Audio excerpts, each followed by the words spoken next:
So how do Lacan's formulae of sexuation relate to Aristotle?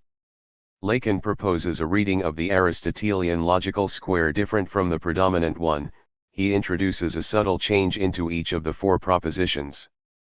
First, in his reading, the truth of the universal affirmation does not imply existence. It is true that all x are fx even if no x exists. Second, he does not read the particular affirmation in the standard minimal way, but in the maximal way, that is, as excluding the universal affirmation, as in contradiction with it. Third, he changes the formulation of the universal negative statement into a double negation. Instead of the standard all x are not fx, he writes, there is no x which is not fx.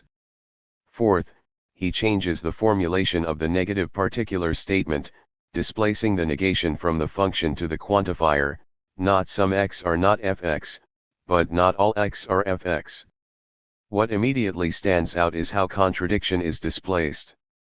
In the classic Aristotelian logical square, contradiction is vertical. Between the left side and the right side, the two universal propositions are contrary, while the two diagonals are contradictory. Furthermore, the relation between each universal and particular proposition is one of implication.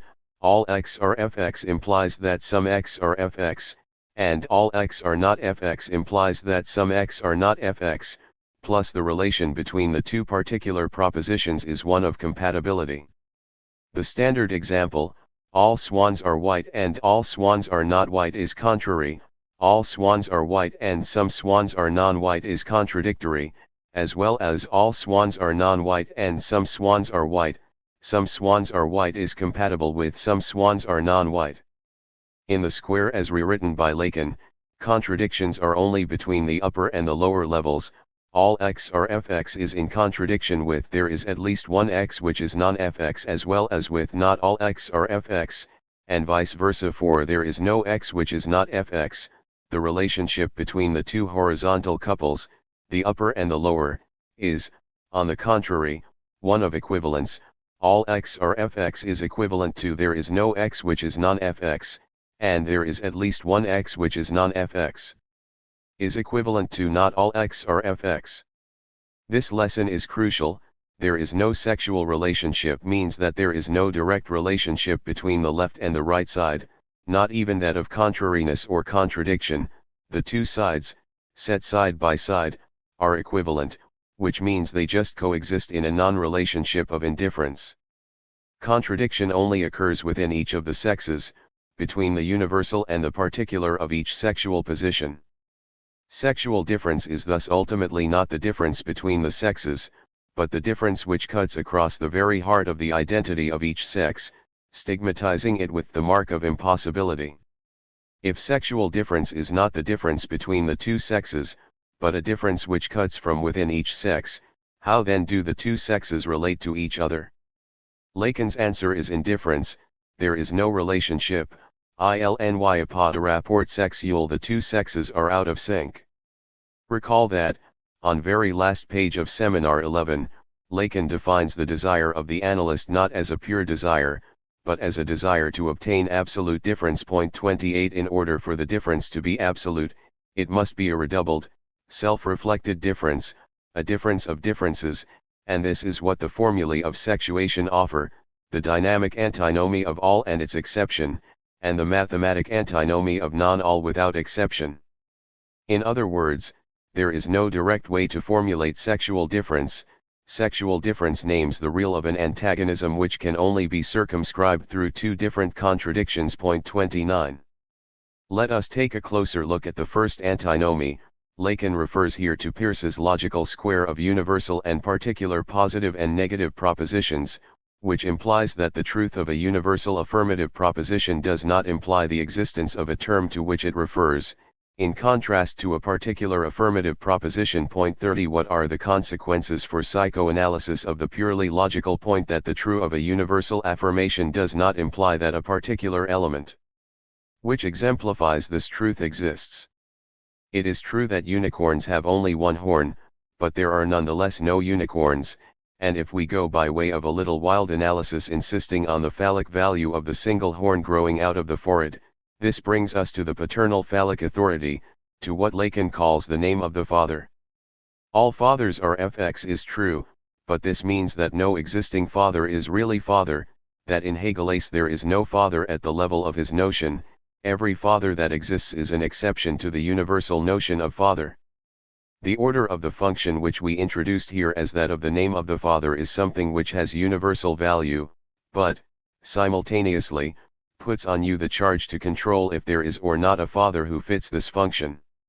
If there is no such father, it still remains true that the father is God. It is simply that this formula is confirmed only by the empty sector of the square. 31. The implications of this paradox for the individual psychic economy are crucial. The paternal function is universal, each of us is determined by it, but there is always a gap between the universal paternal function and the individual who occupies this symbolic place. No father is really a father. Every real father is either not enough father, a deficient father, failing to play the role properly, or too much father, an overbearing presence which stains the paternal symbolic function with pathological obscenity.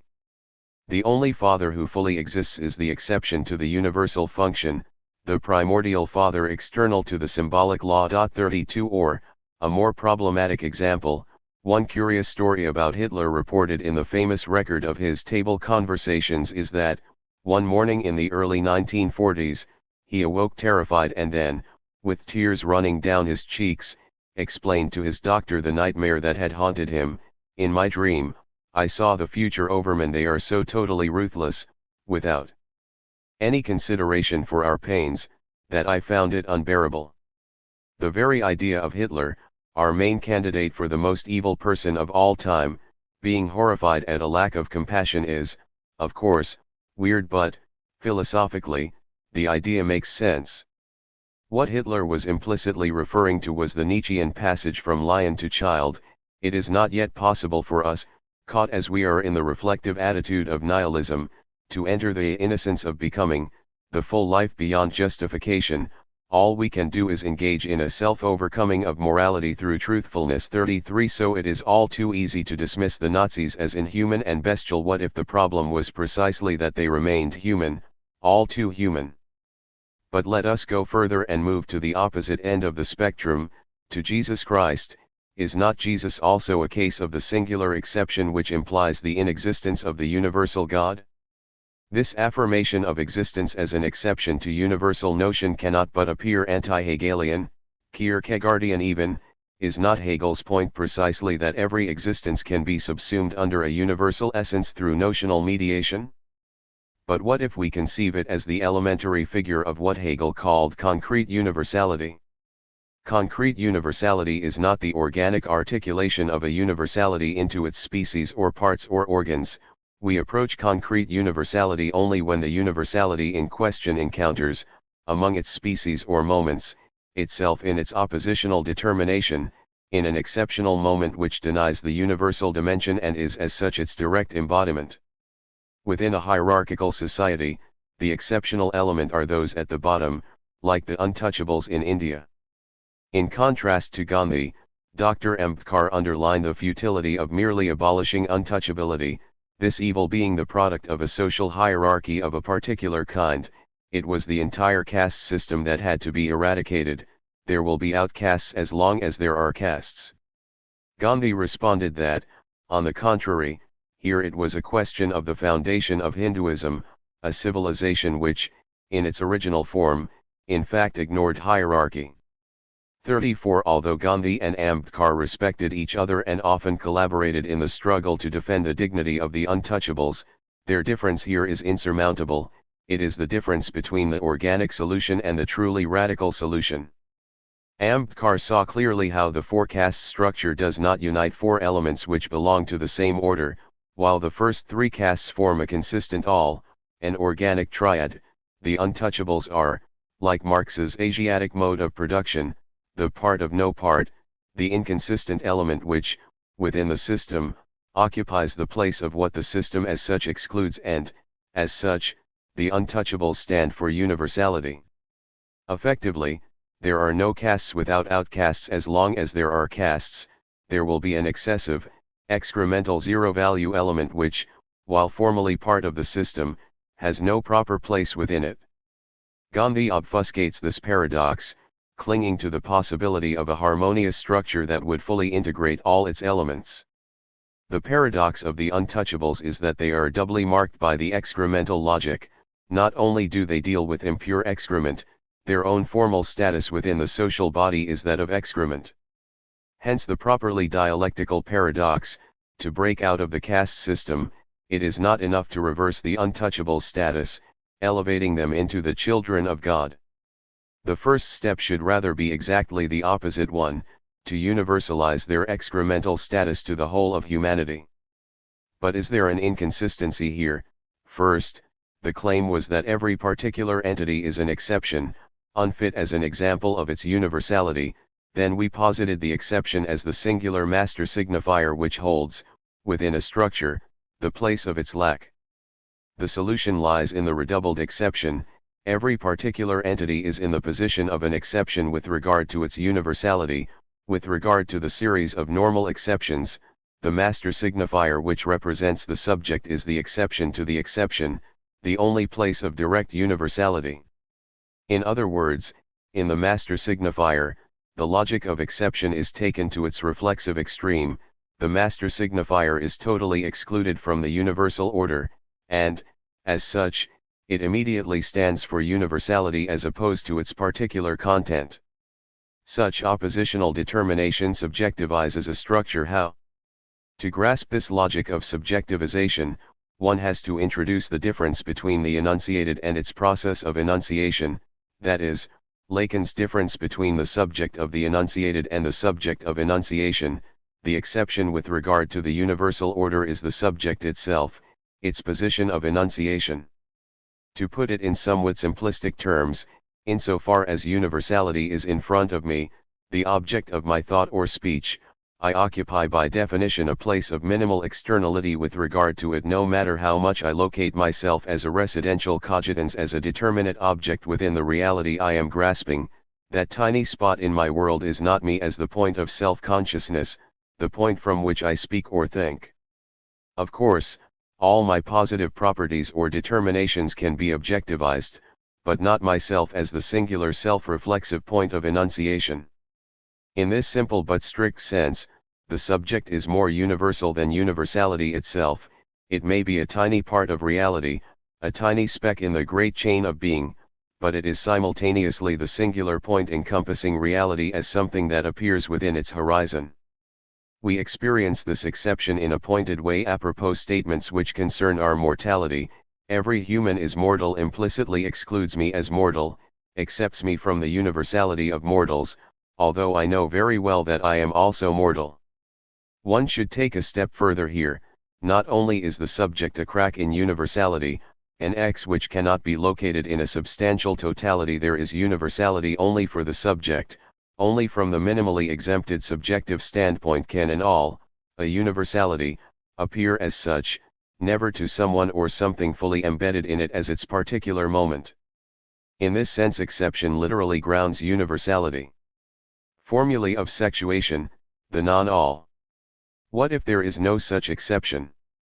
Then we are dealing with particularities which, by definition, cannot be universalized.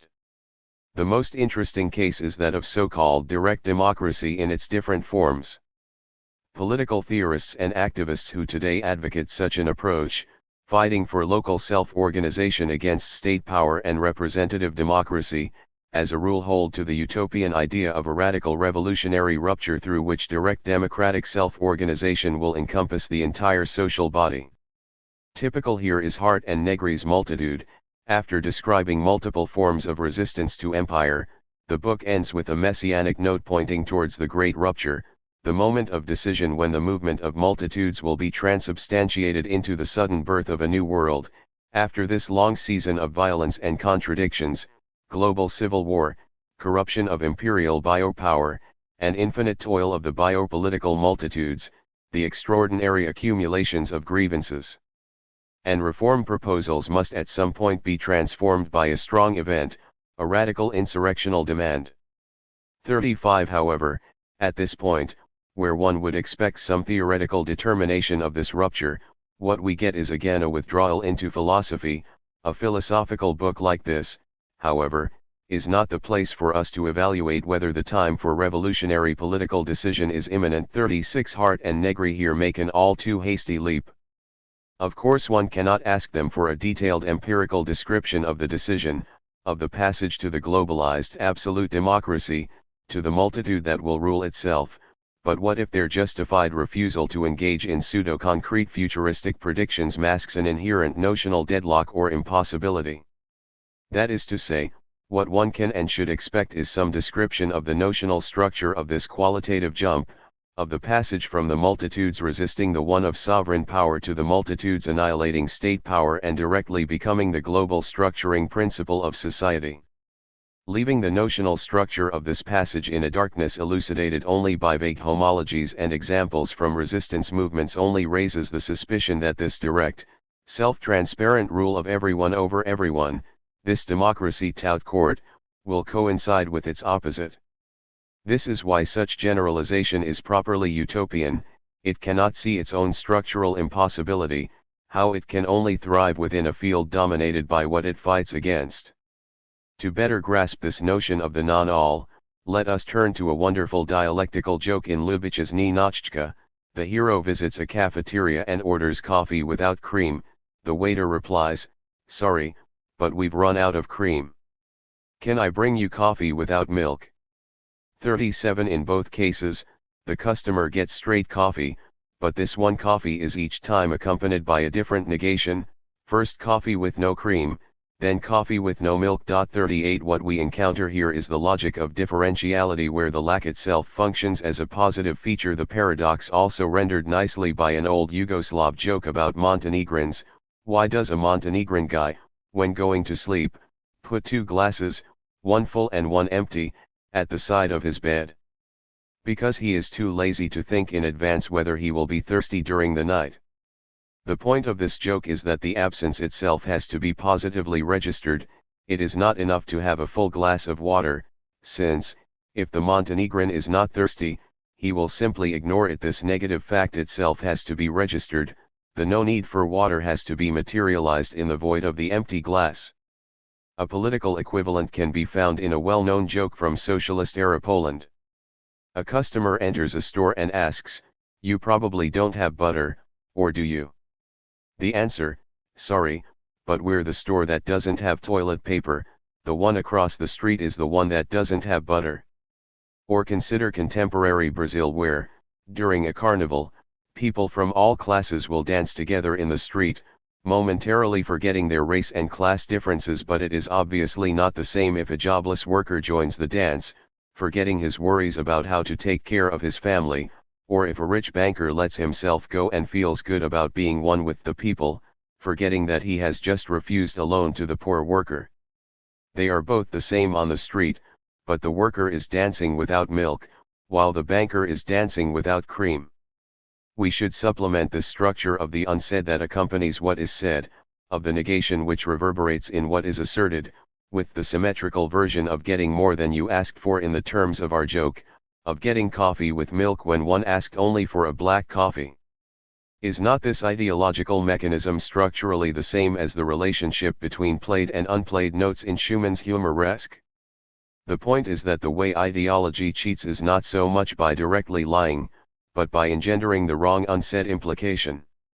We do not expect the public discourse of those in power to tell us everything, to disclose all their secret maneuvers. Most of us accept that some things have to be done discreetly, in the shadows, but we also expect these things to be done for the common good. At the beginning of the Marx Brothers Go West, Groucho buys a ticket at the railway station counter and gives the clerk a bundle of dollar notes, nonchalantly remarking, "It's okay, you don't have to count it." The clerk nonetheless carefully counts the money and indignantly replies, "But there is not enough money here." To which Groucho responds, "I told you not to count it."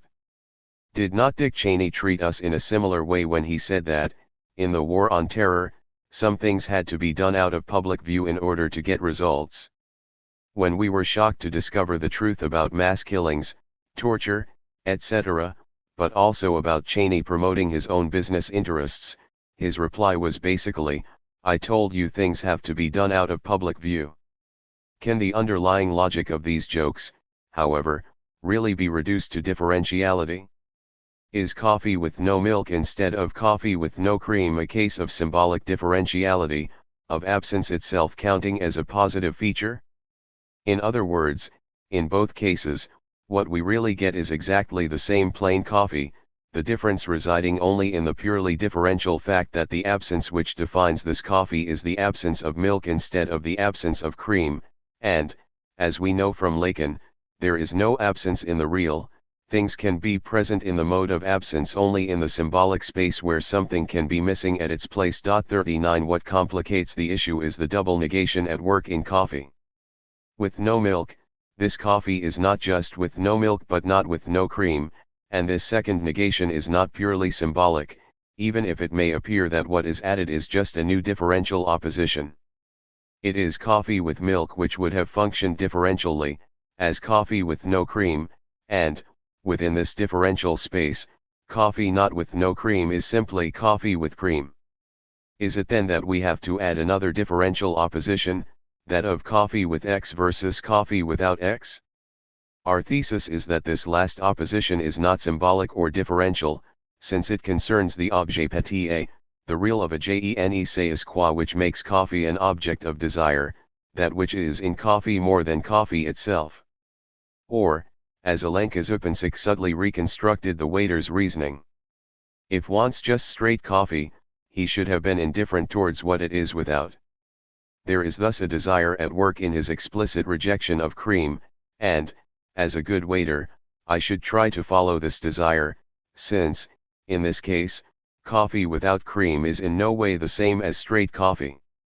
The solution is in the metonymy of lack, since desire itself is nothing but this metonymy. Let us then give him a coffee without milk. 40. It may appear that coffee without milk instead of coffee without cream is a case of differentiality, not of the negation which generates the minimal difference of the objet, or is it? A coffee not without cream is not a coffee with milk, but a coffee without milk, i.e., the negation of another supplement. There is a difference between plain coffee and coffee not without cream. The second is still marked by a lack, but the place of the lack has shifted. Where is the objet here? We have to ask a simple question: why do we add milk or cream to coffee? Because there is something missing in coffee alone, and we try to fill this void. In short, the series of supplements to coffee are attempts to fill in the non-identity of coffee with itself. What this means is that there is no full self-identical plain coffee, that every simple just coffee is already a coffee without. And it is here that the objet is located. Coffee is in itself not one but a one plus something which is less than one and more than nothing. The structure is the same as that of Kinder Surprise chocolate eggs. After unwrapping the egg and cracking the shell open, one finds a small plastic toy inside. Is not this toy the objet petit at its purest, a small object filling in the central void of our desire, the hidden treasure, agalma, at the center of the thing we desire? This material void at the center, of course, stands for the structural gap on account of which no product is really that, no product lives up to the expectation it arouses. This reflexive logic of filling the void is at work even when we are offered a product with nothing added, standing for authentic quality, like just plain best coffee, with no additives to ruin the taste. In this case, the object is not just directly itself, but is redoubled, functioning as its own supplement. It itself fills the void its mere fact creates, as in saying this coffee is just simple coffee. It is hard not to mention here another incident involving coffee from popular cinema, this time from the English working class drama Brassed Off. The hero walks home a pretty young woman who, when they reach the entrance to her flat, asks him if he would like to come in for a coffee. To his answer, "There's a problem, I don't drink coffee," she replies with a smile. "No problem, I don't have any." The erotic power of her reply lies in how, again through a double negation, she makes an embarrassingly direct sexual invitation without ever mentioning sex. When she first invites the guy in for a coffee and then admits she has no coffee, she does not cancel her invitation, she just makes it clear that the coffee invitation was a stand-in or pretext, indifferent in itself, for the sexual invitation. Along the same lines, we can imagine a dialogue between the US and Europe in late 2002, as the invasion of Iraq was being prepared for. The US says to Europe, "Would you care to join us in the attack on Iraq to find the WMD?" Europe replies, "But we have no facilities to search for the WMD." The Rumsfeld answer, "No problem, there are no WMD in Iraq." Is not the general formula of humanitarian interventions also similar? Let us intervene in country X to bring humanitarian help and alleviate the suffering taking place there. But our intervention will mostly just cause more suffering and death. No problem, this will give us a reason to intervene even more. What does all this mean with regard to sexual difference? Sexual difference is not differential. When Lacan privileges the phallus, this does not mean that sexual difference is structured along the axis of its presence or absence. Man has it, woman does not have it, where the absence of a feature also counts as a positive feature, or, to paraphrase Sherlock Holmes, is there any other point about seeing your sister naked to which you would wish to draw my attention? To the curious thing I noticed between her legs. There was nothing between her legs. That was the curious thing. In this refusal of differentiality as the principle of sexual difference, Lacan moves beyond his own earlier position, which was, precisely, a differential one. Man and woman were opposed with regard to the couple being/having. Now, however, the phallic signifier is not the feature whose presence or absence distinguishes man and woman. In the formulae of sexuation, it is operative on both sides, masculine and feminine, and, in both cases, it works as the operator of the impossible relationship between S and J, speaking subject, and jouissance. The phallic signifier stands for the jouissance accessible to a speaking being, integrated into the symbolic order. 41. Consequently, in the same way that there is only one sex plus the not all which resists it, there is only phallic jouissance plus an X which resists it, although, properly speaking, it does not exist, since there is no jouissance which is not phallic. 42. This is why, when Lacan speaks of the mysteriously spectral other jouissance, he treats it as something which does not exist and yet still works, functions, exerts a certain efficacy, a non-existing object with real properties. Masculine and feminine are two modes of dealing with this impossible relationship between the symbolic order and jouissance. Or, insofar as the subject of the signifier is the exception to the symbolic universality, and the objet its objectal counterpoint, standing for the excess of enjoyment, Lacan's formula of fantasy is yet another version of this same impossible non-relationship, the non-relationship between the two sides of the same coin. Guy L. E. Goffey is right to emphasize that, if we ignore this crucial point, then no matter how formalized and non-intuitive our propositions are, we reduce Lacan's formulae of sexuation to being just another way of grounding, in a modern scientific manner, the oldest intuitions about the great cosmic polarity and eternal struggle of the sexes, with all its concomitant theses, including the normativity of sexual difference. 43. In a purely differential relationship, each entity consists in its difference from its opposite. Woman is not man and man is not woman. Lacan's complication with regard to sexual difference is that, while one may claim that all that is not man is woman, the non-all of woman precludes us from saying that all that is not woman is man. There is something of not woman which is not man, or, as Lacan put it succinctly, since woman is non-all, why should all that is not woman be man? 44. The two sexes do not divide the human gender among themselves so that what is not one is the other. While this holds for the masculine side, it does not hold for the feminine side. The consequence of this breach of symmetry is, exit yin and yang and all those oppositions which, in different cultures, pretend to regulate the number of sexes. 45. Sexes are more than one and less than two, they cannot be counted as two, there is only one and something which eludes it.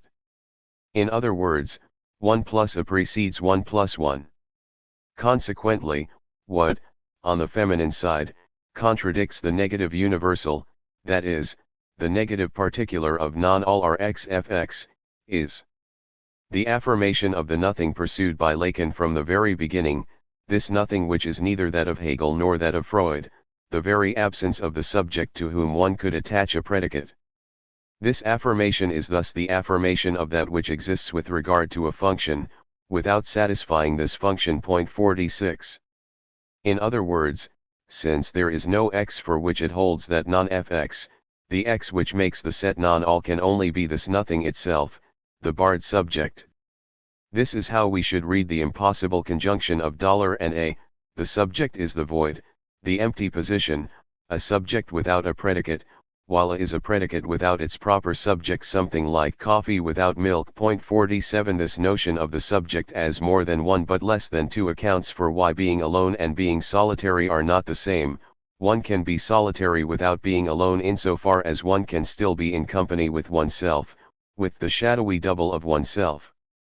True loneliness occurs not when there are no others around me, but when I am deprived even of my shadow. Each sex is not the negation of the other, but an obstacle to the other, not something whose identity is established through its difference to the other, but something whose identity is thwarted from within by the other. For such a relationship which eludes differentiality, Ecobedo Lacan reserved the term antagonism. 48. Antagonism is, at its most radical, not the opposition or incommensurability of the two, but an effect or articulation of the inconsistency of the one, of its deferral with regard to itself. Sexual difference or antagonism is not, as the common wisdom would have it, about the irreconcilable struggle between the two sexes. For this cliché, each of the sexes has its full identity in itself, and the problem is that these two identities are out of sync, not on the same wavelength. This position merely turns around the ideological topic of man and woman complementing each other. Alone, they are truncated, only together do they form the one. We thus have the rightist deviation and the leftist deviation. And there should be no preference for either, both are worse. The antinomies of sexual difference. The antagonistic nature of sexual difference means that what appears as the obstacle to the sexual relationship is simultaneously its condition of possibility. Here, negation of the negation means that in ridding ourselves of the obstacle we also lose that which it had thwarted. We now know that Emily Hale was T.S. Eliot's Lady of Silences, the object of his discreet love attachment, in the long years of separation from his wife Vivian. All this time, almost 2 decades, was spent waiting for the moment when Eliot would be free to marry her. However, here is what happened when, on January 23, 1947, Eliot was informed that Vivian had died. He was shocked by his wife's death, but even more by its consequences. For now, unexpectedly, he was free to marry Emily Hale, which, for the last 15 years, she and his family had believed was what he wanted. Yet at once he realized that he had no emotions or desires to share. "I have met myself as a middle-aged man," says the hero of Eliot's new play, The Cocktail Party, when he discovers, after his wife departs, that he has lost his wish to marry the shining, devoted Celia. "The worst moment," he adds, "is when you feel that you have lost the desire for all that was most desirable." 49. The problem was that Vivian remained Eliot's symptom throughout, the knot of his ambiguous libidinal investment. The death of Vivian meant the loss of Eliot's focus of torment. 50. Or, as Eliot himself put it through his hero in The Cocktail Party, a fictional account of this trauma, "I cannot live with her, but also cannot live without her." The unbearable core of the Vivian thing was concentrated in her hysterical outbursts. Eliot never visited Vivian in the asylum, because he feared the nakedness of her emotional demands, the compelling power of her Welsh shriek. 51. Vivian was like Rebecca versus Emily as the new Mrs. De Winter. The whole oppression, the unreality / of the role she had almost imposed upon me / with the obstinate, unconscious, subhuman strength / that some women have. As such, she was the object cause of Eliot's desire, that which made him desire Emily, or believe that he desired her. No wonder, then, that the moment she disappeared the desire for Emily disappeared with her. The conclusion to be drawn from Eliot's imbroglio is clear: there was no love in his relationship to either Vivian or Emily, for, as Lacan pointed out, love supplements the impossibility of sexual relationship. It can do this in different ways, one of which is for love to function as perversion, a perverse supplement which makes the other exist through love, and in this sense a pervert is a knight of love. 52 historical forms of love are thus, from a clinical standpoint, forms of perversion. In clear contrast, the late Lacan affirms love as a contingent encounter between two subjects, of their unconsciousnesses, subtracted from narcissism. In this authentic love, sexual relationship cesse ne pas s'écrire. Here we are beyond pure and impure, love for the other and self-love, disinterested and interested. Love is nothing more than a saying as event. 53. The standard notion of love in psychoanalysis is reductionist. There is no pure love, love is just sublimated sexual lust. Until his late teaching, Lacan also insisted on the narcissistic character of love. In loving an other, I love myself in the other, even if the other is more to me than myself, even if I am ready to sacrifice myself for the other. What I love in the other is my idealized perfected ego, my supreme good, but still my good. The surprise here is that Lacan inverts the usual opposition of love versus desire as ethics versus pathological lust. He locates the ethical dimension not in love but in desire. Ethics is for him the ethics of desire, of the fidelity to desire, of not compromising on one's desire. 54. Furthermore, the late Lacan surprisingly reasserts the possibility of another, authentic or pure love of the other as such, not my imaginary other. He refers here to medieval and early modern theology which distinguished between physical love and pure ecstatic love. In the first, one can only love another if he is my good, so we love God as our supreme good. In the second, the loving subject enacts a complete self-erasure, a complete dedication to the other in its alterity, without return, without benefice, whose exemplary case is mystical self-erasure. Here Lacan engages in an extreme theological speculation, imagining an impossible situation. The peak of the love for God should have been to tell him, if this is thy will, condemn me, that is to say, the exact opposite of the aspiration to the supreme good. 55. Even if there is no mercy from God, even if God were to damn me completely to external suffering, my love for him is so great that I would still fully love him. This would be love, if love is to have le moindre sens. François Bombs here asks the right question: where is God in all this? Why theology?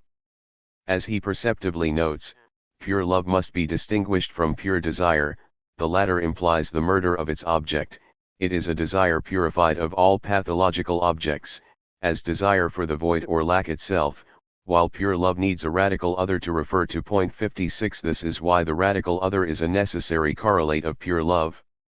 This leads Lacan to address the complex interaction between love and sexuality, culminating in the canonical thesis according to which love supplements the impossibility of sexual relationship. The starting point is il n'y a pas de rapport sexuel. In outlining this discordance, Lacan refers to Freud. There are no representations of sexual difference, all we have is the active/passive opposition, but even this fails, and what this means is that the only support of sexual difference is, for both sexes, masquerade. Masquerade has to be opposed here to parade in the animal kingdom. In the latter, males parade in order to be accepted as sexual partners by the females, while in masquerade, it is the woman who is masked. This reversal signals the passage from imaginary to symbolic. For the feminine masquerade to work, the big other has to be present, since sexual difference is real, but a real immanent to the symbolic. In sexuality, everything hinges on the otherness of the other sex. Masculine and feminine are not simply opposed as others of each other, since the masculine phallic position is the same in itself, and the feminine position the other sex in itself. We are dealing here with a refined Hegelian self-relating of opposites. The relationship of otherness is reflected back into the terms, so that one of the terms stands for the same and the other for the other. If the woman were to exist, she would be the other of the other, the guarantee of its completeness and consistency. 57. A similar self-relating pertains to the status of sexuality itself. It is a commonplace that, for psychoanalysis, sexuality is what one defends oneself against. However, Sexuality is simultaneously, at a more radical level, itself a defense against what? Against the traumatic truth that there is no other. 58 Since the first figure of the other is the mother, there is no big other. First means that the mother is castrated. Sexuality is a defense against the fact that the radical partner does not exist at all. Back to Freud's legendary example of the patient who told him, "I do not know who this woman in my dream is, but I am sure of one thing, that it is not my mother." As Alenka Zupancic has pointed out, the underlying paradox is that the patient's emphatic "this is not my mother" means the exact opposite at two different levels. First, there is the obvious level of denial. In the patient's unconscious, the figure is, of course, his mother, and denial is the price the patient has to pay for bringing this maternal figure to consciousness. There is, however, another level at which "this is not my mother" asserts the existence of the mother, the impossible/real incestuous object of desire, fully exists in its inaccessible in itself, and "this is not my mother" just gives voice to the disappointment, signaling an experience of "est possible," of this miserable figure cannot be that real mother. 59 No object we find in reality is that, so the subject can only glide from one to another object. But is this metonymy of desire the last word? Here enter the drive and its sublimation in love. The object of love is a miracle of coincidence. In it, an ordinary object is elevated to the level of the thing, so that here, the subject can fully say, "This is that," or "You are you," where this tautology announces the miracle of the fragile coincidence of an ordinary object with the absolute thing. All this is missed by the contemporary patient whose answer to Freud's question would be, "Whoever this woman in my dream is, I am sure she has something to do with my mother." This open admission is so depressing since it is sustained by a radical desublimation. Mother is just mother, so what? We can also see in what sense desublimation coincides with full and successful repression. The mother can be openly mentioned, because the properly incestuous dimension is totally erased. Negation thus operates at two levels here. First, there is the simple Verneinung of "this is not my mother," then, there is the gap between the mother as an object in reality and the mother as the impossible/real object of desire. This difference can be marked through the two opposed versions of truth as adequatio. The first level concerns the simple common sense notion of truth as adequatio of our notion to reality, the second level concerns truth as adequatio of a thing to its own notion. Is this second gap between mother as an object in reality and the real impossible mother then the primordial form of negation? In other words, does the origin of negativity lie in the fact that, if that woman is or is not the mother is always lost? This brings us to two paradoxical conclusions nicely formulated by Bohms. Sexuality is constantly sustained by actively denying its essential condition of possibility. Castration is what renders possible sexuality as a relation to the other, and also what renders it impossible. 60. How, then, can we conceptualize the sexual act with regard to the fact that il n'y a pas de rapport sexuel? The philosophy of dialectical materialism teaches us to reject simultaneously both the rightist and the leftist deviations. In this case, the rightist deviation, in its conservative Catholic guise, claims that the sexual act is in itself an act of animal copulation, and that it needs to be supplemented by gentle kisses and whispers which give it a more civilized spiritual coating, while the leftist deviation preaches our total immersion in the sexual act. The two lovers should dissolve their separate identities and lose themselves in the intensity of copulation. In rejecting both of these deviations, dialectical materialism begins with the axiom of decentering. The sex organs involved in copulation function as organs without bodies, organs invested with libidinal intensity which are experienced as minimally separated from the subject's bodies. It is not the subjects themselves who copulate but their organs out there. The subject can never directly identify with these organs, it cannot fully assume them as its own. The very focus of its sexual activity at its most intense is extimate with regard to it. This means that even in the most intense sexual activity, the participating subject is reduced to the role of a helpless, passive observer of its own activity.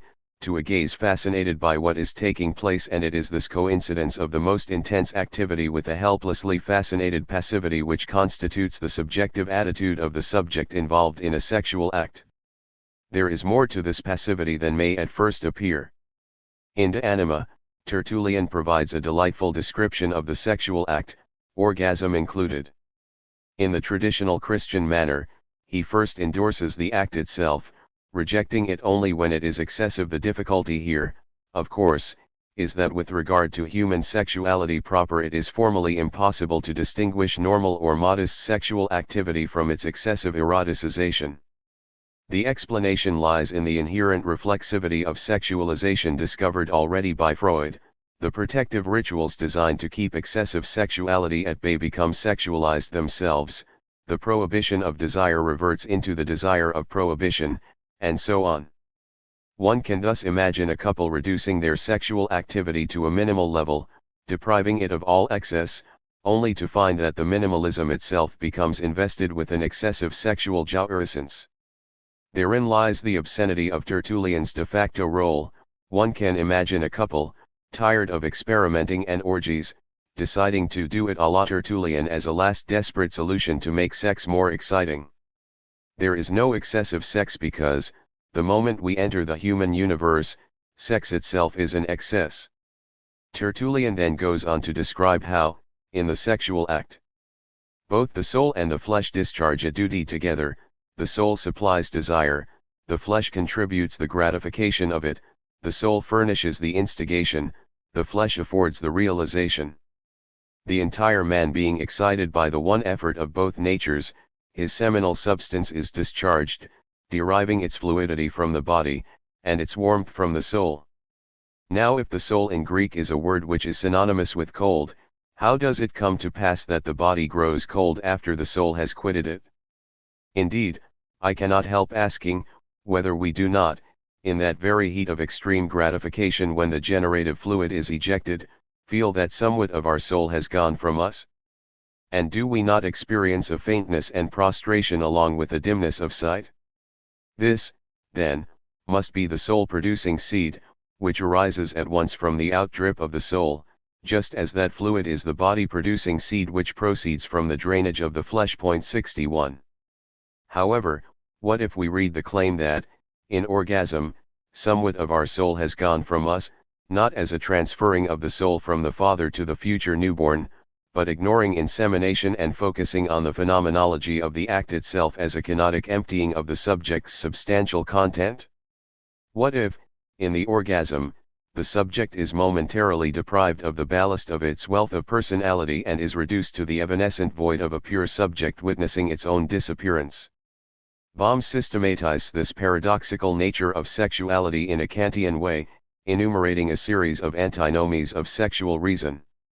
The antinomy of sexual enjoyment, thesis sexual jouissance is everywhere, it colors all our pleasures, antithesis sexual jouissance is not sexual. The explanation of this antinomy resides in the overlapping of lack and excess. Because it lacks its proper place, jouissance spreads everywhere. The two sides can be condensed in the tautology. The sexual is defined by the failure to reach the sexual. 62. The antinomy of the two and the other, thesis in the real of sex, there are two, and only two, sexes, man and woman, antithesis from the moment we enter language, there is no second sex. Lacan insists here on binary logic, on the real of sexual difference, and qualifies the denial of the real of sexual difference as the denial of castration. Retroactively, this diagnosis takes on additional weight today, in relation to the rise of what Bohm ironically refers to as Foucauldo-Lacanisme, the celebration of the multitude of sexes, of sexual identities. However, we should add that this duality of sexes is a strange one, since one of the two is missing. It is not the complementary duality of yin and yang, but a radically asymmetric duality in which the same confronts the place of / as its own lack. The antinomy of woman and other, thesis woman is not the place of the other, antithesis woman is the radical other. This antinomy is generated by the fact that the symbolic other as a place emerges with the erasure of the feminine other sex. The antinomy of other and body, Thesis one only enjoys the other, antithesis there is no jouissance of the other. The explanation of this last antinomy is that enjoyment as real has to refer to an otherness, however, this otherness is as such inaccessible, real/impossible. The underlying matrix generating these antinomies is that, in the sexual relationship, two relationships overlap, the relationship between the two sexes, and the relationship between the subject and its other. The other sex, embodied in the primordial other, is evacuated, emptied of jouissance, excluded, and it is this voidance which creates the other as the symbolic place, as the between, the medium of intersubjective relations. This is the Urverdrangen, the primordial metaphoric substitution, the other sex is replaced by the symbolic big other. This means that there is sexuality precisely because the woman as other does not exist. 63. Bohms is justified in pointing out that the relationship here is ambiguous. Is it that language comes second, as a defense, a protective screen, against the other sex, or is it that the other sex is repressed with the entry of the symbolic big other? In other words, is it that there is no sexual relationship because we dwell in language, or is it that language is a defense against the impossibility of the sexual relationship? The underlying paradox is that, in the tension between the real of sexual difference and the symbolic order is an effect which rebels against its own cause, and, vice versa, language itself retroactively generates the heterogeneous otherness which it represses or excludes. Here is Bohms's superb ironic conclusion: it is thus in the sexual relationship which is not a relationship and which is not sexual that the woman is the other. Well, it's exactly like that. 64. While we should be careful not to confuse the different cases, the underlying model is nonetheless formally the same: an entity woman, the other, sexuality, the subject itself, is rendered possible by its own impossibility, that is, in its own positive existence, it as it were materializes its own impossibility. The status of the subject is thus immanently temporal. The subject is a virtual entity, it is not, it is a virtual X which always will have been. The presubjective thrust towards representation fails, and the subject is this failure, emerging retroactively as the failure of its own representation. What this paradoxical coincidence of opposites bears witness to is the antagonistic nature of the entity in question, antagonistic as opposed to differential. In the same way, the antagonistic inseparability of the two sexes does not mean that their relationship is differential in the symbolic sense, that each sex's identity is nothing but its difference with regard to the opposite sex. If this were the case, then the identity of each sex would be fully determined through its differential features. To arrive at the antagonism as real, we must add a further turn of the screw: each sex does not supplement the other, but functions as the obstacle preventing the other from achieving its full identity. Man names that which prevents woman from fully realizing itself, and vice versa. In the class struggle, there is also no class relationship. The bourgeoisie names the class which prevents the proletariat from fully becoming itself. Lacan's claim that sexual difference is real impossible is strictly synonymous with his claim that there is no sexual relationship. Sexual difference is not a fixed set of static symbolic oppositions and inclusions or exclusions, but the name of a deadlock, a trauma, an open question, something that resists every attempt at symbolization. Every translation of sexual difference into a set of symbolic oppositions is doomed to fail, and it is this very impossibility that opens up the terrain of the hegemonic struggle for what sexual difference will mean. Why Lacan is not a nominalist. Sexual difference and class difference are thus both real in the very precise formal sense of being rooted in an antagonism. The difference paradoxically precedes the two terms whose difference it is. In a dense and unique passage from his 1971 Seminar 18, Lacan provides a precise definition of this logic of antagonism, including his identification with dialectical materialism, which comes as a surprise precisely because it is stated as a self-evident premise. If there is something I am, it is clear that I am not a nominalist. What I want to say is that my starting point is not that the name is something like a nameplate which attaches itself, just like that, onto the real. And one has to choose.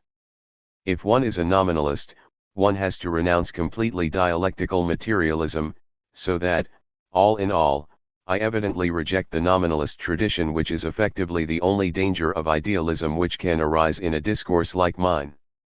The point is not to be a realist in the sense in which one was a realist in medieval times, in the sense of the realism of the universals. The point is to emphasize that our discourse, our scientific discourse, can only find the real insofar as it depends on the function of the semblant. The articulation, and I mean the algebraic articulation, of the semblant, and because of this we are only dealing with letters and its effects. This is the only apparatus which enables us to designate what is real. What is real is what opens up a hole in this semblant, in this articulated semblant which is the scientific discourse. The scientific discourse progresses without even worrying if it is a discourse of semblance or not. All that matters is that its network, its texture, its lattice, as one is used to say, makes the right holes appear at the right place. The only reference reached by its deductions is the impossible. This impossible is the real. In physics, we aim at something which is real with the help of the discursive apparatus which, in its crispness, encounters the limits of its consistency. 65. As they say in Inglorious Bastard, the Führer himself could not have put it better. Here we find in Nuss the difference between Lacan's dialectical materialism and the aleatory materialism Althusser struggled to formulate in his last writings, where he also claims that nominalism is the only consistent materialist position. But what kind of realist is Lacan? He defines his position as that of the realism of jouissance, but here we should avoid the trap of elevating jouissance into some kind of substantial in itself which resists being captured by symbolic semblance. For Lacan, jouissance is a weird substance with no substantial positivity. It is discernible only as the virtual cause of the cracks, distortions, and imbalances in the texture of symbolic semblance. That is to say, with regard to reality, Lacan agrees with Althusser's materialist nominalism of exceptions. What actually exists are only exceptions, they are all the reality there is. However, what nominalism does not see is the real of a certain impossibility or antagonism which is the virtual cause generating multiple realities.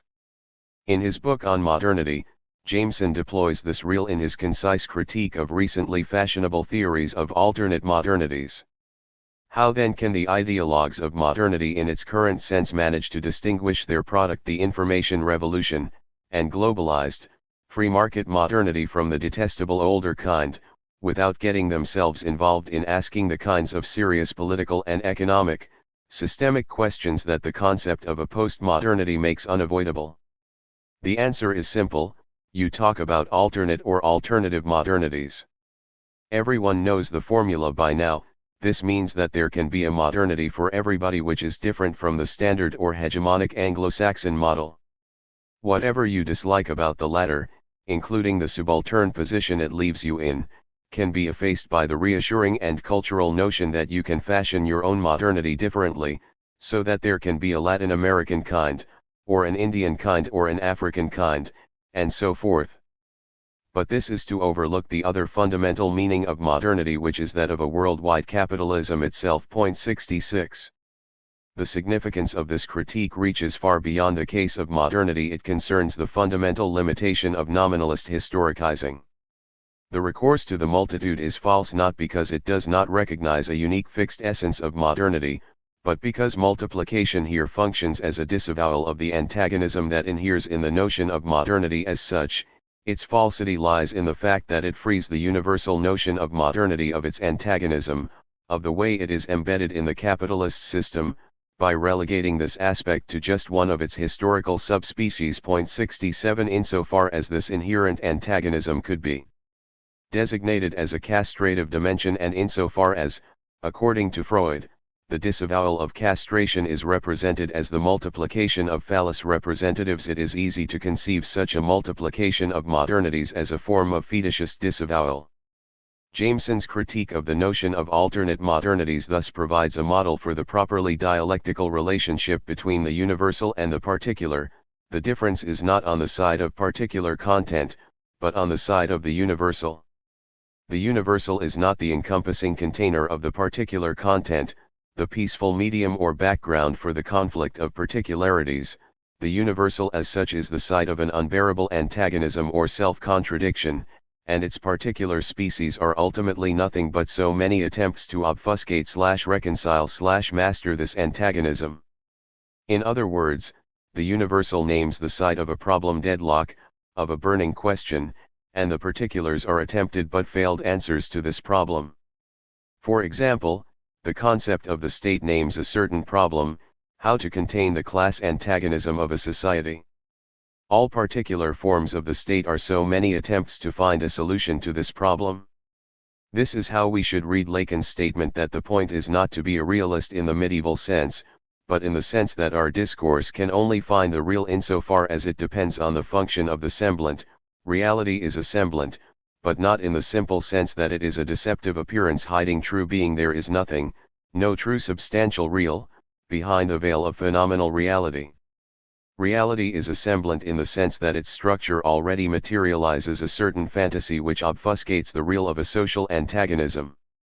This is why we can only find the real insofar as it depends on the function of the semblant, by way of identifying the impossibilities, cracks, antagonisms which underlie and generate the inconsistent multiplicity of semblants. Perhaps we can construct a triad here. For Hegel, we have contradiction, inconsistency, as real, but not in mathematics, only in concepts. For modern science, we have the real articulated in mathematical formulae, but not as inconsistent. For Lacan, we have the real residing in the impasse of mathematical formalization. And exactly the same goes for jouissance. When Lacan talks about jouissance feminine, he always qualifies it if a thing like that were to exist, thereby confirming its incommensurability with the order of existence. 68 Jouissance feminine does not exist, but ilya de jouissance feminine, there is feminine enjoyment. This ilya, like the German es gibt which plays such a key role in late Heidegger, is clearly opposed to existence. Jouissance is thus not a positive substance caught in the symbolic network. It is something that shines through only in the cracks and openings of the symbolic order, not because we, who dwell within that order, cannot regain it directly, but, more radically, because it is generated by the cracks and inconsistencies of the symbolic order itself. We should be attentive here to the difference between the inexistence of jouissance feminine and the inexistence of a father who would fit its symbolic function. 69 In the case of the father, we have a discrepancy between the symbolic function and the reality of individuals who never fit this function, while in the case of jouissance feminine, we have the real of jouissance which eludes symbolization. In other words, in the first case, the gap is between reality and the symbolic, while in the second case, the gap is between the symbolic and the real. Miserable individuals called fathers exist, they just do not fit their symbolic function, which remains an empty sector of the square, but jouissance feminine, precisely, does not exist. One standard definition of the Lacanian real describes it as that which always returns to the same place, that which remains the same in all possible symbolic universes. This notion of the real as a hard core that resists symbolization must be supplemented by its opposite. The real is also a pure appearance, that which exists only when we look upon reality from a certain perspective. The moment we shift our point of view, the object disappears. What both extremes exclude in the standard notion of reality as something which resists in itself, but changes with regard to its properties, when we shift perspective, it appears different. However, these two opposed notions of reality can be thought together if one bears in mind the crucial shift that takes place in Lacan's teaching with regard to the real. From the 1960s onwards, the real is no longer that which remains the same in all symbolic universes. With regard to the common notion of reality, the real is not the underlying sameness which persists through the multitude of different points of view on an object. The real is, on the contrary, that which generates these differences, the elusive hard core that the multiple points of view try to recapture. This is why the real at its purest is the pure appearance, a difference which cannot be grounded in any real features of the object, a pure difference. In Mr. and Mrs. Smith, Brad Pitt and Angelina Jolie play a bored married couple seeking advice from a therapist, while, unbeknownst to each other, they are both employed as professional assassins. Here we encounter an interpretive dilemma. Are Pitt and Jolie an everyday couple dreaming about being top contract killers in order to liven up their marriage, or, vice versa, are they professional killers fantasizing about living the life of an ordinary married couple? When Karl Kraus, who knew Trotsky from his stay in Vienna before the First World War, heard that the latter had saved the October Revolution by organizing the Red Army, he snapped back, who would have expected of Herr Bronstein from Café Central to do that? Here again we have the same dilemma. Was it Trotsky, the great revolutionary, who, as part of his underground work, had to spend time in Café Central in Vienna, or was it the gentle and loquacious Herr Bronstein from Café Central who later became the great revolutionary? Both situations are variations on Chuangzi's famous story about how, on waking after dreaming that he was a butterfly, he was not sure whether he was Chuangzi dreaming he was a butterfly or a butterfly dreaming he was Chuangzi. Ideologists of multiple shifting identities like to quote this passage, but, as a rule, they stop short and leave out the key insight that follows. However, there must be some sort of difference between Chuangzi and a butterfly. This gap is the site of the real is not the true reality to which we awaken, but the very gap that separates one dream from another.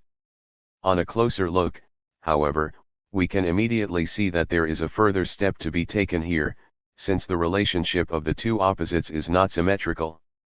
True, bourgeoisie names the class which prevents the proletariat from fully becoming itself, but it is not true that the proletariat prevents the bourgeoisie from fully becoming itself. True, the masculine subject prevents the feminine subject from fully becoming itself, but the reverse is not true. This means that each sex is not simply one in itself and other of the other. The relationship between one and other is not purely formal and as such applied to each of the two sexes, but is reflected in the very quality of the two sexes. The masculine sex is in itself one, and the feminine in itself is the other sex. So there is only one sex which is itself, the one, and the other sex is neither another one nor some kind of all-embracing substantial otherness within which we all dwell. The same goes for class struggle. We do not simply have two classes, there is, as Marx himself put it, only one class as such, the bourgeoisie. Classes prior to the bourgeoisie are not yet classes in the full sense of the term, their class identity is covered up by other hierarchical determinations. After the bourgeoisie, there is the proletariat, which is a non-class in the guise of a class and, as such, the other not only for the bourgeoisie but in and for itself. How then to define woman if not as simply non-man, man's symmetrical or complementary counterpart? The Kantian notion of infinite or indefinite judgment as opposed to negative judgment can again be of some help here. The positive judgment "the soul is mortal" can be negated in two ways, when a predicate is denied to the subject and when a non-predicate is affirmed. In exactly the same way, we should not say that woman is not man, but that woman is non-man. In Hegel's, woman is not only the negation of man, but the negation of the negation, opening up a third space of non-man which not only does not bring us back to man but leaves behind the entire field of man and its opposite. And, again, in exactly the same way, the proletariat is not the class opposite of the bourgeoisie, it is non-bourgeoisie, which means non-bourgeoisie. We thus have not two classes, but one, the bourgeoisie and its negation of the negation, a non-class, a weird class which can only win by abolishing itself as class and thereby doing away with all classes. The proletariat is the living, existing paradox of a class which is a non-class, or, as Rammstein put it in their Ohne Dich kann ich nicht sein, Ohne Dich /mitdir bin ich auch allein, Ohne Dich, in short, even when I am with you, I am alone with you. The proletariat is alone even when it is with the bourgeoisie, related to it. But is this other radically outside the order of the one, like the mythical jouissance feminine? Can it have only a spectral presence, having effects but without properly existing? This, precisely, is the last trap to be avoided.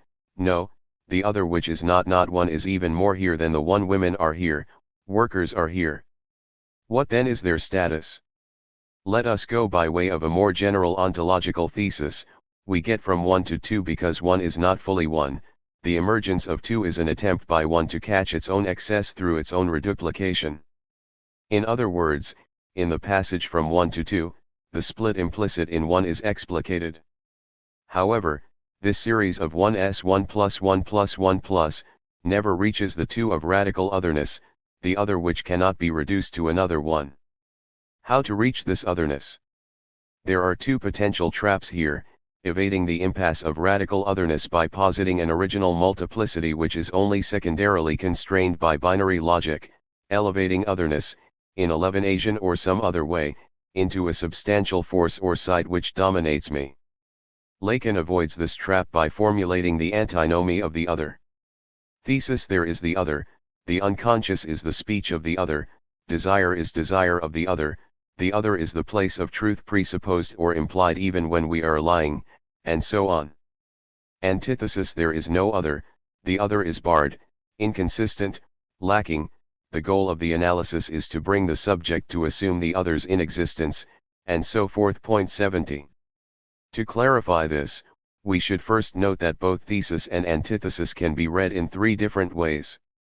Following the triad of ISR, the other can be the imaginary other, the symbolic other, and the real other. There is no other can be read as a lack or hole in the other, the inconsistency of the other, or the simple assertion of the virtual character of the big other. Point 71. The resolution of this antinomy is provided by the redoubled formula: there is no other of the other is the other with regard to itself. What this means is that the decentering of the subject in the other is in itself redoubled. True, the subject is decentered, its truth is not deep in itself but out there, in the symbolic order in whose web it is caught and whose effect it ultimately is. However, this symbolic other in which the subject is constitutively alienated is not a full substantial field, but is separated from itself, articulated around an inherent point of impossibility, around what Lacan designated as its extimate core. Lacan's name for this extimate core which decenters the decentered subject's other itself is, of course, the objet, surplus enjoyment, the object cause of desire. This paradoxical object functions as a kind of bug or glitch in the big other, as an imminent obstacle to its full actualization, and the subject is only a correlative to this glitch. Without the glitch, there would have been no subject, the other would have been a complete, smoothly running order. The paradox is thus that the very glitch which makes the other incomplete, inconsistent, lacking, and so on, is precisely what makes the other, irreducible to another one. Negation of the negation, Lacan versus Hegel? How does this Lacanian negation of the negation in its two main versions, the redoubled negation which generates the excess of the non-all, and the move from alienation to separation relate to the Hegelian negation of the negation? Is the Hegelian version strong enough to contain the Lacanian version? Lacan repeatedly insists that his negation of the negation, in contrast to Hegel's, does not result in a return to any kind of positivity, no matter how sublated or mediated that positivity might be. In Vertigo, Scotty reaches the end when he discovers that Madeline was a fake from the very beginning, no longer without Madeline, which, again, does not mean that he is with Madeline, but that he has lost the loss itself, the very point of reference which circumscribed the place of the loss structuring his desire. In a way, he loses desire itself, its object cause. This move is still Hegelian, for Hegel can well think the negation of the negation as a radical loss. The question is thus not does the Hegelian negation of the negation erase the loss in a return to full unity, but rather, can Hegel think the additional fourth phase in which the self-relating movement of the negation itself engenders a particular tic, a singular excessive repetitive gesture? As we have already seen, the Lacanian negation of the negation is located on the feminine side of the formulae of sexuation. In the notion of the non-all, there is nothing which is not a fact of discourse. However, this non-not discourse does not mean that all is discourse, but, precisely, that not all is discourse. What is outside is not a positive something but the objet, more than nothing but not something, not 1.72. Alternatively, there is no subject which is not castrated, but this. does not mean that all subjects are castrated. The real that we touch upon here, in this double negation, can be linked to Kantian infinite judgment. The affirmation of a non-predicate, he is undead, does not simply mean that he is alive, but that he is alive as not dead, as a living dead. He is undead means that he is not dead. 73 In the same way, the Freudian unconscious is like the undead, it is not simply not conscious but not conscious, and, in this double negation, a no not only persists, but is even redoubled. Undead remains not dead and not alive. Is not the objet in the same way a not object and, in this sense, an object which embodies the void? This double negation can also have the structure of a choice which, while not forced, is rendered indifferent since, whatever our decision, the result will be the same. Such was allegedly the case in Vietnam where, after the defeat of the South, Northern propagandists picked up young people on the streets and forced them to watch a long documentary propaganda film. After the screening, the viewers were asked if they liked the film. If they answered no, they were told that obviously they did not really understand it and so would have to watch it again. If they answered yes, they were told, "Good, since you like it so much, you can now watch it again." Yes and no amount to the same thing, which, at a more basic level, amounts to a no. Similar is the legendary answer of a Hearst newspaper editor to Hearst's inquiry as to why he did not want to take a long-deserved holiday: "I'm afraid that if I go, there will be chaos, everything will fall apart, but I'm even more afraid that, if I go, things will just go on as normal without me, proving that I am not really needed." A certain negative choice is supported by both yes and no. There is, however, an asymmetry in the answers, which comes out clearly if we imagine the dialogue as a succession of two answers. First, the reaction is the obvious one, then, when this reaction fails to produce the desired outcome, the opposite reason is given, which fails even more miserably. No wonder that the Hearst editor's answer can be reformulated as a dialogue along the lines of the Rubinovich joke: "Why don't you take a holiday? You deserve it." "I don't want to, for two reasons. First, I'm afraid that everything will fall apart here if I take a holiday, but you are totally wrong, things will just go on as normal when you're not here. That is my second reason." This Lacanian matrix of the negation is clearly discernible in Leo Strauss's notion of the need for a philosopher to employ noble lies, to resort to myth, to narratives ad captum vulgi. The problem is that Strauss does not draw all the consequences from the ambiguity of this stance, torn as he is between the idea that wise philosophers know the truth but judge it inappropriate for the common people, who cannot bear it, and the idea that the core of truth is inaccessible to conceptual thought as such, which is why philosophers themselves have to resort to myths and other forms of fabulation to fill in the structural gaps in their knowledge. Strauss is, of course, aware of the ambiguity of the status of a secret. A secret is not only what the teacher knows but refrains from divulging to the non-initiated. A secret is also a secret for the teacher himself, something that he cannot fully penetrate and articulate in conceptual terms. Consequently, a philosopher uses parabolic and enigmatic speech for two reasons: in order to conceal the true core of his teaching from the common people, who are not ready for it, and because the use of such speech is the only way to describe the highest philosophical insights. 74.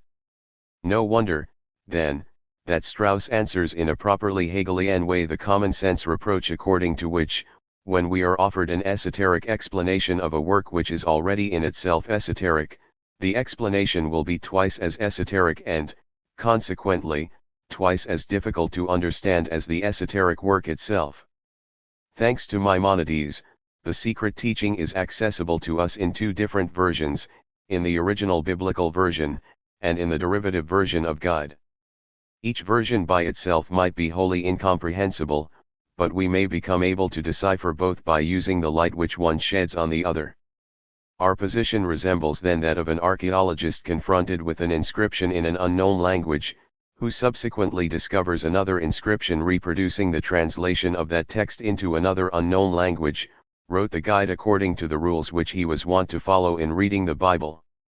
Therefore, if we wish to understand the guide, we must read it according to the rules which Maimonides applies in that work to the explanation of the Bible. 75. The redoubling of the problem thus paradoxically generates its own solution. One should bear in mind here that when Strauss emphasized the difference between exoteric and esoteric teaching, he conceived this opposition in a way almost exactly opposite to today's New Age defenders of esoteric wisdom. The content of New Age wisdom is some spiritual higher reality accessible only to the initiated few, while common mortals see around them only vulgar reality. For Strauss, on the contrary, and in a properly dialectical way, such narratives of spiritual mystery are the very model of fables concocted ad captum vulgi. Is this not confirmed by the success of the recent wave of religious thrillers epitomized by Dan Brown's The Da Vinci Code? These works are perhaps the best indicator of the contemporary ideological shift. The hero is in search of an old manuscript which will reveal some shattering secret that threatens to undermine the very foundations of Christianity. A criminal edge is provided by the desperate and ruthless attempts of the Church to suppress the document. The secret as a rule focuses on the repressed feminine dimension of the divine. Christ was married to Mary Magdalene, the Grail is actually the female body, etc. The paradox assumed here is that it is only through the monotheistic suspension of the feminine signifier, of the polarity of masculine and feminine, that the space emerges for what we broadly refer to as feminism proper, for the rise of feminine subjectivity. For Strauss, by contrast, the unbearable esoteric secret is the fact that there is no God or immortal soul, no divine justice, that there is only this terrestrial world which has no deeper meaning and carries no guarantee of a happy outcome. When Strauss deploys the inherent paradox of a theology which proceeds ad captum vulgi, he thus provides a textbook case of the Hegelian negation of the negation. 76. In the first step, Strauss, following Spinoza, asserts that, in the Bible, God speaks in the language of ordinary people, adapting his speech to vulgar prejudices. In short, he tells stories which mobilize the powers of human imagination. However, in the second step, the question necessarily pops up, is not the idea of a God as a supreme person who employs ruses, displays mercy and rage, and so on, in itself a common idea which only can occur when one speaks with a view to the capacity of the vulgar? Another example, Badiou uses the term in aesthetics to refer to a relation of philosophy to art that, maintaining that art is itself a producer of truths, makes no claim to turn art into an object for philosophy. Against aesthetic speculation, in aesthetics describes the strictly intra-philosophical effects produced by the independent existence of some works of art. 77. Badiou's opposition to philosophical aesthetics is thus double. Art is not opposed to thinking, art generates its own truth, which is why philosophy does not preside over art, explicating in conceptual terms the truth that art stages in preconceptual modes of representation. Philosophy does not deploy a universal theory of art, it describes the intra-philosophical effects of some works of art. Nevertheless, we should note that this distance from aesthetics is inherent to it, that the term in aesthetics functions like a predicate in an infinite judgment, as a negation which remains within the negated field in aesthetics is non-aesthetics. Where then is the non-all in the relationship between necessity and contingency? Is it that necessity is universal and contingency its constitutive exception? Everything is necessary except necessity itself, the fact of which is contingent, and so on, or vice versa, everything is contingent except contingency itself, the fact of which is necessary, etc. A first hint is given by L. E. Goffey, who ingeniously links this grounding of universality in the exception of its enunciation to the famous cry of a compulsive neurotic, anything but that. Expressing his readiness to give away everything but that which really matters, anything but that, the cry, if there is one, of a man confronted with castration, assumes here the form of a everyone, but not me, which asserts itself as the sine qua non of the enunciation of an all. 78. The difference between the two is that the exception which grounds universality is contingent, while the compulsive neurotic's exception is necessary. The one thing he is not ready to give is necessary. Everything else is contingent. This means that contingency as exception is primordial, and that the reversal of roles is its compulsive neurotic inversion. This conclusion imposes itself the moment we formulate all four positions that follow from each of these two opposed starting points. Everything is necessary, there is something which is not necessary, there is nothing which is not necessary, not all things are necessary, everything is contingent, there is something which is not contingent, there is nothing which is not contingent, not all things are contingent. The true foundation of dialectical materialism is not the necessity of contingency, but the contingency of necessity. In other words, while the second position opts for a secret invisible necessity beneath the surface of contingency, the first position asserts contingency as the abyssal ground of necessity itself. In a brilliant move, Le Goffet applies this logic of universality and its constitutive exception to the relationship between psychoanalytic theory and clinical practice.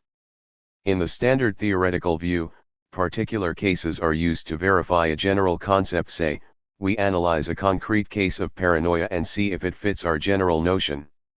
Le Goffet, on the contrary, reads concrete cases as constitutive exceptions.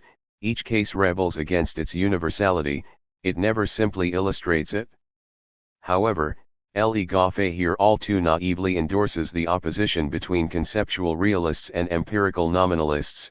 For the first, the conceptual architecture first articulates the order of the world. For the second, it misses it at first, and it is from this failure that the object shines forth, is grounded in existence. 79 For a Hegelian, this is literally true, more literally than intended by Le Goffet. It is not only that the object eludes our conceptual grasp, it is that the object in the strict sense emerges as the result of the failure of our conceptual grasp. This is why Le Goffet also unwittingly speaks the truth when he writes, the feature displayed by the object, the situation, or the individual, and which allows us to subsume it under a concept, is actually not of the same nature as the feature present in the concept itself. 80 What this means, read literally, is that the truth of the discord between the individual case and its universal concept is the inherent discord within the concept itself. The feature in question redoubles itself into the universal feature and the same feature in its particular determination.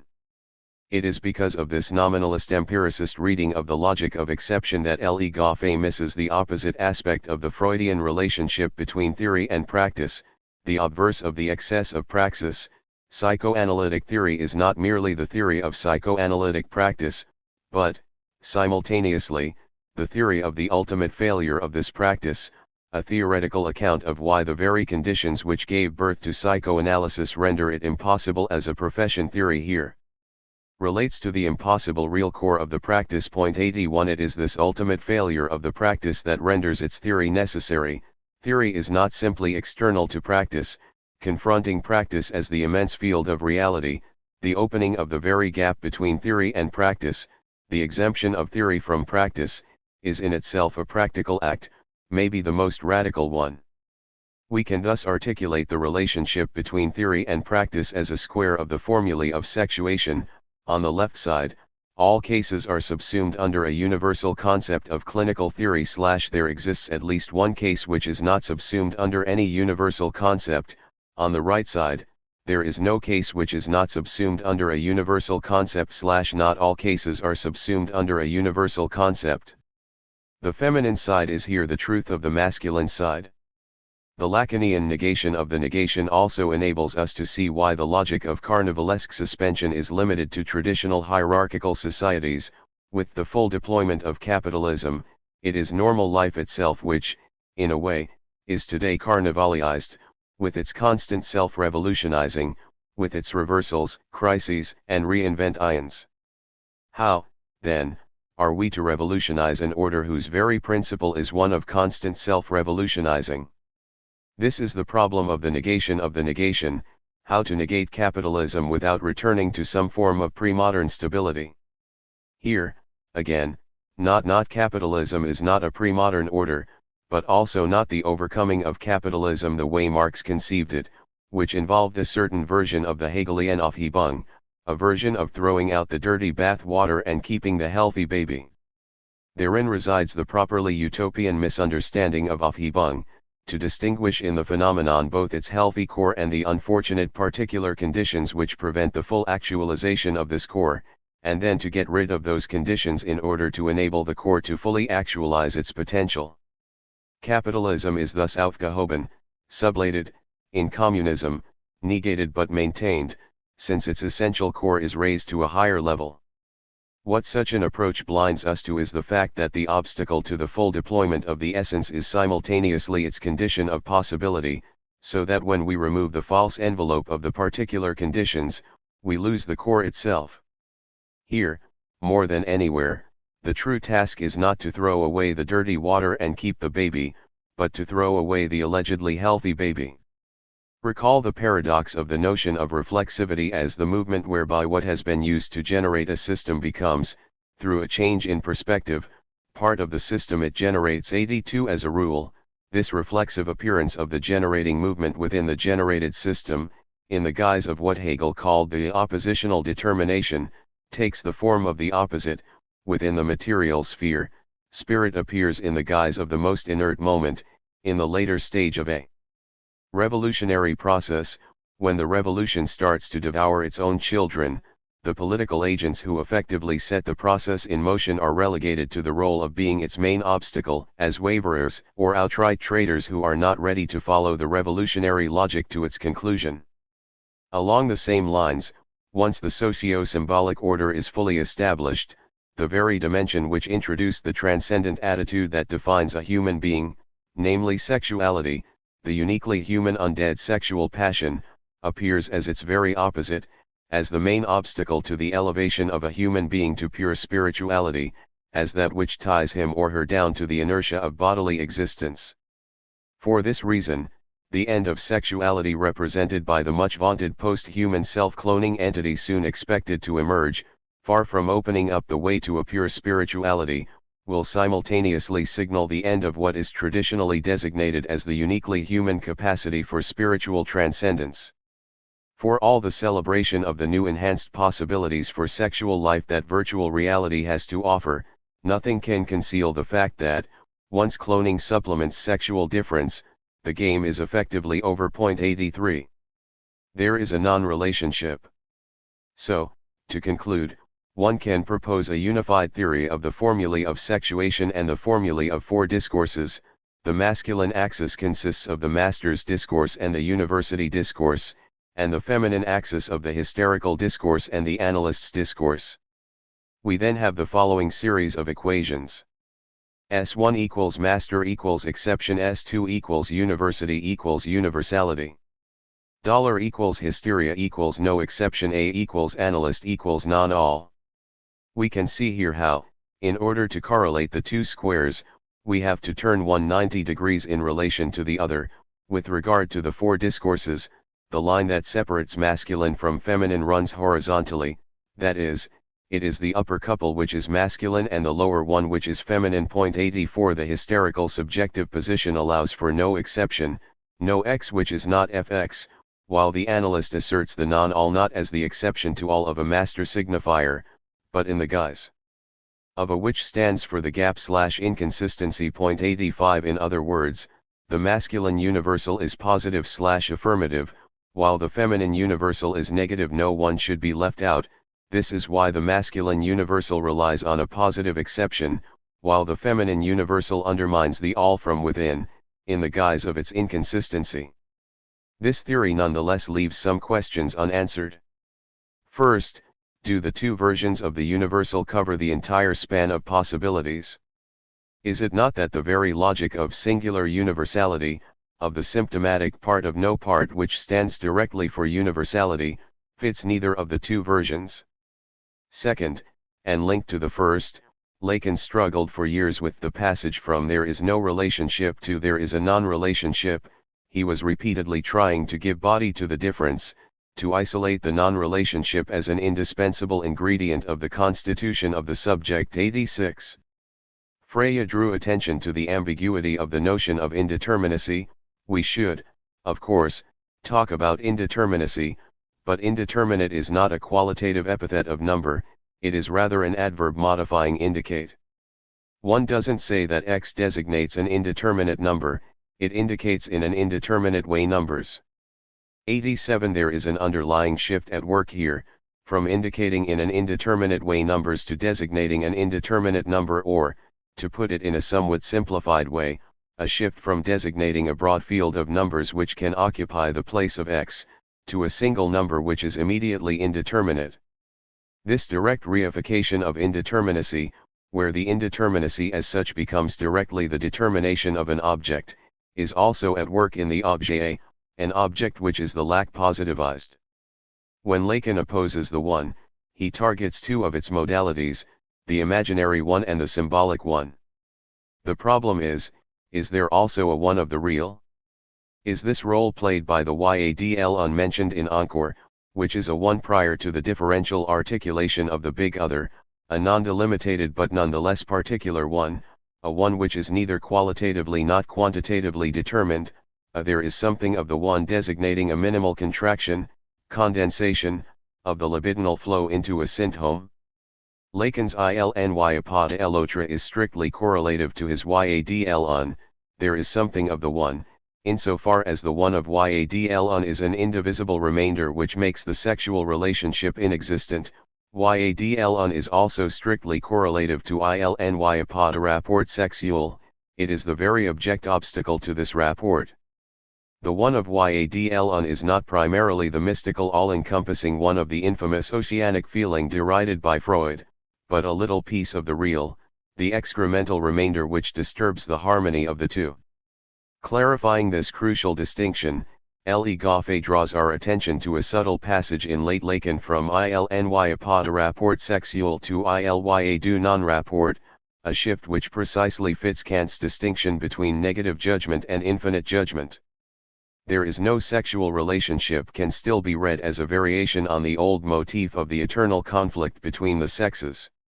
There is a non-relationship implies something much more radical, the positivization of this impossibility of the sexual relationship in a paradoxical transfinite object which overlaps with its own lack or which is in excess with regard to itself. This means that masculine and feminine are not simply two out-of-sync entities, but that sexual difference in a way precedes the two sexes, so that the two sexes somehow come later, they react to, endeavor to resolve or symbolize, the deadlock of the difference, and this deadlock is materialized in the pseudo-object called the objet. This is why we should not say of the objet simply that it is not sexual, it is unsexual in exactly the same sense in which vampires are undead. The undead are neither alive nor dead but the monstrous living dead, and, in the same way, the objet is neither sexual nor non-sexual but sexually asexual, a monstrosity which does not fit the coordinates of either of the two sexes but is still sexual. As Lacan pointed out, what is at stake here is nothing less than a change in the principle of all principles, from the ontological principle of non-contradiction to the principle that there is no sexual relationship. It is easy to see how this passage from there is no relationship to there is a non-relationship evokes the Kantian passage from negative to infinite judgment. He is not dead is not the same as he is undead, just as there is no relationship is not the same as there is a non-relationship. The importance of this passage, with regard to sexual difference, is that, if we stop at there is no sexual relationship as our ultimate horizon, we remain in the traditional space of the eternal struggle between the two sexes. Even Jacques-Alain Miller sometimes sounds like this when, for example, he reads there is no sexual relationship along the lines of male with regard to female is not like a key which fits its lock, as a simple assertion of disharmony in contrast to harmony. Once we pass to there is a non-relationship, even this kind of Heraclitean unity/harmony in conflict is left behind. Since masculine and feminine are no longer symmetrical opposite poles, one of them contains its own negation and thus breaks out of the confines of the opposition. Not woman is not man, but the abyss of not woman within the feminine, as the undead remain within the domain of the dead. François Wall once made a critical remark, directed at Badiou, that the argument that enjoins us to deduce the existence of non-belonging from the negation of belonging merely reiterates the ontological argument maybe, but is this not the only version of the ontological argument that a materialist can endorse? 88. The situation is strictly homologous to that of relationship. If there is no sexual relationship, there has to be an impossible object which gives body to a non-relationship. If there is no class relationship, there has to be a social agent which embodies this non-relationship, class struggle as such.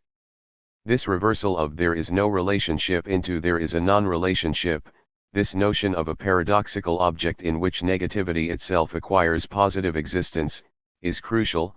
Without it, we remain at the abstract level of the eternal struggle of two opposed principles.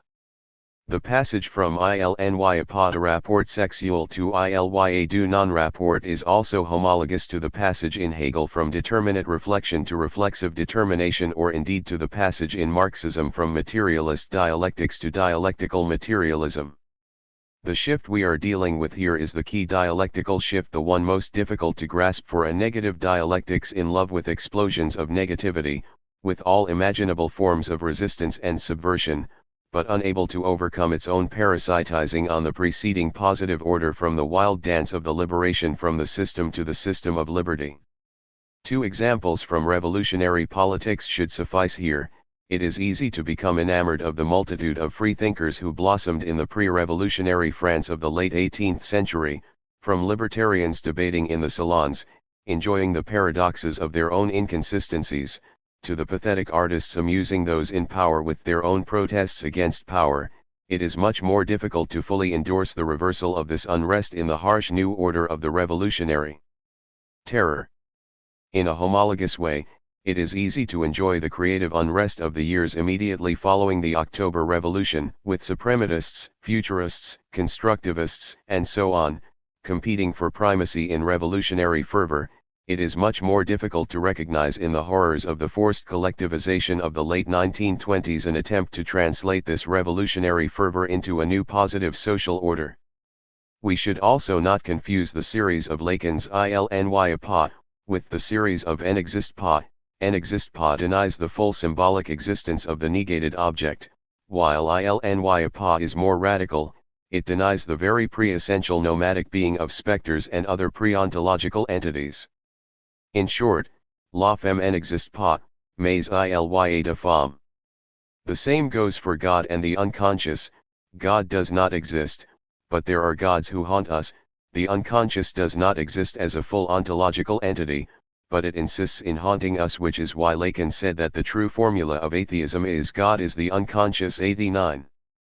The reason Lacan, in his later teaching, turned to the theme of knots was precisely in order to think the non-relationship as embodied in a paradoxical element. Point 90. Here enters the Borromean knot, consisting of three circles intertwined in such a way that no two are directly connected but are held together only through the third, so that if we cut the third knot, the other two will also be disconnected. In short, there is no relationship between any two circles. What is this third circle? The objet? The syntome? The symbolic order itself? Here Lacan, at the very end of his teaching, reached a deadlock to which, in an authentically tragic mode, he openly confessed.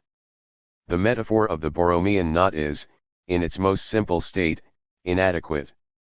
It abuses the metaphor, because there really is no thing which supports the imaginary, the symbolic, and the real. What is essential in what I am saying is that there is no sexual relationship. That there is no sexual relationship because there is an imaginary, a symbolic, and a real. This is what I did not dare to say. But I nonetheless said it. It is evident that I was wrong, but I simply let myself slide into it. This is disturbing. It is even more than annoying. It is even more annoying that it is not justified. This is how things look to me today, and this is what I confess to you. All right. 91. Two things should be noted here. First, retroactively, one can see where the obvious mistake lay. The Borromean knot works as a metaphor only if we think the three circles as simultaneous, intertwined on the same surface. Second, why was Lacan, by his own confession, wrong to say that there is no sexual relationship because there is an imaginary, a symbolic, and a real? Because the three are not given simultaneously as a triad, they rather function like the Kierkegaardian triad of aesthetic, ethical, religious, where the choice is always between two terms, an either/or, in other words, the three terms do not operate at the same ontological level, so that we encounter a certain minimal temporality, first the antagonism between the aesthetic and the ethical, then, with the passage to the ethical, the antagonism repeats itself in the guise of the jump from the ethical to the religious. One can thus even say that, in a weird negation of the negation, the religious is the return of the aesthetic within the domain of the ethical, the religious is non-aesthetic. 92. Similarly, in Lacan's triad of imaginary symbolic real, or in Freud's of ego superego id, when we focus on one term, the other two get condensed into one. If we focus on the imaginary, the real and the symbolic get contracted into the imaginary's opposite under the domination of the symbolic. If we focus on R, I and S get contracted under the domination of S. 93. What Lacan is struggling with here is how to formulate or formalize an impossible/real object which keeps the two sexes apart and, simultaneously, is the only thing, a third thing, which indirectly connects the two.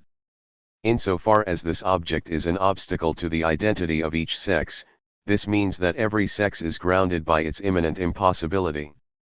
The inadequacy of the Borromean metaphor is that it makes it appear as if, when the third circle is cut off, the two other circles simply wander off, each going its own way, as if the two sexes have some kind of consistency outside of their constitutive difference.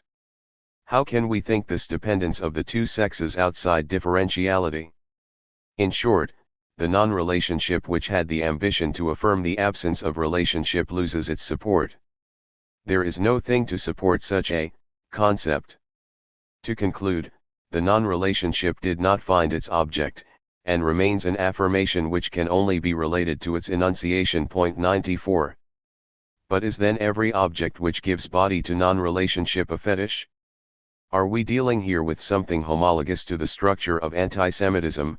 The two non-related circles are the two classes, capitalists and proletarians, and their non-relationship exists in the figure of the Jew. This radical formulation brings us to a dynamic position which presupposes a non-relationship as an unfathomable elusive absolute difference already betrayed by any object which tries to positivize there is no relationship into there is a non-relationship, like the objet which poses as the obstacle to the direct relationship between the sexes. We can see what is wrong here if we pursue further this homology of sexual difference and class antagonism. The axiomatic basis of communist politics is not simply the dualist class struggle, but, more precisely, the third moment as the subtraction from the two of hegemonic politics. That is to say, the hegemonic ideological field imposes on us a plane of visibility with its own principal contradiction, and the first thing we must do is reject this opposition, recognize it as a false opposition destined to obfuscate the true line of division. Lacan's formula for this redoubling is 1 + 1 + a, the official antagonism is always supplemented by an indivisible remainder which indicates its foreclosed dimension. In other words, the true antagonism is always reflexive, it is the antagonism between the official antagonism and that which is foreclosed by it. Today, again, the true antagonism is not between liberal multiculturalism and fundamentalism, but between the very field of their opposition and the excluded third. This is why Lacan's formula of 1 + 1 + a is best exemplified by the class struggle, the two classes plus the excess of the Jew, the objet a, the supplement to the antagonistic couple. The function of this supplementary element is double, it is a fetishistic disavowal of the class antagonism, yet precisely as such, it stands for this antagonism, forever preventing class peace. In other words, if we had just the two classes, just 1 + 1 without the supplement, we would not have a pure class antagonism but, on the contrary, class peace, two classes complementing each other in a harmonious whole. The paradox is thus that it is the very element which blurs or displaces the purity of the class struggle that serves as its prime mover. Critics of Marxism who point out that there are never only two classes opposed in social life thus miss the point. It is precisely because there are never just two classes opposed that there is class struggle. We never have a pure confrontation of the two antagonistic classes, there are always third elements which displace the struggle, and these third elements are not just a complication of the class struggle, they are the class struggle. Without them, we would not have class struggle proper, but a simple differential relationship of the two opposed classes. Class struggle is precisely the struggle for hegemony, for the appropriation of these third elements. Here is the final sentence from the Wikipedia description of the film Super 8. The movie ends with the starship blasting off towards the creature's home planet while Joe and Alice hold hands. The couple is created when the thing which served as the ambiguous obstacle disappears ambiguous, because it was nonetheless needed to bring the couple together in the first place. This is what ILNY apod rapport sexual means in practice. The direct relationship is impossible, a third object serving as obstacle is needed to establish a link. Lars von Trier's Melancholia stages an interesting reversal of this classic formula of an object thing which serves as the enabling obstacle to the production of the couple. At the film's end, the thing does not withdraw, it hits Earth, destroying all life, and the film deals with the different ways the main characters deal with the impending catastrophe. This allows us also to approach in a new way Badiou's concept of the point as the point of decision, as the moment at which the complexity of a situation is filtered through a binary disposition and thus reduced to a simple choice, all things considered, are we against or for? With regard to the third moment as the subtraction from the two of hegemonic politics, we should always bear in mind that one basic operation of hegemonic ideology is to enforce a false point, to impose on us a false choice, as in today's war on terror, when anyone who tries to draw attention to the complexity and ambiguity of the situation is sooner or later interrupted by an impatient voice saying, "Okay, enough of this muddle, we are engaged in a difficult struggle in which the fate of the free world is at stake, so please, make it clear, where do you really stand, do you support freedom and democracy or not?" 95. The obverse of this imposition of a false choice is, of course, the blurring of the true line of division. Here Nazism, with its designation of the Jewish enemy as an agent of the plutocratic Bolshevik plot, remains unsurpassed. In this designation, the mechanism is almost laid bare, the true opposition is literally obliterated, blurred into one, and therein lies the function of the name Jew to serve as the operator of this obliteration. The first task of emancipatory politics is therefore to distinguish between false and true points, false and true choices, to bring back the third element whose obliteration sustains the false choice, just as, today, the false choice of liberal democracy or Islamofascism is sustained by the obliteration of radical secular emancipatory politics. We should be clear, then, in rejecting the dangerous motto "my enemy's enemy is my friend," which may lead us in particular into discerning a progressive anti-imperialist potential in fundamentalist Islamist movements. The ideological universe of organizations like Hezbollah is based on a blurring of the differences between capitalist neo-imperialism and secular progressive emancipation. Within Hezbollah's ideological space, women's emancipation, gay rights, etc., are nothing but the decadent moral aspect of Western imperialism. We can see clearly here how the bourgeoisie functions in the masculine way, and the proletariat in the feminine. For the bourgeoisie, the field of the political is a closed dual relationship where the enemy of my enemy is my friend, for which they are now paying a heavy price. Today's enemies, Muslim fundamentalists, were yesterday enemies of the enemy. For the proletariat as non-all, the field is not closed in this binary fashion. My enemy's enemy is not my friend, but, on the other hand, to be non-bourgeois is not to be bourgeois again, but our prospective ally. Part 4. The Cigarette After. Chapter 12. The Foursome of Terror, Anxiety, Courage, and Enthusiasm. My ongoing debate with Badiou could be read as a series of variations on the motif of how to redeem Hegel, how to reclaim him for the contemporary universe of radical contingency. In terms of the most elementary ontological coordinates, my difference with Badiou is threefold, with regard to the triad being/world/event. At the level of being, the multiplicity of multiples has to be supplemented by the barred one, the void as the impossibility of the one becoming one. At the level of appearance, the world has to be conceived of as language-bound, each world is sustained by a master signifier. At the level of the event, the negativity of anxiety and the drive has to be posited as prior to the affirmative enthusiasm for the event, as its condition of possibility. What is missing in Badiou is an ontology of the event. That is to say, when Badiou posits the truth event as the exception to the order of being, he adds that, as a materialist, he of course presumes that an event is just a torsion of being, that it exists only in the sum of its consequences, its inscriptions into the order of being. In order to conceptualize the mode of existence of the event, we thus need an ontology of virtual being, of a virtual X present only in its effects, or, even, retroactively generated by its own effects. Being/world/event. It is easy to imagine Badiou's rejoinder to my first thesis: is not the notion of a multiplicity of worlds set against the background of the barred one yet another case of post-philosophical metaphysics? Metaphysics because it provides no space for general ontology which, for Badiou, guarantees that we remain within materialism? And does not this lack of a general ontology which defines the common texture of being also make it impossible to account for universal truths, truths which reach across single worlds?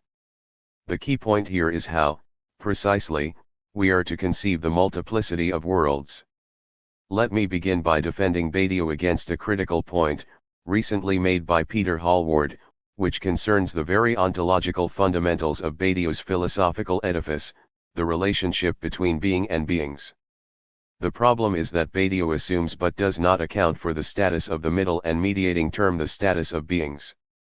Neither Badiou's ontology nor his logic seem to provide any clear place for ordinary ontic reality. What appears in our various Parisian worlds, clearly, are not instances of pure being or multiplicity, but people. Depending on the transcendental configuration of their world, these people can then appear or exist as tranquil workers, patriotic heroes, or rebellious insurgents, but in each case the transcendental appears to take the elementary ontic status of its inhabitants for granted. Between the being of a pure multiplicity and an appearing as docile or insurgent lies an abyss without mediation. The space that in other philosophies might be filled by an account of material actualization or emergent self-realization is one that Badiou, so far, prefers to consign to contingency. If the transcendental of a world determines the ways in which its objects may appear, Badiou seems to presume a metatranscendental register which simply gives a world the ontic raw material of its objects. 1. The gist of Hallward's argument is clear: the ontological structure of a purely formal mathematical multiplicity is not enough to provide the raw material, the ontic density of beings, of positive entities caught up in a world, organized through its transcendental frame. Convincing as it appears, this argument nonetheless imputes to Badiou's notion of the transcendental a perspectival status. It only works if, in a traditional Kantian way, we conceive the transcendental as the network that structures our perspective on noumenal reality. If, however, we follow Badiou and conceive the world the transcendental structuring principle as strictly immanent to ontic reality, then we have to conclude that beings, in their material density and with their wealth of properties, exist always and only as part of a world and its determinate situation. Beings are not neutral raw stuff caught up in one and then another transcendental network. The only neutral stuff outside every situation is mathematical multiplicity. There is another important consequence to be drawn from this absolute immanence of the transcendental: we should totally reject any notion of the symptomal point of a situation as an effect of the resistance of the inconsistent multiplicity of ontic reality to getting caught in the grid of transcendental consistency. The point of inconsistency, of the symptomal torsion of a situation, is generated by its immanent transcendental structure. Here we can discern the key lesson of Hegelian idealism for today's materialism. The basic premise of materialism is not the existence of some obscure impenetrable material density or thick matter which indicates that everything is not just thought, just notional determinations, that there is something really out there irreducible to notional determinations. For a materialism which has absorbed the lesson of Hegel, reality out there really is dematerialized, an abstract interplay of purely formal interrelations in which matter disappears. Far from indicating a radical externality resisting the subject, the thickness of objectivity resisting the subject's grasp is precisely the subjective moment, the most elementary reefing illusion of subjectivity, what the subject adds to the real in itself. This brings us to another key lesson of Hegel. Whenever we are dealing with the tension between our notional determinations and the stuff out there which resists our grasp, this tension is by definition secondary, an effect or refeeing perception of what is originally an inner imbalance or antagonism in the texture of notions themselves. Therein lies Hegel's basic idealist wager: every tension between notional determinations and reality can be reduced to an immanent tension of notional determinations. So where is the materialism here? In the fact that these tensions or antagonisms are constitutive and irreducible, that we can never arrive at a pure and fully actualized notional structure. There is nonetheless a problem with Badiou's elevation of mathematics into a model of the sciences. No modern science can be reduced to mathematical formalism, since it always includes also a minimum of empirical testing and measurement which introduce the aspect of the contingency of the real. No one knows in advance what the measurements will show. This element is missing in mathematics, where the contingency is limited to the selection or positing of the axioms with which the theoretician begins, while all that follows are the rational consequences of the axioms. Even such an abstract science like quantum physics, in which the dense positive materiality is dissolved into the pure virtuality of quantum waves, has to expose itself to measurement. Is the conclusion then that, for this very reason, mathematics is not a science, but a philosophical discipline, the only true universal ontology? Or, on the contrary, that in order to pass from mathematics to ontology proper, one needs a minimum of contingency able to disrupt or surprise the necessity involved in generating formulae from axioms? Insofar as mathematics is the pure ontology of being, we approach here the most sensitive and obscure part of Badiou's philosophical system, the transition from being to appearing. Although the professed task of Badiou's logics of worlds is to answer the question of how a world emerges from the pure multiplicity of being, he does not really answer this question. He merely posits this transition, namely the emergence of a world, as a fact, and then goes on to describe the transcendental structure of a world. From time to time, however, he risks a formulation which borders on Gnostic schwärmerei, as in the following passage. A kind of push, which is essentially topological, makes it that the multiple is not satisfied by being what it is, since, as appearing, it is there that it has to be what it is. But what does this being there mean, this being which comes to be insofar as it appears? It is not possible to separate an extension from what dwells in it, or a world from the objects which compose it. Point 2. Note how Badiou here claims the exact opposite of Heidegger. The whole point of Heidegger's ontological difference as the difference between appearing entities and the horizon world of appearing is that one can and should separate a world from the objects which compose it. Ontological difference is the separation. The problem here is the problem, not that of how we pass from appearances to true being, but the opposite, the truly hard one: how we pass from being to appearing. How and why does being start to appear to itself? In other words, the problem is one of locality, of a focal point always presupposed in a world. In his Human Touch, Michael Frayn noted the radical relativity of our notion of the universe, when we talk about the microdimensions of quantum physics, so small as to be unimaginable, or about the vastness of the universe, so large that we are an imperceptible speck within it. We always presuppose our gaze, our normal measure of greatness. Quantum waves are small, the universe is large, with regard to our standards. The lesson is that every notion of objective reality is bound to a subjective point.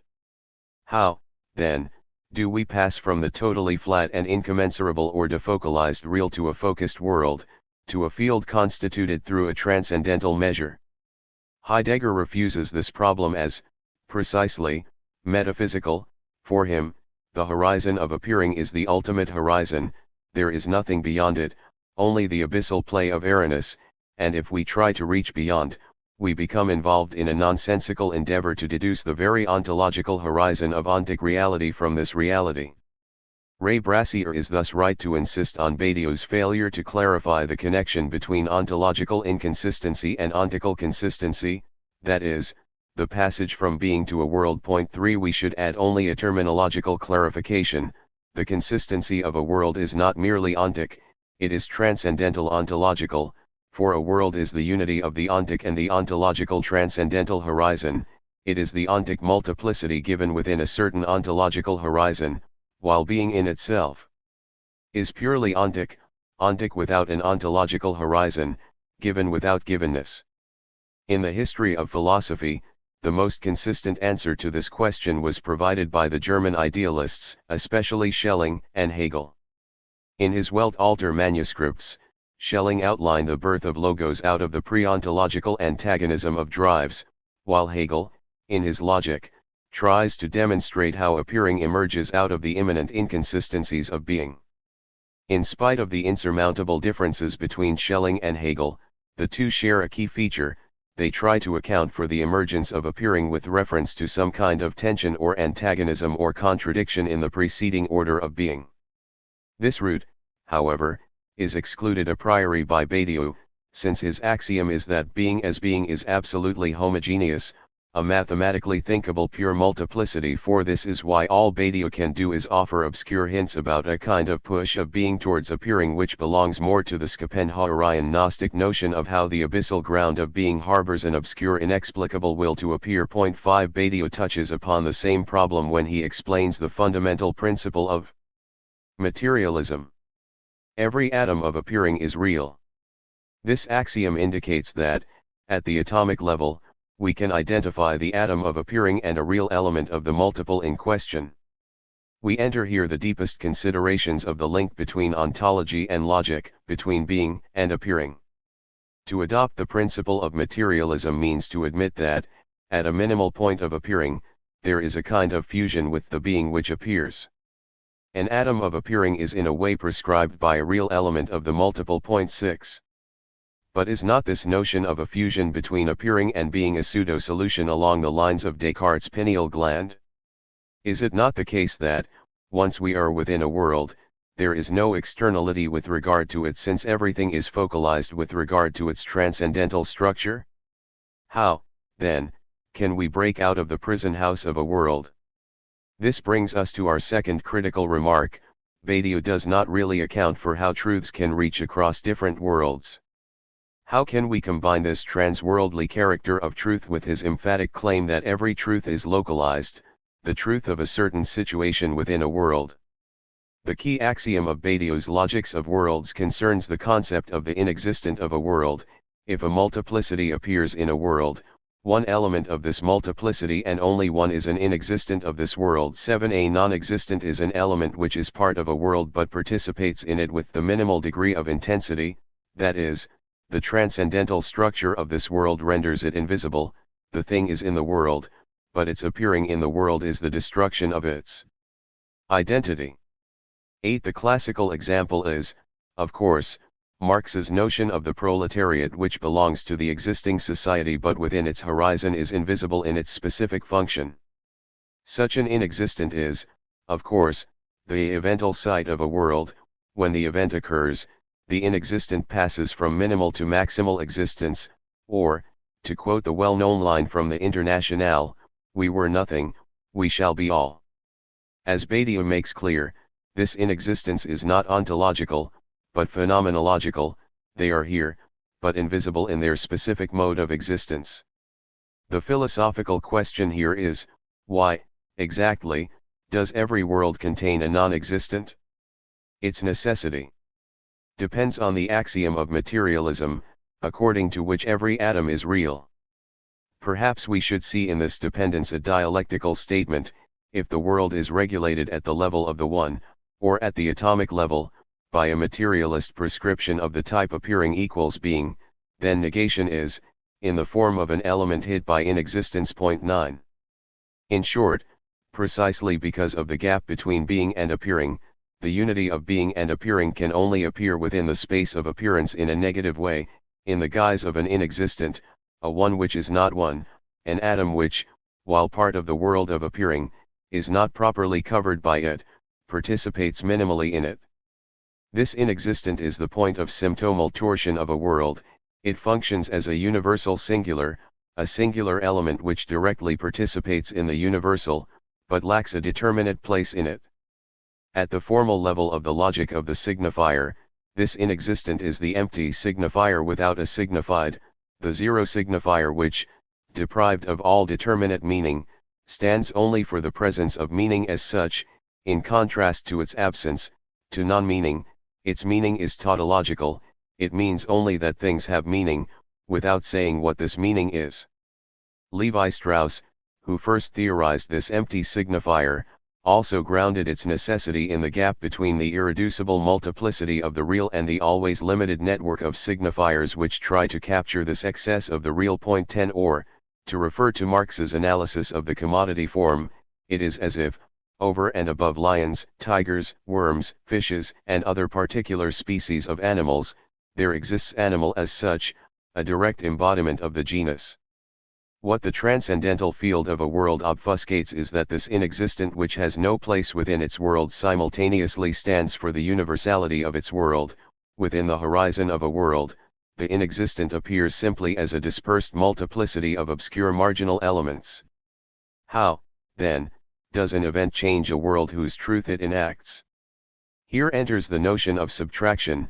It is the concept of subtraction which resolves the open question of Badiou's being and event, which is that of the link or intersection between being and event. How do we avoid the reproach that an event is a proto-religious miracle which intervenes from some transcendent beyond into the order of being? At its most elementary, subtraction is precisely the way an event inscribes itself into being. It is the subtractive movement which opens up the space for the event within the order of being. We should also note how, in contrast to Badiou's affirmationist insistence on the positivity of an event, subtraction designates a negative move, a withdrawal, the reduction to a minimum. What Badiou calls subtraction is thus another name, his name, for negativity in its affirmative dimension, for a negativity which is not just a destructive gesture, but opens up a new dimension. No wonder, then, that Badiou's subtraction functions like Hegel's Aufhebung. It contains three different layers of meaning: to withdraw, disconnect, to reduce the complexity of a situation to its minimal difference, to destroy the existing order. As in Hegel, the solution is not to differentiate the three meanings, but to grasp subtraction as the unity of its three dimensions. We should withdraw from our immersion in a situation in such a way that this withdrawal renders visible the minimal difference sustaining its multiplicity and thereby causes its disintegration, in the same way that removing a card from a house of cards causes the collapse of the entire edifice. Badiou grounds this solution in three premises: the multiple which localizes the eventual mutation should already be there in the world, it should appear in it, that is, the mutation should not occur as the effect of a transcendental intervention of some miraculous outside. The transcendental of the world in question should not be modified in its internal rules, for we remain in the same world. The inexistent multiple somehow supplements the functioning of the transcendental rules, so that the mutation should concern the relationship between the multiple and the transcendental of its world. His solution is thus that there is a local mutation in the appearing when a multiple falls itself under the measure of the identities which authorizes the comparison between its elements, or when the support of being of the appearing appears locally. 11. What happens here is that a multiple is counted under its own law of appearance. We call sight a multiple which appears in a new way, insofar as it falls under the general measure of the degrees of identity which prescribe its own appearing element by element. Let us say that a sight makes appear itself. 12. This can happen precisely because the sight is a universal singular. Since the inexistent does not have a particular content, one cannot just endow it with a greater intensity of appearing. At this symptomal point, a local mutation is only possible if the very universal support of being of the appearing appears locally. When proletarians no longer appear as obscure background entities, but as a direct embodiment of the universal, an eventual mutation occurs, in their singular being. The universality as such is momentarily visible. 13. The question to be raised here is this: why should an event not designate a modification of the very internal rules of the transcendental of a world? Why do we not actually pass from one to another world? Is it not that, for a non-existent to change into a being with the maximum intensity of existence, the very rules which measure the intensity of being have to change? If proletarians are to count as being human as such, does not the very measure of what counts as being human have to be modified? In other words, is it not that an inexistent which is the point of symptomal torsion of a world can only be made fully existent if we pass into another world? This brings us to the very complex and ambiguous relationship between inconsistency and truth in Badiou's thought. As Hallward has pointed out, for Badiou, inconsistency is a category of truth, rather than knowledge or experience.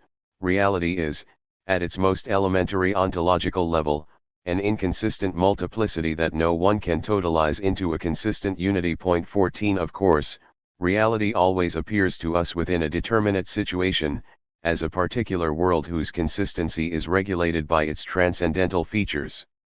But, as Badiou puts it, a truth is this minimal consistency which indicates in the situation the inconsistency that makes its being.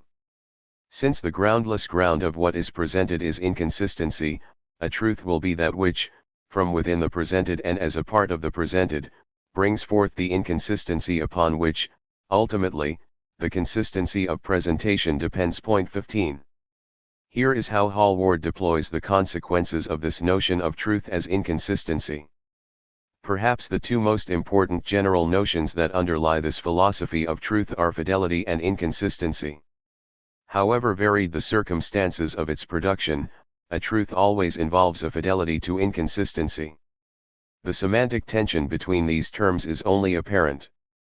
Fidelity, a principled commitment, variously maintained, to the infinite and universalizable implications of a disruptive event. 16 Inconsistency, the presumption, variously occasioned, that such disruption touches on the very being of being. Inconsistency is the ontological basis, so to speak, of a determined wager on the infinitely revolutionary orientation and destiny of thought. Fidelity is the subjective discipline required to sustain this destiny and thus to affirm an immortality that Badiou readily associates with the legacy of St. Paul and Pascal. Inconsistency is what there is and fidelity is a response to what happens, but it is only by being faithful to the consequences of what happens that we can think the truth of what there is.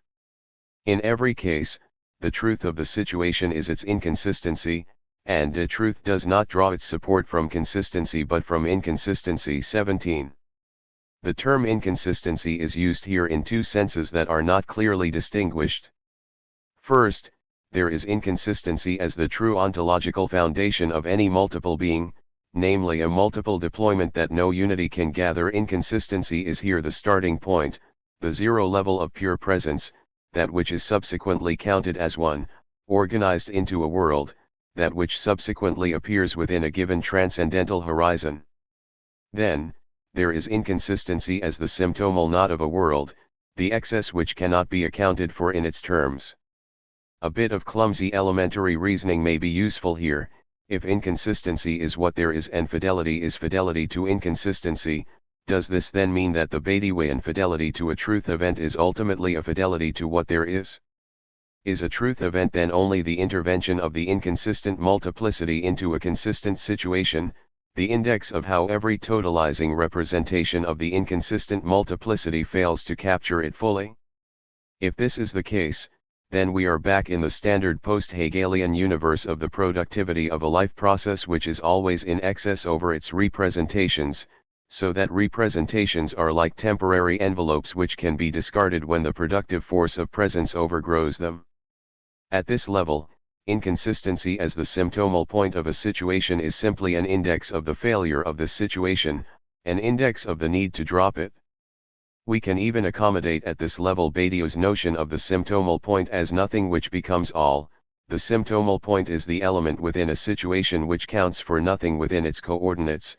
Through the evental revolution, this nothing becomes all, the basic structuring principle of a new situation. However, considered in this way, the event is only a passage from one to another world, a founding of a new world. A world in becoming. The whole process can be grasped in the terms of an opposition between the inconsistent multiplicity of being and the consistency of a world as a form of appearance of multiplicity. This couple is, however, clearly not strong enough to provide the coordinates for Badiou's notion of a truth event.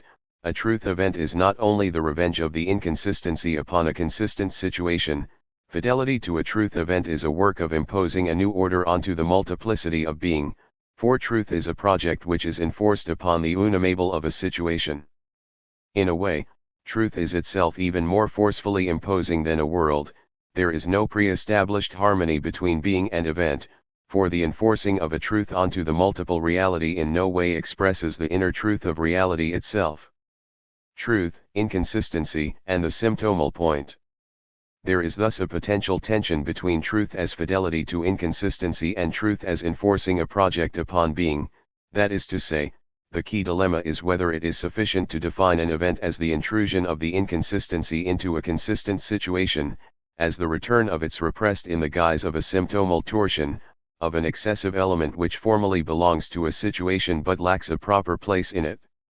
Is it not the case that such points of symptomal torsion are not yet events themselves but only what Badiou calls evental sites, possible places where an event can occur? If, however, truth is an order enforced or imposed on the multiplicity of being, then the question arises, how does truth differ from a world? Can truth become a world? 18 To put it bluntly, does an event, like every situation, also have its point of symptomal torsion, so that a truth event is merely the passage between one and another world? The answer, of course, is no. The truth enforced upon a situation is of a radically different nature to a world. Again, to put it bluntly, a world is historical, a transcendental historical organization of a sphere of being, while as Badiou repeatedly emphasizes in his unabashedly Platonic way, truth is eternal. In enforcing it one enforces onto reality an eternal idea. We are thus dealing with two radically different levels. A world is a formation of human finitude, hermeneutic, the evental truth is eternal, the transhistorical persistence of an eternal idea which continues to haunt us in all possible worlds. As the idea only exists in its power to make an object come in truth, and thus to sustain that there is universal, it is not itself presentable, since it is the presentation to the true. In a word, there is no idea of idea. By the way, one can name this absence truth. 19 Truth thus always relies on a there is no meta-language. It occurs when we cannot step back and adopt a reflexive distance, when the only step back would have been into the horizon itself. The sign of an idea is that we cannot go further back, we have reached the limit, the only thing behind an object is the void of its presentation. For example, a work of art is a truth event when it cannot be dissolved further into its positive historical conditions, when there is more in its pure appearing than in the complex conditions that sustain it, so that we can only admire its appearance as such. Both world and truth event are modes of appearing. A world consists of the transcendental coordinates of appearing, while a truth event is something that, rather than appearing, shines through, transpires in reality. The status of the world is hermeneutic, it provides the horizon of meaning that determines our experience of reality, while the status of the idea is real, it is a virtual immovable X whose traces are discernible in reality. In other words, the universality of a world is always false in the Marxist critico-ideological sense. Every world is based upon an exclusion or repression which can be detected through its points of symptomal torsion, while the universality of truth is unconditional, for it is not based upon a constitutive exception, it does not generate its point of symptomal torsion. Badiou takes this claim literally. At the beginning of his Logics of Worlds, he takes the example of a horse as an object of visual art and attempts to demonstrate how two historical extremes, the famous Lascaux cave drawings of a horse and Picasso's horses, both render the same eternal idea of a horse. Much more important examples in this context are the great events of modern emancipatory politics, the French Revolution, the October Revolution, the Chinese Cultural Revolution. In all these cases, Badiou staunchly opposes the Hegelian reading which interprets the final failure of these events as the result of their immanent limitations, so that the failure of the event is its truth. Due to the immanent limitations of its egalitarian project, the French Revolution had to end in the triumph of the bourgeois market, as the truth of the enthusiastic dreams which had inspired the revolutionaries. Likewise, the October Revolution had to end in Stalinism. The Cultural Revolution had to end in the recent triumph of capitalism in China. In each case, the interpretive method is the same, that of a symptomal reading which sees in what appeared to the engaged participants as the failure or betrayal of their project the realization of the very truth of that project. The disappointed revolutionaries are thus dismissed as hysterical beautiful souls who refuse to recognize in the catastrophe they deplore the outcome and truth of their own acts. It is easy to discern in this the motif of the cunning of reason. The revolutionaries were the instruments of historical necessity, mere tools employed in the realization of something they themselves despised. For Badiou, on the contrary, the failure of a revolution simply indicates the exhaustion of a sequence. It does not in any way reveal its truth, its fateful limitations. Take the Cultural Revolution, which can be read at two different levels. If we read it as a part of historical reality, we can easily submit it to a dialectical analysis in which the final outcome of a historical process is taken to reveal its truth. The ultimate failure of the Cultural Revolution bears witness to the inherent inconsistency of the very project. It is the explication deployment actualization of that inconsistency. If, however, we analyze it as an event, as an enactment of the eternal idea of egalitarian justice, then the ultimate outcome of the Cultural Revolution, its catastrophic failure and reversal into savage capitalist expansion, does not exhaust the reel of the Cultural Revolution. Its eternal idea survives its defeat in socio-historical reality. It continues to lead the spectral life of a failed utopia which will haunt future generations, patiently awaiting its next resurrection. There is a basic philosophical dilemma underlying this alternative. It may seem that the only consistent Hegelian standpoint is one which measures the notion by the success or failure of its actualization, so that, from the perspective of the total mediation of essence by its appearance, any transcendence of the idea over its actualization is discredited. The consequence is that, if we insist on the eternal idea which survives its historical defeat, then this necessarily entails in Hegel's a regression from the level of the notion as the fully actualized unity of essence and appearance to the level of the essence supposed to transcend its appearing. But is this actually the case? One can also claim that the excess of the utopian idea does not contradict the total mediation of the idea and its appearing, the basic Hegelian insight according to which the failure of reality to fully actualize an idea is simultaneously the failure of this idea itself continues to hold.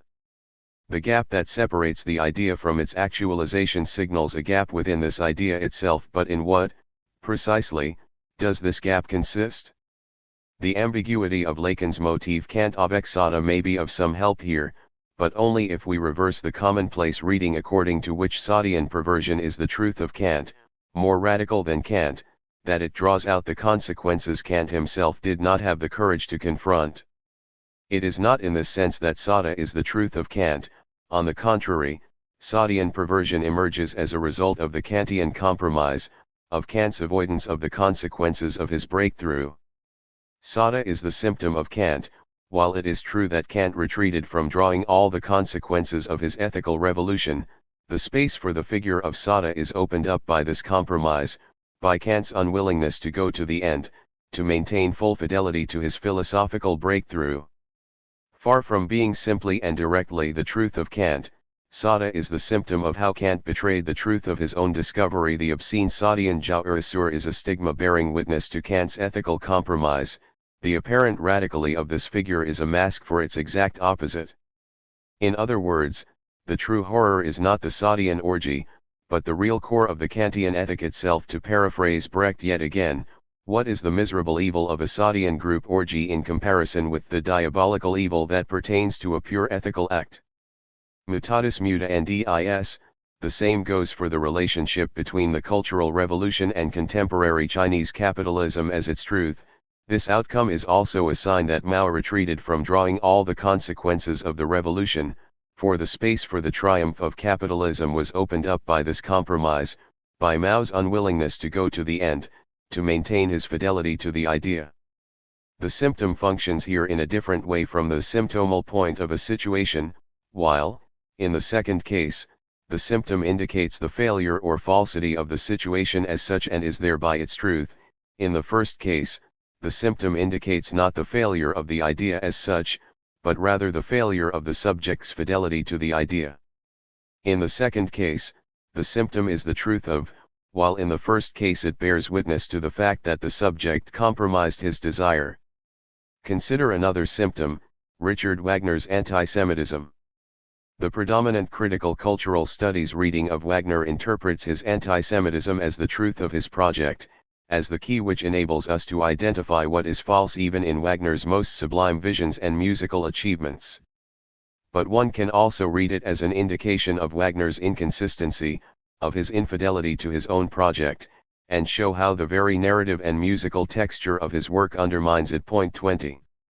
The question is not which of these two logics of the symptom is the right one, it depends on what type of universality or totality we are dealing with. In the case of capitalism, the Marxist view that crises, wars, and other deviant phenomena are its truth fully holds. Democracy is a more ambiguous case. Exemplary here is the legendary study of the authoritarian personality in which Adorno participated. The features of the authoritarian personality are clearly opposed to the standard figure of the open democratic personality, and the underlying dilemma is whether these two types of personality are opposed in a struggle, so that we should fight for one against the other, or whether the authoritarian personality is in fact the symptomal truth of the democratic personality. Along these lines, the shift from Adorno to Habermas apropos modernity can itself be formulated in these terms. At the heart of Adorno's and Horkheimer's dialectic of enlightenment is the idea that phenomena such as fascism are symptoms of modernity, its necessary consequence. For Habermas, by contrast, they are symptoms or indicators of the fact that modernity remains an unfinished project, that it has not yet deployed all its potential. Does this logic of the idea as an unfinished project not commit us to Derrida's notion of a gap between the spectral idea that continues to haunt historical reality and the idea in its positive form, as a determinate program to be realized? Every determinate form of the idea, every translation of the idea into a positive program, betrays the messianic promise at its spectral core. We are thus back in pseudo-Kantian Levinasian territory, where eternal truth is conceived as a regulative idea which is forever to come, which never arrives in its full actuality. But is this the only solution? There is no human animal. There is a different way to read the eternally of the idea. Recall that, for Hegel, the resolution of a contradiction does not entail the abolition of difference, but its full admission. It took even Lacan a long time to reach this insight. Throughout his development, Lacan was looking for a quilting point, a link that would hold together or at least mediate between S and J. The main solution is to elevate the phallus into the signifier of the lack of a signifier which, as the signifier of castration, holds the place of jouissance within the symbolic order. Then, there is the objet itself as the surplus enjoyment generated by the loss of jouissance, which is the obverse of the entry into the symbolic order, as jouissance located not on the side of the real jouissance but, paradoxically, on the side of the symbolic. In literature, he finally drops the search for the symbolic pineal gland and endorses the Hegelian solution. It is the gap itself that forever separates S and J, which holds them together. Since this gap is constitutive of both of them, the symbolic arises through the gap that separates it from full jouissance, and this jouissance itself is a spectre produced by the gaps and holes in the symbolic. To designate this interdependence, Lacan introduces the term littorale, standing for the letter in its coast-like dimension and thereby figuring that one domain in its entirety makes for the other a frontier, because of their being foreign to each other, to the extent of not falling into a reciprocal relation. Is the edge of the whole in knowledge not what it traces? 21. So when Lacan says that between knowledge and jouissance, there is a literal, we should hear in this the evocation of jouissance, of a letter reduced to a syntome, a signifying formula of enjoyment. 22. Therein resides late Lacan's final Hegelian insight. The convergence of the two incompatible dimensions is sustained by their very divergence, for difference is constitutive of what it differentiates. Or, to put it in more formal terms, it is the very intersection between the two fields which constitutes them. It is along these lines that, in his reading of St. Paul, Badiou offer a perceptive interpretation of the subjective passage from the law to love. In both cases, we are dealing with division, With a divided subject, however, the modality of the division is thoroughly different. The subject of the law is disintegrated in the sense that it is caught up in the self-destructive, vicious cycle of sin and the law in which one pole engenders its opposite. Paul gave an unsurpassable description of this entanglement in Romans 7. We know that the law is spiritual, but I am carnal, sold into slavery to sin. What I do not understand. For I do not do what I want, but I do what I hate. Now if I do what I do not want, I concur that the law is good. So now it is no longer I who do it, but sin that dwells in me. For I know that good does not dwell in me, that is, in my flesh. The willing is ready at hand, but doing the good is not. For I do not do the good I want, but I do the evil I do not want. Now if I do what I do not want, it is no longer I who do it, but sin that dwells in me. So, then, I discover the principle that when I want to do right, evil is at hand. For I take delight in the law of God, in my inner self, but I see in my members another principle at war with the law of my mind, taking me captive to the law of sin that dwells in my members. Miserable one that I am! It is thus not that I am merely torn between two opposites, the law and sin. The problem is that I cannot even clearly distinguish them. I want to follow the law, but I end up in sin. This vicious cycle is broken out of in the experience of love, more precisely, in the experience of the radical gap that separates love from the law. Therein lies the radical difference between the couple law/sin and the couple law/love. The gap that separates law and sin is not a real difference, their truth is their mutual implication or confusion. The law generates sin and feeds upon it. One cannot ever draw a clear line of separation between the two. It is only with the couple law/love that we attain real difference. These two moments are radically separated, they are not mediated, one is not the form of appearance of its opposite. In other words, the difference between the two couples is not substantial, but purely formal. We are dealing with the same content in its two modalities. In its indistinction or mediation, the couple is that of law/sin, in the radical distinction of the two, it is law/love. It is therefore wrong to ask the question, are we then forever condemned to the split between the law and love? What about the synthesis between the law and love? The split between the law and sin is of a radically different nature than the split between the law and love. Instead of a vicious cycle of mutual reinforcement, we have a clear distinction of two different domains. Once we become fully aware of the dimension of love in its radical difference from the law, love has in a way already won, since this difference is visible only when one already dwells in love, from the standpoint of love. In this precise sense, there is no need for a further synthesis between law and love. Paradoxically, their synthesis is already the very experience of their radical split. In the same way, for Chesterton, the Book of Job saved from an enormous collapse and decay. Here in this book the question is really asked whether God invariably punishes vice with terrestrial punishment and rewards virtue with terrestrial prosperity. If the Jews had answered that question wrongly, they might have lost all their after influence in human history. They might have sunk even down to the level of modern well-educated society. For when once people have begun to believe that prosperity is the reward of virtue, their next calamity is obvious. If prosperity is regarded as the reward of virtue, it will be regarded as the symptom of virtue. Men will leave off the heavy task of making good men successful. They will adopt the easier task of making out successful men good. Point 23. No synthesis is needed here. The experience of the radical gap between prosperity and virtue is already the victory of virtue. It is along these lines that we should oppose the eternal idea as the inaccessible goal to the eternal idea as a principle of division, or, as Badiou put it, the idea is that which allows a division. 24. In relation to a confusing and complex situation, an idea renders its contours clear, allowing us to draw a line of division with reference to the antagonism which underlies the situation. The eternity of the idea does not rely on the spurious infinity of an endless approach to an impossible goal. The eternity of an idea is the eternity of division. It is this feature which makes the idea non-all, the idea compels us to divide without any pre-existing encompassing unity. More precisely, every unity is here a form of division. The Kantian regulative idea is on the side of desire with its forever elusive object-cause. With every object, the desiring subject experiences a cen est pausia. Every positive determinate object falls short of the elusive spectral X after which desire runs.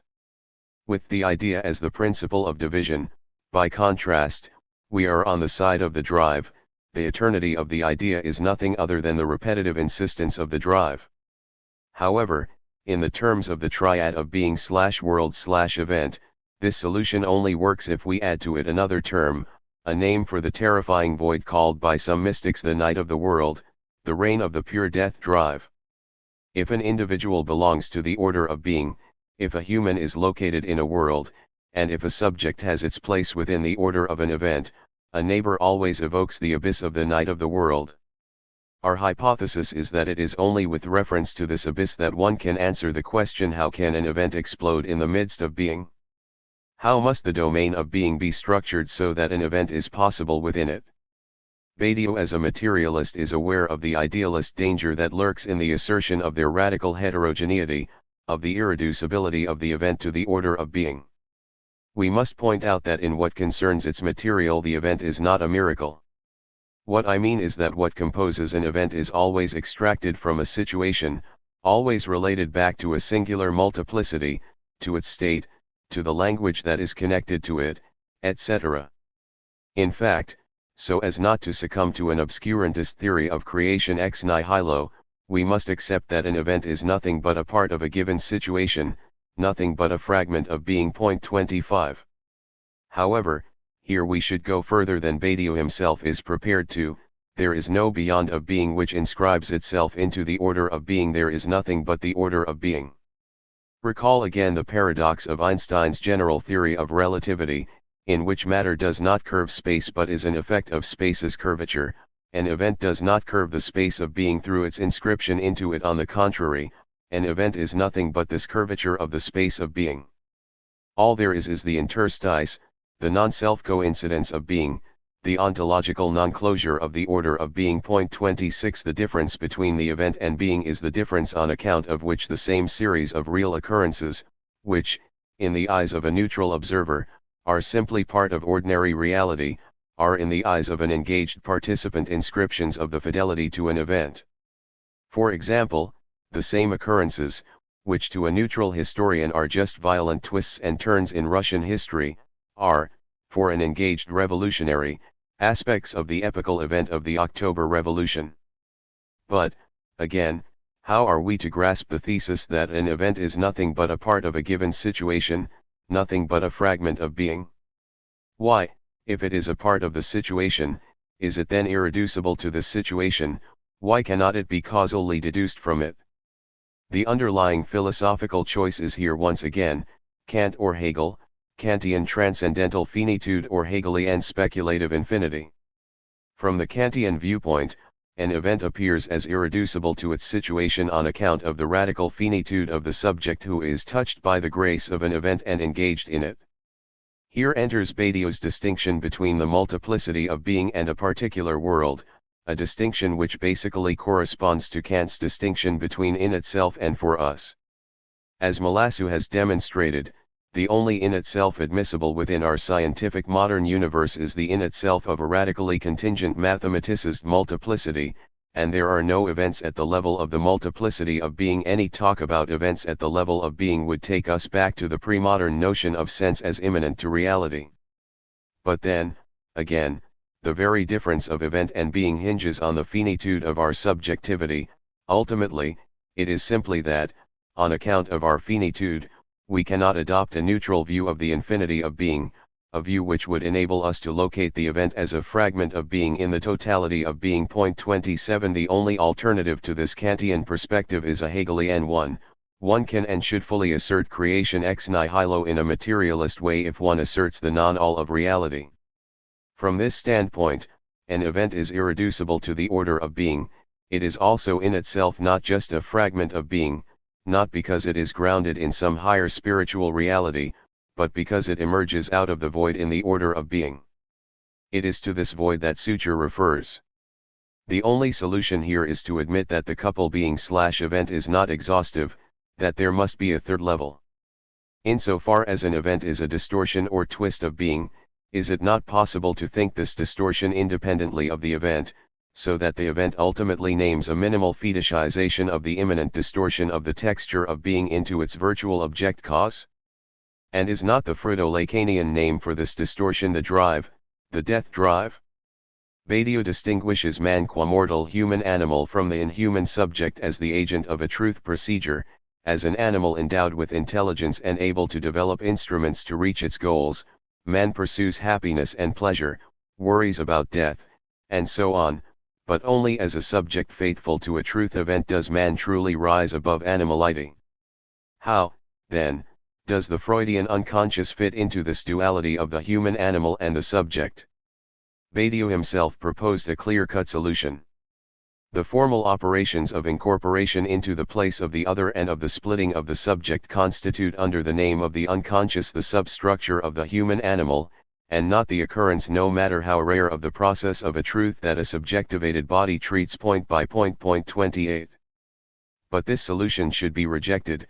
There is no way to account for the Freudian unconscious in terms of what Badiou calls the human animal, a living being bent on survival, a being whose life follows pathological interests. The human animal leads a life regulated by the pleasure principle, a life unperturbed by the shocking intrusion of a real which introduces a point of fixation that persists beyond the pleasure principle. What distinguishes humans from animals is not consciousness. One can easily concede that animals do have some kind of self-awareness, but the unconscious, animals do not have the unconscious. One should thus say that the unconscious, or, rather, the domain of the death drive, this distortion or destabilization of animal instinctual life, is what renders a life capable of transforming itself into a subject of truth. Only a living being with an unconscious can become the receptacle of a truth event. The problem with Badiou's dualism is thus that it ignores Freud's basic lesson: there is no human animal. A human being is from its birth torn away from its animal constraints, its instincts are denaturalized, caught up in the circularity of the drive, functioning beyond the pleasure principle, marked by the stigma of what Erich Santner called undeadness or the excess of life. This is why there is no place for the death drive in Badiou's theory, for that distortion of human animality which precedes the fidelity to an event.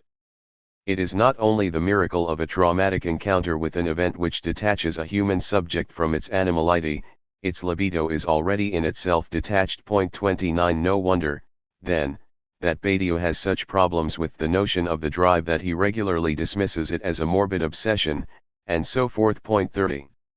The standard criticism of Badiou concerns the miraculous divine-like emergence of the event which, as if from nowhere, intervenes into the complacent order of being. Is not such a notion of the event a remainder of religious thought, apparent whenever Badiou himself talks about grace and the miracle of the event?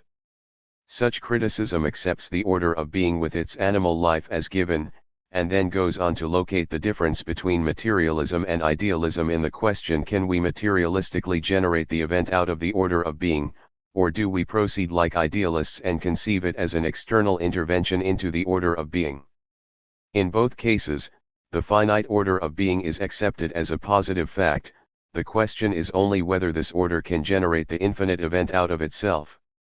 The properly Hegelian move here is to problematize the shared premise itself. In other words, Hegel's criticism of all attempts to prove the existence of God out of the structure of the finite natural world is that they dogmatically accept our ordinary finite reality as an unproblematic fact, and then go on to demonstrate the existence of God from this premise. In this way, their very procedure undermines their thesis: God comes second, becomes dependent on what should depend on him. In contrast to this common-sense reliance on the fact of finite reality, truly dialectical thought starts by problematizing the full actuality of finite reality itself. Does this reality fully exist, or is it just a self-sublating chimera? 31. So, returning to the criticism of Badiou's notion of the event as religious, as a miracle which disturbs the finite life of the human animal, we should answer with a question: does this human animal really exist, or is it just a myth and an idealist myth? for that matter?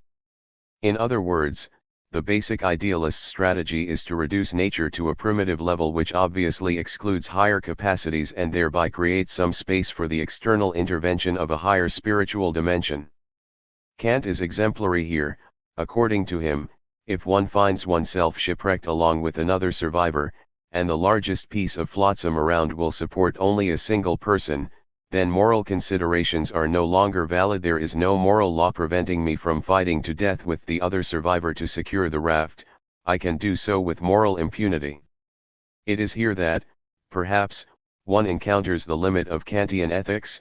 What about someone who willingly sacrifices himself to give the other person a chance to survive and, furthermore, is ready to do so for no pathological reason?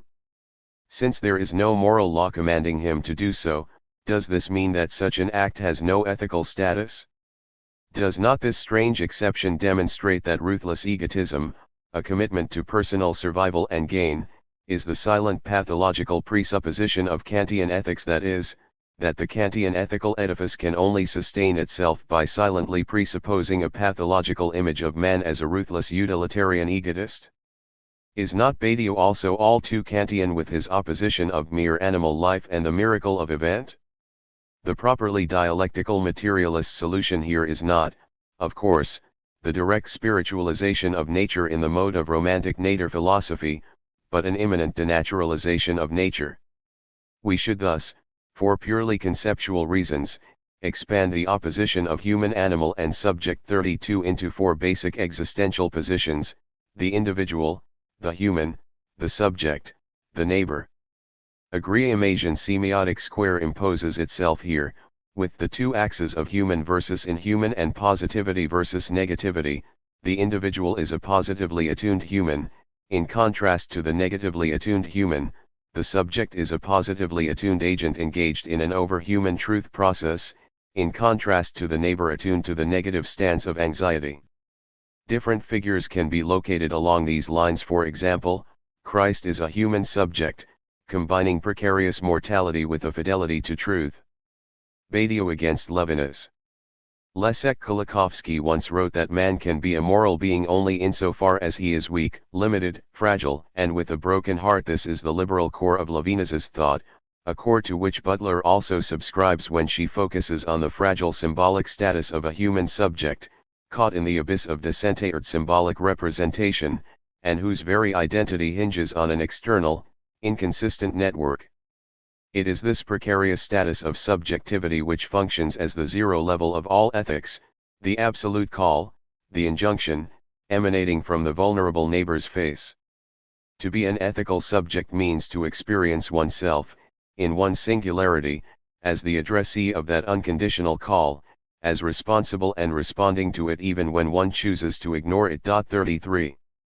The first thing to note here is the basic asymmetry of the situation. The other's face makes an unconditional demand on us, we did not ask for it, and we are not allowed to refuse it. This demand is the real which cannot be captured by any words. It marks the limit of language. Every translation of it into language already distorts it. It is not simply external to discourse, it is its inner limit, as the encounter with the other which opens up the space for discourse, since there can be no discourse without the other. It is the real of a violent encounter that throws me out of my existence as a human animal. 34 And Butler is fully justified in emphasizing that this ethical injunction, at its most basic level, is a reaction to the quasi-automatic reaction to get rid of the other neighbor, to kill him. If the first impulse towards the other's vulnerability is the desire to kill, the ethical injunction is precisely to militate against that first impulse. In psychoanalytic terms, that would mean marshalling the desire to kill in the service of an internal desire to kill one's own aggression and sense of priority. The result would probably be neurotic, but it may be that psychoanalysis meets a limit here. For Levinas, it is the ethical itself that gets one out of the circuitry of bad conscience, the logic by which the prohibition against aggression becomes the internal conduit for aggression itself. Aggression is then turned back upon oneself in the form of superegoic cruelty. If the ethical moves us beyond bad conscience, it is because bad conscience is, after all, only a negative version of narcissism, and so still a form of narcissism. The face of the other comes to me from outside, and interrupts the narcissistic circuit. 35. Something is terribly wrong here. Psychoanalysis is first limited to the economy of narcissistic egotistic aggression and its superego reversal, and from that, of course, the inevitable conclusion follows that the proper dimension of the ethical lies outside the scope of psychoanalysis, that psychoanalysis meets a limit here, that it can read the ethical only as the neurotic masochistic reversal of narcissistic aggression. But for Freud and Lacan, the traumatic encounter with the other as a desiring which interrupts the narcissistic circuit is precisely the basic experience constitutive of desiring subjectivity, which is why, for Lacan, desire is a desire of the other. Thus Lacan's ethics of psychoanalysis stands for his attempt to demonstrate that there is an ethical dimension discovered in the psychoanalytic experience, a dimension which has nothing whatsoever to do with any kind of reduction of the higher ethical sphere to lower neurotic libidinal vicissitudes.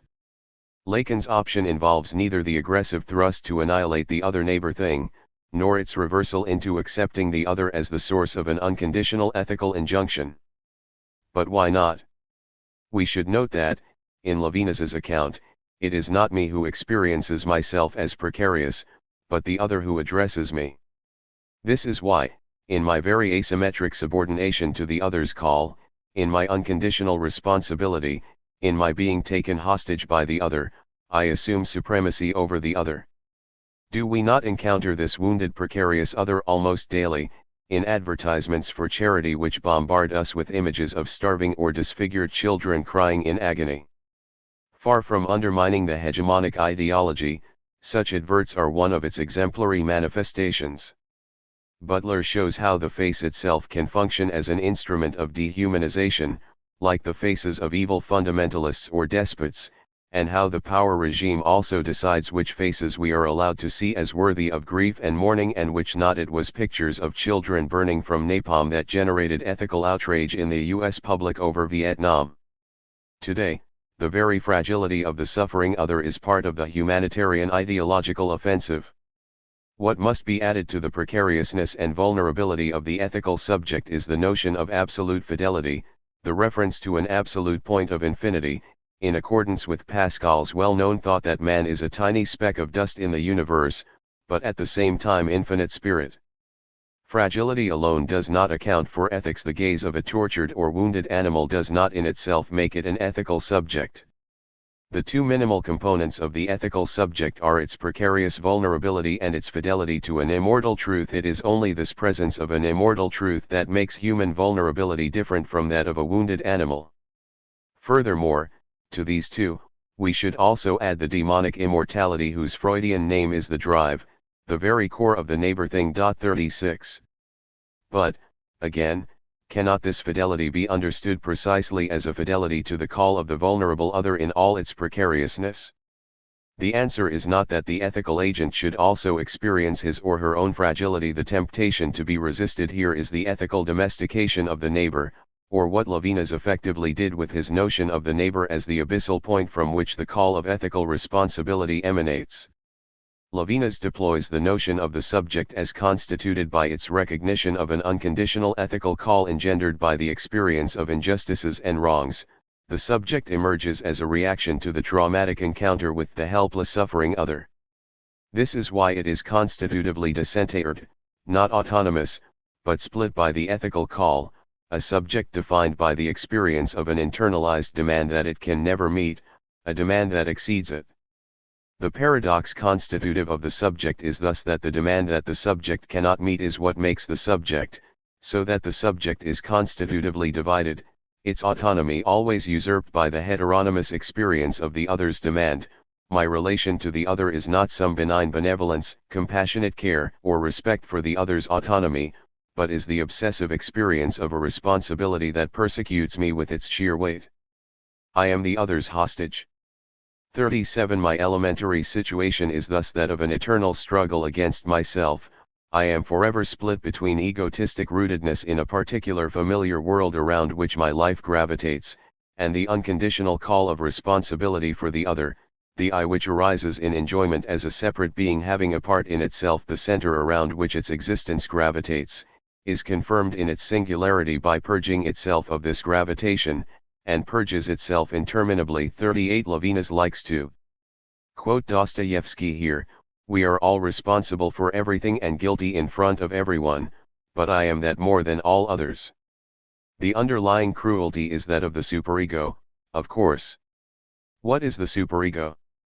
In a Motel 1, close to Alexanderplatz in Berlin, the Do Not Disturb signs read, "I am enjoying my Motel 1 room, please don't disturb." Not only is this message obscene insofar as it compels the hotel guest who wants peace and quiet to declare that he is enjoying his room, the deeper obscenity resides in the fact that his desire not to be disturbed is implicitly characterized as a desire to enjoy himself in peace. Recall the strange fact, regularly evoked by Primo Levi and other Holocaust survivors, about how their intimate reaction to their survival was marked by a deep split. Consciously, they were fully aware that their survival was the result of a meaningless accident, that they were not in any way guilty for it, that the only guilty perpetrators were their Nazi torturers. At the same time, they were haunted by an irrational feeling of guilt, as if they had survived at the expense of others and were thus somehow responsible for their deaths. As is well known, this unbearable feeling of guilt drove many of them to suicide. This displays the agency of the superego at its purest, as the obscene agency which manipulates us into a spiraling movement of self-destruction.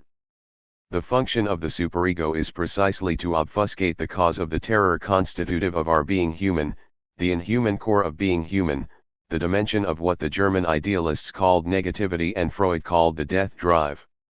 Far from being the traumatic hardcore of the real from which sublimations protect us, the superego is itself a mask screening off the real.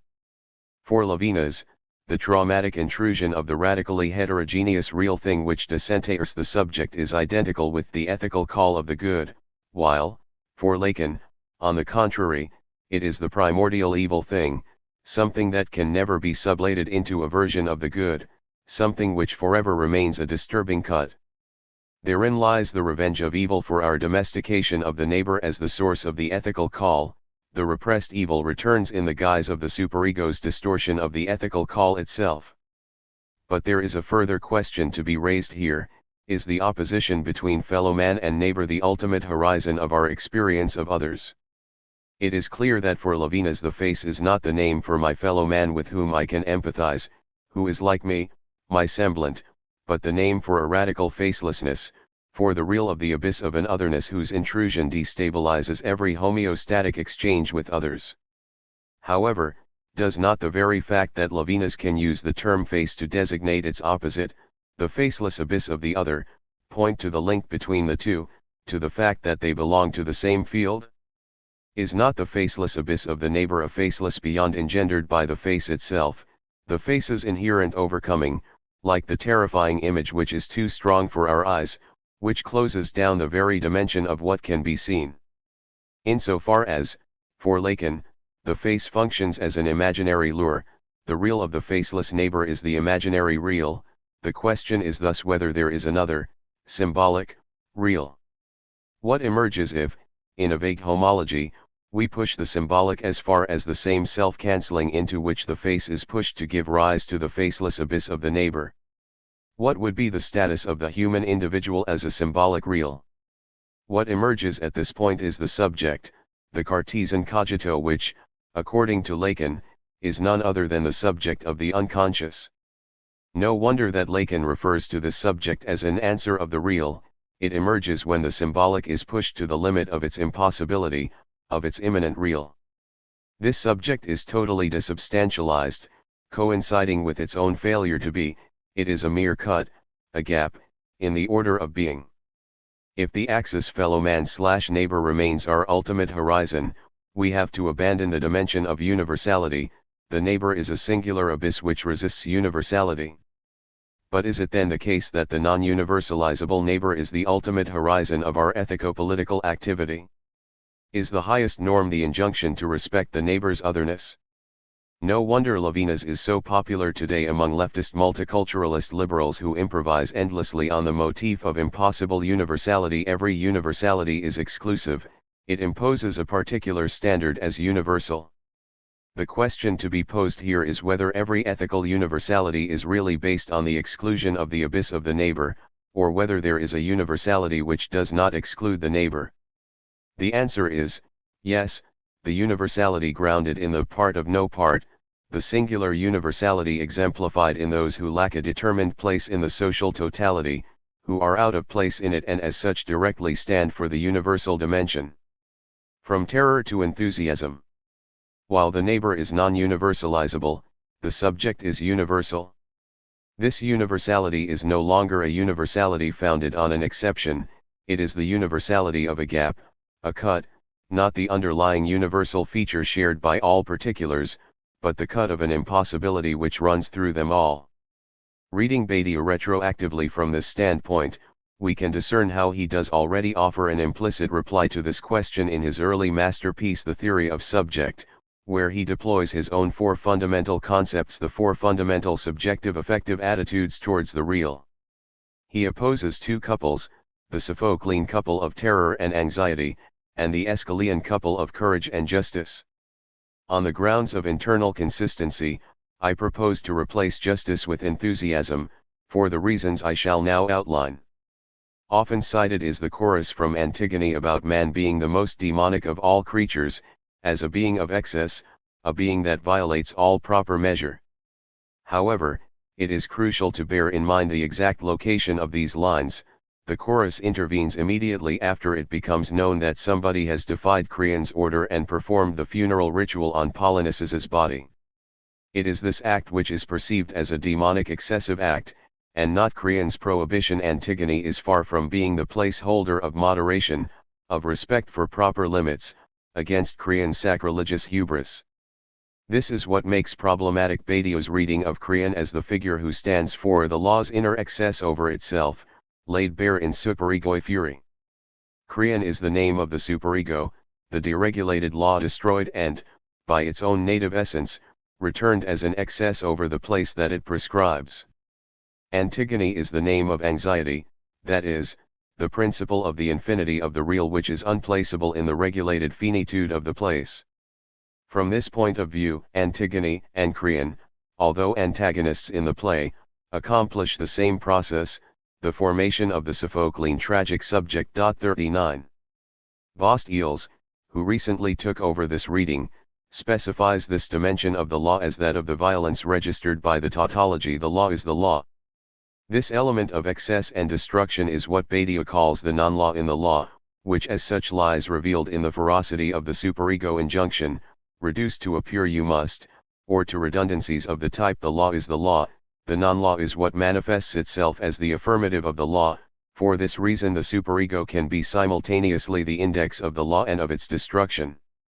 Through the notion of the superego, the law itself, in other words, paradoxically lays bare its potential for subversion from within. 40.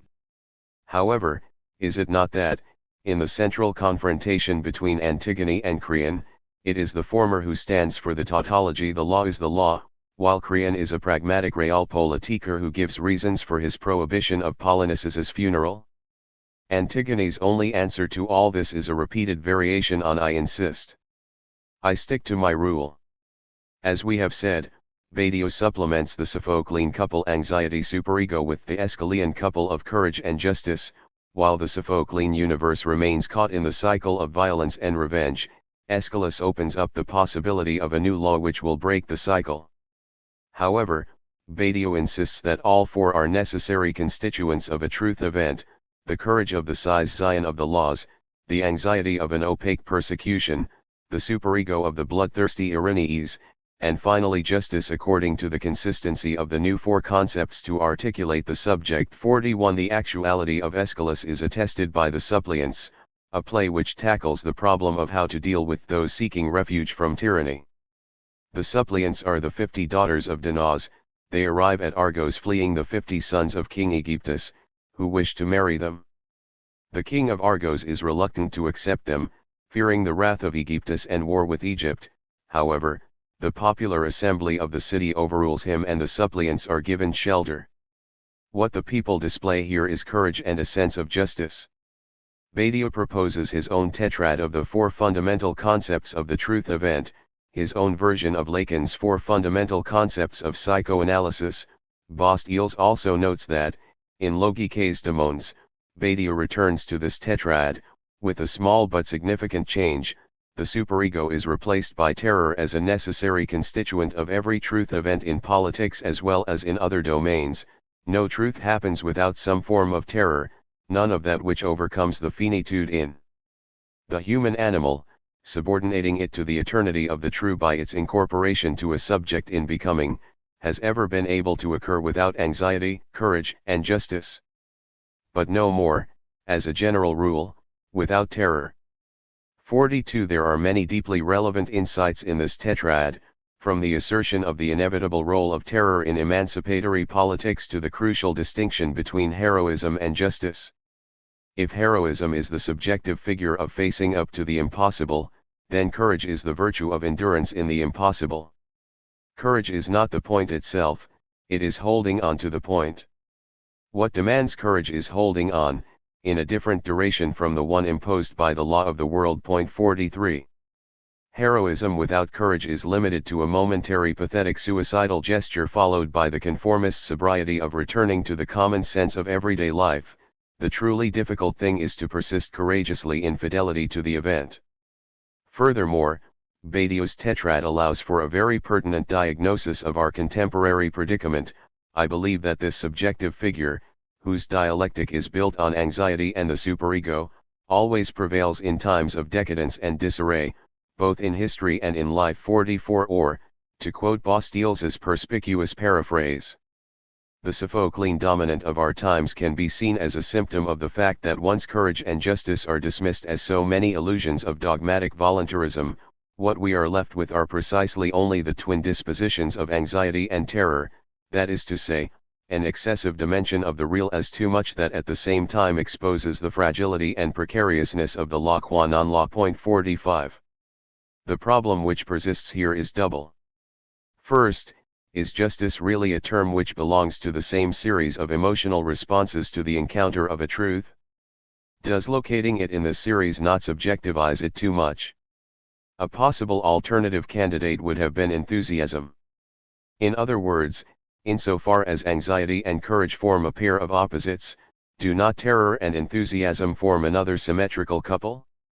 In the same way that courage can only emerge against the background of anxiety, enthusiasm can only emerge against the background of terror, as its imminent reversal. 46. As is well known, Freud claimed that anxiety is the only affect which does not cheat. So what about enthusiasm? Does not enthusiasm as a rule cheat? Do we not find all around us false enthusiasms?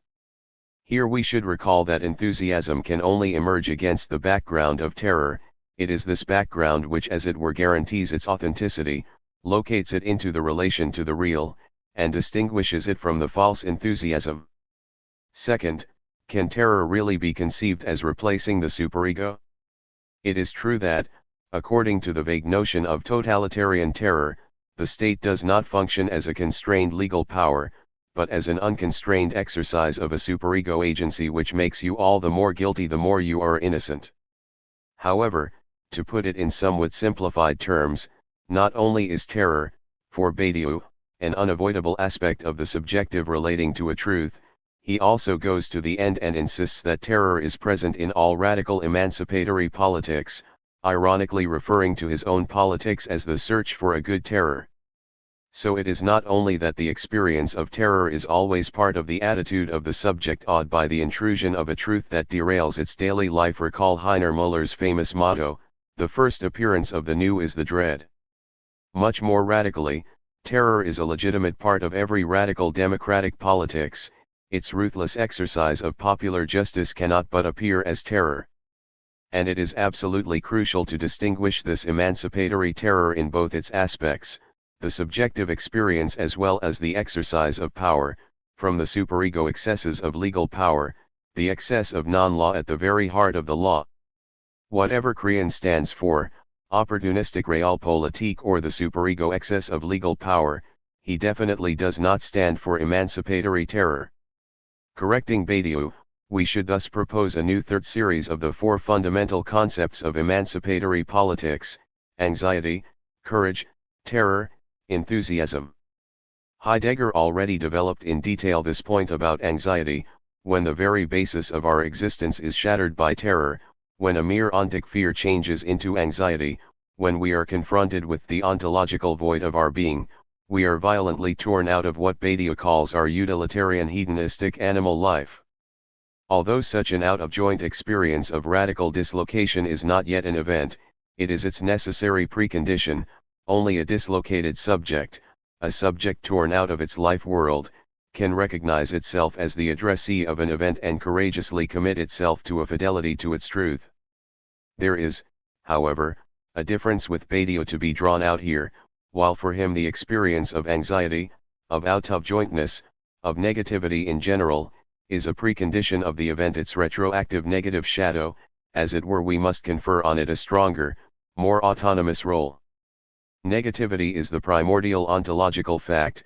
For a human being, there is no animal life prior to it, for a human being is constitutively out of joint. Every normality is a secondary normalization of the primordial dislocation that is the death drive, and it is only through the terrorizing experience of the utter vacuity of every positive order of normality that a space is opened up for an event. This, then, is the ultimate difference between Badiou and Lacan.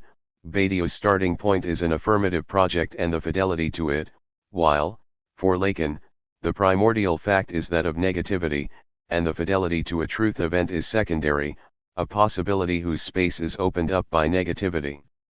This key intermediary notion of anxiety also enables us to resolve an inconsistency in Badiou's notion of an event.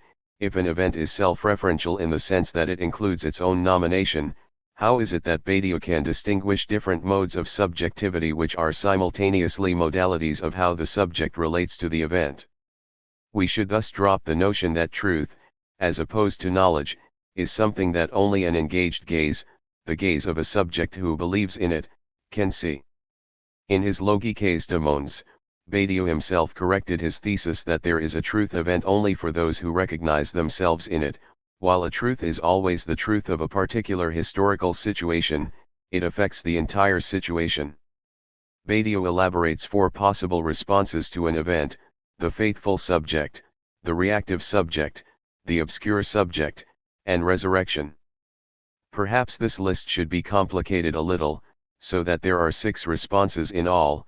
For example, the responses to the Freud event are: fidelity, reactive normalization, reintegration into the predominant field, outright denial, obscurantist mystification in a pseudo-event, total enforcement, resurrection of Freud's eternal message in the various returns to Freud.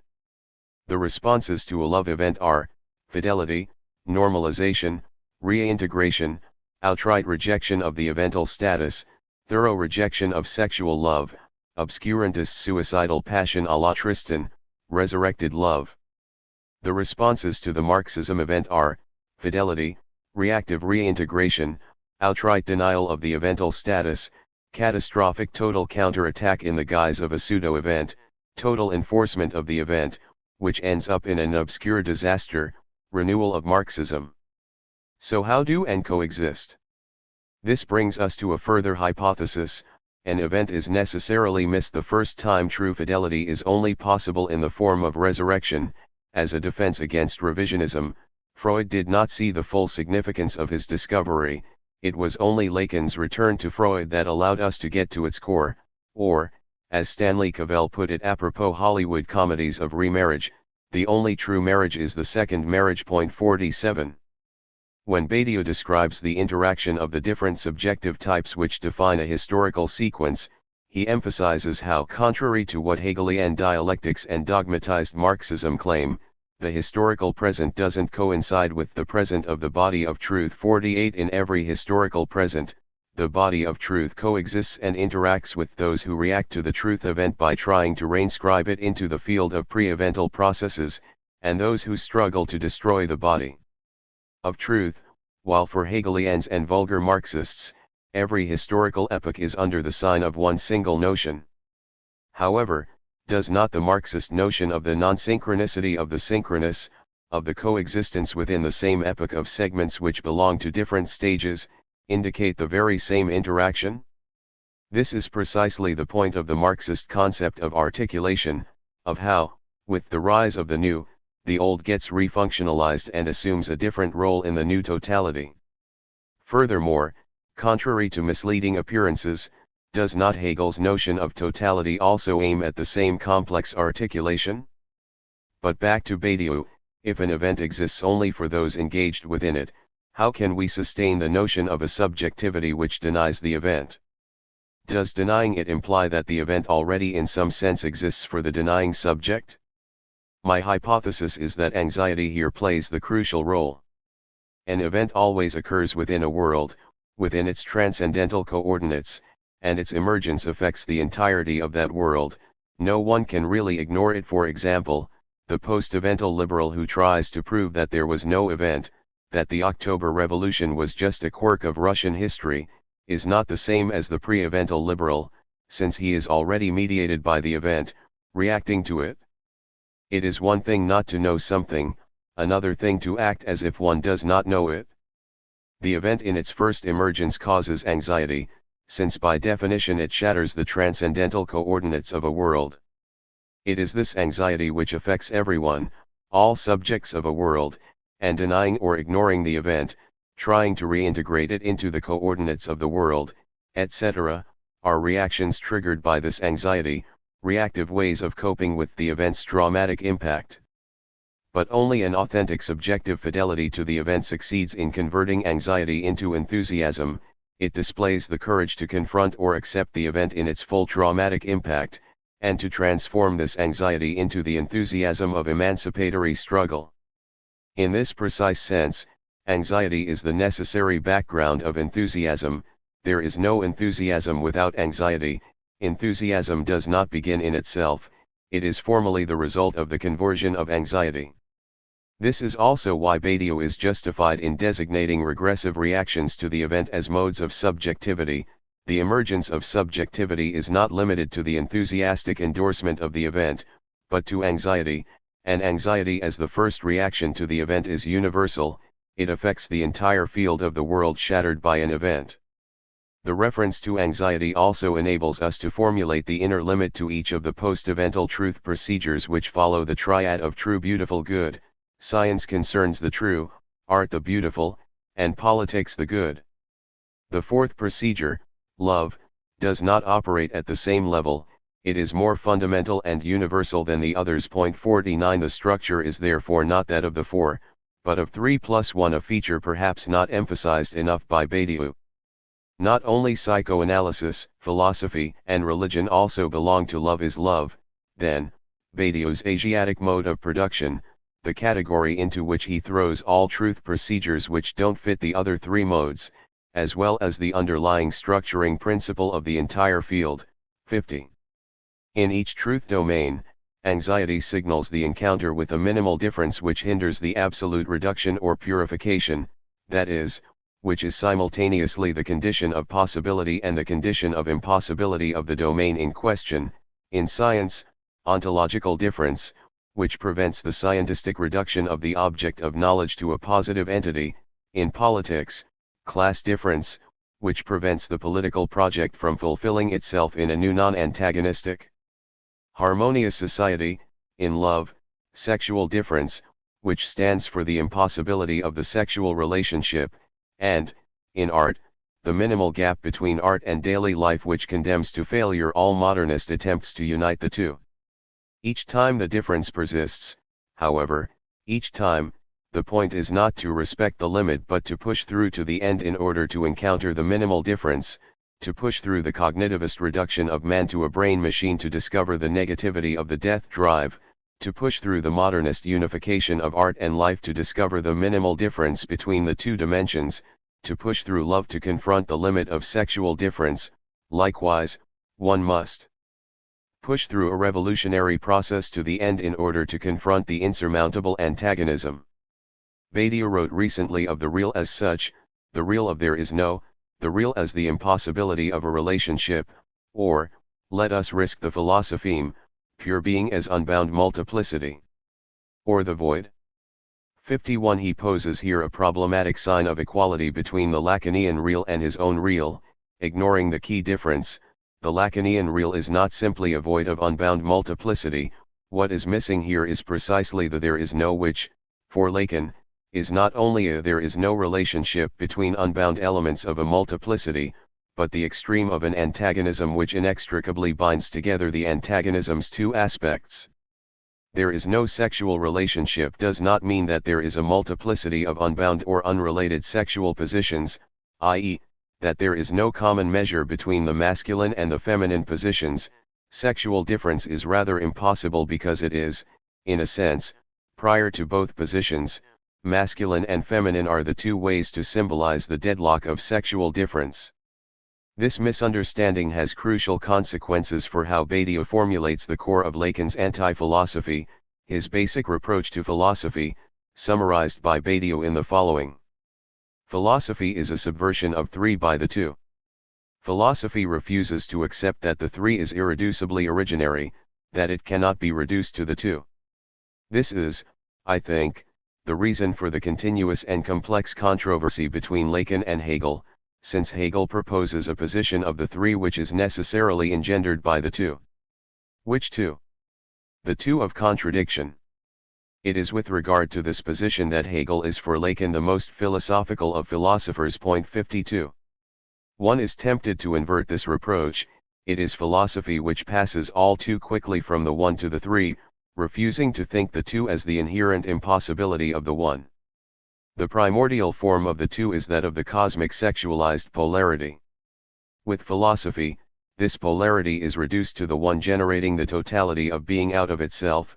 This is why philosophy endeavors to contain the lower element, to reduce it to a moment in the self-deployment of the higher element. Point 53. Does the answer then lie in a materialist reversal which generates the higher element out of the lower? It is here that we encounter the unprecedented originality of Hegel. On a first approach, Hegel's thought is the ultimate example of the one overcoming its self-division through the three. It is thus true that Hegel proposes a position of the three which is necessarily engendered by the two. However, it is precisely through this engendering that Hegel affirms a two which is no longer the pre-philosophical mythical two, the two of a symmetrical polarity, but the two of the non-coincidence of the one with itself.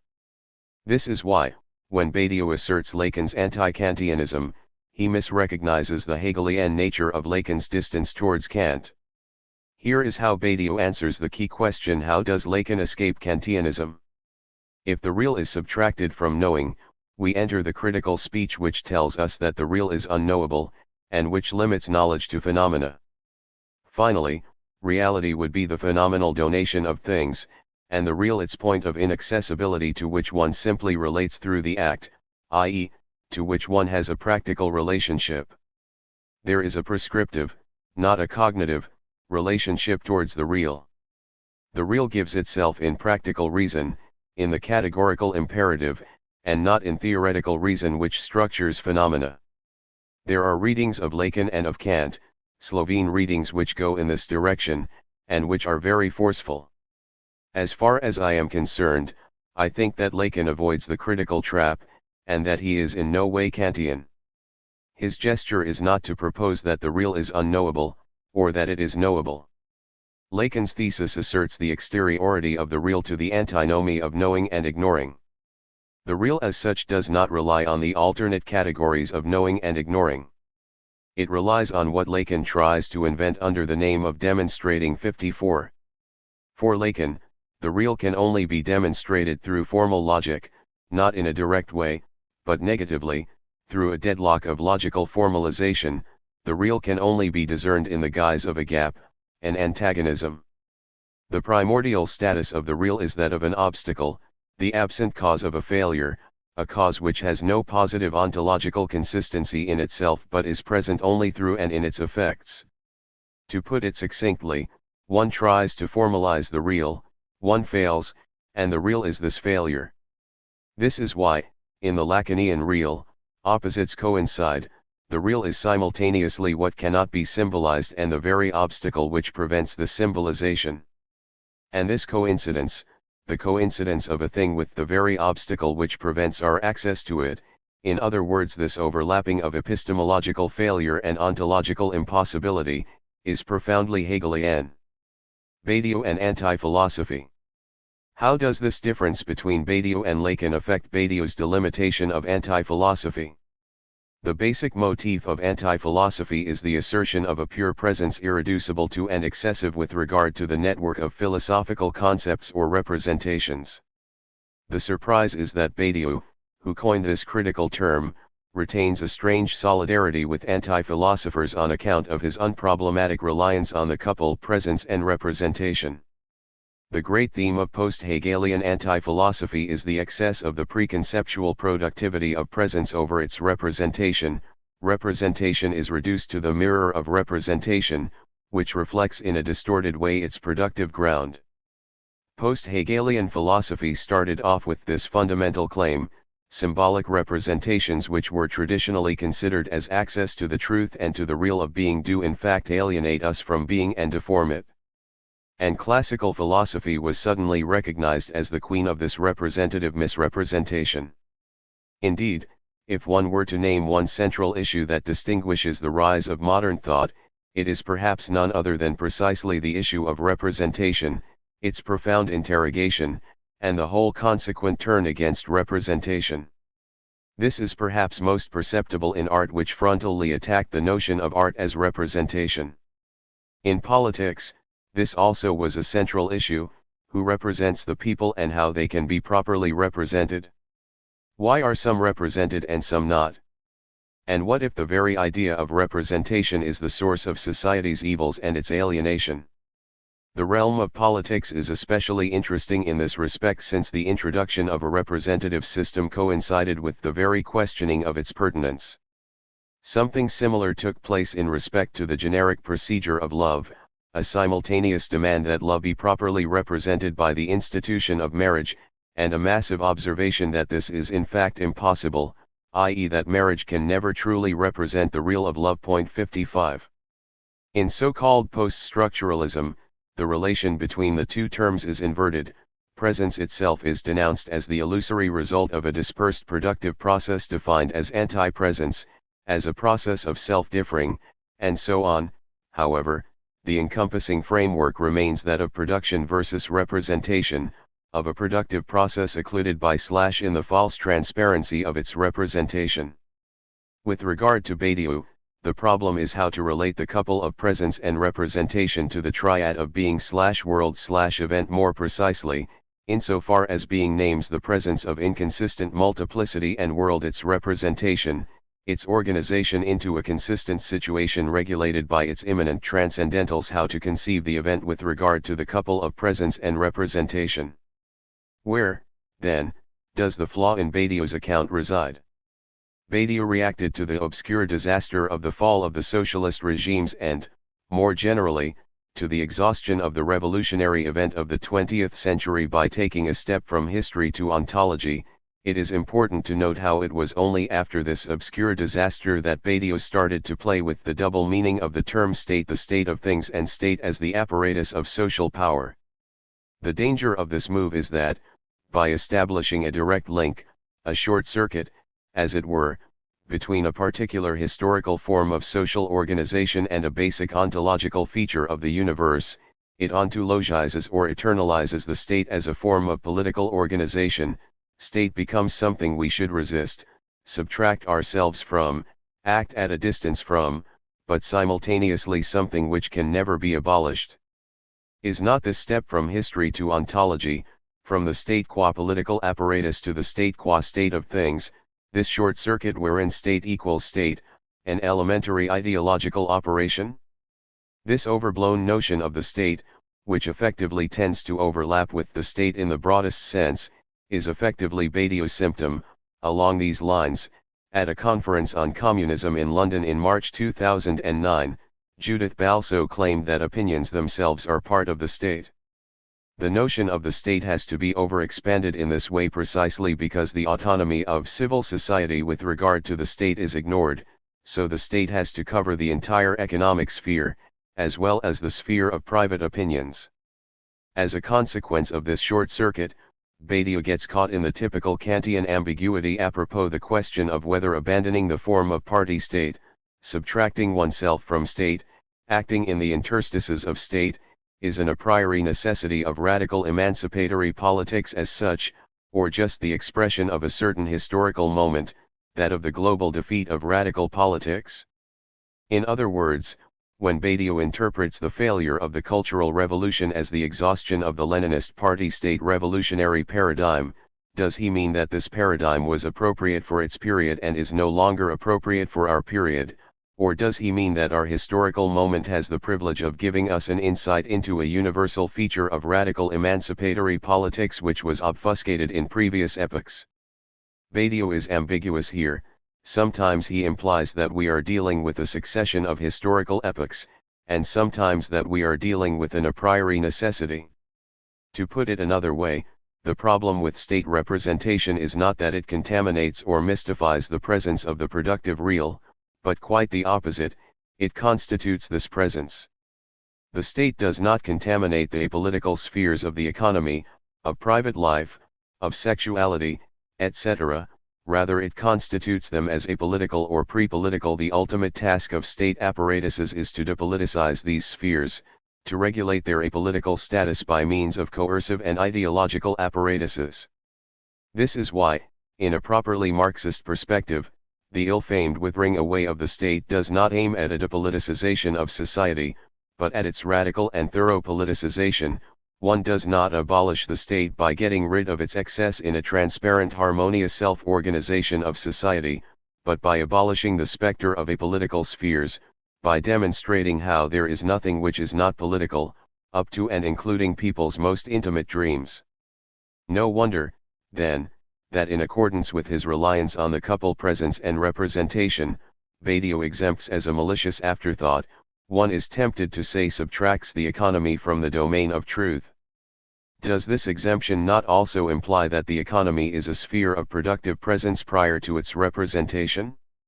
Badiou thereby effectively accepts the depoliticization of the economy as a fact, not as an effect of ideological censorship, that is, he ignores the fundamental Marxist insight that the economy is always a political economy. Idealism and metaphysics are names for the illusion that the circle of representation can close in upon itself, wiping out all traces of its decentered production process. Anti-philosophy here develops its own version of the logic of suture, conceiving it as the mode in which the exterior is inscribed in the interior, thus suturing the field, producing the effect of self-enclosure with no need for an exterior, effacing the traces of its own production. Traces of the production process, its gaps, its mechanisms, are obliterated, so that the product can appear as a naturalized organic whole. Suture is thus somewhat like the basic matrix of Alistair MacLean's adventure thrillers from the 1950s and 1960s. A group of dedicated commandos on a dangerous mission all of a sudden discover that there must be an enemy agent among them, i.e., that their otherness is inscribed within their set. Much more crucial, however, is the obverse aspect, not only no interior without exterior, but also no exterior without interior. Therein lies the lesson of Kant's transcendental idealism. In order to appear as a consistent whole, external reality has to be sutured by a subjective element, an artificial supplement that must be added to it in order to generate the effect of reality, like the painted background that confers on a scene the illusory effect of reality. This, for Lacan, is the objet petit, the subjective element constitutive of objective external reality. The matrix of an external site of production that inscribes itself into the domain of illusions it generates thus has to be supplemented. By itself, it simply cannot account for the emergence of the subject. According to standard suture theory, the subject is the illusory stand-in, within the domain of the constituted or generated, for its absent cause, for its production process. The subject is the imaginary agent which, while dwelling inside the space of the constituted phenomena, is perceived as their generator. This, however, is not what the Lacanian barred subject is about. The latter can be conceptualized only if we take into account how the very externality of the generative process exists only insofar as the stand-in of the constituted domain is present in it. When, in Prokofiev's ballet Romeo and Juliet, Romeo finds Juliet dead, his dance expresses his desperate effort to resuscitate her here. The action in a sense takes place at two levels, not only at the level of what the dance evokes, but also at the level of the dance itself. The fact that the dancing Romeo drags around Juliet's corpse, suspended like a beached squid, can also be read as his desperate effort to return her immobile body to the state of dance itself, to restore its capacity to magically sublate the inertia of gravity and freely float in the air. His dance is thus in a way a reflexive dance, a dance aimed at the very ability of his partner to dance. The designated external content is sustained by the self-reference to the form itself. The notion of reflexivity might be of some help here. Point 56. To put it succinctly, suture means that external difference is always also internal, that the external limitation of a field of phenomena always reflects itself within this field, as its inherent impossibility to fully become itself. To take the elementary example of sexual difference, in a patriarchal society, the external limit or opposition that divides women from men also functions as the inherent obstacle preventing women from fully realizing their potential. We can see how, in this precise sense, suture is the exact opposite of the illusory self-enclosed totality that successfully erases the descente or traces of its production process. Suture means precisely that such self-enclosure is a priori impossible, that the excluded externality always leaves its traces within, or, to put it in standard Freudian terms, that there is no repression without the return of the repressed. This is what Lacan aims at in his persistent references to torus and other variations of Mobius band-like structures in which the relationship between inside and outside is inverted. If we want to grasp the minimal structure of subjectivity, the clear-cut opposition between inner subjective experience and outer objective reality is not sufficient. There is an excess on both sides. On the one hand, we should accept the lesson of Kant's transcendental idealism. Out of the confused multitude of impressions, objective reality emerges through the intervention of the subject's transcendental act. In other words, Kant does not deny the distinction between the multitude of subjective impressions and objective reality. His point is merely that this very distinction results from the intervention of a subjective gesture of transcendental constitution. In a homologous way, Lacan's master signifier is the subjective signifying feature which sustains the objective symbolic structure itself. If we abstract this subjective excess from the objective symbolic order, the very objectivity of that order disintegrates. Suture is thus not a secondary short circuit of the two levels it comes first. It logically precedes the two levels that overlap in it, as the subjective gesture of suturing that constitutes objective reality. Lacan's claim that the imaginary number is the meaning of the phallus, its signified, is often invoked as an outstanding example. His intellectual imposture. So what does he mean by it? The paradox of the square root of -1 is that it is an impossible number whose value can never be positivized, but which nonetheless functions. What does this have to do with the phallus? Precisely insofar as it is the signifier of the impossible fullness of meaning, the phallus is a signifier without a signified. The -1, the supplementary feature which sticks out from the series of normal signifiers, the element in which excess and lack coincide. The impossible fullness at the level of meaning is sustained by the void at the level of the signifier. We encounter the meaning of the phallus when, apropos some notion, we enthusiastically sense that this is it, the true thing, the true meaning, although we are never able to explicate what, precisely, this meaning is. For example, in a political discourse, the master signifier our nation functions as this kind of empty signifier standing for the impossible fullness of meaning. Its meaning is imaginary in the sense that its content is impossible to positivize. If you ask a member of the nation to define of what his national identity consists, his ultimate answer will be, I cannot explain, you must feel it, it is it, what our lives are really about. We can now see how Lacan's definition of the signifier as that which represents the subject for another signifier, in its convoluted self-referential form, relies on a very precise rehabilitation of the centrality of representation, not representation as the secondary mirror of a primordial productive process, but representation as something reflexively inscribed into the very represented dimension of the productive process. This means that the gap, the self-referentially convoluted twist, is operative already in the productive presence itself. To put it in classical Marxist terms, it is not enough to demonstrate how politico-ideological struggles are a theater of shadows reflecting the true reality of the economic process. One should supplement this with a demonstration of how the politico-ideological struggle is inscribed into the very heart of the economic process. This is what Marx called class struggle, and it is why he speaks of political economy. Furthermore, this means we must dispense with the standard notion of the one as a secondary totalization of a primordially dispersed and inconsistent field of productivity. To express the paradox in its most radical form, it is the one itself which introduces inconsistency proper. Without the one, there would have been just flat, indifferent multiplicity. The one is originally the signifier of division, the ultimate supplement or excess. By way of remarking the pre-existing real, the one divides it from itself, introduces its non-coincidence with itself. Consequently, to radicalize things even further, the Lacanian one as the master signifier is, stricto sensu, the signifier of its own impossibility. Lacan makes this clear when he emphasizes how every one, every master signifier, is simultaneously a signifier of the lack of / in the other, of its inconsistency.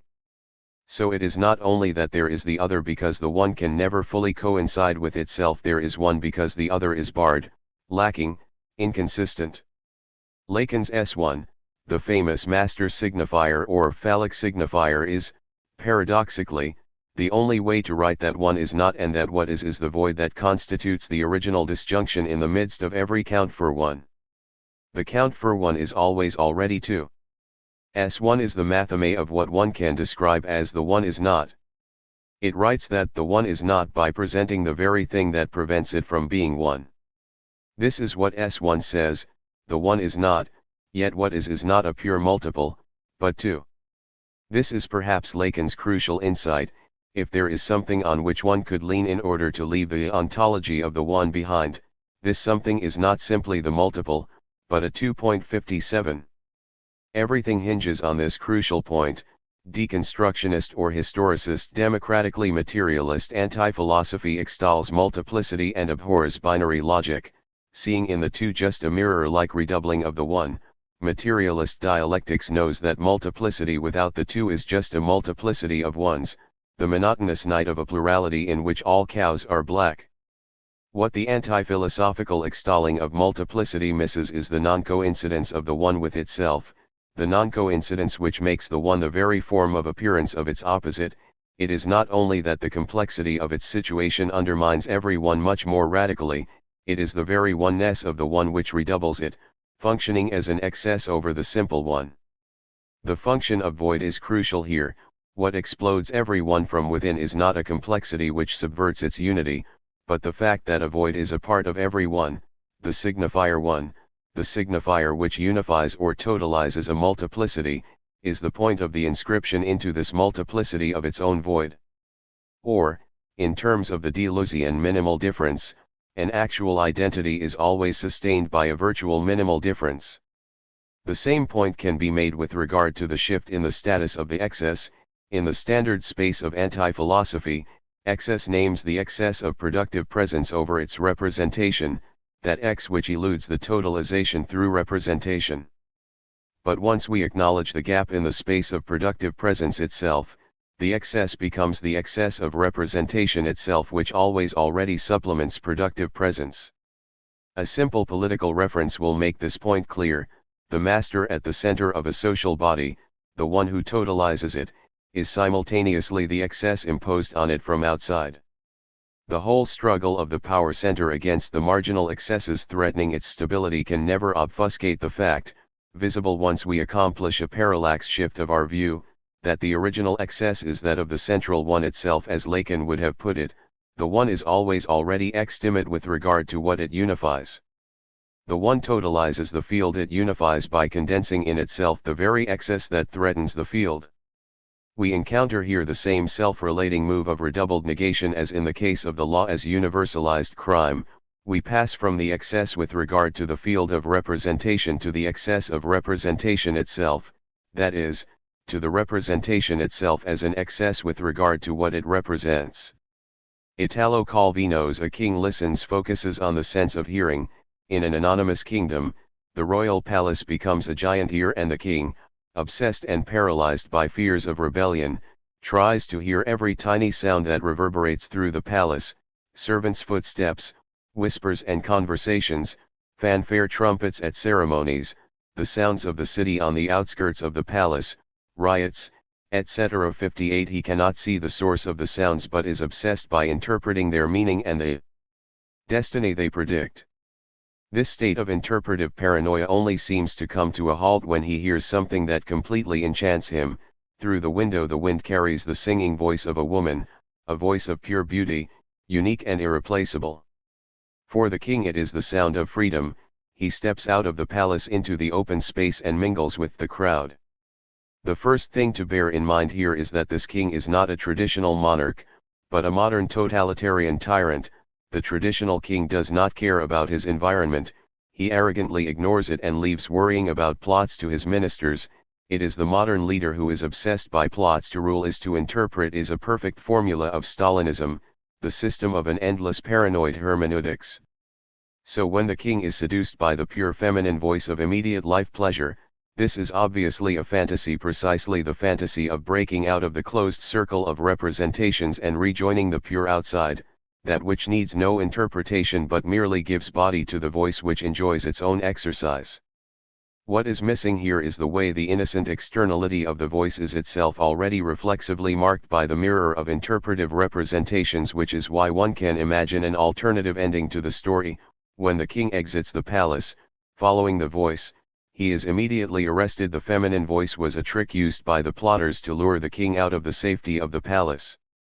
One can be sure that, after a thorough police interrogation, the woman would have sung a different song. The same insight can also be formulated in the terms of the set theoretical axiomatic. A set B is considered to be part of set A if all the elements of B also belong to A, and, as is generally known, the number of elements of B is always larger than the number of elements of A. Every A has more subsets than elements. Let us say that A is composed of 3 elements, A, B, and C. The corresponding number in B comprises all possible combinations of A, B, and C, plus A plus B plus C, plus the empty set which is always a part of every set, altogether 8 subsets. Cantor generalized this axiom, applying it also to infinite sets, which gives rise to the proliferation of infinities. Perhaps this abstract axiom provides the principle for why a complete mapping of the genome of a human organism in no way entails that we will be able to master the way this organism functions. The mapping gives only the elements of the set, saying nothing about the much larger number of its subsets. This excess of subsets over elements justifies Malassu in designating the proliferation of infinities as the Cantorian non-all, where the term non-all should be taken in its strict Lacanian sense. 59. This brings us back to anti-philosophy, to the post-Hegelian cut in the history of philosophy. What happened after Hegel was not simply that the one of representation was no longer able to totalize the multiplicity of present reality, but something much more precise. The one lost its ability to condense the excess, to mark it, to effectively function as its stand-in, its placeholder, so the excess became unbound, a threat to the representative system in all its guises, from the rabble in politics to free sex in personal relations, something which was either to be feared and controlled or celebrated as the site of freedom and resistance. A specter of excess starts haunting the society, in its different spheres, and its spectral form is in no way insignificant. The master's discourse is a social bond in which this excessive element is, if one may say so, in the ideal place, in the service of the hegemonic power of the one, which reigns by assuming the very excessiveness of excess. What happens with the destitution of this bond is, so to speak, that the ghost of excess escapes from the bottle. The process could be said to have started with the French Revolution, to have reached its full extent in the 19th century, and continued through a part of 20th century. The 19th century in particular was deeply haunted by this excessive element in all possible forms, from conceptual to phantasmagoric. All serious thinkers sought to think at a maximal proximity to, if not in a direct confrontation with, this excess. A tarrying with the excess thus became the most prominent figure of thought. Utopias, designed to eliminate social and other injustice, mostly propose to achieve this by eliminating this very excess. To a certain extent, even Marx was tempted by the possibility of eliminating, once and for all, the excessive, disharmonious element of society, the element in which he himself recognized its truth, its real and its symptom. 60. The critical reference to Marx is crucial here precisely as Marxists, on behalf of our fidelity to Marx's work, we should be clear on his fundamental mistake. He rightly perceived how capitalism unleashed the breathtaking dynamo of self-enhancing productivity. See his fascinated descriptions of how, in capitalism, all things solid melt into air, of how capitalism is the greatest revolutionizer in the entire history of humanity. On the other hand, he also clearly perceived how this capitalist dynamic is propelled by its own inner obstacle or antagonism. The ultimate limit of capitalism is capital itself. Its incessant development and revolutionizing of its own material conditions is ultimately nothing but a desperate flight forward to escape its own debilitating inherent contradiction. On the basis of these insights, Marx's fundamental mistake was to conclude that a new social order was possible, an order that would not only maintain but even raise to a higher degree and release the full potential of that self-propelling spiral of productivity which, in capitalism, on account of its inherent obstacle, is again and again thwarted by socially destructive economic crises. In short, what Marx overlooked was that this inherent obstacle or antagonism as the condition of impossibility of the full deployment of the productive forces is simultaneously its condition of possibility. If we abolish the obstacle, we do not get the fully unleashed drive to productivity, but lose precisely this productivity itself. Remove the obstacle, and the very potential it thwarted dissipates. Therein resides Lacan's fundamental reproach to Marx, which focuses on the ambiguous overlapping between surplus value and surplus enjoyment. As we have just seen, Badiou's own position is ambiguous here, although he endeavors to defend philosophy against the post-philosophical passion of the real, he remains all too indebted to the post-philosophical topos of representation as the mystifying mirror of the productive real, of the representative metastructure as the site of the counting, as one of the inconsistent multiplicity of presence. The problem of representation as metastructure, and the consequent imperative to restrain oneself from representation or to pull oneself away from the state, is something that belongs to another ontology than the ontology of the pure multiple, of infinity and of contingency. For in an infinite contingent universe there is no necessity for the count itself to be situated on a meta-level. It can very well be situated on the same level as the counting itself, only separated from it by an irreducible interval. Moreover, this is precisely what makes a situation infinite. What makes it infinite is not the exclusion of any operation of representation, but its inclusion. What makes the presentation infinite is precisely that it already includes representation. 61. This brings us back to Hegel's uniqueness. The Hegelian actual infinity is the infinity generated by the self-relating of a totality, by the short circuit which makes a totality an element of itself, which makes representation part of presence itself, and the Hegelian real is nothing but this purely formal convoluted structure. In philosophical terms, this passage from the anti-philosophical substantial real to the purely formal real qua the immanent gap in the order of representations can again be located in the passage from Kant to Hegel. No wonder Schopenhauer, the key figure in 19th-century philosophy, claimed to be simply extending Kant in his interpretation of the will as the Kantian noumenal thing, the unknowable thing which escapes our cognitive grasp and is accessible only at the level of practical reason. Is the first figure of the post-philosophical real. What happens in Hegel is that the real is thoroughly desubstantialized. It is not the transcendent X which resists symbolic representations, but the immanent gap, rupture, inconsistency, the curvature of the space of representations itself.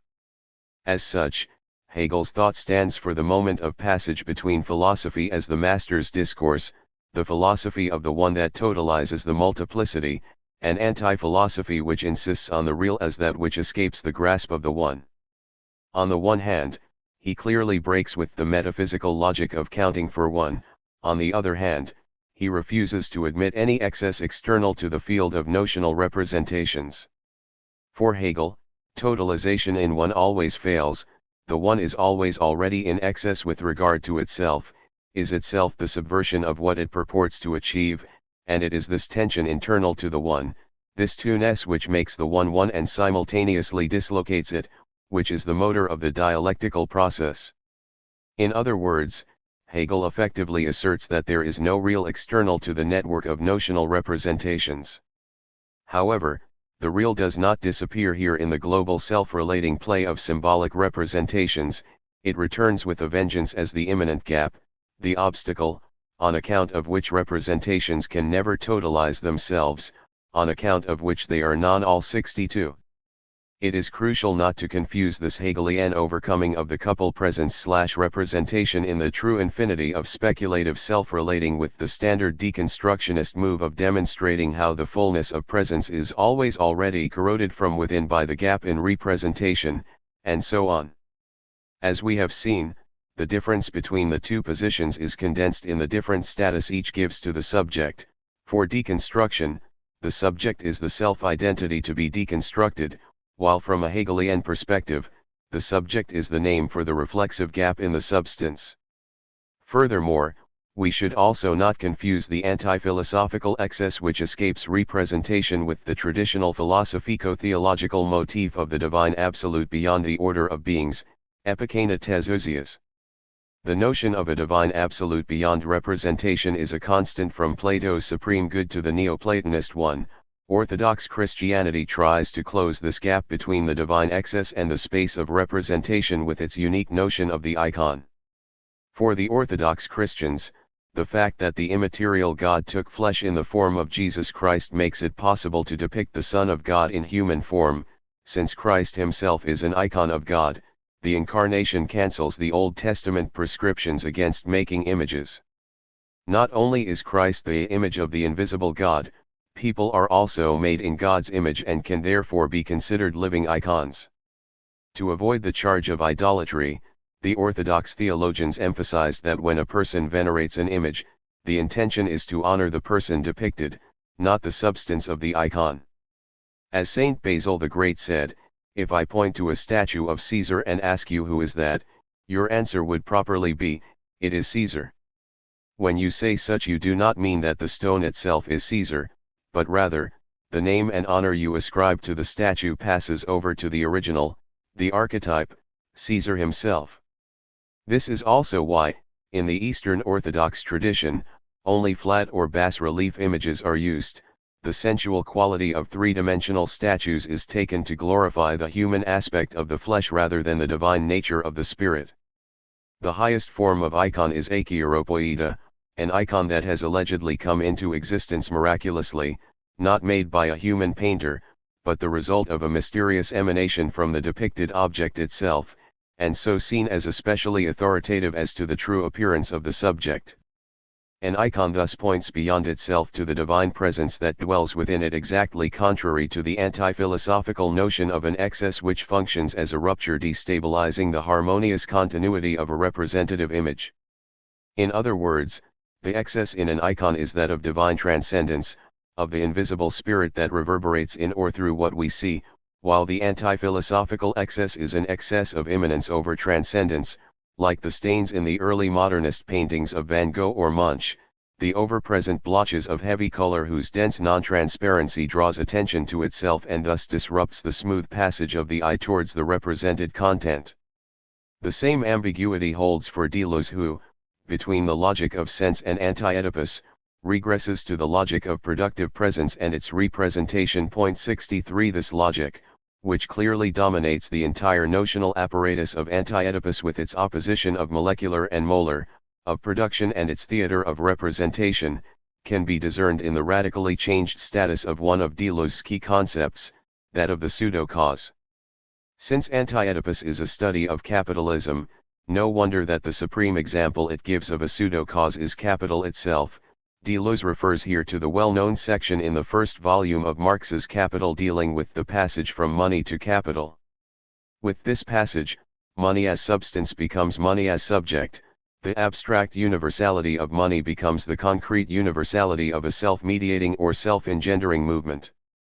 In this way, the endless self-propelling circulation of capital reaches the level of Hegelian true infinity. Every relation to external otherness is subsumed into a private relation with itself. From this viewpoint, the materialist reversal of Hegel involves breaking this self-enclosed circle of self-mediation and admitting a radical otherness, not engendered by capital itself, as the source of profit, the disinterested labor force and its exploitation. In this precise sense, capital is a pseudo-cause. It appears to function as a self-engendering totality, as its own cause, but this appearance only obfuscates its disinterested absent cause, the labor which produces surplus value. This is why Deleuze praises the British empiricists for insisting upon external causality, or, rather, the externality of relations between things with regard to these things themselves, against the German idealist tradition of internal causality, of the development of a thing as an expression or deployment of its inner potential, or, in Hegelian terms, the development from in itself to for itself. For Deleuze, on the contrary, there is no continuity between in itself and for itself, and this is also the basic insight of his interpretation of Hitchcock's films. In a typical Hitchcockian plot, the hero's life is all of a sudden perturbed when, as a result of some contingent change in external circumstances, his social identity is radically changed.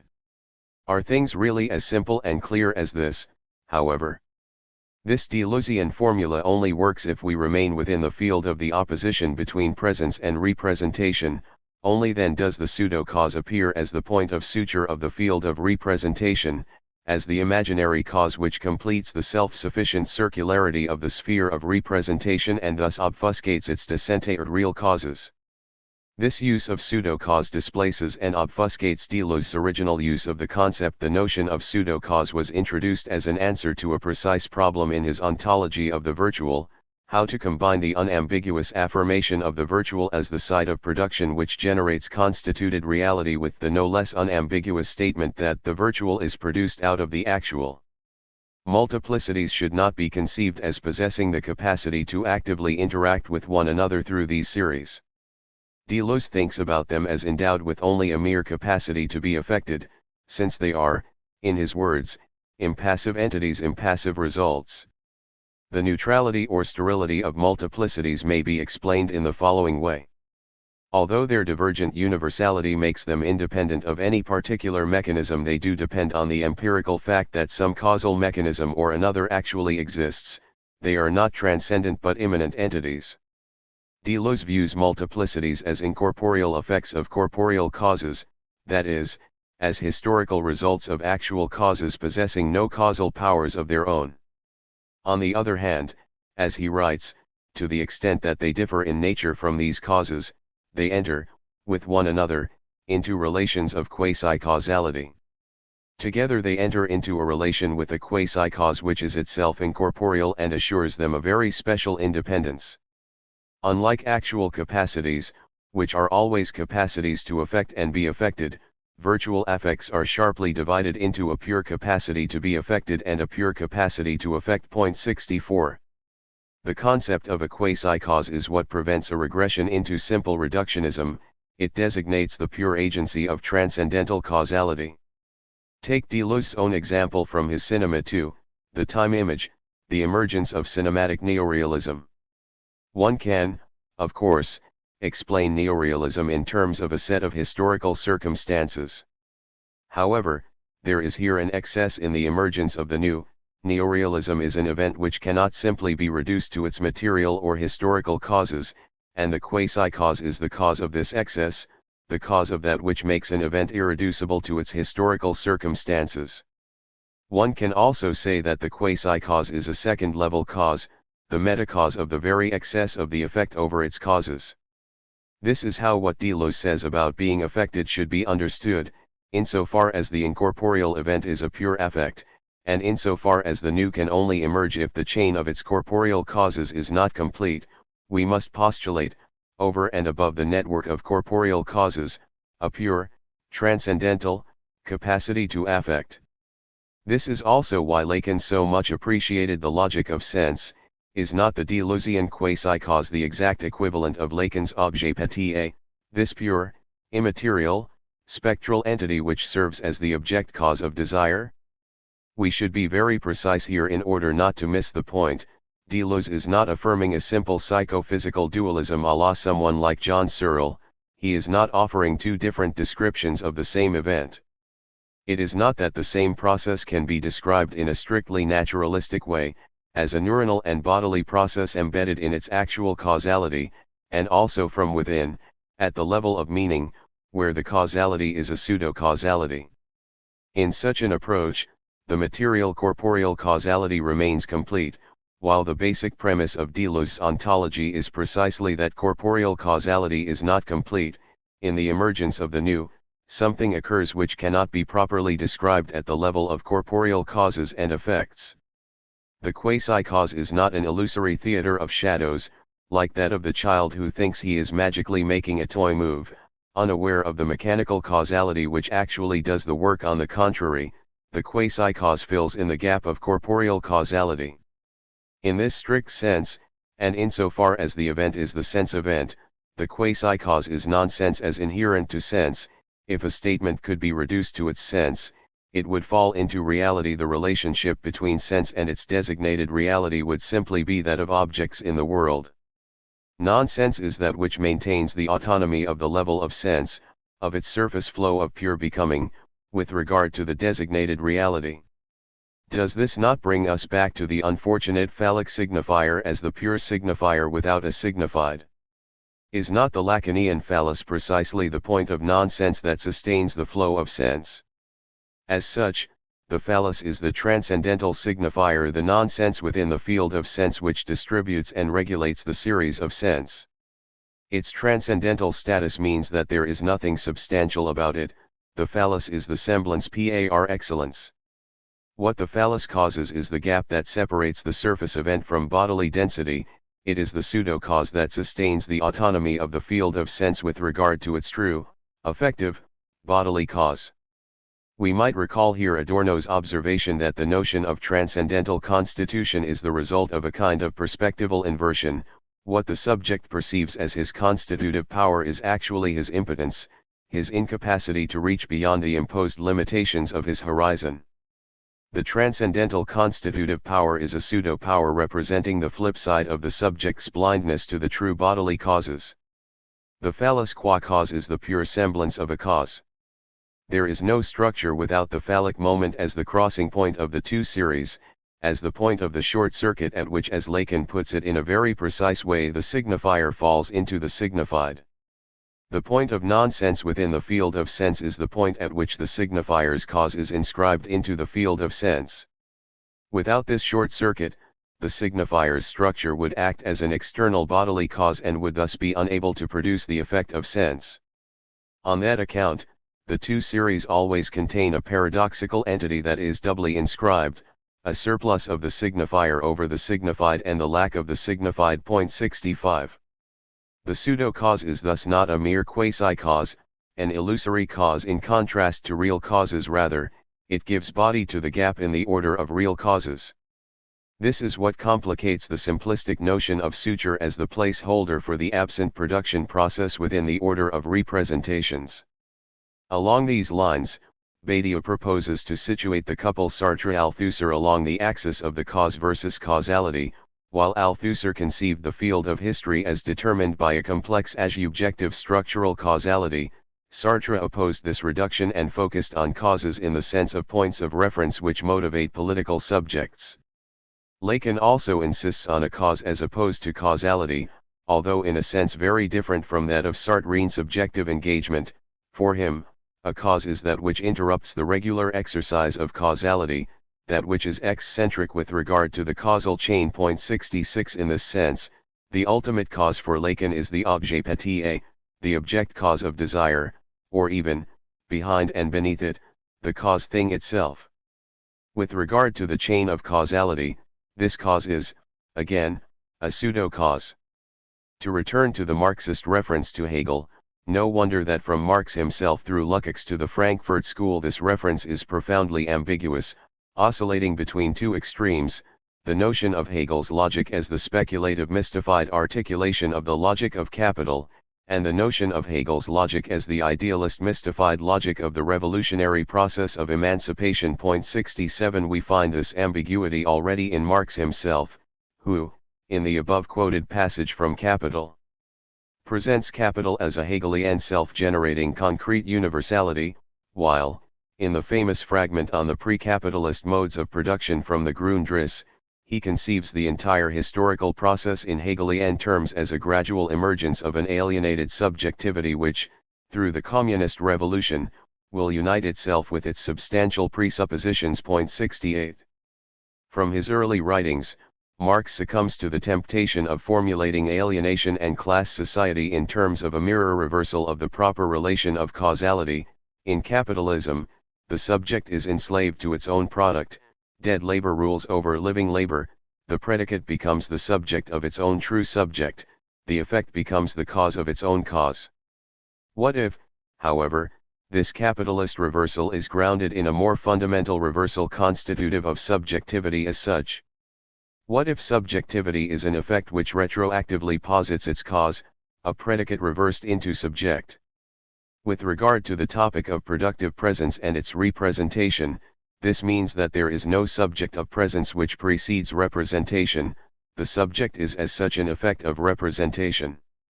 The dialectical reversal is thus more complex than it may appear. At its most radical, it is not only the reversal of a predicate, but the shift of the predicate itself into the position of subject. Chapter 13. The foursome of struggle, historicity, will, and Gelassenheit. Why Lacan is not a Heideggerian. The main philosophical proponent of the critique of subjectivity is Heidegger, one of Lacan's main references, at least in the 1950s. For this reason, it is crucial to clarify how Lacan gradually moves from accepting Heidegger's critique of the Cartesian cogito as another version of the Freudian decentering of the subject to the paradoxical and counterintuitive embracing of the cogito as the subject of the unconscious. Lacan's starting point is Freud's notion of a primordial Beziehung, affirmation, as opposed to Verwerfung. He reads Beziehung as primordial symbolization, against the background of Heidegger's notion of the essence of language as disclosure of being. However, things quickly get complicated here. As we saw earlier, in Freud there are four main forms, four versions, of Verdash, Verwerfung, Verdrängung, Verneinung, Verleugnung. In Verwerfung, the content is thrown out of the symbolic, desymbolized, so that it can only return in the real. In Verdrängung, the content remains within the symbolic but is inaccessible to consciousness, relegated to the other scene, returning in the guise of symptoms. In Verneinung, the content is admitted into consciousness, but marked by a denial. In Verleugnung, it is admitted a positive form, but under the condition of Isolierung its symbolic impact is suspended, it is not really integrated into the subject's symbolic universe.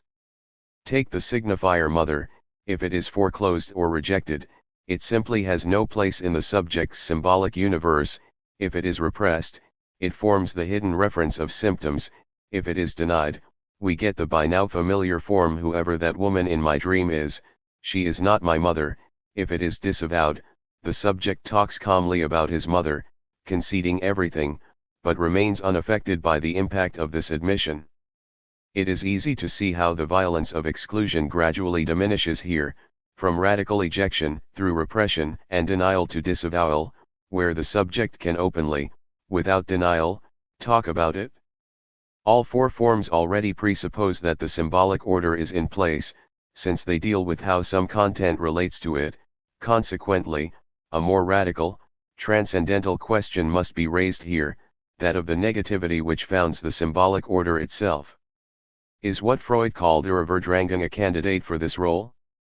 Primordial repression is not a repression of some content into the unconscious, but a repression constitutive of the unconscious, the gesture which creates the very space of the unconscious, the gap between the system CS/PCS and the unconscious.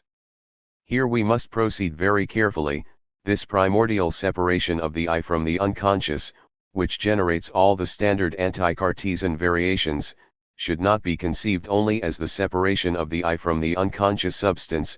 so that I perceive the core of my being outside myself, out of my grasp. The Hegelian lesson of Lacan is that decentering is always redoubled, when the subject finds itself decentered, deprived of the core of its being. This means that the other, the decentered side of the subject's being, is also in its turn decentered, truncated, deprived of the unfathomable X that would guarantee its consistency. In other words, when the subject is decentered, the core of its being is not the natural substance, but the big other, the second nature, the virtual symbolic order which is itself constructed around a lack. The gap that separates the subject from the big other is thus simultaneously the gap in the heart of the other itself. This overlapping of the two lacks is what makes it so hard to formulate the ambiguous relation between Auslösung and Verwerfung in Freud and Lacan. Sometimes they are identified and sometimes distinguished. François Balmes makes the appropriate observation. If Auslösung is what we say it is radically different from Verwerfung. Far from being the mechanism proper to psychosis, it would be the opening of the field of the other as such. In a sense, it would not be the rejection of the symbolic, but its self-symbolization. We should not think here psychosis and hallucination, but the subject as such. Clinically, this corresponds to the fact that foreclosure doesn't prevent psychotics from dwelling in language. Point 1. This conclusion is the result of a series of precise questions. The fact is that psychotics can speak, that, in some sense, they do dwell in language. Foreclosure does not mean their exclusion from language, but the exclusion or suspension of the symbolic efficacy of a key signifier within their symbolic universe. If a signifier is excluded, then one must already be in the signifying order. Insofar as, for Freud and Lacan, Verwerfung is correlative to Beijahung, Balmes's solution is to distinguish between this Beijahung and an even more originary symbolization of the real, the quasi-mythical zero level of direct contact between the symbolic and the real, which coincides with the moment of their differentiation, the process of the rise of the symbolic, of the emergence of the primary battery of signifiers, whose obverse is the expulsion of the pre-symbolic real.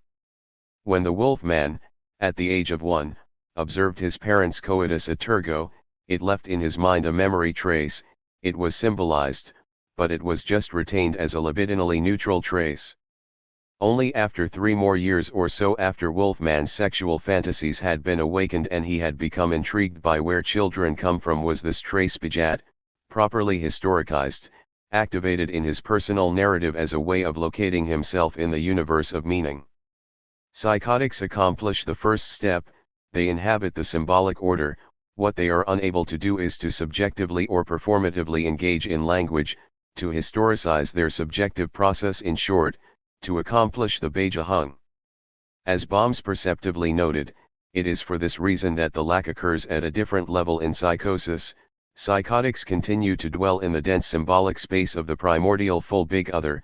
They do not assume symbolic castration in the proper sense of a loss which is in itself liberating, giving, productive, opening up the space for things to appear in their being. For them, a loss can only be purely privative, a question of something being taken from them. In a risky interpretive move, Lacan links this primary symbolization which is accessible to psychotics and which precedes the subjective engagement they lack to Heidegger's distinction between the originary dimension of language as the disclosure of being and the dimension of speech as the bearer of significations or as a means of intersubjective recognition. At this originary level of naming as showing, the difference between signification and reference falls away. A word which names a thing does not mean it, it constitutes or discloses it in its being, it opens up the space of its existence. This level is the level of appearing as such, not appearance as opposed to reality beneath it, but pure appearing which is entirely in its appearing, behind which there is nothing. In his seminar on psychoses, Lacan provides a nice description of such pure appearing and of the concomitant, properly metaphysical temptation to reduce it to its ground, to its hidden causes. The rainbow, it is just that. And this it is just that implies that we will engage ourselves to our last breath to learn what is hidden behind it, what is the cause to which we can reduce it. Note how what from the very beginning characterizes the rainbow and the meteor, and everybody knows this, Since it is for this reason that we call it a meteor is precisely that there is nothing hidden behind. It is entirely in this appearance. What makes it persist for us, to the point that we never cease to ask questions about it, consists solely in the originary. It is just that is to say, in the nomination as such of the rainbow. There is nothing else but this name. Point 2. This inherent reflexive moment of declaration is what Heidegger identified as the as such that specifies the properly human dimension. An animal perceives a stone, but it does not perceive the stone as such. This is the reflexivity of the signifier. Every utterance not only transmits some content, but, simultaneously, determines how the subject relates to this content. To put it in Heidegger's terms, the psychotic is not weltlos, deprived of the world, he already dwells in the opening of being.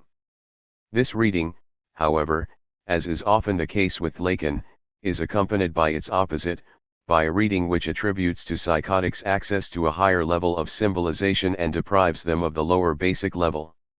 Insofar as Lacan reads the Freudian distinction between representations of things and representations of words as internal to the symbolic order as the distinction between primordial symbolization, the establishment of the originary unconscious's battery of signifiers, and secondary symbolization, the conscious/preconscious system of language, this furnishes him with a paradoxical definition of the psychotic's predicament.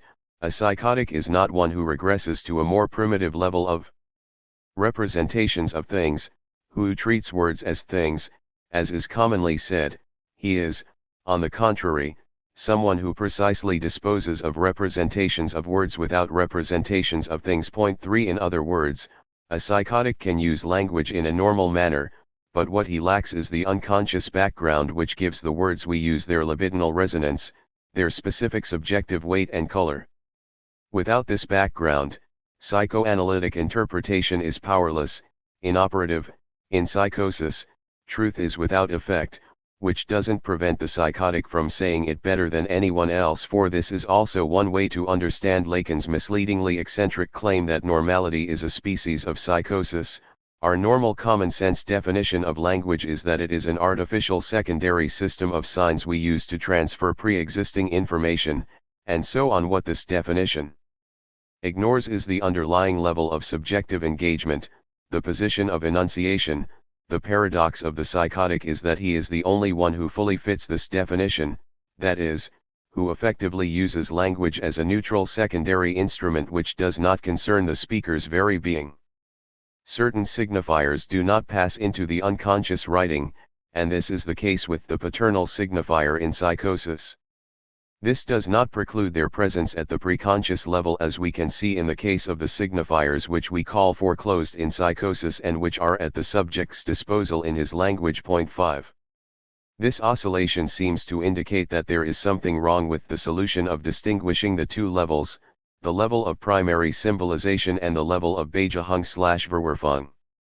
What it loses is the basic paradox of the symbolic as the two at the same, ultimately, the expulsion of the real from the symbolic and the rejection of a signifier overlap, that is, in the case of the symbolic other, external and internal limitations coincide. The symbolic order can only emerge as delimited from the real if it is delimited from itself, missing or excluding a central part of itself, not identical with itself. There is thus no Auslösung without a Verwerfung. The price the symbolic has to pay in order to delimit itself from the real is its own being truncated. This is what Lacan is aiming at with his formula that there is no big other, no other of other, and, as the late Lacan knew very well, this implies that, at a certain most basic level, we are all psychotics. However, we should be more precise here. The signifier which is foreclosed is not simply a missing one that is lacking, but rather a signifier that itself stands for the barde, for the lack of signifier, for the inconsistency of the symbolic field. The psychotic's problem, then, is not that he dwells in a truncated symbolic order, but, on the contrary, that he dwells in a complete other, an other which lacks the inscription of its lack. There is thus no need to posit two phases: first the symbolization, the rise of the primary battery of signifiers through the expulsion of the real, then the exclusion of a signifier, The two processes are one and the same, and psychosis comes afterwards, in a second stage, when if the signifier which stands for the very incompleteness or inconsistency of the other, which registers this incompleteness, is foreclosed. This two-faced primordial Auslösung has to be distinguished from the violent defensive measure of ejecting a foreign intruder, up to and including the infamous Call-Juden Raus, the ejection which reappears in all its brutality in today's hyper-reflexive society. The Hegelian lesson of the global reflexivization mediatization of our lives, that this process generates its own brutal immediacy, was best captured by Etienne Balibar's notion of excessive, non-functional cruelty as a feature of contemporary life, a cruelty whose figures range from fundamentalist racist and or religious slaughter to senseless outbursts of violence performed by adolescents upon the homeless in our megalopolises, a violence one is tempted to call evil, a violence grounded in no utilitarian or ideological reasons. All the talk about foreigners stealing our jobs from us or about the threat they represent to our Western values should not deceive us. On closer examination, it soon becomes clear that this talk provides a rather superficial secondary rationalization. The explanation we ultimately get from a skinhead is that it makes him feel good to beat up foreigners because their presence disturbs him. What we encounter here is indeed evil, evil structured and motivated by the most elementary imbalance in the relationship between the ego and jouissance, by the tension between pleasure and the foreign body of jouissance at the very heart of it. Evil thus stages the most elementary short-circuit in the relationship of the subject to the primordially missing object cause of his desire. What bothers us in the other is that he appears to entertain a privileged relationship to the object. The other either possesses the object treasure, having snatched it away from us, or he poses a threat to our possession of the object. Here we can again employ the Hegelian infinite judgment, asserting the speculative identity of these useless and excessive outbursts of violent immediacy, which display nothing but a pure and naked hatred of otherness, with the global reflexivization of society. Perhaps the ultimate example of this coincidence is the fate of psychoanalytic interpretation. Today, the formations of the unconscious have definitely lost their innocence and are thoroughly reflexivized.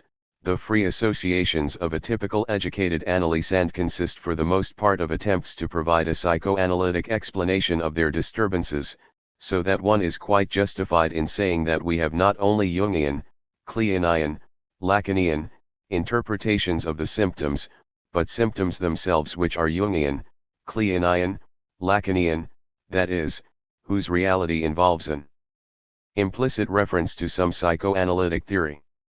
The unfortunate result of this global reflexivization of interpretation is that the analyst's interpretation itself loses its performative symbolic efficacy, leaving the symptom intact in the immediacy of its idiotic jouissance. In what precise sense, then, does that which is foreclosed from the symbolic return in the real? Consider verbal hallucinations.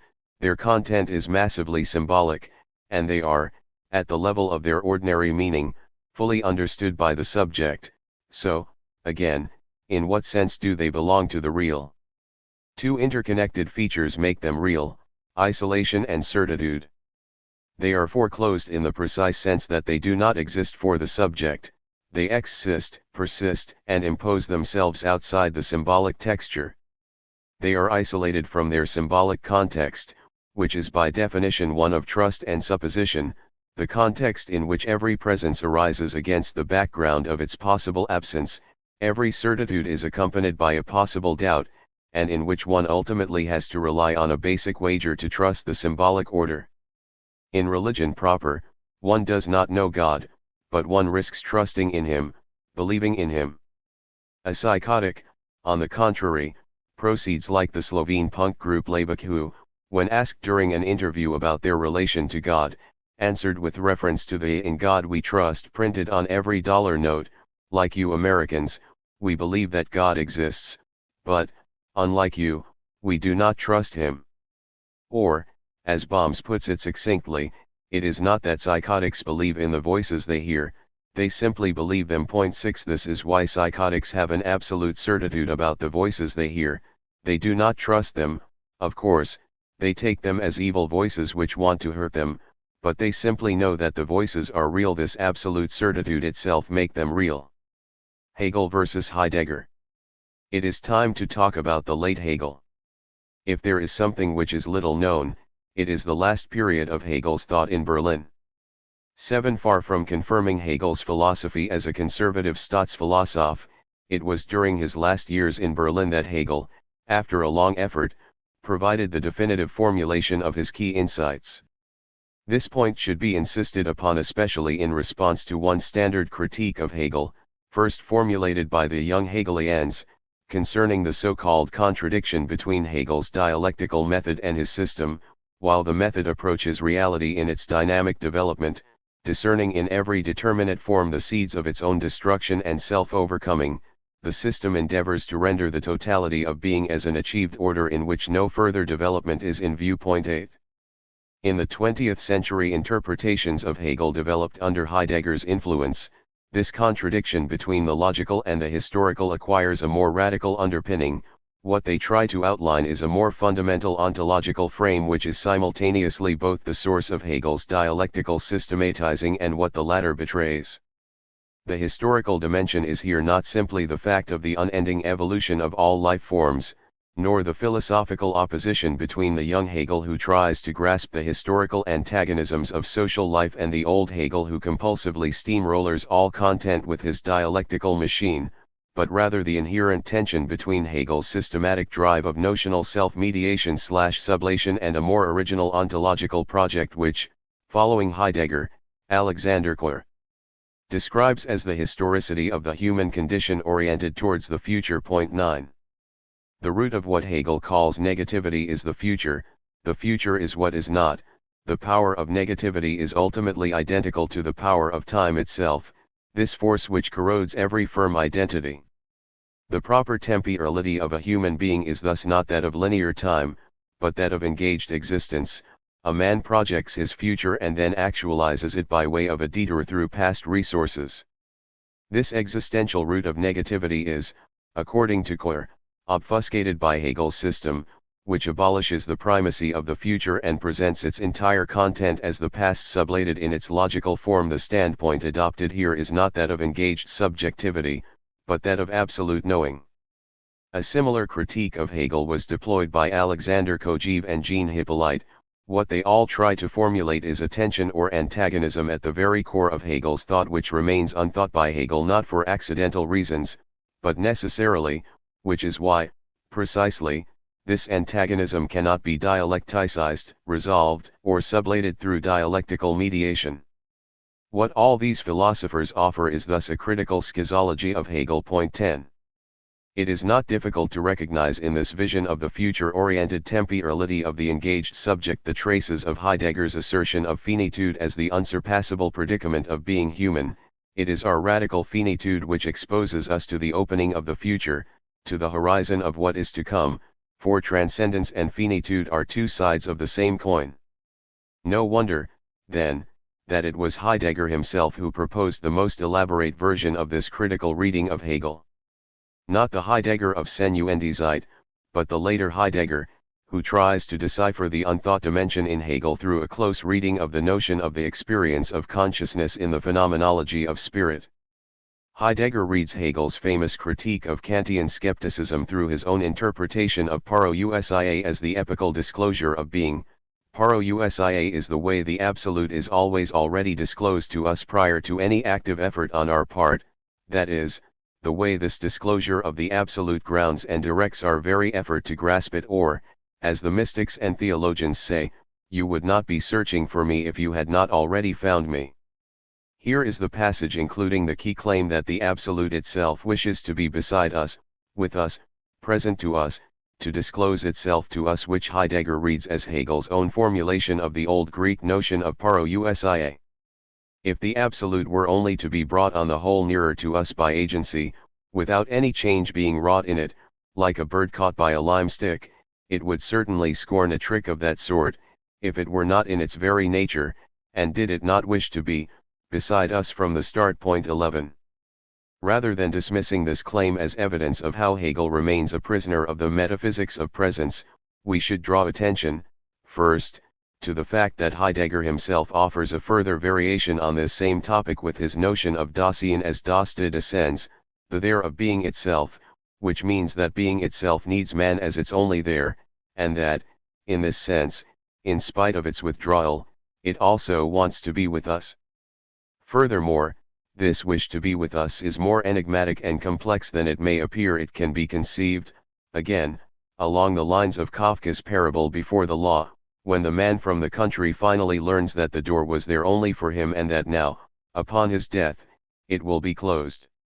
All the mystery of withdrawal, of the inaccessibility of what the door concealed, was thus there only for the man, destined to fascinate his gaze. The door's reticence was a lure destined to obfuscate the fact that the door wished to be with the man. In other words, the trick of the door was the same as that in the competition between Zeuxis and Perseus. The door was like the painting of a curtain on the wall, there to create the illusion that it concealed some secret. Why then, according to Heidegger, is Hegel unable to see the proper dimension of parousia? This brings us to Heidegger's next reproach, that Hegel's notion of negativity lacks a phenomenal dimension, that Hegel never systematically exemplifies or makes appear the difference between rejection, negation, nothing, is not, etc. 12 Hegelian dialectics just presupposes the occultation of its own phenomenologico-ontological foundation. The name of this occultation is, of course, subjectivity. Hegel always already subordinates negativity to the subject's work of the negative, to the conceptual mediation or sublation of all phenomenal content. In this way, negativity is reduced to a secondary moment in the subject's work of self-mediation. This blindness to its own foundation is not secondary, but the enabling feature of Hegel's metaphysics of subjectivity. The dialectical logos can only function against the background of a pre-subjective upsage, renunciation, or saying no. There is nonetheless a privileged phenomenal mode in which negativity can be experienced, pain. The path of experience is the path of the painful realization that there is a gap between natural and transcendental consciousness, between for the consciousness itself and for us. The subject is violently deprived of the natural foundation of its being, its entire world collapses, and this process is repeated until it reaches absolute knowing. When he speaks about transcendental pain as the fundamental stimmung of Hegel's thought, Heidegger is following a line which begins in Kant's Critique of Practical Reason, where Kant describes pain as the only a priori emotion, the emotion of my pathological ego being humiliated by the injunction of the moral law. 13. What Heidegger misses in his description of Hegelian experience as the path of Verzweiflung is the proper nature of the abyss it involves. It is not only natural consciousness which is shattered when it has to confront death, but also the transcendental background or frame as the measure of what the natural consciousness experiences as its inadequacy and failure. As Hegel put it, if what we thought to be true fails the measure of truth, this measure itself has to be abandoned. This is why Heidegger misses the vertiginous abyss of the dialectical process. There is no standard of truth that natural consciousness is gradually approaching through painful experience, for this very standard is itself caught up in the process, and thus undermined again and again. This is also why Heidegger's criticism regarding Hegel's machination misses the point. According to Heidegger, the Hegelian process of experience moves at two levels, that of lived experience and that of conceptual machination. At the level of lived experience, consciousness sees its world collapse and a new figure of the world appear, and experiences this passage as a pure leap with no logical bridge uniting the two positions. For us, however, the dialectical analysis makes visible how the new world emerged as the determinate negation of the old one, as the necessary outcome of its crisis. Authentic lived experience, the opening to the new, is thus revealed as being underpinned by notional work. What the subject experiences as the inexplicable rise of a new world is actually the result of its own conceptual work taking place behind its back, and can thus ultimately be read as having been produced by the subject's own conceptual machination. Here there is no experience of genuine otherness, the subject encounters only the results of its own work. But this reproach only holds if we ignore how both sides, the phenomenal for itself of the natural consciousness and the for us of the subterranean conceptual work, are caught up in the groundless, vertiginous abyss of a repeated loss. The transcendental pain is not only the pain the natural consciousness experiences, the pain of being separated from its truth, it is also the painful awareness that this truth itself is non-all, inconsistent. Which brings us back to Heidegger's claim that Hegel fails to include the phenomenal experience of negativity. What if negativity names precisely the gap in the order of phenomenality, something which does not appear? Not because it is a transcendental gesture which by definition eludes the phenomenal level, but because it is the paradoxical, difficult to think negativity which cannot be subsumed under any agent, what Hegel calls self-relating negativity, a negativity which precedes all positive grounding and whose negative gesture of withdrawal opens up the space for all positivity. The torture house of language. At this point, we can even invert Heidegger's critique of Hegel and claim that it is Heidegger himself who is unable to think this transcendental pain, and that he misses the path to thinking it precisely because he dispenses all too early with the term the subject in order to think the core of being human. What, then, is the dimension of pain overlooked by Heidegger? In his critique of violence, Walter Benjamin raises the question, is any nonviolent resolution of conflict possible? 14. His answer is that it is possible in relationships among private persons, in courtesy, sympathy, and trust. There is a sphere of human agreement that is nonviolent to the extent that it is wholly inaccessible to violence, the proper sphere of understanding, language. 15. This thesis belongs to the mainstream tradition in which language or the symbolic order are conceived as a medium of reconciliation and mediation, of peaceful coexistence, as opposed to a violent medium of immediate and raw confrontation. 16. In language, rather than acting violently towards one another, we are meant to debate, to exchange words, and such an exchange, even when it is aggressive, presupposes a minimum recognition of the other. What if, however, humans exceed animals in their capacity for violence precisely because they can speak? There are many violent features of language thematized by philosophers and sociologists from Heidegger to Bourdieu. There is nevertheless at least one violent aspect of language which is absent in Heidegger, and which is the focus of Lacan's theory of the symbolic order.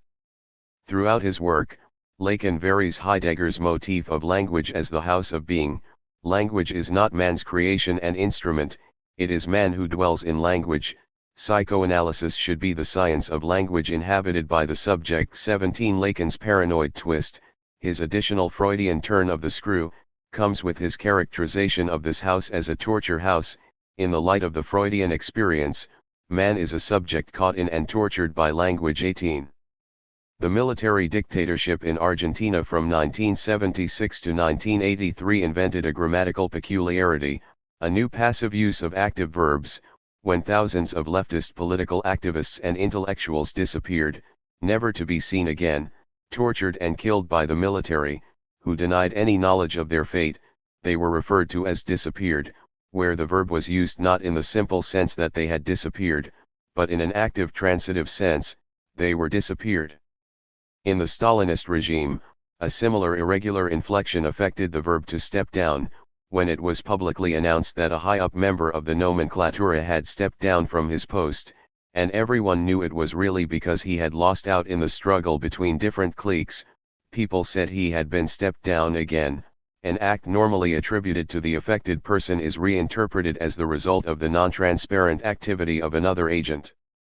And should we not read in exactly the same way Lacan's thesis that a human being does not speak but is spoken? The point is not that it is spoken about, the topic of speech of other humans, but that, when it speaks, it is spoken, in the same way that the unfortunate communist functionary was stepped down. What this homology reveals is the status of language, of the big other, as the torture house of the subject.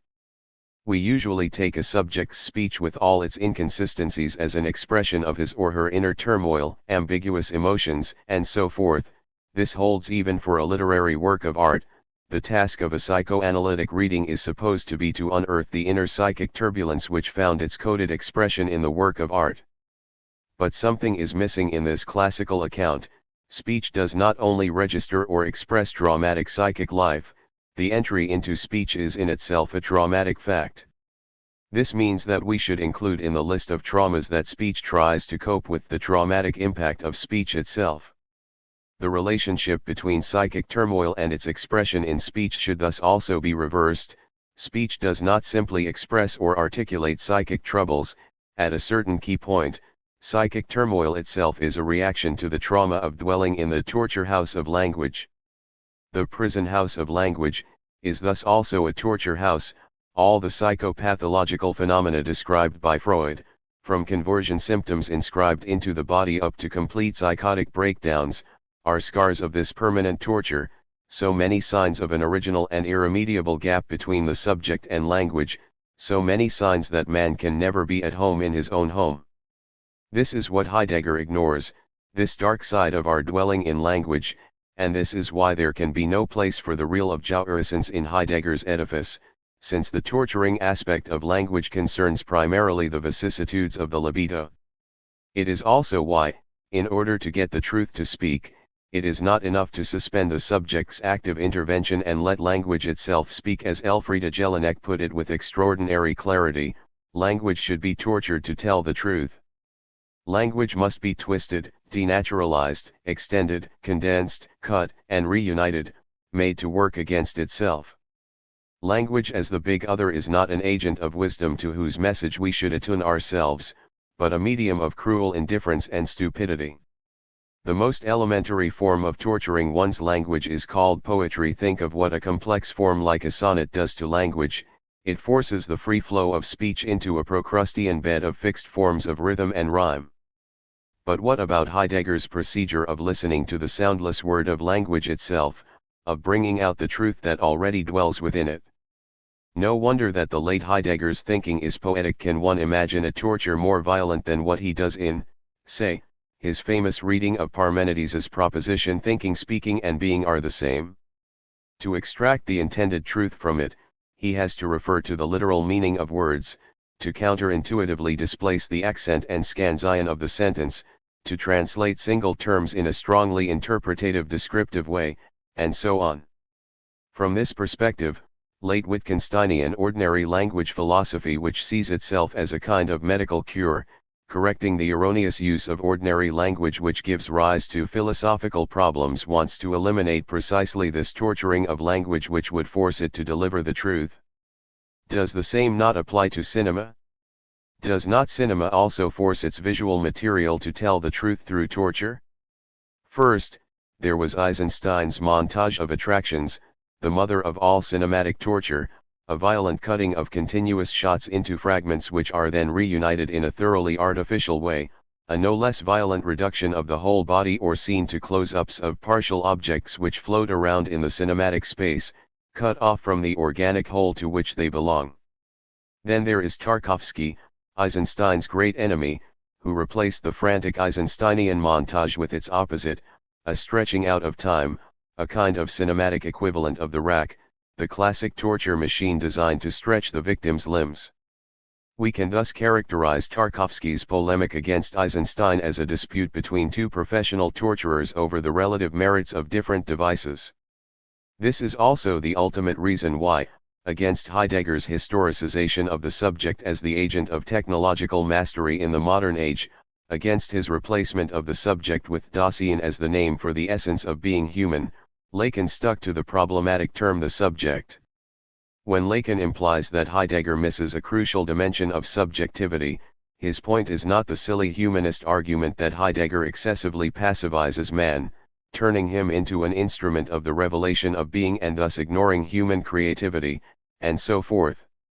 The point is, on the contrary, that Heidegger misses the properly traumatic impact of the very passivity of our being caught up in language, the tension between the human animal and language.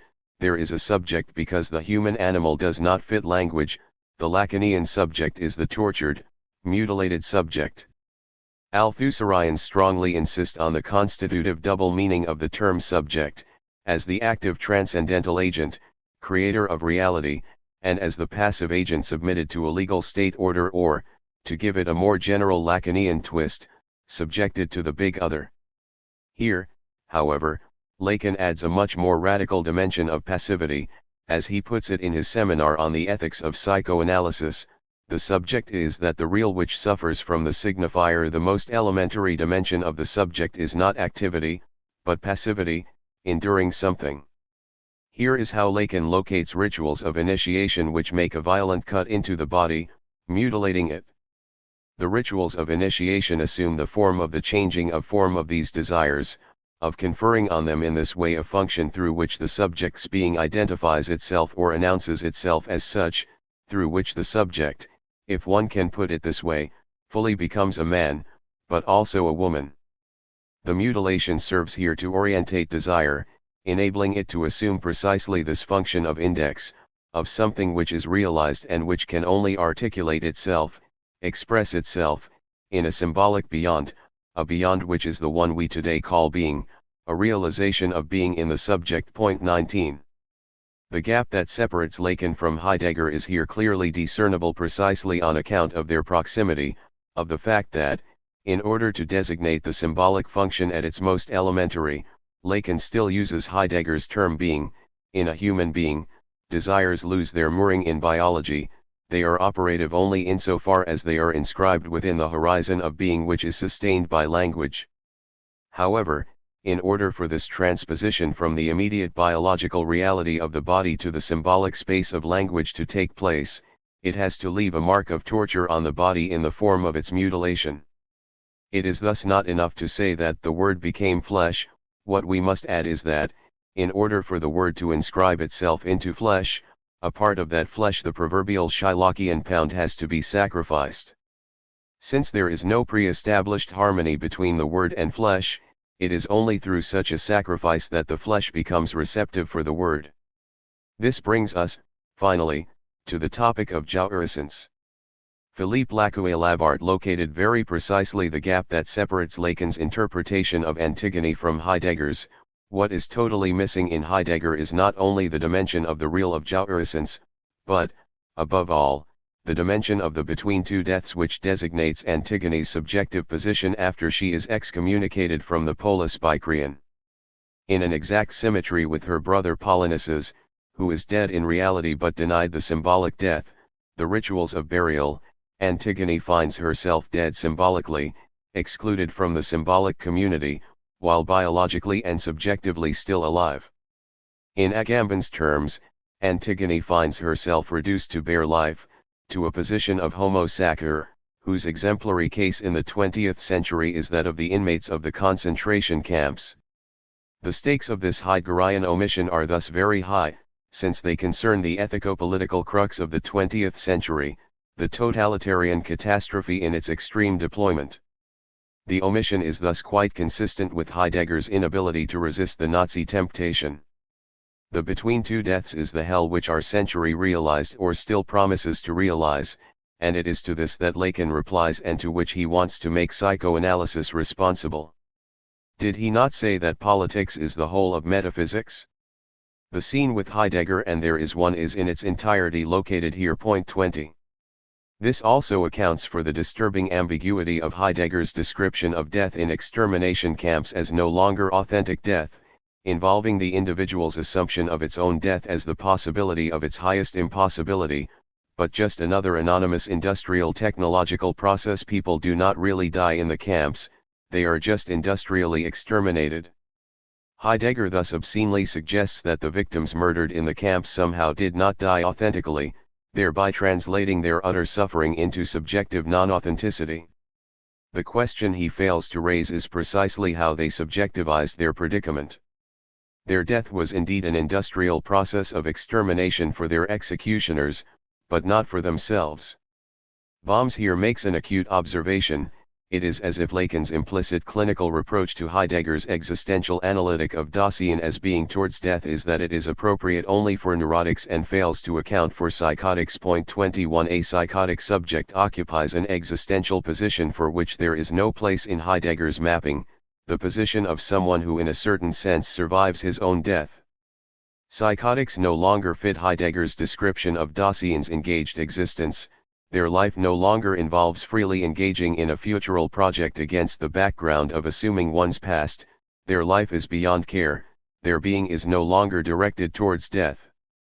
This excess of jouissance that resists symbolization is the reason why, in the final 2 decades of his teaching, Lacan insists that he considers himself an anti-philosopher, someone who rebels against philosophy. Philosophy is ontology.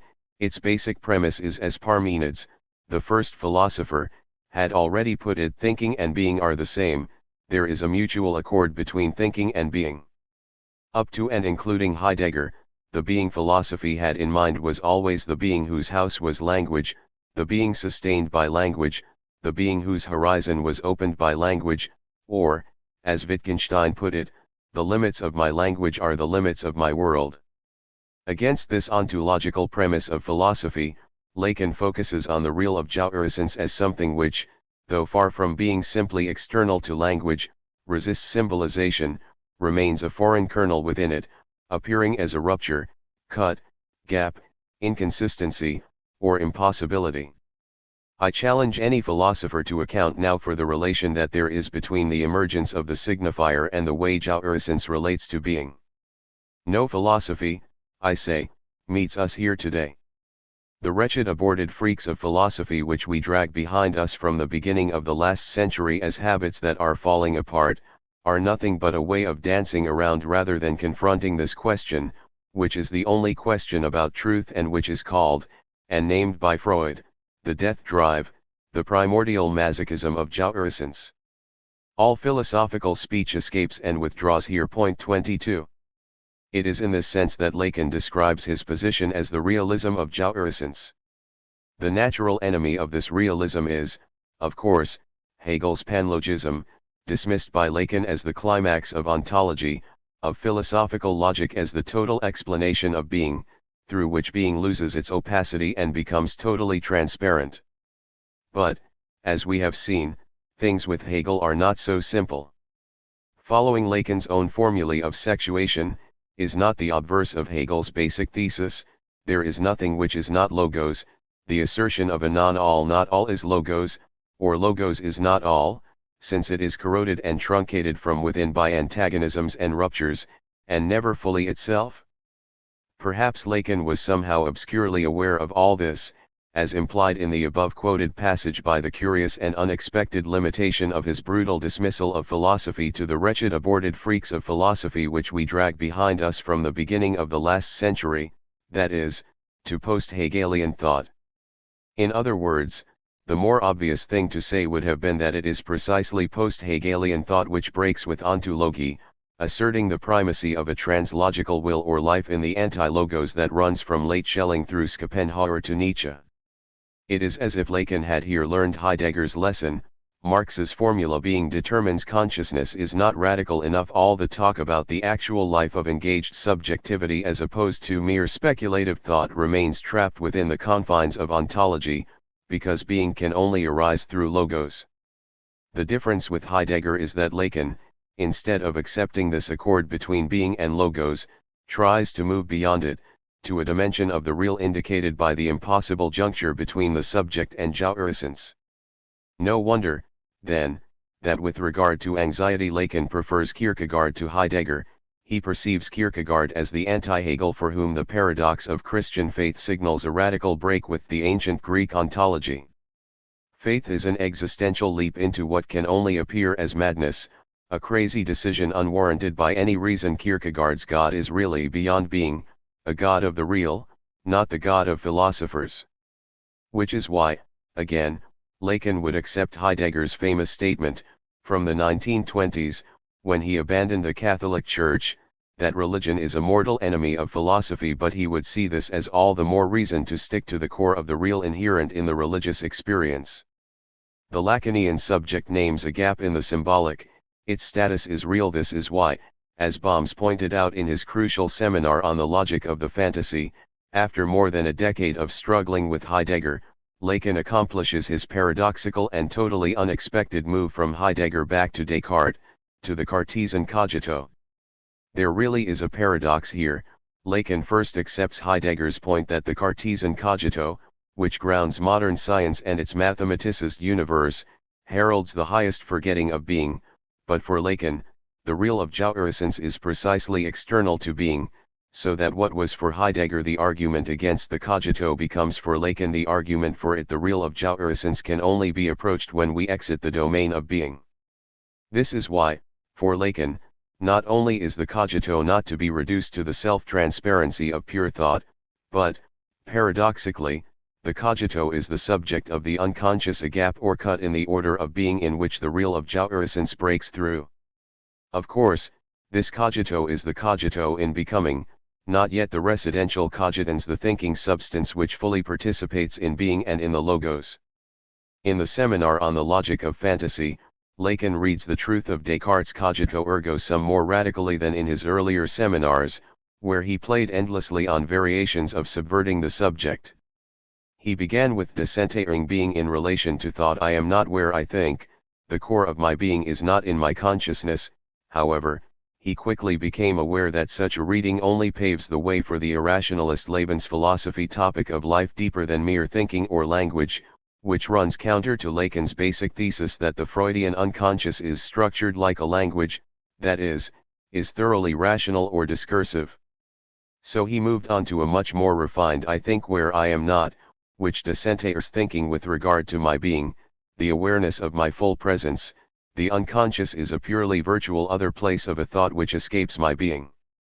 Then, there is a different punctuation, I think, therefore I am my being devalued to an illusion generated by my thought, and so on.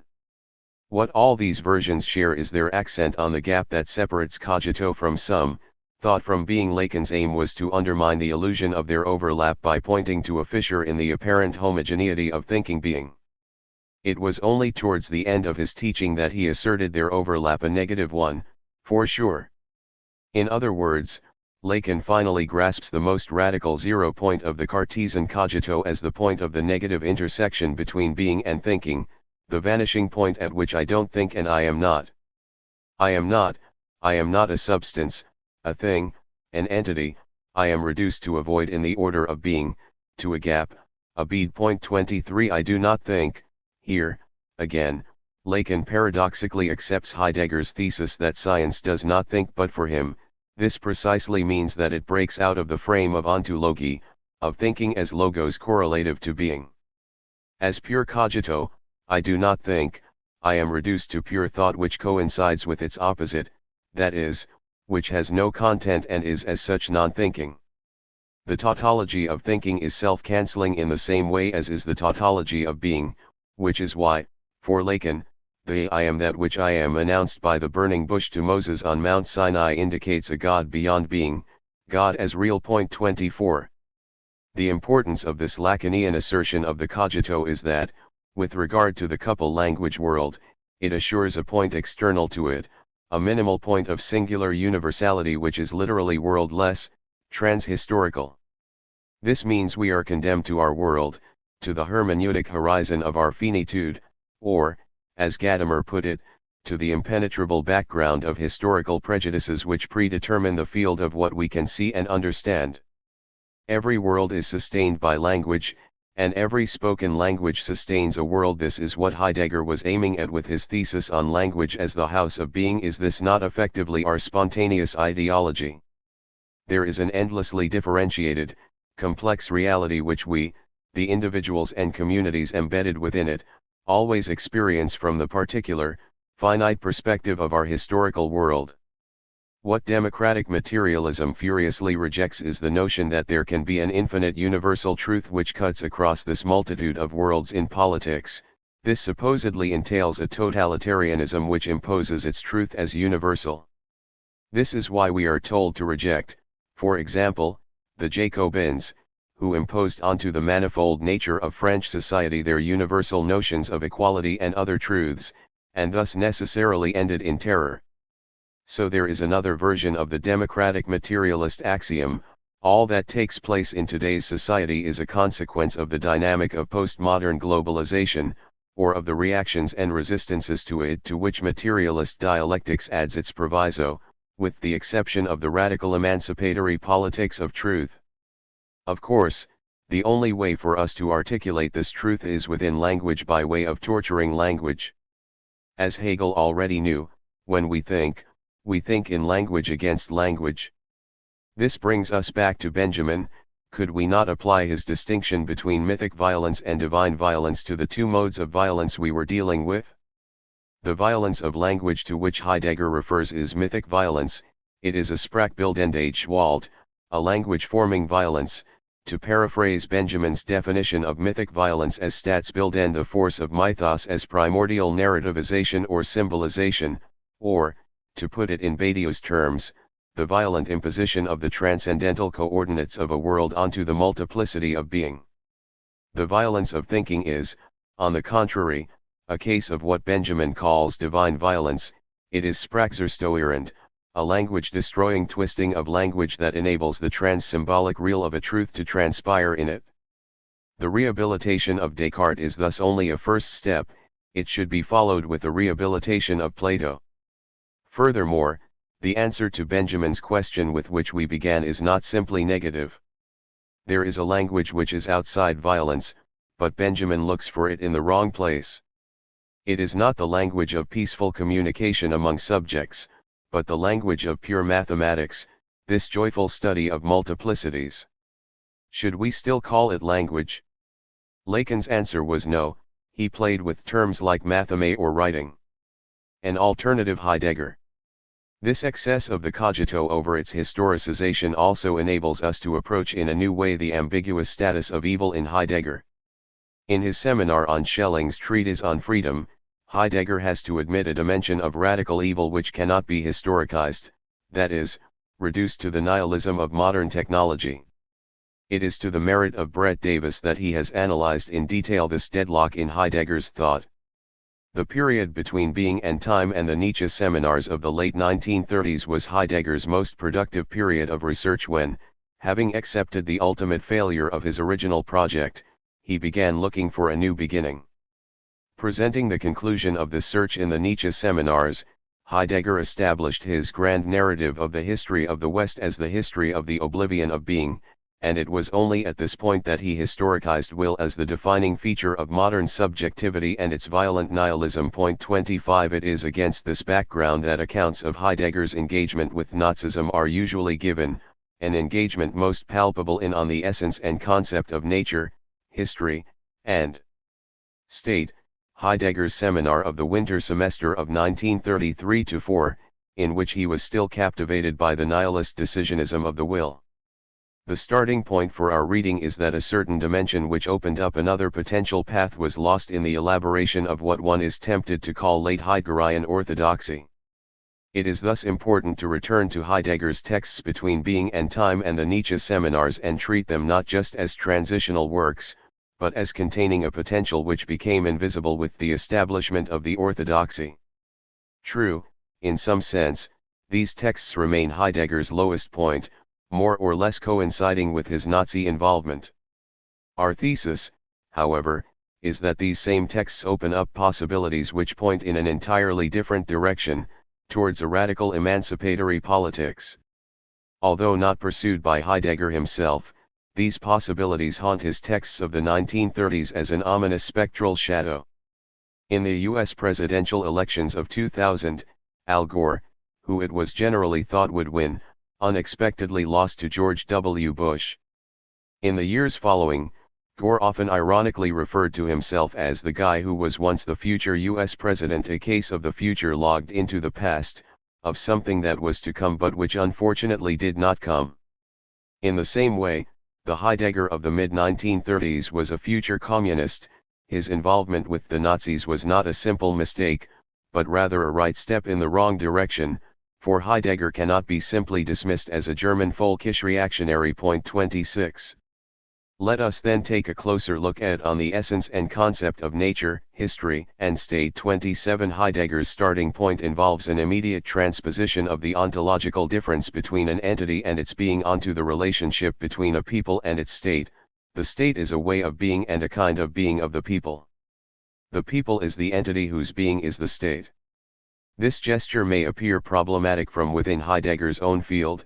Is the state really a name for the being of a people, for the ontological horizon of how a meaning of being is disclosed to a people? Is the state not rather a set of ontic institutions and practices? If the state is the being of a people, then it is after all impossible to consider the people without a state the entity without its being, in a certain sense. Does this mean that those peoples which do not have a state are excluded from the history of being? It is interesting to note here how, in contrast to the usual perception of him as an advocate of provincial life, Heidegger clearly opposes homeland to fatherland. The homeland is not to be confused with the fatherland. We can speak of the state only when to groundedness is added the will to expansion, or generally speaking, interaction.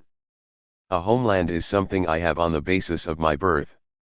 There are quite particular relations between me and it in the sense of nature, in the sense of natural forces. Homeland expresses itself in groundedness and being bound to the earth.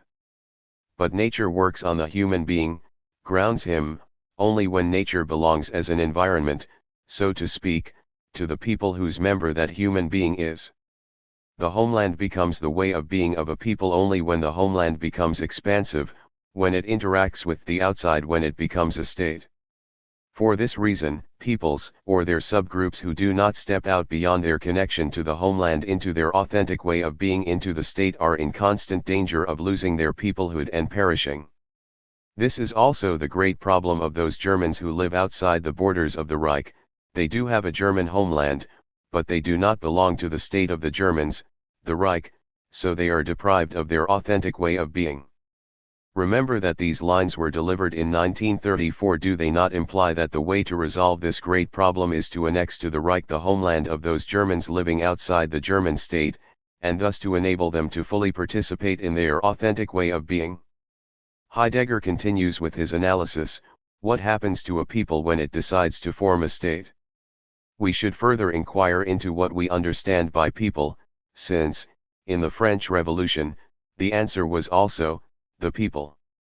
In the decision for a state, a people determines itself by way of deciding for a certain kind of state, or, to paraphrase the well-known proverb, tell me what kind of a state a people has, and I will tell you what kind of people it is. Humans have consciousness. They not only interact with things like animals, they care about them, knowingly relate to them. Members of a people thus know and care about their state, they will it. For a people, their state is not just an instrument of their welfare, but a thing that matters, a thing they love and are ready to sacrifice themselves for, an object of their eros. The constitution of a state is not just a matter of rational consideration and negotiation, of a social contract which regulates the welfare of individuals, but a commitment to a vision of shared life. If, then, the people is the entity which is in the mode and way of the state, we should further specify the question: what kind of shape or imprint does the people make on the state, and the state on the people? Heidegger rejects the first answer, the shape of an organism, as missing the specifically human dimension. The same holds for the general answer, order, since any objects, books, stones, can also be arranged in an order. However, what does provide an appropriate answer is order in the sense of domination, rank, leadership and following. What remains open here is, who dominates? In its authentic mode, the relationship of domination and following is grounded in a common will, in a commitment to a shared goal. Only where the leader and those led by him are brought together in one destiny and struggle for the realization of one idea, does a true order grow. Where this shared commitment which grounds the readiness to fight is lacking, domination turns into exploitation and order is enforced, externally imposed upon the people. This is what happens in the modern liberal epoch.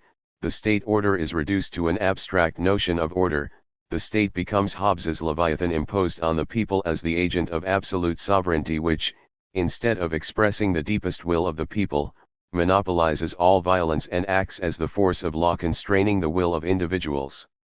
Only after domination is reduced to sovereignty does the French Revolution become possible, in which sovereign power is transferred to the opposite pole of the social order, to the people.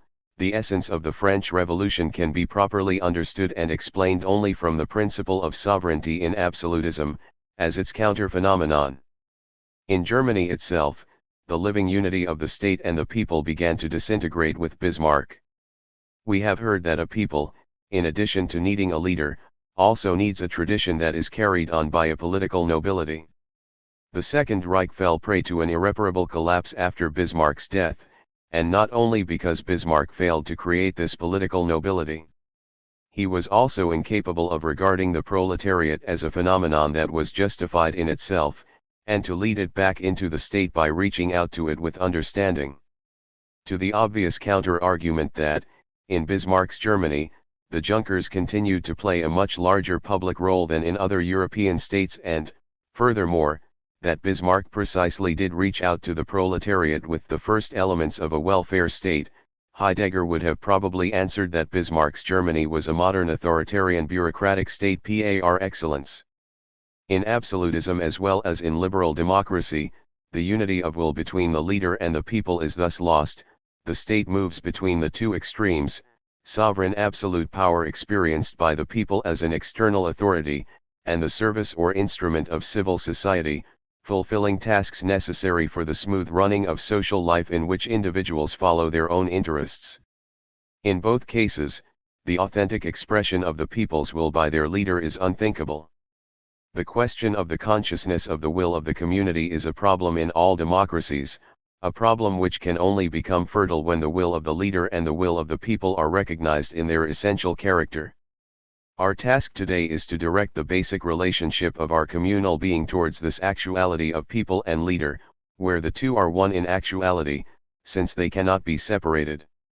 What is there to add to these lines, spoken in 1934, to explain why Heidegger endorsed the Nazi takeover? Do we not have here a rather simplistic conservative authoritarian vision which is not even very original, since it fits perfectly the standard coordinates of the conservative national reaction to the Weimar Republic? Indeed, the only open question here seems to be where, precisely, we should locate Heidegger on the spectrum delineated by the two extremes of committed Nazism and political naivete. Was Heidegger a fully fledged Nazi? Did he directly introduce Nazism into philosophy, or was he simply politically naive, becoming caught up in a political game with no direct links to his thought? I propose to follow a different line, neither to assert a direct link between Heidegger's thought and Nazism, nor to emphasize the gap that divides them, but to transpose this gap into the heart of his thought itself, to demonstrate how the space for the Nazi engagement was opened up by the imminent failure or inconsistency of his thought, by the jumps and passages which are illegitimate in terms of this thought itself. In any serious philosophical analysis, external critique has to be grounded in immanent critique, hence we must show how Heidegger's external failure reflects the fact that he fell short as measured by his own aims and standards. From will to drive. Such an immanent critique of Heidegger has a long history, beginning with the early Habermas's attempt to think Heidegger against Heidegger. There are many other pertinent readings along these lines. Suffice it to mention Jean-Luc Nancy's observation that, already in Being and Time, Heidegger strangely leaves out the analytic of mit sen as a dimension constitutive of Dasein. Our starting point will be a different one, focusing on a feature that cannot but strike the reader of Heidegger's texts of the 1930s, and especially of the seminar on the essence and concept of nature, history, and state, the preponderance of the topic of the will. The homeland and the fatherland differ in that only the latter implies the state, while the former is a mere province, a distinction which relies on the fact that province stands for a passive rootedness in a particular soil and set of customs, while the state implies an active will to expansion and confrontation with neighboring peoples. The province thus lacks political will proper, in contrast to the state, which is grounded in political will. Heidegger's famous short text from 1934, "Why do I stay in the provinces?" thus takes on an unexpected prophetic dimension, pointing towards Heidegger's later advocacy of the province as the site of authentic being over the state as the domain of will to power and domination. How, then, should we interpret this strange persistence of the will which continues to haunt Heidegger not only through the 1930s, but even later, when its overcoming becomes the very focus of his thought? In his detailed study on this topic, Brett Davis proposes a twofold reading of this persistence: first, as a sign of Gelassenheit as an unfinished project, an indication that Heidegger did not succeed in thoroughly deconstructing the will, so that it is up to us, who continue in his path, to accomplish the job and draw all the consequences from Gelassenheit. Second, as necessitating a distinction between what Heidegger calls the will of subjectivity, a fundamental attunement that has risen up and prevailed in a particular epochal history of metaphysics, and what we have called willing, a non-historical dissonant excess which haunts the proper essence of non-willing. 28. Recall how, in his reading of the fragment of Anaximander on order and disorder, Heidegger considers the possibility that an entity may even insist upon its while solely to remain more present, in the sense of perduring. That which lingers persists in its presencing. In this way it extricates itself from its transitory while. It strikes the willful pose of persistence, no longer concerning itself with whatever else is present. It stiffens as if this were the only way to linger and aim solely for continuance and subsistence. 29. Davis's thesis is that this rebellious whiling refers to a non-historical willing, a willing which is not limited to the epoch of modern subjectivity and its will to power. 30. But one should here raise a more fundamental question: is the will the proper name for the stuckness which derails the natural flow? Is the not Freudian drive a much more appropriate name? The standard philosophical critique of the Freudian drive is that it is another version of the post-Hegelian will first developed by the late Schelling and Schopenhauer and which reached its highest formulation in Nietzsche. Is this the case, however? A reference to the use of sound in film might be of some help here. Recall the remarkable scene at the beginning of Sergio Leone's Once Upon a Time in America, in which we see a phone ringing loudly, but when a hand picks up the receiver, the ringing goes on as if the musical life force of the sound is too strong to be contained by reality and persists beyond its limitations. Or recall a similar scene from David Lynch's Mulholland Drive, in which a performer sings Roy Orbison's Crying on stage, but when she collapses unconscious, the song goes on. Therein resides the difference between the Schopenhauerian will and the Freudian drive. While the will is the substance of life, its productive presence, in excess over its representations or images, the drive is a persistence which goes on even when the will disappears or is suspended, the insistence which persists even when it is deprived of its living support, the appearance which persists even when it is deprived of its substance. One has to be very precise here in order not to miss Lacan's point. The drive is not an infinite longing for the thing which gets fixated onto a partial object. The drive is this fixation itself in which resides the death dimension of every drive.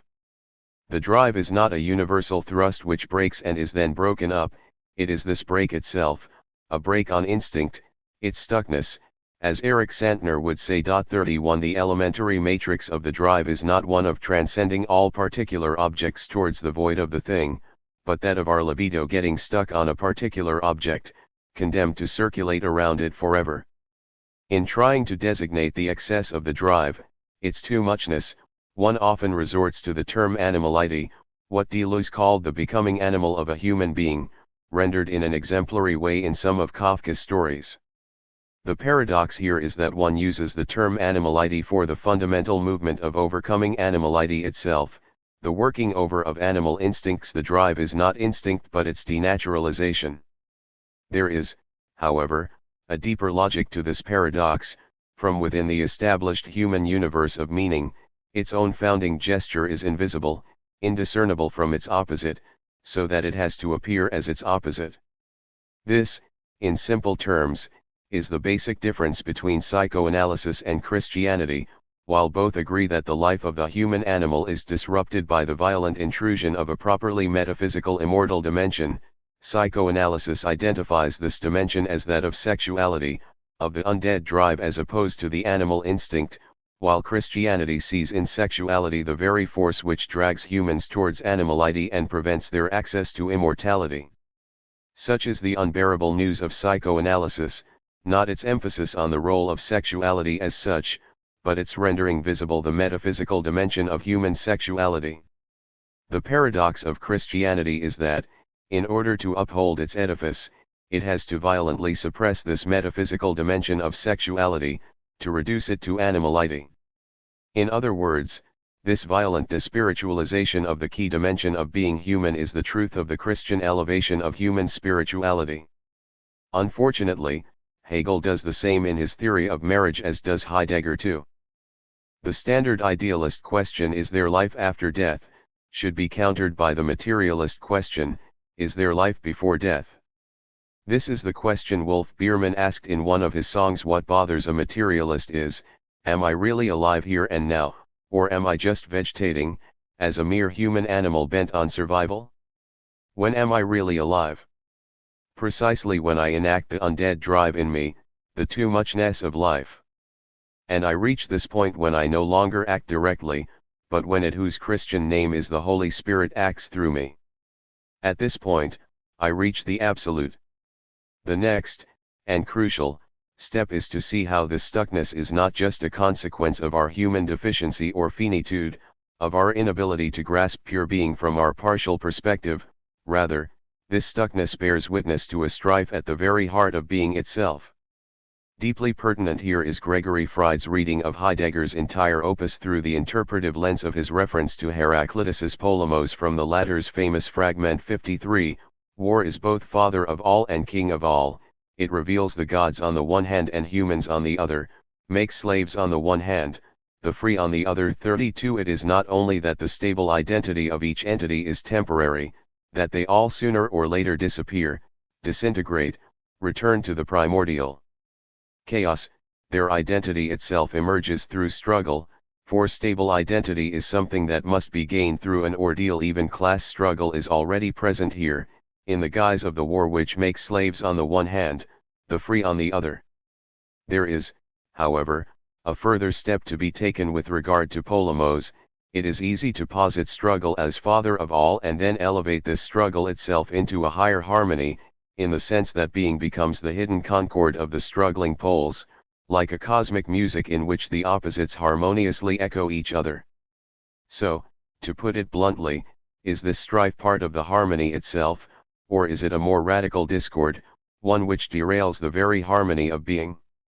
As Davis perceptively notes, Heidegger is ambiguous here, oscillating between the radically open strife of being and its reinscription into the teleological reversal of danger into saving, in which, as Jean-Luc Nancy put it, discord is at best what makes unity appear. 33. Is being a fugue into which all dissonance is in the end necessarily harmonized? Or does evil haunt the gift of being as its non-sublatable dissonant excess? If the former idea pulls Heidegger's thought back towards the systematicity of idealism, the latter suggestion draws him into the uncharted region of thinking, the essential negativity and finitude of being itself. 34. Note how the same reproach that Heidegger directed at Schelling recoils back onto Heidegger himself. For Heidegger, Schelling was unable to inextricably inscribe non-sublatable negativity and finitude into the abyssal heart of being itself. 35 That is, to accept that the unwesen of evil is no longer that of either an inessential or dialectically necessary alienation from an original plenum, it is an originary dissonant excess of the essencing of being itself. The ambivalent occurrence of being in its essential finitude entails the ineradicable possibility of evil. 36. This option raises an even more vertiginous series of questions. What if there is stricto sensu no world, no disclosure of being, prior to this stuckness? What if there is no Gelassenheit which is disturbed by the excess of willing? What if it is this very excess or stuckness which opens up the space for Gelassenheit? The primordial fact is then not the fugue of being, which is later disturbed or perverted by the rise of Urwilling. The primordial fact is this Urwilling itself, its disturbance of the natural fugue. Put another way, in order for a human being to withdraw from full immersion in its environment into the inner peace of Gelassenheit, this immersion has first to be broken by way of the excessive stuckness of the drive. Davis talks frequently about the residue of the will, an expression which cannot but remind us of Schelling's indivisible remainder of the real, which cannot be dissolved or resolved in its ideal or notional mediation. The conclusion to be drawn from this is that we must reverse the entire perspective and perceive the residue itself as constitutive of the very positive order it smears, perceive the will not just as an irreducible obstacle, but as a positive condition of Gelassenheit. Heidegger's relation to Schelling is crucial here. His two consecutive readings of the latter's treatise on freedom play the same symptomal role as do his two consecutive readings of the chorus from Antigone. In both cases, The second reading is a regression, failing to resolve the creative tension of the first. According to Heidegger, the uniqueness of Schelling was to try to elaborate a system of freedom as a metaphysics of evil. For Schelling, freedom is not abstract idealist freedom, freedom of the unconstrained deployment of reason, but the concrete freedom of a living human being caught up in the tension between good and evil, and the possibility of such utterly contingent actual evil cannot be justified in the terms of the systematicity of the absolute. What Schelling was not ready to do was fully endorse the abyss of freedom by abandoning the idealist systematic frame and accepting human finitude and temporality as our unsurpassable horizon. But what if it is precisely this idealist systematic frame of the absolute which enables Schelling to make his most radical step, that of grounding human freedom in the Verrücktheit of the absolute itself? The moment we abandon the frame of the absolute and enter the space of post-Hegelian finitude where, as the story goes, we are dealing not with abstractions, embodied notions, but with concrete living individuals, their pain and struggles, the fundamental Schellingian question, how is the absolute to be structured in order to render human freedom thinkable, becomes meaningless. In Lacanese, within this horizon of finitude, only alienation is thinkable, not separation. In Christian terms, only the overcoming of God's estrangement from man is thinkable, not the kenosis of God himself, his self-emptying and incarnation. Schelling himself struggled with the radicality of his conclusion. It is entirely correct to say dialectically that good and evil are the same thing, only seen from different aspects, or evil in itself, i.e., viewed in the root of its identity, is the good, just as, on the other hand, the good, viewed in its division or non-identity, is evil. There is only one principle for everything, it is one and the same essence, that rules with the will of love and the good and with the will of wrath and evil. Evil, however, is not an essence but a dissonant excess which has reality only in opposition, but not in itself. And for this very reason absolute identity, the spirit of love, is prior to evil, because evil can appear only in opposition to it. 37. But we should correct Schelling here. Evil is ontologically prior to good because evil is the primordial dissonance or excess in the natural order of being, the stuckness or derailment of the natural run of things, and good is the secondary integration of this excess. It is unwesen which creates the space for the appearance of a Wesen, or, in Hegelese, good is self-sublated evil. So why was Heidegger not ready to go to the end here? What lurks behind here is, of course, the figure of Hölderlin. Both Hölderlin and Heidegger deploy the same apocalyptic eschatological logic in which history culminates in total danger and devastation. In order to gain salvation, one must first pass through the greatest danger. 38. Of course, Heidegger's emphasis is on how this logic must be distinguished from the Hegelian negation of the negation. But how does Heidegger distinguish his own notion of the strife at the heart of being from the German idealist notion of the negativity at the heart of the absolute? One distinguishing feature is that, in German idealism, negativity is a subordinate moment in the movement of the idea's self-mediation, in the game that the absolute plays with itself, merely giving its opposite other enough rope to hang itself. In Hegel, according to Davis, spirit reaches out to or indeed posits out of itself the other than itself only to cunningly bring this other back into its original sameness. Spirit needs this reincorporation of the other even at the risk of alienating itself from itself, sacrificing its initial solitary immediacy for the sake of the incorporative transformation of all otherness into a mediated and thus self-consciously self-identical totality. 39. In spite of his breakthrough to the very edge of metaphysics, Schelling remains caught in the same trap. His definition of human freedom as the freedom for good and evil indicates a shift from the systematic idealist self-development of the absolute to the radical existential openness of the actual finite human being. The status of this freedom, however, remains profoundly ambiguous. Does God's love let the ground operate for the sake of the most far-reaching revelation of his unconditional subjectivity, a self-revelation of absolute mastery that would require so much as the submission of free slaves? Or does this love intimate a letting be that lets go of the will to closure of the system of the absolute, of the very will to unconditional subjectivity itself? 40. Ultimately, as Davis notes, Schelling opts for the second version. The will of love lets the ground operate in independence, it allows the insurgence of the will of the ground in order that, by ultimately subordinating this rebellious will of darkness to the order of light, it may manifest its own omnipotence. God lets man freely become the inverse God, so that the dissonance of evil may in the end serve as a foil for the sake of the revelation of the superior harmony of divine love. 41.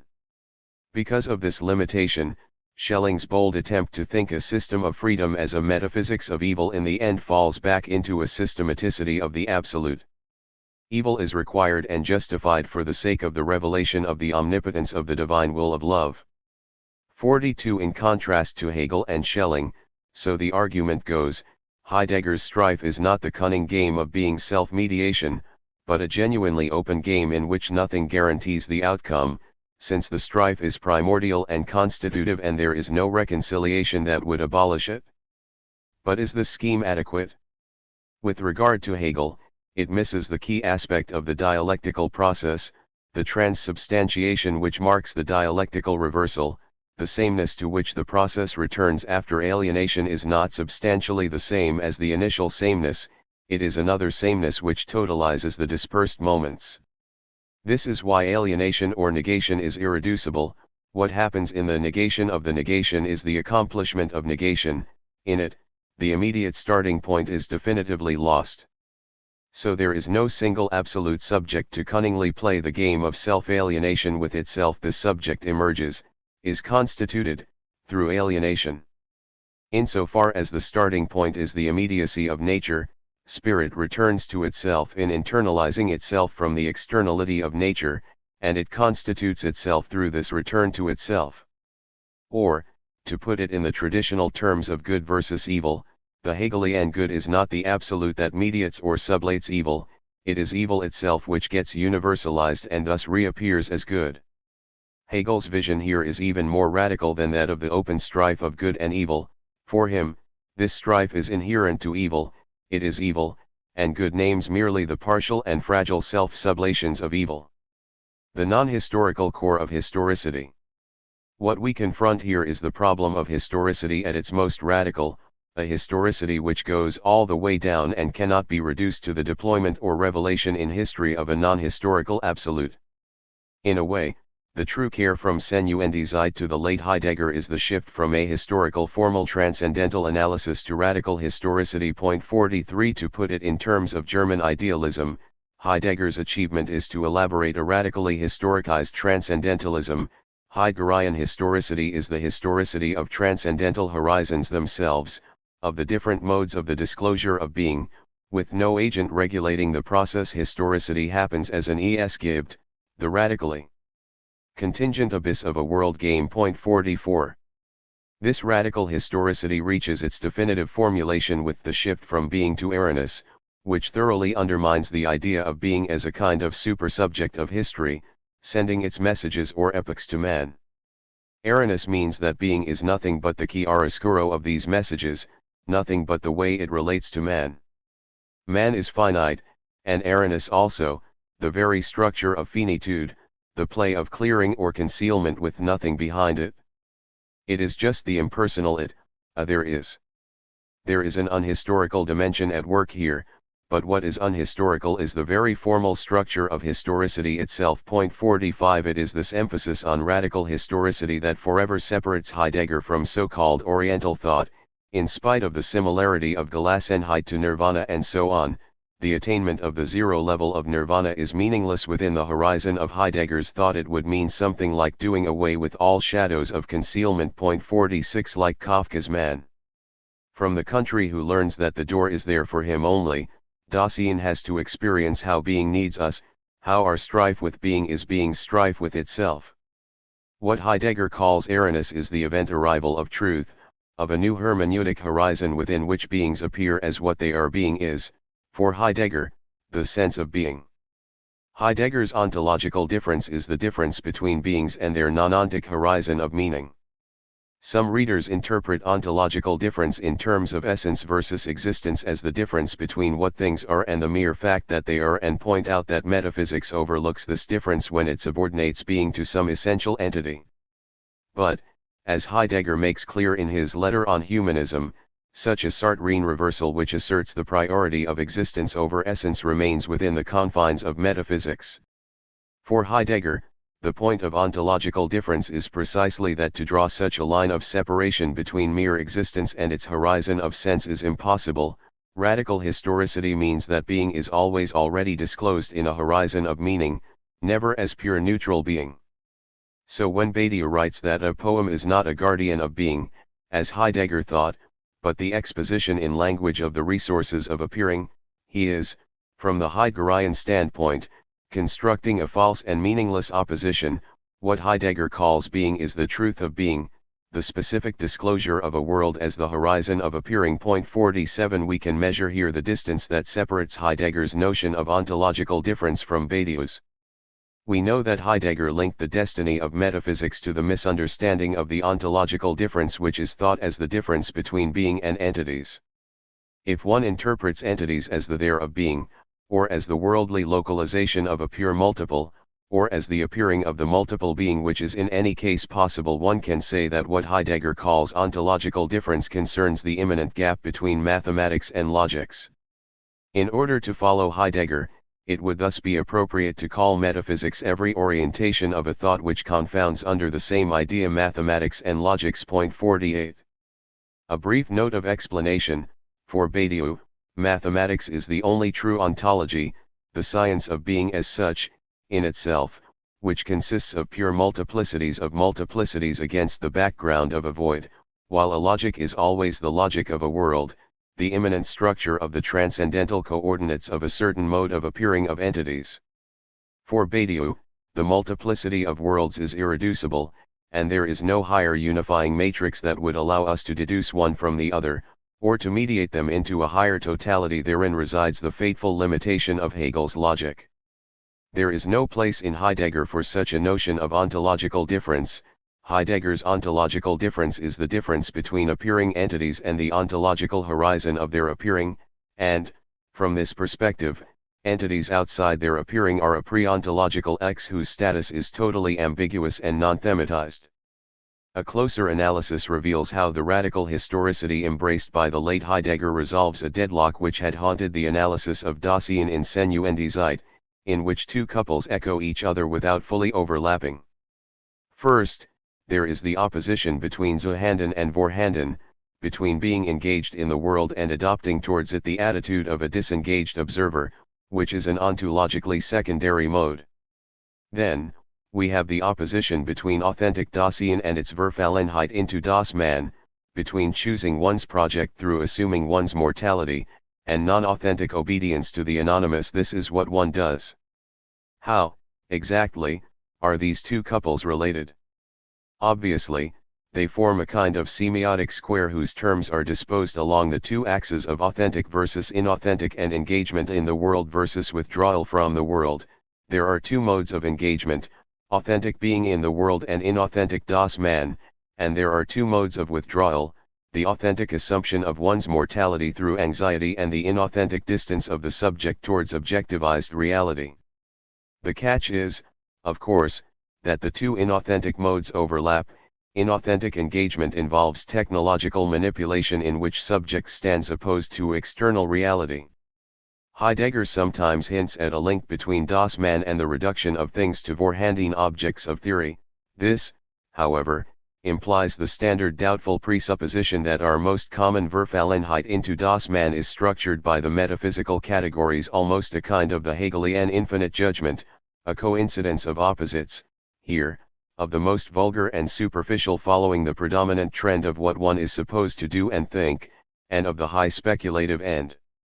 Metaphysical efforts of the greatest Western thinkers from Plato to Hegel.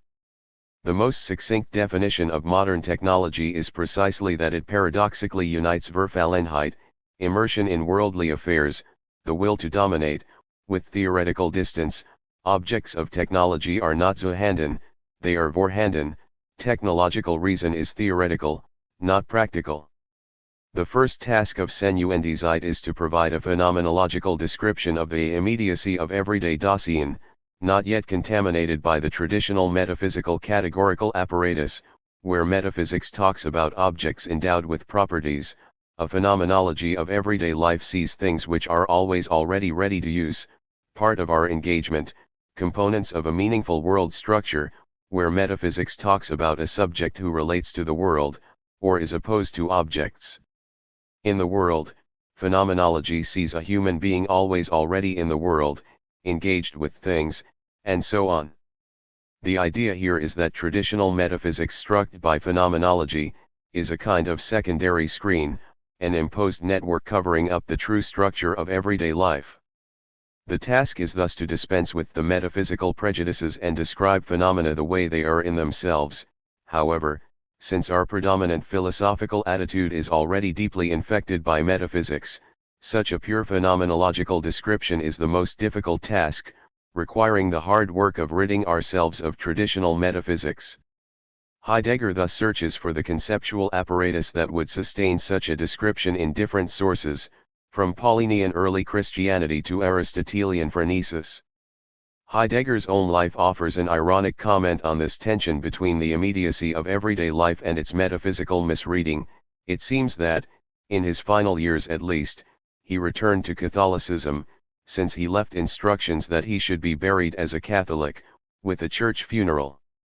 So while in his philosophy he theorized the immediacy of pre-metaphysical life, in his everyday life he ultimately remained faithful to Christianity, which, in his theory, he had dismissed as the result of the Roman misreading of the original Greek disclosure of being, as the key step in onto theological forgetting of being, and as a metaphysical ontological screen obfuscating the immediacy of life. It is thus as if the terms had changed places. Heidegger's immediate life was metaphysically structured, while his theory opened up the structure of the immediacy of everyday life. As we have seen, in the period that immediately followed Senuendizeit, having reached an impasse in the project as planned, Heidegger for a couple of years searched desperately for a philosophical reference point that would enable him to refound the project. Of greatest interest here are his two attempts to repeat Kant. In Kant and the Problem of Metaphysics, he referred to the transcendental imagination as the key to understanding the primordial temporalization of being, while in 1930, he briefly explored the potential of the critique of practical reason, interpreting the categorical imperative as the fundamental law of a finite pure willing. 49 The unique act of authentic decision, the choice of a project defining one's life assumed when one reaches the border of death as the ultimate possibility of a human life is now interpreted in the Kantian terms of the subject's autonomy and self-legislating freedom, as the act of pure will which unilaterally determines the law of practical reason.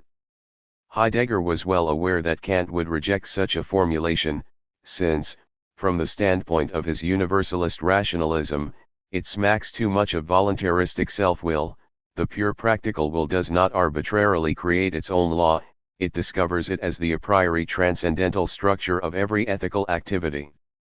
For Heidegger, of course, it is Kant who remains within the confines of rationalist universalist metaphysics, unable to think the finitude of human being. Davis, as one might expect, raises the suspicion that Heidegger's subordination of ethical will to a decisionism of historical contingency paved the way for Heidegger's Nazi engagement. However, we need to be very precise here. The Kantian ethics of the autonomy of the will is not a cognitive ethics, an ethics of recognizing and following the moral law which is already given.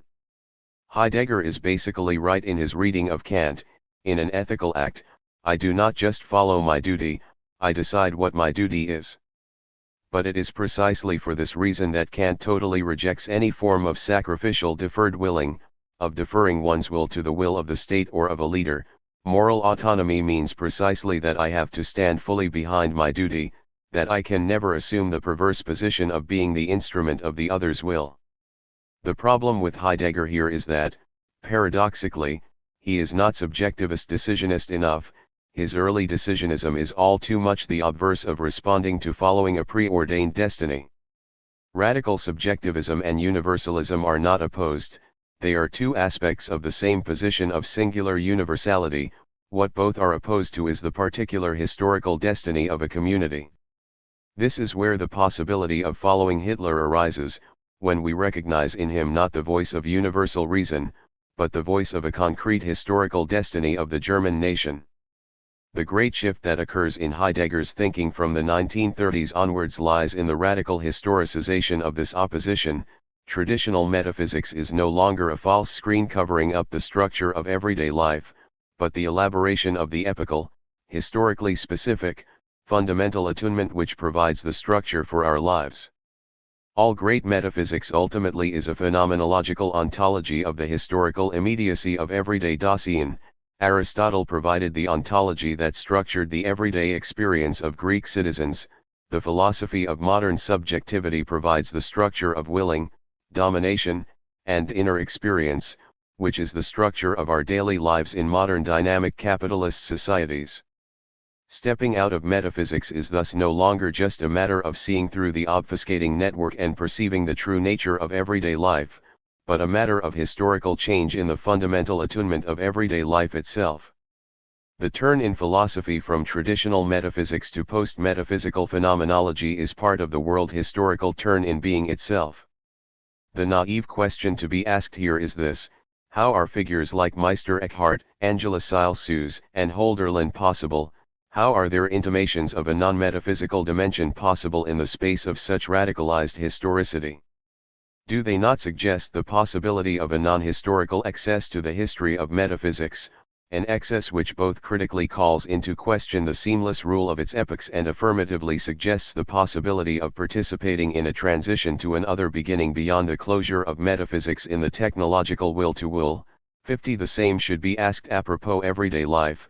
In our epoch of technology, is our daily life today fully determined by the epochal disclosure of Gestalt, or is there something in our daily mores encountering a work of art, wondering at beauty, a simple immersion in some activity which resists technology? Heidegger seems to oscillate between the notion that such distantiations are always already included in technology and the opposite idea that since technology is not reducible to machines and so on, but is a way that being is disclosed to us, one can continue to use technology at a distance, without being caught up in Gestalt and reducing entities to material for technological manipulation. We can use technical devices, and yet with proper use also keep ourselves so free of them, that we may let go of them at any time, let them alone as something which does not affect our most inner and proper being. We let technical devices enter our daily life, and at the same time leave them outside. I would call this comportment toward technology which expresses yes at the same time as no, by an old word, releasement toward things. 51. Here we encounter Heidegger at his worst, perfectly fitting the cool postmodern attitude. The greatest Oriental wisdom is supposed to reside in the ability not to simply withdraw from the world, but to participate in its affairs with an inner distance, to do it without doing it, without being really engaged in it. Ironically, this version of Gelassenheit finds its equivalent in today's expression cool. A cool person does everything with an air of indifference or inner distance. From Gelassenheit to class struggle. The same tension between historicity and the ahistorical dimension is at work also in the opposite of the will, in Gelassenheit. Gelassenheit is not merely the name for man's non-historical proper attitude towards being, it is also the name for the specific attunement that will follow the reign of technology.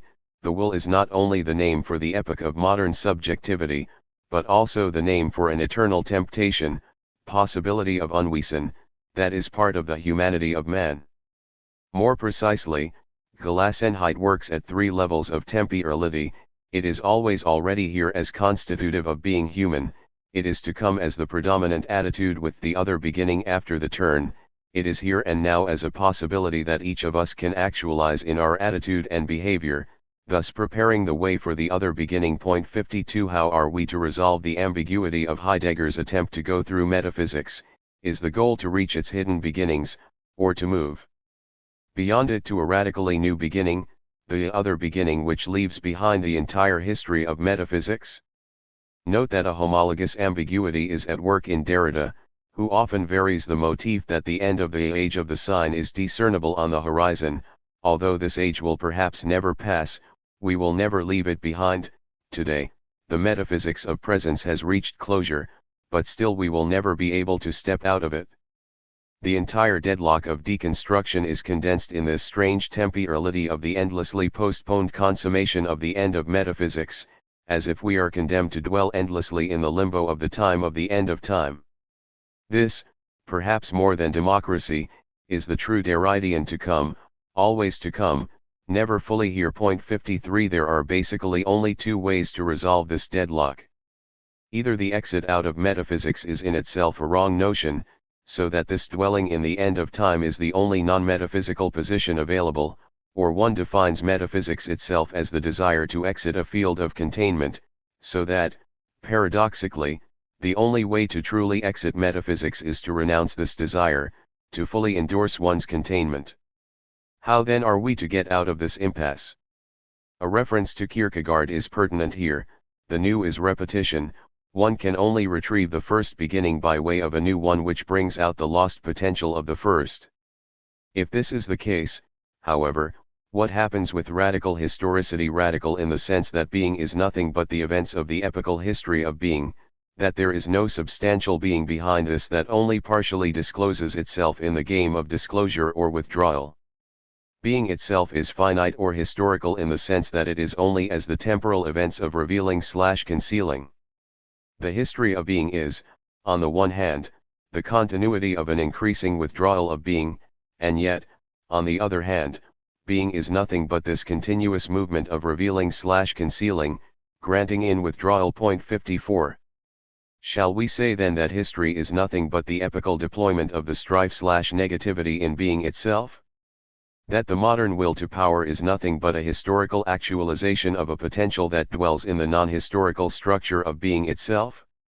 The non-historical must be seen as inseparably interwoven with the historical, rather than as independently set over against it. In fact, it is only when we fall into historicism that any suggestion of the non-historical can only be heard as a failure to think historicity. 55 Heidegger's radical thinking of historicity, on the other hand, demands that we also think its relation to the non-historical. However, the non-historical is only in and through its historical determinations. 56. The conclusion to be drawn is clear: if being is nothing but the movement of its revealing or disclosure, then the forgetting of being is also and above all self-relating, the forgetting or withdrawal of this historical play of revealing and withdrawal itself. And if we take this into account, then the other beginning would not be a complete eradication of the problem of willing, but rather a vigilant opening to it, a watchful recognition of the finitude of ourselves caught between this problem of willing and the possibility of non-willing. 57. We should note here the invocation of vigilance, which occurs a couple of times in Davis's book, such as on page 280, on page 282, and again on page 286. The other beginning would, in that case, not only entail an attunement to the harmonious play of existence/insistence, but also a vigilant recognition of the impulse to persistence, an impulse which, when left unchecked, would pull one back towards willful subjectivity. But the term vigilance is extremely problematic here. Not only is vigilance a willing attitude par excellence, so that we arrive at the pragmatic paradox of willingly watch over our willingness, more radically even, if what is concealed in the withdrawal of being is ultimately the very game of revealing or concealing, then is not the vigilant attitude of watching over forgetfulness the very source of the problem? To avoid such paradoxes, we have to make a choice: either we take the impulse to persistence as a kind of eternal temptation of the human mind akin to Kantian radical evil as the tendency to fall inscribed into the very human condition, or we fully assert this fall as the grounding gesture of being human. With regard to politics, this changes everything. The first change concerns the status of the polemos constitutive of politics. Does not Heidegger's idea that the order implied by the state is the order of domination and servitude strangely recall the classical Marxist notion of the state as strictly linked to the division of society into classes? So when Heidegger, in his reading of Heraclitus's Fragment 53, insists on how the struggle meant here is originary struggle, for it allows those who struggle to originate as such in the first place, is not class struggle, within the political, the name of this struggle constitutive of those who struggle, and not just a conflict between pre-existing social agents. 58 Recall here the lesson of Louis Althusser, class struggle paradoxically precedes classes as determinate social groups. 4. Every class position and determination is already an effect of the class struggle. In other words, we should always bear in mind that, for a true Marxist, classes are not categories of positive social reality, parts of the social body, but categories of the real of a political struggle which cuts across the entire social body, preventing its totalization. However, Heidegger ignores such a reading of the polemos as the struggle between those who dominate and those who serve them. If the homeland becomes the way of being of a people only when the homeland becomes expansive, when it interacts with the outside, when it becomes a state, then it is clear that the polemos is primarily the strife with the external enemy. No wonder that, when Heidegger elaborates the essence of the political, he sympathetically compares his notion of the political with two other notions, Bismarck's idea of politics as the art of the possible, and Carl Schmitt's idea of the antagonistic friend-enemy relationship, that is, the tension with the external enemy as the defining feature of the political. The paradox is that Heidegger ignores the properly ontological status of class struggle as a strife or antagonism which cannot be reduced to an ontic conflict, since it overdetermines the horizon of appearance of all ontic social entities. It is class struggle, not the state, which is the mode of being of a people. The state is there to obfuscate this antagonism. Such a radicalized notion of the polemos as class struggle brings us to the second change, closely linked with the first, another way to approach the question of the consciousness of the will of the community as a problem in all democracies. Heidegger's idea of political commitment involves the unity of a people and the leader who mobilizes them in a shared struggle against an enemy, bringing them all together. If, however, we take class struggle as the polemos constitutive of political life, then the problem of the common political will appears in a radically different way: how to build the collective will of the oppressed in the class struggle, the emancipatory will which takes the class polemos to its extreme. This collective will is the crucial component of communism, which seeks to enable the conversion of work into will. Communism aims to complete the transition, via the struggle of collective self-emancipation, from a suffered necessity to autonomous self-determination. It is the deliberate effort, on a world historical scale, to universalize the material conditions under which free voluntary action might prevail over involuntary labor or passivity. Or rather, communism is the project through which voluntary action seeks to universalize the conditions for voluntary action. 59. Exemplary cases of such activity can be found in people like Robespierre, Toussaint L'Ouverture, or John Brown, confronted with an indefensible institution like slavery. When the opportunity arose, they resolved to work immediately and by all available means for its elimination. Che Guevara and Paulo Freire would do the same in the face of imperialism and oppression. Today Dr. Paul Farmer and his partners in health, in Haiti, Chile, and elsewhere, adopt a somewhat similar approach when confronted by indefensible inequalities in the global provision of health care. In each case the basic logic is as simple as could be: an idea, like the idea of communism, or equality, or justice, commands that we should strive to realize it without compromises or delay, before the means of such realization have been recognized as feasible or legitimate, or even possible. It is the deliberate striving towards realization itself that will convert the impossible into the possible, and explode the parameters of the feasible. 60. Such collective activity realizes the actuality of people and leader, where the two are one actuality, since they cannot be separated. Along these lines, Badiou recently proposed a rehabilitation of the revolutionary communist cult of personality. The real of a truth event is inscribed into the space of symbolic fiction through a proper name: Lenin, Stalin, Mao, Che Guevara. 61. Far from signaling the corruption of a revolutionary process, the celebration of the leader's proper name is imminent to that process.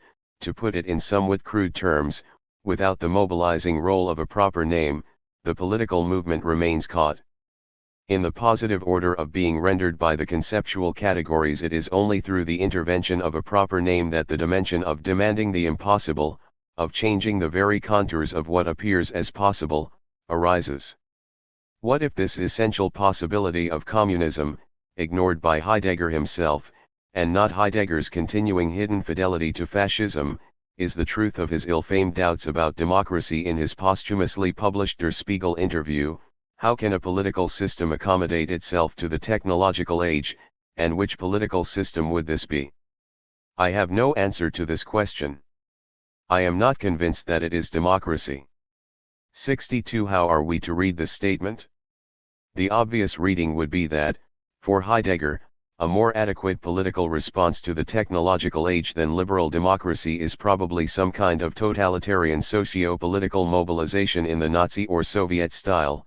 The no less obvious counter-argument to such a position is that it ignores how liberal democratic freedom and individualist hedonism mobilize individuals much more effectively, turning them into workaholics.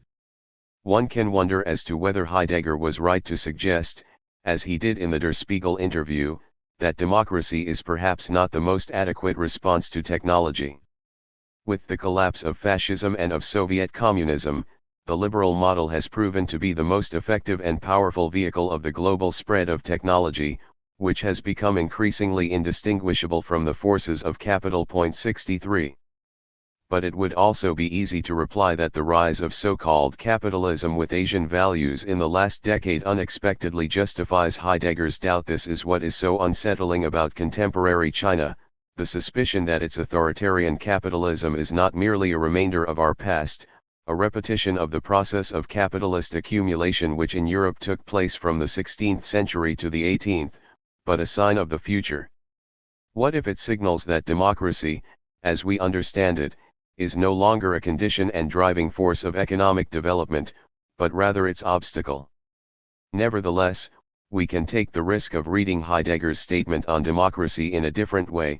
The problem he is struggling with is not simply that of determining which political order best fits the global spread of modern technology, it is, rather, whether anything can be done, at the level of political activity, to counter the danger to being human that lurks in modern technology. It never entered Heidegger's mind to propose, say, in a liberal mode that the failure of his Nazi engagement was merely the failure of a certain kind of engagement which conferred on the political the task of carrying out a project of ontodestinal significance, so that the lesson of this failure was simply that we should endorse a more modest political engagement. Therein lies the limitation of what one may call liberal Heideggerianism. From the failure of Heidegger's political engagement, they draw the conclusion that we should renounce any such engagement with destinal ontological pretensions and engage in a modest, merely ontic, pragmatic politics, leaving destinal questions to poets and thinkers. The answer of traditional Heideggerians to the reading proposed here would be, of course, that, in advocating a communist radicalization of Heidegger's politics, we are falling into the worst trap of the modern subjectivist decisionism of the will, replacing one totalitarianism with its left mirror image, which is in a way even worse, since, in its internationalism, it endeavors to erase the last traces of provincial homeland, to render people literally rootless. This, however, is not where the core of the problem lies. It rather concerns the sphere of capitalist economic life. Crazy, tasteless even, as it may sound, the problem with Hitler was that he was not violent enough. His violence was not essential enough. Hitler did not really act, all his actions were fundamentally reactions, for he acted so that nothing would really change, staging a gigantic spectacle of pseudo-revolution so that the capitalist order would survive. Hannah Arendt was right when she pointed out that fascism, although a reaction to bourgeois banality, remains its inherent negation, remains trapped within the horizon of bourgeois society. The true problem of Nazism is not that it went too far in its subjectivist nihilist hubris of exercising total power, but that it did not go far enough, that its violence was an impotent acting out which, ultimately, remained in the service of the very order it despised. Hitler's grand gestures of contempt for bourgeois self-complacency and so on were ultimately in the service of enabling this complacency to survive, far from effectively disturbing the much despised decadent bourgeois order, Far from awakening the Germans from their immersion in its complacency, Nazism was a dream which enabled them to carry on. The fact remains that, as we have tried to indicate apropos the status of the polemos and collective will, Heidegger does not follow his own logic to the end when he endorses the fascist compromise. To employ again a familiar metaphor, fascism wants to throw out the dirty bath water and keep the baby, and the way it tries to do this is, again, to throw out the dirty water and keep the baby.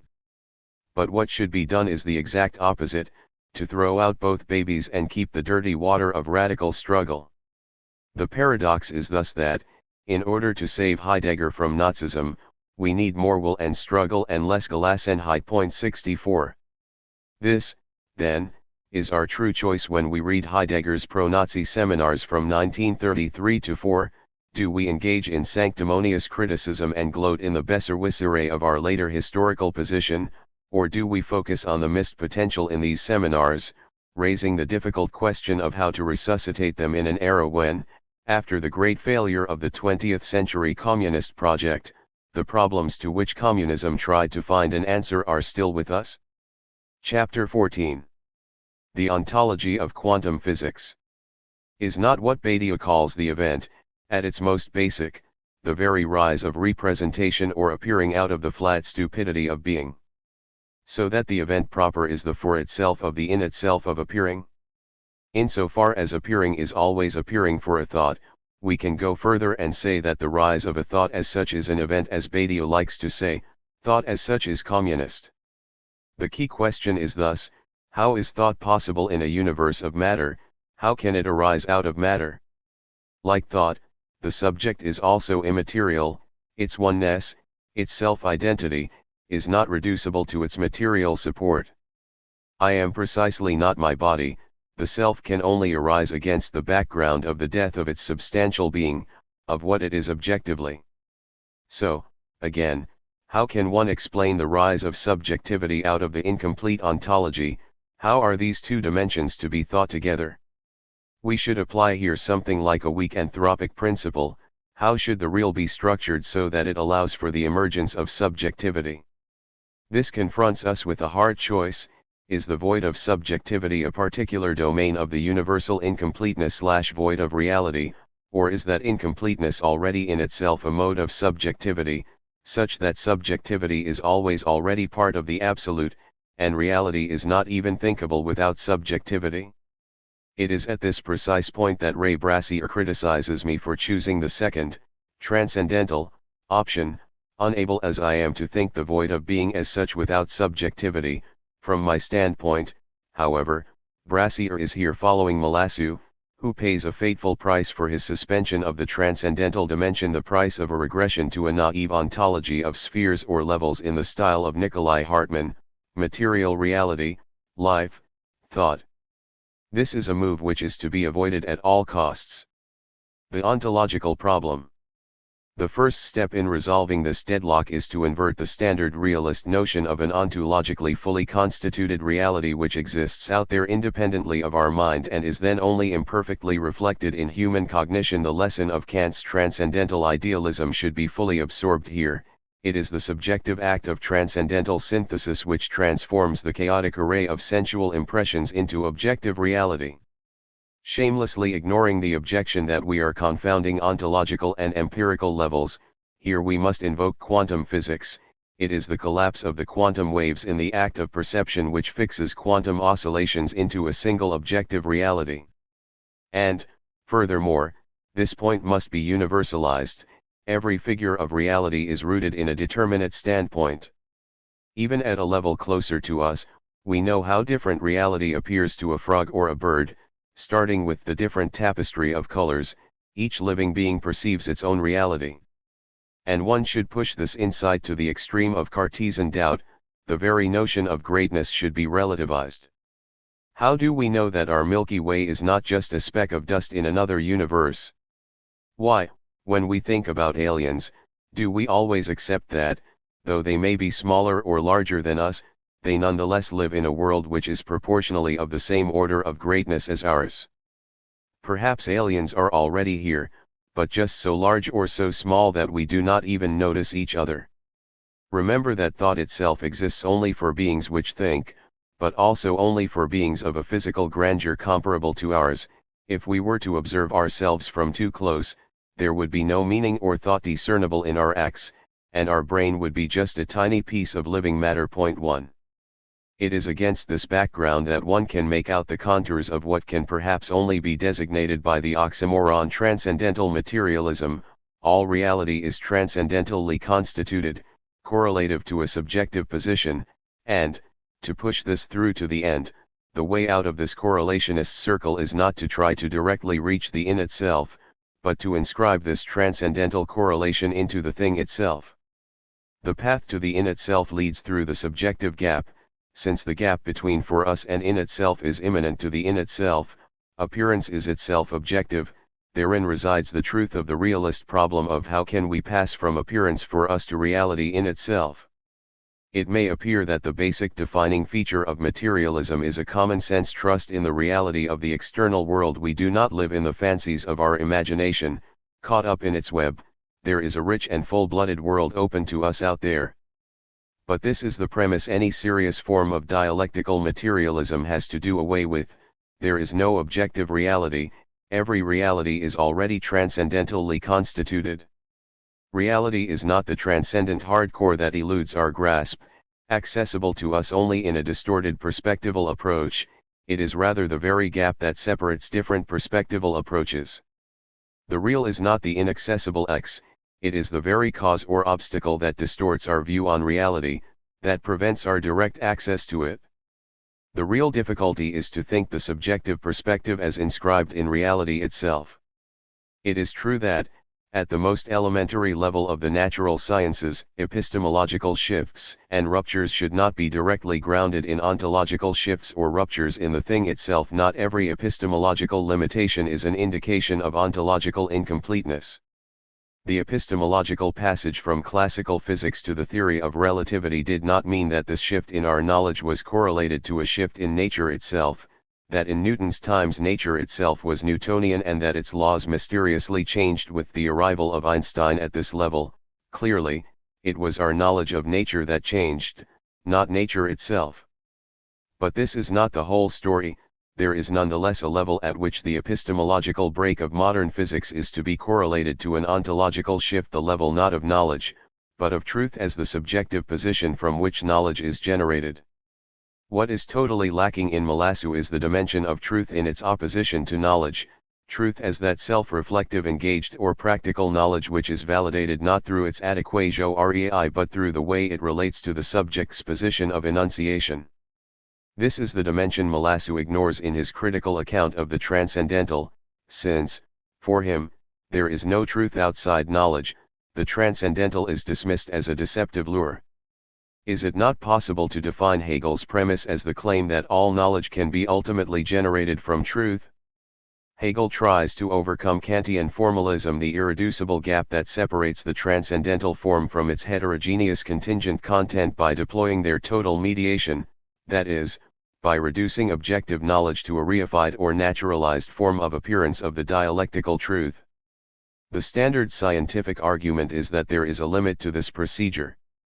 Let us take science at its most subjective, in quantum physics, which effectively claims that the cognition of an object creates it, the measurement itself, through the collapse of the wave function, makes the empirical reality as we know it appear.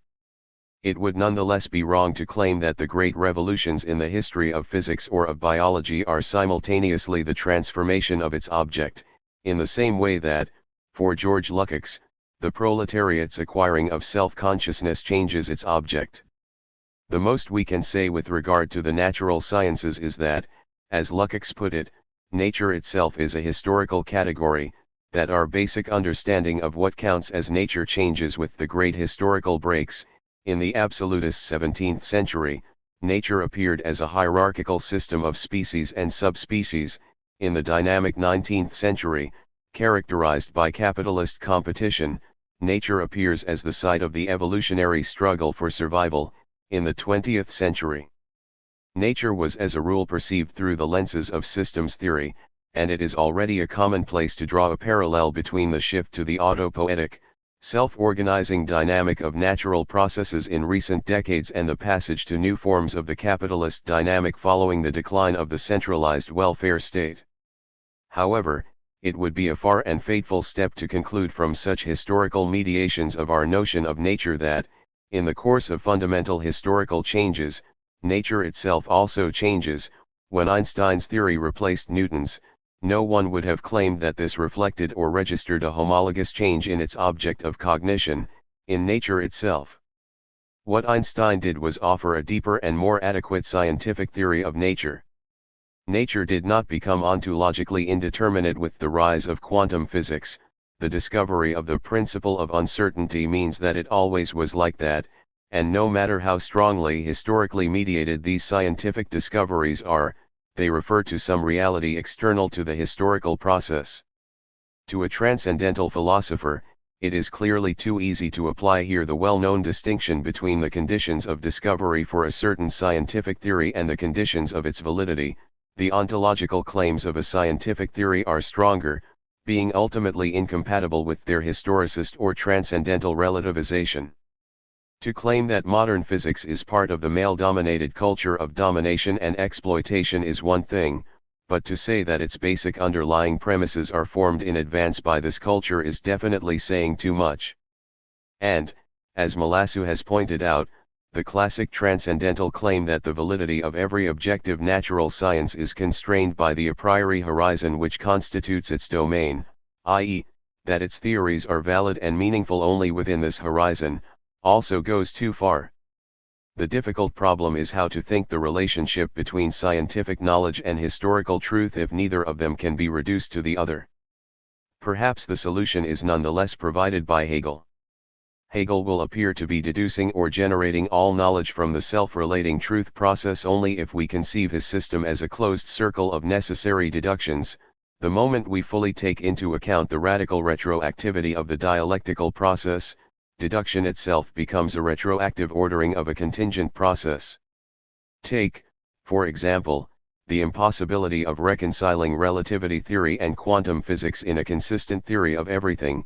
There is no way to resolve the tension between the two by means of an immanent dialectical reflection in which the problem itself becomes its own solution. All we can do is wait for a contingent scientific breakthrough, only then will it be possible to retroactively reconstruct the logic of the process. As we have seen, the price Malassu pays for excluding the complex of truth event subject is the return of a naive ontology of levels, physical reality, life, mind. The transcendental dimension of transcendental materialism prevents this regression to naive ontology. What if we discover that this hierarchy is false? That, for instance, dolphins think better than we do? Only transcendental materialism can provide a materialist reading of the simple fact that ordinary objects like chairs, computers, etc., simply do not exist. For example, a chair is not actually, for itself, a chair. All we have is a collection of simples, so, although a chair functions as a chair, it is composed of a multitude of parts which are, in themselves, totally indifferent to this arrangement. There is, stricto sensu, no whole of which the nail is here a part. Only with organisms do we have a whole. Here, the unity is minimally for itself, parts really interact. Point 2. As was noted already by Lynn Margulis, the elementary form of life, a cell, is characterized precisely by such a minimum of self-relating, a minimum exclusively through which the limit between inside and outside that characterizes an organism can emerge. And, as Hegel put it, thought is only a further development of this for itself. In biology, for instance, we have at the level of reality only bodily interaction. Life proper emerges at the minimally ideal level, as an immaterial event which provides the form of unity of the living body which allows it to remain the same throughout the incessant change of its material components. The basic problem of evolutionary cognitivism, that of the emergence of this ideal life pattern, is none other than the old metaphysical enigma of the relationship between chaos and order, between the multiple and the one, between parts and their whole. How can we get order for free, that is, how can order emerge out of initial disorder? How can we account for a whole that is more than the mere sum of its parts? How can a one with a distinct self-identity emerge out of the interaction of its multiple constituents? A series of contemporary researchers, from Margulis to Francisco Varela, have contended that the true problem is not how an organism and its environment interact or connect, but, rather, the opposite: how does a distinct self-identical organism emerge out of its environment? How does a cell form the membrane which separates its inside from its outside? The true problem is thus not how an organism adapts to its environment, but how it is that there is something, a distinct entity, which must adapt itself in the first place. And it is here, at this crucial point, that today's biological language starts to resemble, quite uncannily, the language of Hegel. This relationship between the empirical and the transcendental historical gets further complicated with the fact that, over the last few decades, technological progress in experimental physics has opened up a new domain, that of experimental metaphysics, unthinkable in the classical scientific universe. Questions previously thought to be a matter solely for philosophical debate have been brought into the orbit of empirical inquiry. 3. What were until now merely topics for thought experiments are gradually becoming the topics of actual laboratory experiments. Exemplary here is the famous Einstein-Rosen-Podolsky double-slit experiment, first just imagined, then actually performed by Alain Aspect. The properly metaphysical propositions tested are the ontological status of contingency, the locality condition of causality, the status of reality independent of our observation of it, and so on. Nonetheless, we should be careful here not to overestimate the philosophical consequences of this experimental metaphysics.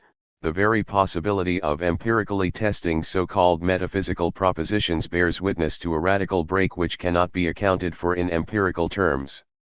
This is where Stephen Hawking goes wrong when, at the very beginning of his bestseller The Grand Design, he triumphantly proclaims that philosophy is dead, for with the latest advances in quantum physics and cosmology, he claims, so-called experimental metaphysics has reached its apogee.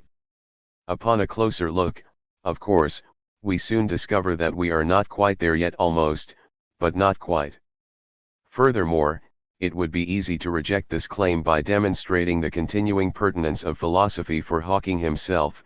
Hawking relies on a series of methodological and ontological presuppositions which he takes for granted. Only 2 pages after making the claim that philosophy is dead, he describes his own approach as model-dependent realism, based on the idea that our brains interpret the input from our sensory organs by making a model of the world. When such a model is successful at explaining events, we tend to attribute to it the quality of reality. However, if 2 models accurately predict the same events, one cannot be said to be more real than the other.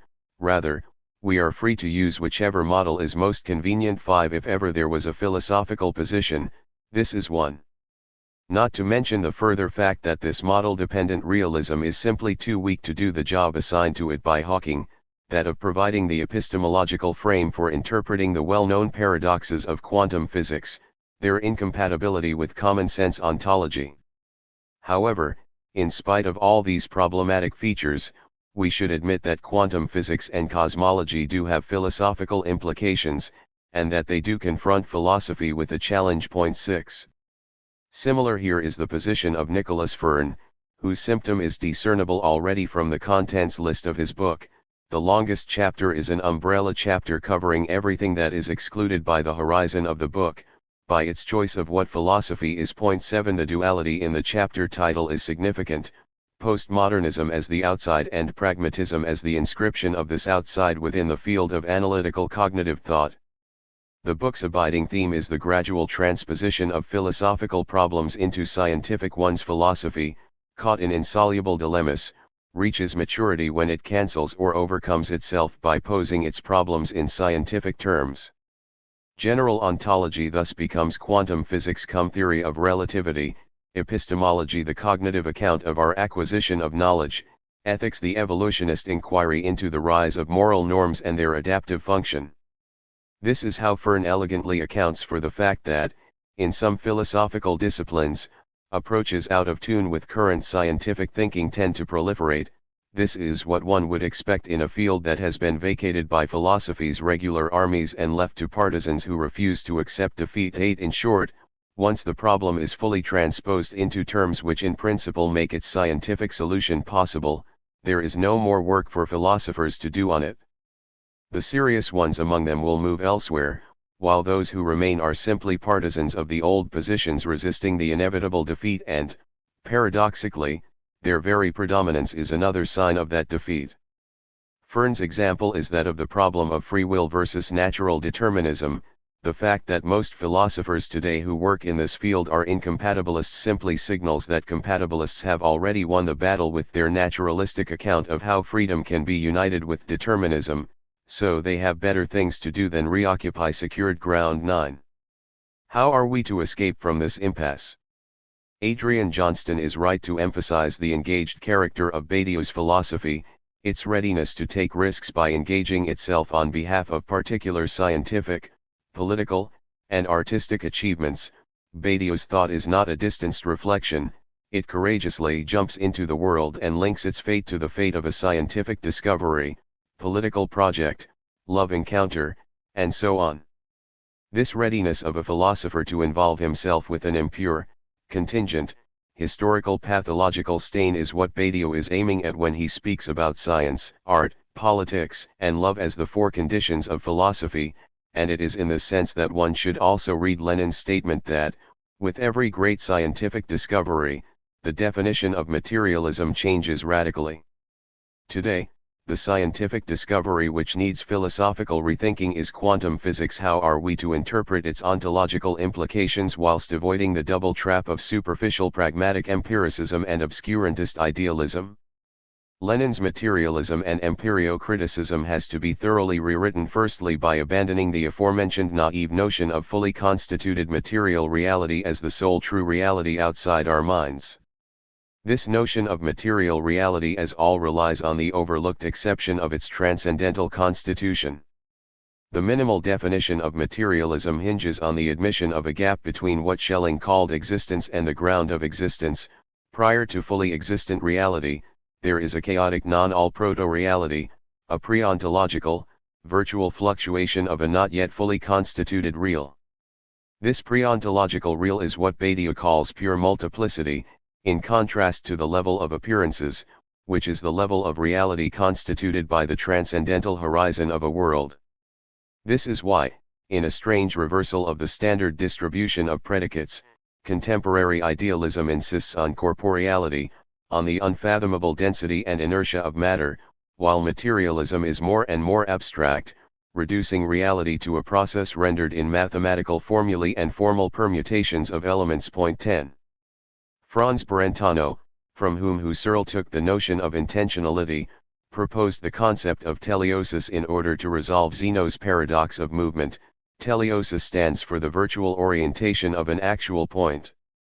Take two arrows at a certain point in time, one of them at rest, the other flying. Although each of them occupies a determinate point in space, they do not occupy it in the same way, because their respective teleosis is different. The teleosis of the first arrow is 0, while the teleosis of the second one is positive and with a given direction. This potentiality of movement is part of the actuality of an object. If we want to describe an object in its full reality, we have to include its teleosis. Do we not encounter something strictly homologous in differential calculus? The primary motivation for the study of so-called differentiation was the tangential line problem, how to find, for a given curve, the slope of the straight line that is tangential to the curve at a given point. When we try to determine the slope of a line that touches a given curve at a given point, are we not trying to determine the spatial direction of that point, its teleosis? No wonder that, in his Great Logic, in the section on quantum, Hegel spends dozens of pages discussing differential calculus, rejecting precisely the notion, usually attributed to him, that the mathematical infinite is called the relative infinite, while the ordinary metaphysical infinite by which is understood the abstract, spurious infinite is called absolute. In point of fact, it is this metaphysical infinite which is merely relative, because the negation which it expresses is opposed to a limit only in such a manner that this limit persists outside it and is not sublated by it. The mathematical infinite, on the contrary, has within itself truly sublated the finite limit because the beyond of the latter is united with it. 11. The ordinary metaphysical notion of the infinite conceives it as an absolute which persists in itself beyond the finite. The limit which separates it from the finite is external to it, for the negation of the finite is not part of the identity of the absolute.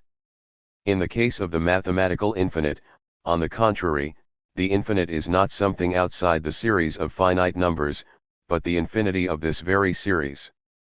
The limit that separates the infinite from the finite is immanent to the finite. One can even say that the mathematical infinite is nothing but this limit. In differential calculus, this limit as such is autonomized, rendered independent, when we calculate the slope of the straight line that is tangential to the curve at a given point.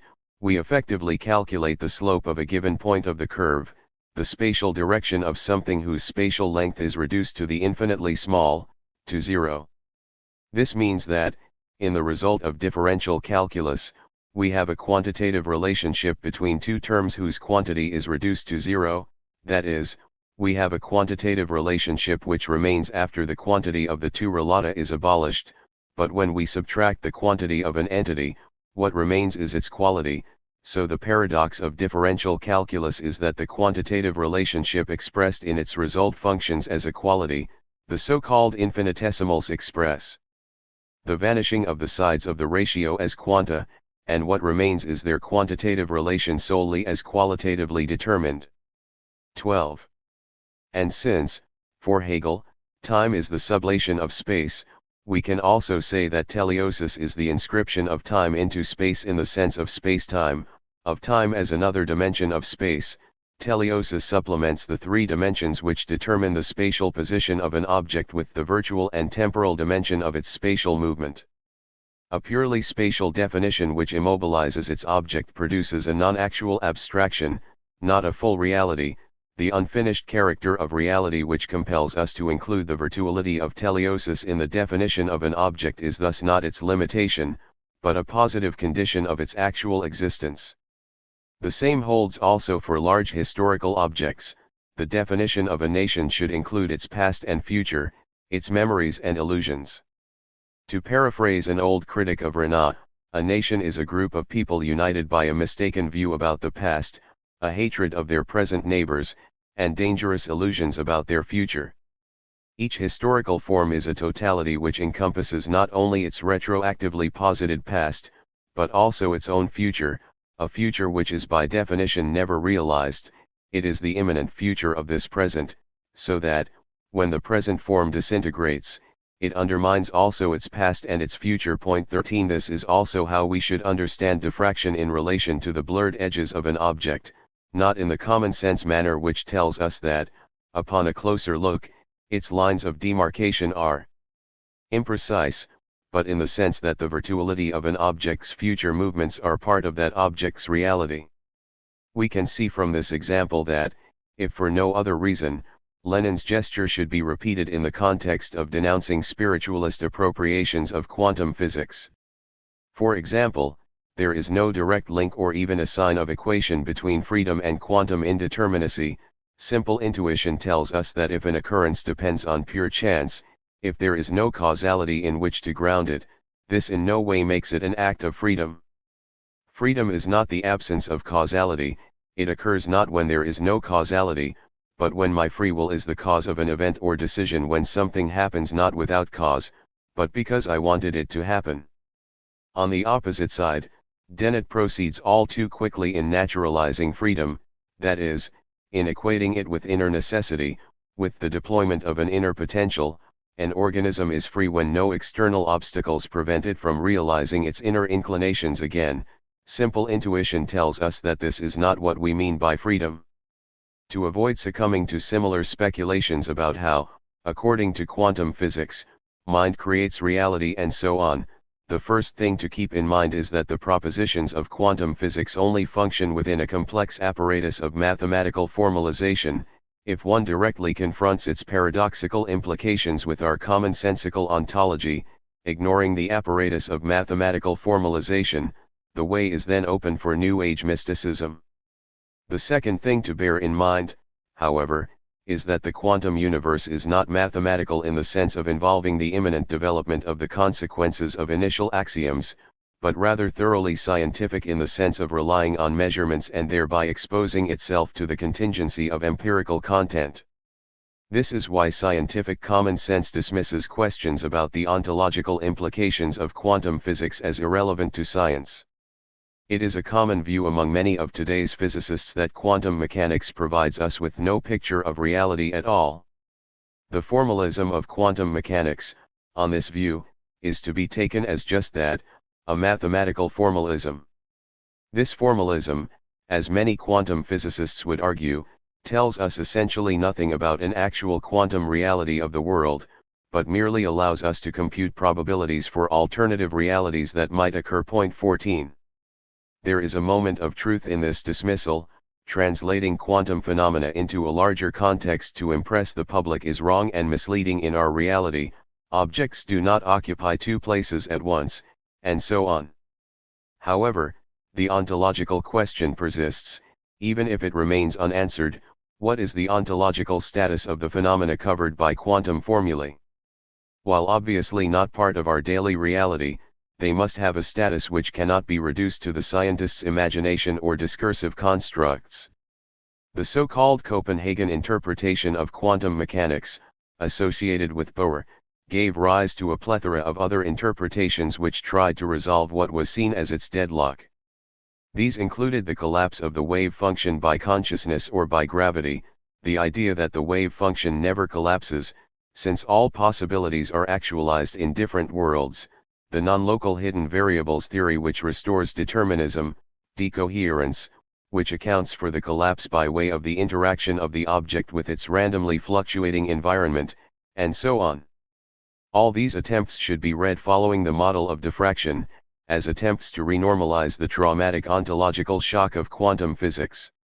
To quote Anton Zeilinger, the search for interpretations different from the Copenhagen interpretation very often is motivated by trying to evade its radical consequences, that is, an act of cognitive repression on the part of the proposers. 15 Formulated by Evelyn Fox Keller, this notion of cognitive repression refers to the unwillingness to let go of the basic tenets of classical physics, the objectivity and knowability of nature. 16 Can we not also apply here the notion of diffraction? Does not the Copenhagen interpretation work as a kind of obstacle, a point of impossibility, causing epistemological diffraction, that is, giving rise to a multiplicity of conflicting interpretations attempting to renormalize its excess, to reinscribe it into the traditional epistemological and ontological space? There are major debates about the exact moment of the collapse of the wave function. The three main positions fit perfectly the Lacanian triad of real/symbolic/imaginary, the real of measurement, the imaginary of perception, and the symbolic inscription. Does this debate not signal a kind of ontological inconsistency in quantum physics? The latter accounts for the collapse of the wave function in terms of the act of perception or registration, but it then explains this measurement in terms of the ordinary reality that only emerges through it, and this obviously involves a circulus viciosus. One consistent solution here is an explicitly theological one. The only way to account for the reality of the universe as such is to posit a point of observation external to it, which can only be something like a God's eye. There is, however, another way to think this paradox. When Jacques-Alain Miller emphasizes the immanence of the percipiens to the perceptum as Lacan's crucial move in the theory of the field of vision, would it be legitimate to link this to quantum physics, which also asserts the immanence of the observer to the observed? There are, of course, differences that stand out. In quantum physics, the observer is not immanent to the observed in the sense of being inscribed into it, but in the more elementary sense of its act of observation being constitutive of the observed. Furthermore, this observer is not the Lacanian subject, but the subject of science, the subject for whom reality is flat, for whom there is no blind spot in reality from which the object returns the gaze. In other words, One should bear in mind that Lacan's notion of the immanence of the percipiens to the perceptum refers to perception sustained by desire.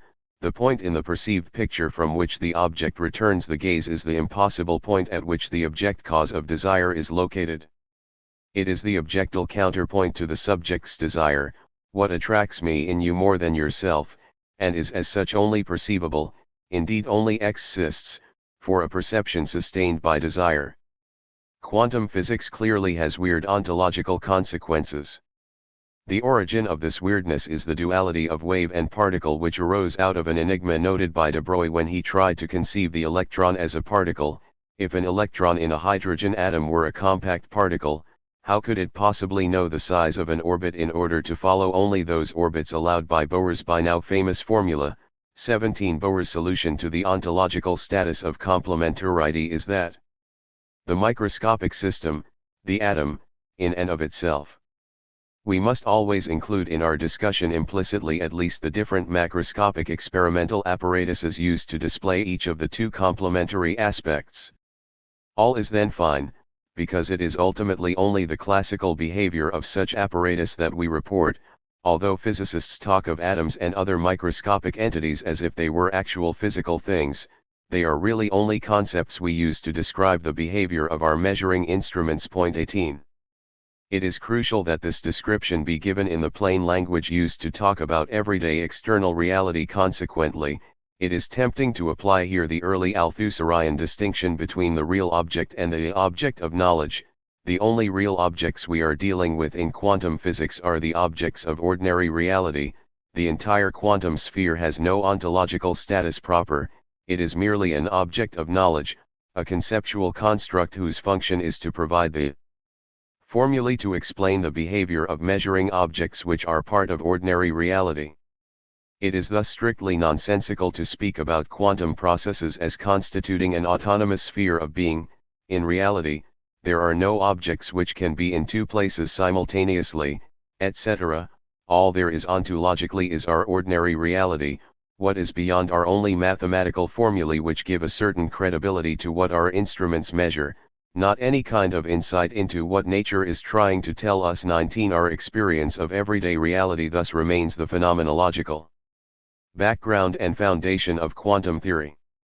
The temptation to be resisted here is that of interpreting the way quantum physics undermines our common notion of reality existing independently of our perception as a sign of some deeper meaning, of another, more spiritual reality. Even John Wheeler, himself no stranger to a spiritualist reading of quantum physics, has clearly pointed out that consciousness has nothing whatsoever to do with the quantum process. We are dealing with an event that makes itself known by an irreversible act of amplification, by an indelible record, an act of registration, is a separate part of the story, important but not to be confused with quantum phenomena. 20. Although Bohr avoids this trap, his limit betrays his lack of the properly philosophical transcendental reflection, discernible in the fundamental ontological inconsistency of his account of how what we perceive as ordinary external reality emerges only through the collapse of the wave function in the act of measuring. If ordinary empirical reality constitutes itself through measuring, how do we account for the measuring apparatuses themselves which are part of this same empirical reality? Are we not dealing here with a petitio principii, that is not the explanandum part of the explanans? Knowledge in the real. A fact rarely noticed is that the propositions of quantum physics which defy our common sense view of material reality strangely echo another domain, that of language. Of the symbolic order, it is as if quantum processes are closer to the universe of language than anything one finds in nature, as if, in the quantum universe, the human spirit encounters itself outside itself, in the guise of its uncanny natural double. Take Lacan's characterization of the hard sciences as dealing with what he calls savoir dans l'irréel. It is as if there is a knowledge of the laws of nature directly inscribed into the real of natural objects and processes. A stone, for instance, knows what laws of gravity to obey when it falls. In another example of the scientific knowledge in the real, Ernest Rutherford queried how a particle knows where to go when it jumps from one rail to another around the atom's core, rails that do not exist as material objects but are purely ideal trajectories. It may seem that therein lies the difference between nature and history, In human history, laws are norms which can be forgotten or disobeyed. At its most daring, quantum physics does seem to allow for the paradox of the proverbial cartoon cat suspended in mid-air, of the momentary suspension or forgetting of knowledge in the real. Imagine you have to take a flight on day X to collect a newly inherited fortune which must be picked up the next day but do not have enough money to buy the ticket. Then you discover that the airline's accounting system is set up so that if you wire the ticket payment within 24 hours of arriving at your destination, no one will ever know it was not paid for prior to departure. In a homologous way, the energy a particle has can wildly fluctuate so long as this fluctuation is over a short enough time scale. So, just as the accounting system of the airline allows you to borrow the money for a plane ticket provided you pay it back quickly enough, quantum mechanics allows a particle to borrow energy so long as it can relinquish it within a time frame determined by Heisenberg's uncertainty principle. But quantum mechanics forces us to take the analogy one important step further. Imagine someone who is a compulsive borrower and goes from friend to friend asking for money. Borrow and return over and over again with unflagging intensity. He takes in money only to give it back in short order. A similar frantic shifting back and forth of energy and momentum is occurring perpetually in the universe of microscopic distance and time intervals. Point 21. This is how, even in an empty region of space, a particle emerges out of nothing, borrowing its energy from the future and paying for it before the system notices what it has done. The whole network can function like this, in a rhythm of borrowing and annihilation, one borrowing from the other, displacing the debt onto the other, postponing the payment. It is really as if the subparticle domain is playing Wall Street-style games with futures. What this presupposes is a minimal gap between things in their immediate brute reality and the registration of this reality in some medium. One can cheat insofar as the second moment is delayed with regard to the first. What makes quantum physics so strange is that one can cheat in reality, with one's being. In other words, the spookiness of quantum physics is not its radical heterogeneity with regard to our common sense, but, rather, its uncanny resemblance to what we consider specifically human here. Indeed, one is tempted to say that quantum physics deconstructs the standard binary opposition of nature and culture. Let us go quickly through the list of these features. 22.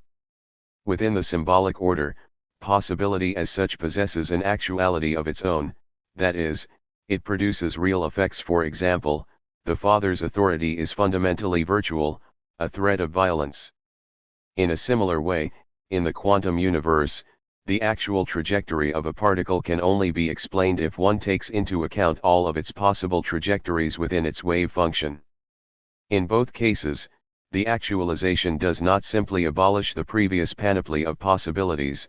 What might have happened continues to echo in what actually happens as its virtual background. Both in the symbolic universe and in the quantum universe, we encounter what Lacan calls knowledge in the real. If, in the famous double-slit experiment, we observe an electron's trajectory in order to discover through which of the two slits it will pass, the electron will behave as a particle. If we do not observe it, it will display the properties of a wave as if the electron somehow knew whether it was being observed or not. Is such behavior not limited to the symbolic universe in which our taking ourselves to be X makes us act like X? When quantum physicists try to explain the collapse of the wave function, they resort again and again to the metaphor of language. This collapse occurs when a quantum event leaves a trace in the observation apparatus, when it is registered in some way. We obtain here a relationship of externality. An event becomes fully itself, it realizes itself, only when its external surroundings take note of it, which echoes the process of symbolic realization in which an event fully actualizes itself only through its symbolic registration, its inscription into a symbolic network, which is external to it. Furthermore, there is a temporal dimension to this externality of registration. A minimum of time always elapses between a quantum event and its registration, and this minimal delay opens up the space for a kind of ontological cheating with virtual particles. This delay also opens the way for temporal retroactivity. The present registration decides what must have happened. For example, if, in the double-slit experiment, an electron is observed, it will not only behave as a particle, its past will also retroactively become that of a particle, in a homology with the symbolic universe in which a present radical intervention can retroactively rewrite the entire past. 23 Perhaps, then, insofar as retroactivity is a crucial feature of the Hegelian dialectics, and insofar as retroactivity is only thinkable in an open ontology of not yet fully constituted reality, the reference to Hegel can be of some help in bringing out the ontological consequences of quantum physics. How far should we go with this parallel? Is it just an approximate metaphor?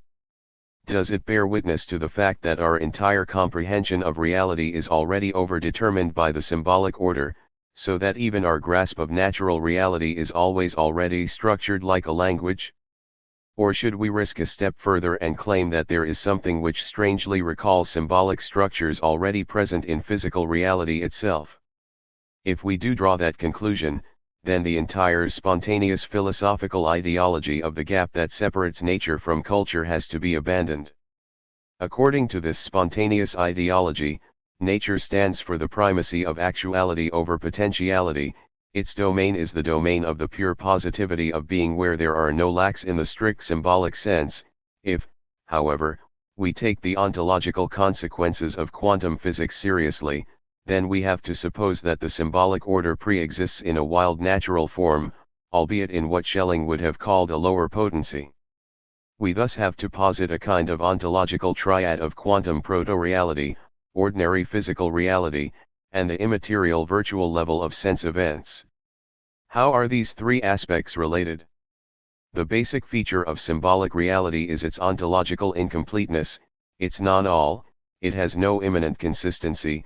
It is a multiplicity of floating signifiers which can only be stabilized through the intervention of a master signifier in clear contrast, so it seems, to natural reality, which is what it is, without any symbolic intervention.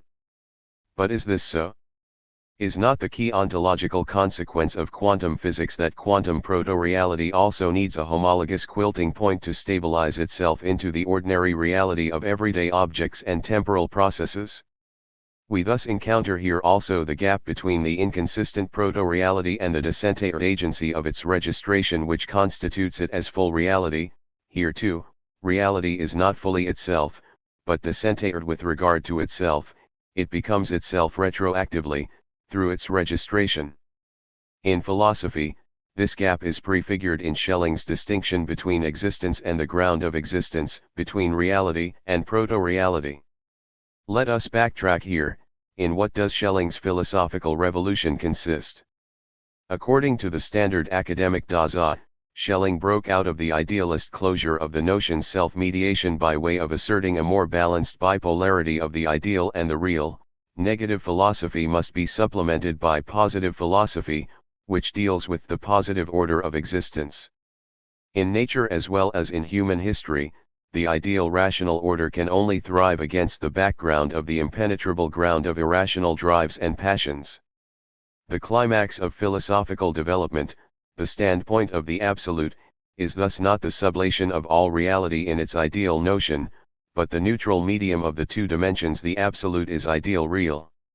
Such a reading, however, obfuscates Schelling's true breakthrough, his distinction, first introduced in his essay on human freedom from 1807, between existence and the impenetrable ground of existence, the real of pre-logical drives. 24 This proto-ontological domain of drives is not simply nature, but the spectral domain of the not yet fully constituted reality. Schelling's opposition of the proto-ontological real of drives and ontologically fully constituted being itself thus radically displaces the standard philosophical couples of nature and spirit, the real and the ideal, existence and essence, etc. The real ground of existence is impenetrable, dense, inert, yet at the same time spectral, irreal, ontologically not fully constituted, while existence is ideal, yet at the same time, in contrast to the ground, fully real, fully existent. The theological implications of this gap between proto-reality and its full constitution through symbolic registration are of special interest, insofar as God is the agent who creates things by observing them. Quantum indeterminacy compels us to posit a God who is omnipotent, but not omniscient, If God collapses the wave functions of large things to reality by his observation, quantum experiments indicate that he is not observing the small 25. The ontological cheating with virtual particles is a way to cheat God himself, the ultimate agency taking note of everything that goes on. In other words, God himself does not control the quantum processes, and therein resides the atheist lesson of quantum physics. Einstein was right with his famous claim God doesn't cheat. What he forgot to add is that he himself can be cheated. Insofar as the materialist thesis is that God is unconscious, quantum physics is effectively materialist. There are microprocesses not registered by the system.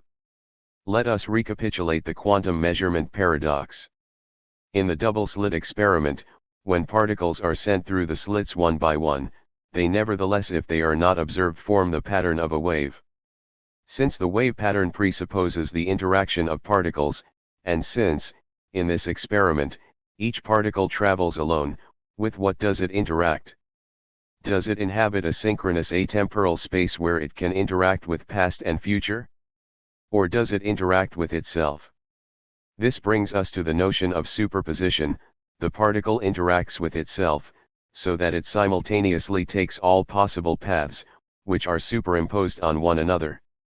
Does this not evoke Nietzsche's idea of the shortest shadow, the moment when an object is not accompanied by another, but by its own shadow, or, rather, in which the object is not an actual one, but merely a composite of its multiple shadows, of more than nothings, or less than zeros?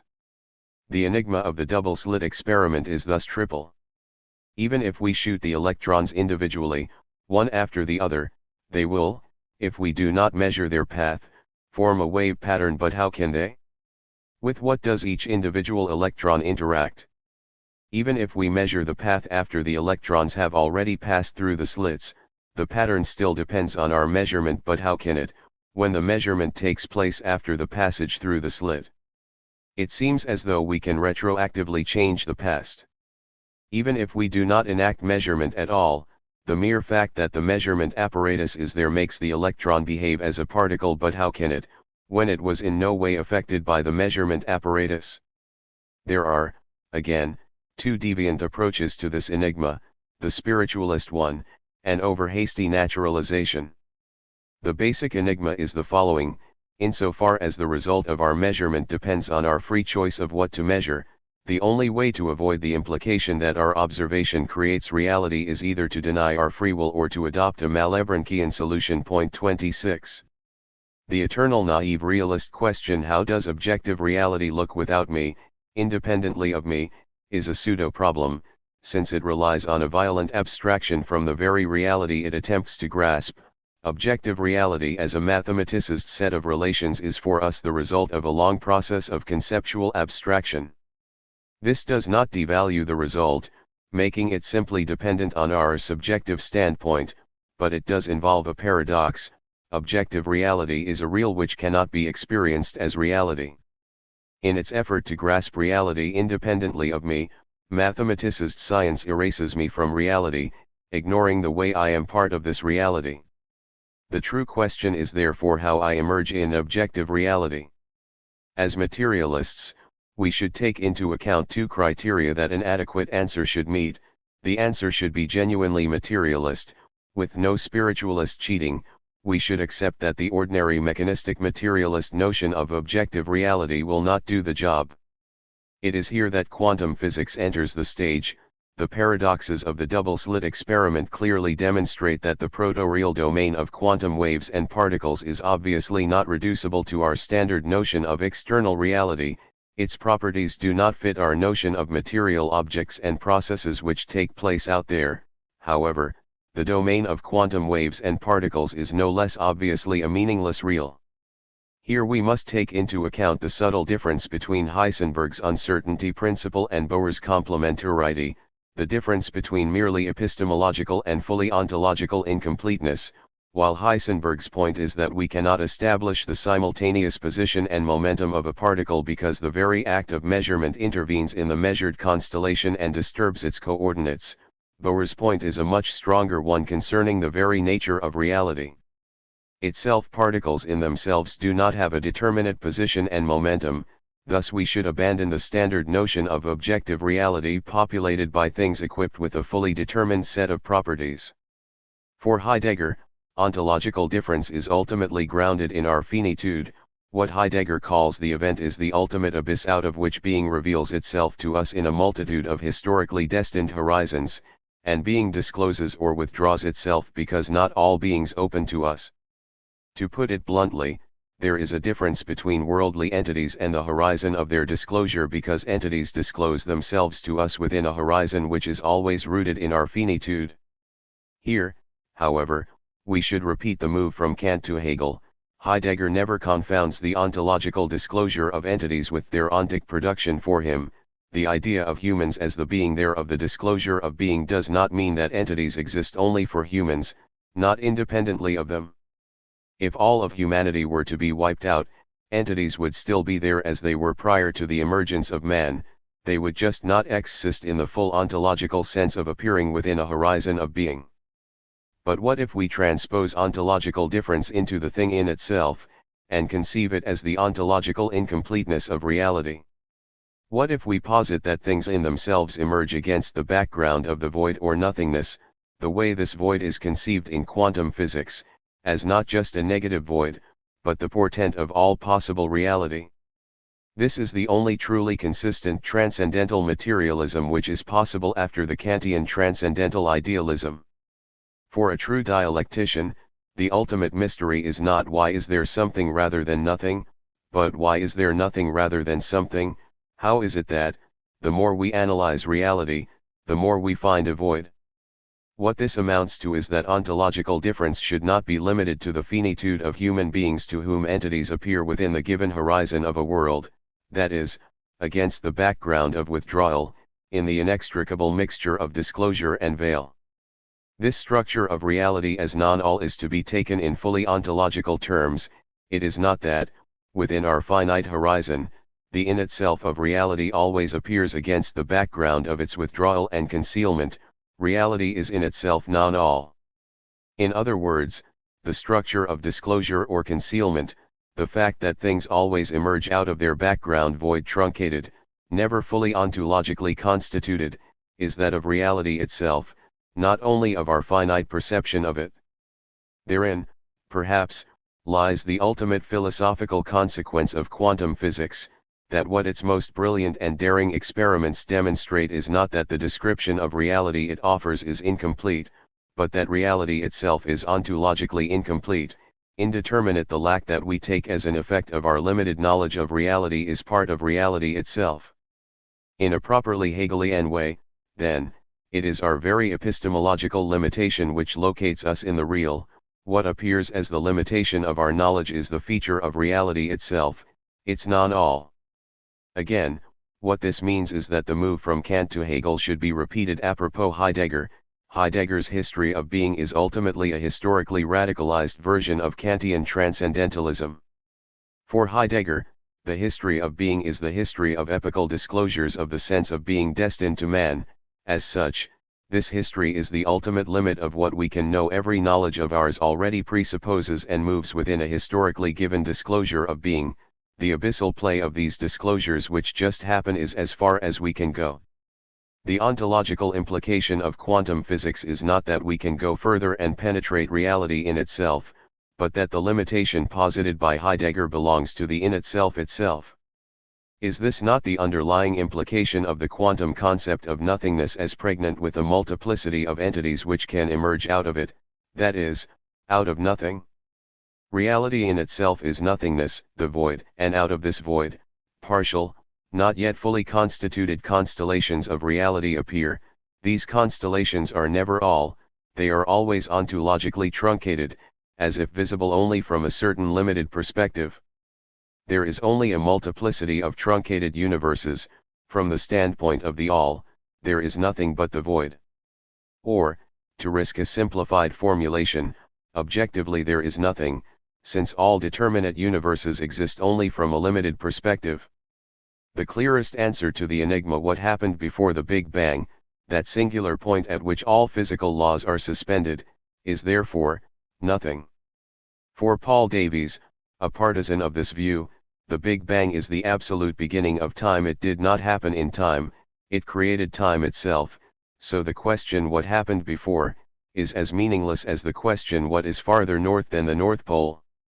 If this were not the case, then everything that takes place now would be the infinitely repeatable copy of something that has already happened. According to the standard theological reading, the punctual infinite density of matter at the point of singularity, which is the Big Bang, stands for the absolute beginning, the unfathomable point of creation at which God directly intervened and created the universe. The Big Bang is thus a kind of umbilical cord directly linking the material universe to a transcendent dimension. Such an expanding universe is finite in time and space, yet without limits because of the curvature of space. There are, however, problems with this standard view. According to some measurements, there are traces of matter older than the extrapolated moment of the Big Bang in our universe. The solution could be that our universe is like a mirror hall whose visual echoing makes the space appear larger than it is. Because of such echoing, when the same signal from another galaxy reaches us via two different paths, it appears to us that we are dealing with two different galaxies. Nick Bostrom has proposed a more radical solution for such inconsistencies. Our universe is a sophisticated computer simulation, a kind of virtual reality programmed by a civilization incomparably more developed than ours. The program is so perfect that it makes it possible for us, as simulated beings, to experience emotions and the illusion of freedom.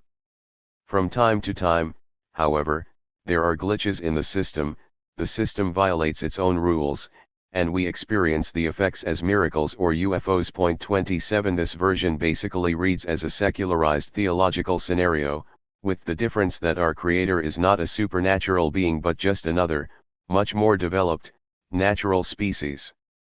So, if we know that our universe is simulated, has been willfully created by higher beings, how then can we discern their traces and or read their motives? Do they want us to remain totally immersed in the simulated environment?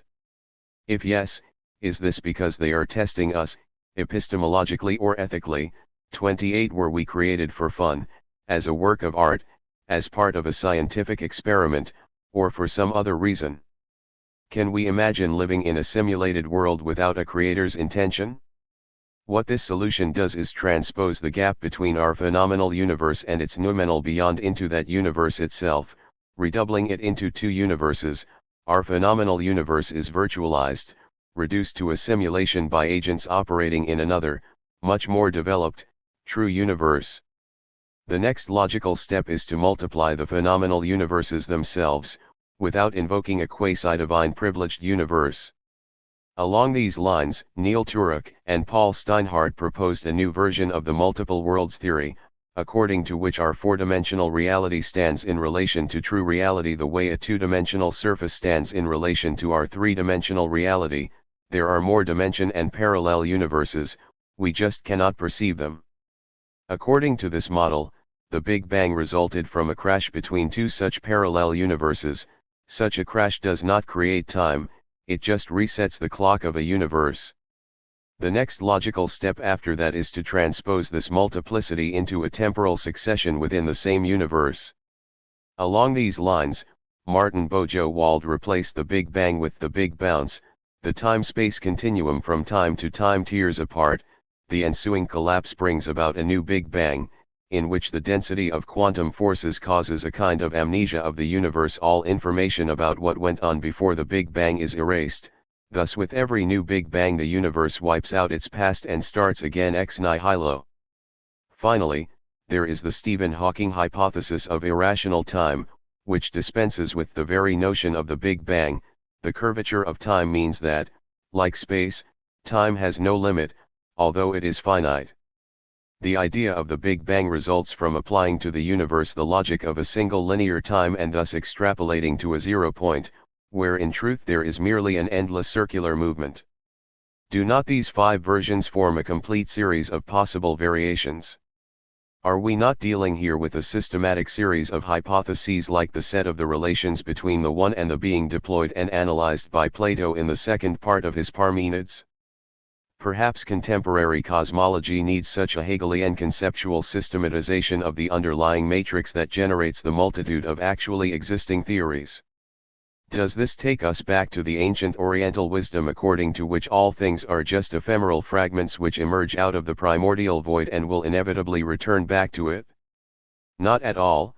The key difference is that, in the case of Oriental wisdom, the primordial void stands for eternal peace, which serves as the neutral abyss or ground of the struggle between the opposite poles, while from the Hegelian standpoint, the void names the extreme tension, antagonism, or impossibility which generates the multiplicity of determinate entities. There is multiplicity because the one is in itself barred, out of joint with regard to itself. This brings us on to another consequence of this weird ontology of the thwarted one.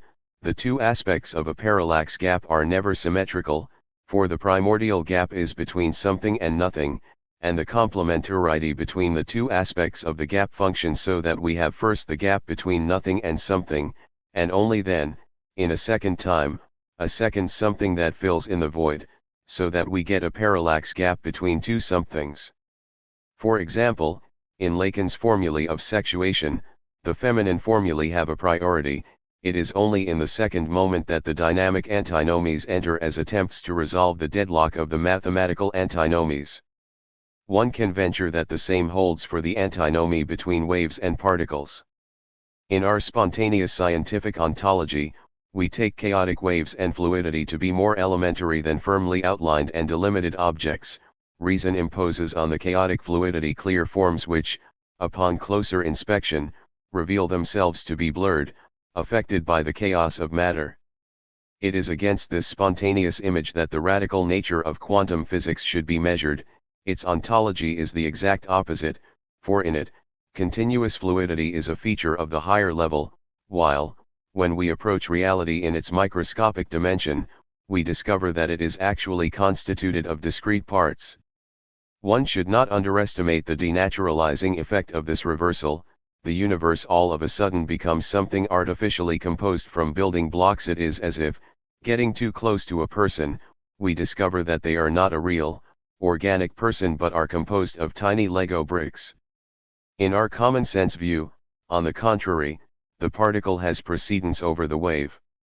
For example, in a desert, sand dunes moved by the wind function like waves, but the idea is that, had we much greater knowledge than we actually possess, we would be able to reduce this wave behavior to particles.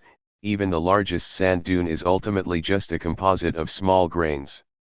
To treat the movement of sand like a wave is thus a gross functional simplification. Point 29. The common sense ontology that underlies this view is that every wave movement must be a movement of something, of things which materially exist and are moved.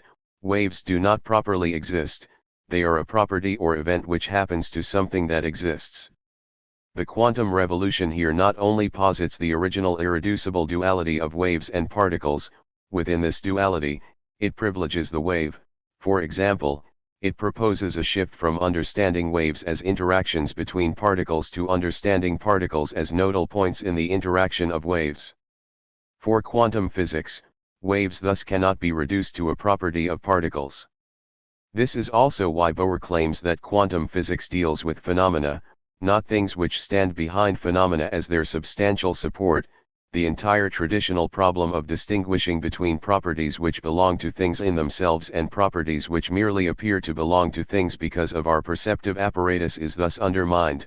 This distinction between primary and secondary properties no longer makes sense, because the way a thing appears, the way it is for the other, is inscribed into it in itself.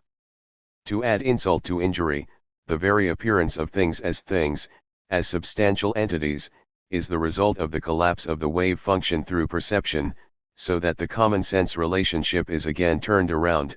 The notion of objective things is subjective, dependent on perception, while wave oscillations precede perception and are thus more objective.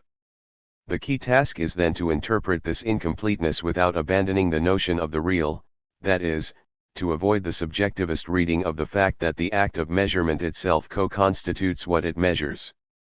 Heisenberg's version of indeterminacy still leaves enough room not only to save the notion of an objective reality independent of the observer, but even to determine it, to get to know it as it is in itself, if the inaccessibility of the in itself is due only to its distortion by the measuring apparatus, is it not then possible to determine the effect on the observed object of the measuring procedure and then, by subtracting this effect from the result, get the measured object the way it is in itself? For example, if I know that my counting a sum of money will add 20 units to it, and the result of my counting is 120 units, then I know that, prior to my counting, the sum was 100 units. Bauer argues against this possibility. For a priori reasons, one cannot determine the effect of the measurement interaction on the measured object. For example, if we measure the position or momentum of an electron by firing a photon at it, it is not possible to determine the effect of the photon on the particle, since we would need to determine the photon's position and momentum simultaneously, which is physically impossible given that the measurements of position and momentum require mutually exclusive apparatuses for their respective determination. Therefore we arrive at Bauer's conclusion: observation is only possible on the condition that the effect of the measurement is interminable. Now, the fact that the measurement interaction is interminable is crucial because it means that we can't subtract the effect of the measurement and thereby deduce the properties that the particle had before the measurement point 30. One cannot but notice the similarity of Bauer's reasoning here to the very first paragraphs of the introduction to Hegel's Phenomenology of Spirit, where he describes the absurd consequences of the standard representationalist approach according to which knowledge is the instrument by which to take possession of the absolute, or the means through which to get a sight of it.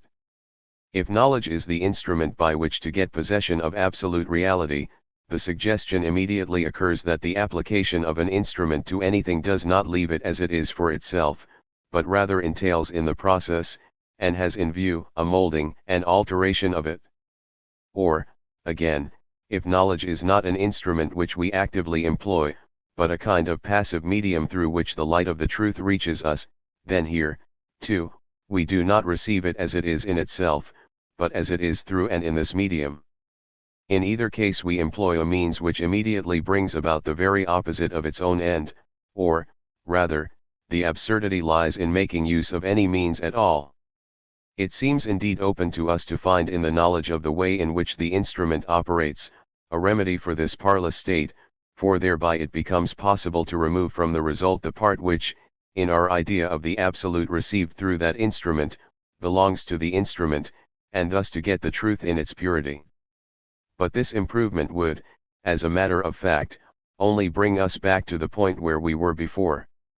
If we take away again from a definitely formed thing that which the instrument has done in the shaping of it, then the thing stands before us once more just as it was previous to all this trouble, which, as we now see, was superfluous. If the absolute were only to be brought on the whole nearer to us by this agency, without any change being wrought in it, like a bird caught by a lime stick, it would certainly scorn a trick of that sort, if it were not in its very nature, and did it not wish to be, beside us from the start. For a trick is what knowledge in such a case would be, since by all its busy toil and trouble it gives itself the air of doing something quite different from bringing about a relation that is merely immediate, and so a waste of time to establish. Or, again, if the examination of knowledge, which we represent as a medium, makes us acquainted with the law of its refraction, it is likewise useless to eliminate this examination from the result. 31. Although Hegel's context is totally different from that of Bauer, the underlying line of argumentation is strictly homologous. They both reject a position which first posits a gap between the knowing subject and the object to be known, and then deals with the problem of how to bridge this gap. In other words, they both combine false modesty with the arrogance of invoking a meta-language. And the solution of both is basically the same, to include the subject in the self-movement of the object to be known. The Hegelian name for this inclusion is reflexivity. 32. How does this work in quantum physics? Agential realism. Here enters the agential realism deployed by Karen Barad. According to agential realism, knowing, thinking, measuring, theorizing, and observing our subjective material practices of interacting within and as part of the world. 33. Agential realism leaves behind the standard modern topic of the subject confronted with objective reality, the topic which opens up the usual epistemological dilemmas. Its basic ontological unit is the phenomenon in which both sides are irreducibly and inextricably entangled. Phenomena display the ontological inseparability of objects and apparatuses. 34. But the fact that we do not produce our knowledge from afar, observing reality from a distant, objective, non-entangled position, does not mean that we should renounce objectivity as such, that all our knowledge is subjective. Such a reading still presupposes a representational distance between our subjective view from outside and the things themselves. How, then, are we to think the objectivity of our knowledge? Bauer, whose reflections Barrett tries to systematize here, emphasizes that such an account does not imply subjectivist relativism. Objectivity is maintained, but it no longer means that the result of the observation tells us something about the reality of the observed object prior to the act of measurement. Rather, it means that whenever we repeat the same act of measurement under the same conditions, we will obtain the same result, so that there is no reference to a particular observer. The subjectivist or idealist reading of quantum physics is thus patently false. The true implication of quantum physics is the opposite, compelling us to conceive how our knowing of reality is included in reality itself. The lesson of Bauer is thus not that reality is subjective, but that we the observing subjects are part of the reality we observe. This is not a question of spiritualism, but of knowledge itself being grounded in material practices. In short, the implicit lesson of Bauer's reflections amounts to a materialist critique of the naive realist epistemology and ontology of Lenin's materialism and empirio-criticism with its notion of knowledge as an reflection of the objective reality existing independently of us. This naive materialism treats reality in itself in two contradictory ways, as infinitely richer than our knowledge and perception of it, as much poorer than our experience and perception of it. Reality is stripped of all secondary properties, so that all that remains are the abstract mathematical forms of its basic elements. This paradoxical oscillation between the opposites is the price naive materialism pays for its abstract procedure. Bauer reveals the idealist presupposition of such a position: if reality is out there, and we are endlessly approaching it, then implicitly, at least we, the observers, are not part of this reality, but stand somewhere outside of it. 35 Within the entangled unity of a phenomenon, there is no a priori unambiguous way to distinguish between the agency of observation and the observed object. Every such division hinges on a contingent agential cut within the unity of a phenomenon, a cut which is not just a subjective mental decision, but is constructed, agentially enacted, materially conditioned. 36. The boundary between the object of observation and the agencies of observation is indeterminate in the sense of the absence of a specific physical arrangement of the apparatus. What constitutes the object of observation and what constitutes the agencies of observation are determinable only on the condition that the measurement apparatus is specified. The apparatus enacts a cut delineating the object from the agencies of observation. Clearly, then, as we have noted, observations do not refer to properties of observation-independent objects. 37. Within the same phenomenon, different cuts are possible, each of them isolating a different aspect of the phenomenon as the observed object. Take the case of using a stick to find one's way around a dark room. We can treat the stick as a measuring apparatus, as a prolongation of our hand, as a tool enabling us to measure the contours of the room, or, complementarily, if we already know the contours of the room very well, we can treat the stick itself as the object to be measured. In a homologous way, in the double-slit experiment, we can use the slits as an instrument to measure the flow of particles, or we can use the flow of particles as an instrument to measure the property of the slits. What we cannot do is directly measure the apparatus of measurement itself. To do this, we would need to enact a different agential cut by means of which both the measuring agency and the measured object both become part of a new object. The measurement interaction can be accounted for only if the measuring device is itself treated as an object. 38 In other words, a measuring instrument cannot characterize itself, it cannot measure its own entanglement with the measured object, since each measurement relies on a contingent cut within a phenomenon, a cut by means of which a part of the phenomenon is measured by another of its parts. 39 This means that measurements are always local, drawing a line of separation which makes a part of the phenomenon describable in classical terms. As such, measurements are part of the global quantum reality which encompasses the world of classically described objects and processes as its subordinate moment. This insight has important consequences for cosmology. There simply is no outside to the universe for the measuring agencies to go to in order to measure the universe as a whole. Since there is no outside to the universe, there is no way to describe the entire system, so that description always occurs from within.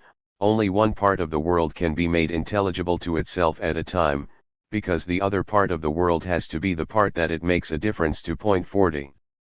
It may appear easy to oppose idealism and materialism here. The idealist position proposes God as the outside observer who can comprehend and measure the entire universe, while for the materialist position there is no outside, every observer remains within the world. In Lacanese, the idealist position is masculine, it totalizes the universe through the observer as the point of exception, while materialism is feminine, that is, it asserts the non-all of every measurement. Point 41 However, it would be too easy to simply privilege the feminine non-all and to reduce the masculine totalization through exception to a secondary illusion here. More than ever, we should insist on difference itself as the primary fact, as the impossible real with regard to which both positions, masculine and feminine, appear as secondary, as two attempts to resolve its deadlock. What this means with regard to the philosophical consequences of quantum physics and cosmology is that one cannot simply locate the agential cut which generates the classical universe within the quantum non-all, thereby reducing the classical reality to a phenomenon within the quantum universe, for quantum reality is not simply the encompassing unity including its opposite, classical reality.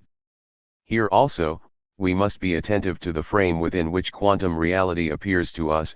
The encompassing frame itself is in a way already part of the enframed content. In other words, what we are effectively dealing with is classical reality, no matter how blurred it is.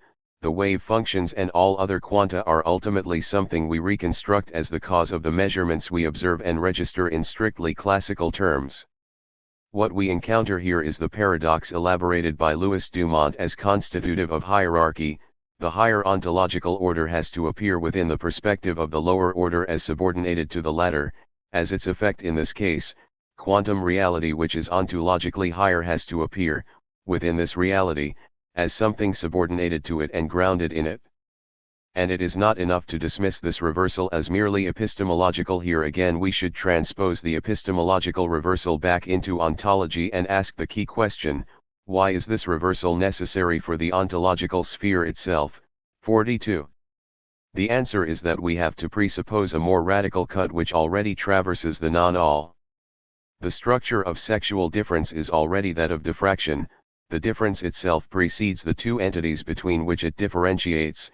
In other words, it works like the diffractive obstacle, so that both sexual positions, masculine and feminine, must be conceived as reactions to the obstacle or deadlock, as two ways of coping with it. The reason Barrett does not take into account this more radical ontological cut lies in her implicit naturalism.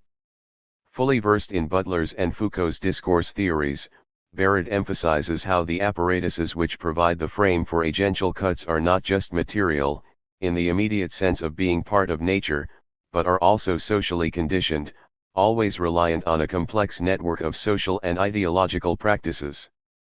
Her critical point against Butler, Foucault, and other historicist discourse theorists is that, although they critically reject the Cartesian humanist position, they continue to privilege the human standpoint.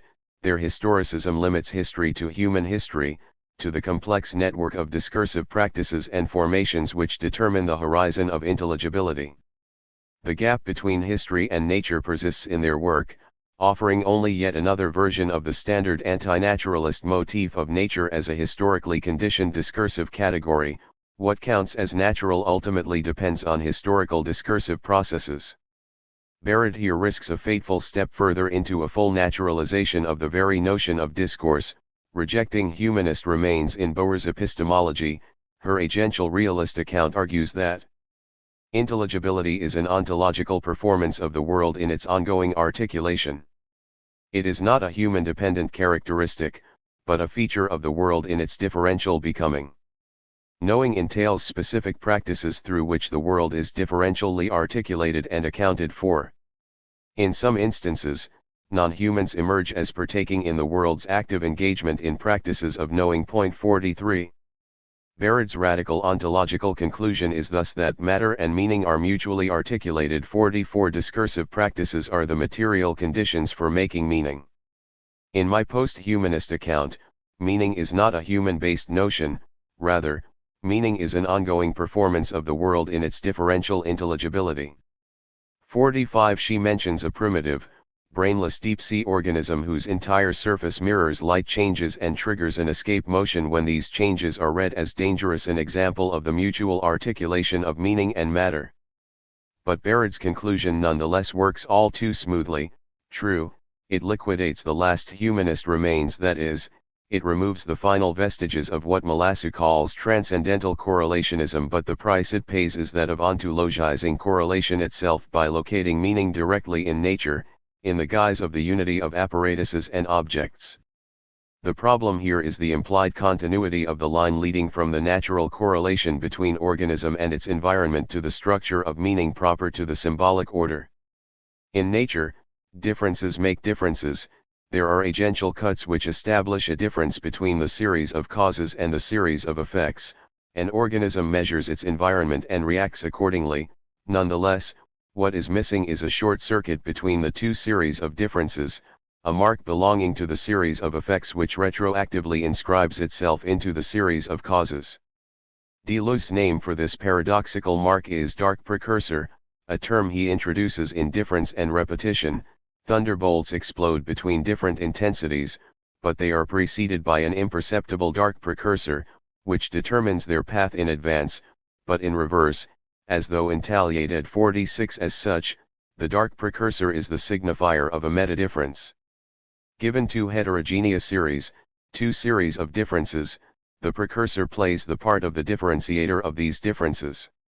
In this manner, by virtue of its own power, it puts them into immediate relation to one another. It is the in itself of difference, or the differently different, in other words, difference in the second degree, the self-different which relates different to different by itself. Because the path it traces is invisible and becomes visible only in reverse, to the extent that it is traveled over and covered by the phenomenon it induces within the system, it has no place other than that from which it is missing, no identity other than that which it lacks. It is precisely the object equals X, the one which is lacking in its place as it lacks its own identity. 47. Or, as Ian Buchanan puts it concisely, dark precursors are those moments in a text which must be read in reverse if we are not to mistake effects for causes. 48. In the logic of sense, Deleuze develops this concept with direct reference to the Lacanian notion of the pure signifier. There has to be a short circuit between the two series, that of the signifier and that of the signified, in order for the effect of sense to take place. This short circuit is what Lacan calls the quilting point, the direct inscription of the signifier into the order of the signified in the guise of an empty signifier without signified. This signifier represents the cause within the order of its effects, thus subverting the perceived natural order within which the signifier appears as the effect or expression of the signified. This is why the correspondence between the two series of differences that we find in nature is not yet meaning, or, if it is merely a pure denotative signal, the registering of a correspondence between two sets of differences, but not yet sense. Meaning has to be distinguished from sense. Deleuze demonstrated how sense can only arise against the background of nonsense, since sense is by definition the making sense of a nonsense. Take, once again, the example of antisemitism. It enacts a correspondence between a series of features of social life and a series of homologous hypothetic features of the Jewish character in order to establish the conclusion that Jews are the ultimate cause of these disturbing features of our society. This conclusion is, however, supported by a much more complex intellectual process. First, there is a reversal at the level of causality. If someone claims that the Jews are degenerate, exploitative, and manipulative, this does not yet make him an anti-Semite. The true anti-Semite will add, this guy is degenerate, exploitative, and manipulative, because he is a Jew. We are not dealing here with a simple circularity, for the underlying logic is not, he is degenerate because he is a Jew, and Jews are degenerate. Something more takes place here. In this reversal, an excess, a mysterious genesis is generated, the underlying logic of which is, there is some mysterious ingredient in Jews, an essence of being Jewish, which causes them to be degenerate, etc. A pseudo-cause is thus introduced, as the mysterious ingredient which makes a Jew, a deeper sense emerges, things all of a sudden become clear, everything makes sense, because the Jew is identified as the source of all our troubles. This sense is, of course, itself sustained by nonsense, by the nonsensical short circuit of the inclusion of the name of an object among its properties. And this additional reversal which makes sense is what is missing in Barad's claim that we find meaning already in pre-human nature, in the way natural organisms interact with their environment. In other words, although in her critique of essentialism Barad emphasizes again and again the importance of differences and differentiating, what she leaves out of consideration is ultimately difference itself, the self-relating pure difference which precedes the terms it differentiates. Here we arrive at the crux of the problem. The aim of our critique of Barad's conclusions is not to propose a new version of the classical gap that separates humans from animals by claiming that the short circuit which makes sense out of nonsense is specifically human. The insight that, in quantum mechanics, we encounter in nature a weird proto-version of what we usually perceive as the specifically human symbolic dimension should be maintained. Our thesis is that a proto-version of the differential short circuit ignored by Barad can be found at work in the quantum field. To establish this, we must first repeat the fundamental Hegelian reversal. The problem is not how can we pass from the classical universe to the universe of quantum waves, but exactly the opposite. Why and how does the quantum universe itself imminently require the collapse of the wave function, its decoherence into the classical universe? Why and how is the collapse inherent to the quantum universe? In other words, it is not only that there is no classical reality which is not sustained by fuzzy quantum fluctuations, it is also that there is no quantum universe which is not always already hooked onto some bit of classical reality. The problem of the collapse of the wave function in the act of measurement is that it has to be formulated in classical, not quantum, terms. This is why the collapse of the wave function occupies an anomalous position within quantum mechanics. It is required by the fact that observations occur, but it is not predicted by quantum theory. It is an additional postulate, which must be made in order that quantum mechanics be consistent. Point 49. Note the precise formulation. A measurement formulated in the terms of classical reality is necessary for quantum mechanics itself to be consistent. It is an addition of the classic reality which sutures the quantum field. There have been multiple attempts to resolve this anomaly. First, there is the dualist position. We are dealing with two different levels of reality, classical macro-reality obeying ordinary laws, and micro-reality obeying quantum laws. Then, there is the more extreme position according to which all there is classical reality, and the quantum sphere is just a rational construct or presupposition designed to account for measurements formulated in classical terms. For Barad, reality is also one, but it is the one of entangled phenomena which obey quantum laws. It is only within a phenomenon, as part of the interaction of its components, that a cut is enacted and the object is fixed as observed. The cut isolates the object as the cause and the mark in the measuring apparatus as the effect, so that a change or difference in the object is entangled with a change or difference in the apparatus, but this cut is inherent to a phenomenon. The key notion here is that of the unity of the entire phenomenon which encompasses the object and the apparatus. This is why, when, in the double-slit experiment, the path of each particle is measured and the interference pattern disappears, we should avoid any mystique about how particles somehow know whether they are being observed or not and behave accordingly. But we should also not read this fact as the result of an empirical disturbance of particles by the process of measurement. What changes is the entire phenomenal dispositif which enacts a different agential cut, one which allows measuring. All that is required to degrade the interference pattern is the possibility of distinguishing paths. What matters is contextuality, the condition of possibility of definition rather than the actual measurement itself. Since it has been confirmed experimentally that the interference pattern disappears without any which path measurement having actually been performed but just by the mere possibility of distinguishing paths, these findings offer a clear challenge to any explanation of the destruction of the interference pattern that relies on a mechanical disturbance as its causal mechanism. Point 50. Note the occurrence of the transcendental term condition of possibility. The apparatuses play a kind of transcendental role, structuring the field of intelligibility of a phenomenon. This is why a mere possibility of measuring suffices. The interference pattern disappears with the mere possibility of distinguishing paths, even in the absence of any empirical measurement, not because individual particles somehow know their path is observed, but because the possibility of measuring is transcendentally constitutive of their field of intelligibility. This is also how one can account for the even more perplexing case of the delayed measurement which seems to be able to change the past. Not only is it possible to restore the interference pattern by erasing the which path information, but we can decide whether or not to erase the which path information after the atom has passed through the slits and registered its mark on some screen. If the experimenter can decide whether or not an interference pattern will result by deciding whether or not to erase the which path information long after each atom has already hit the screen, then it seems the experimenter has control over the past. How can this be? 51. Again, the key is provided by the unity of the phenomenon, by the ontological priority of phenomena over objects. The paradox only arises if we isolate particles as autonomous objects which magically change their behavior once they know they are observed. If one focuses on abstract individual entities, the result is an utter mystery. We cannot account for the seemingly impossible behavior of the atoms. It's not that the experimenter changes a past that had already been present, or that atoms fall into line with a new future simply by erasing information.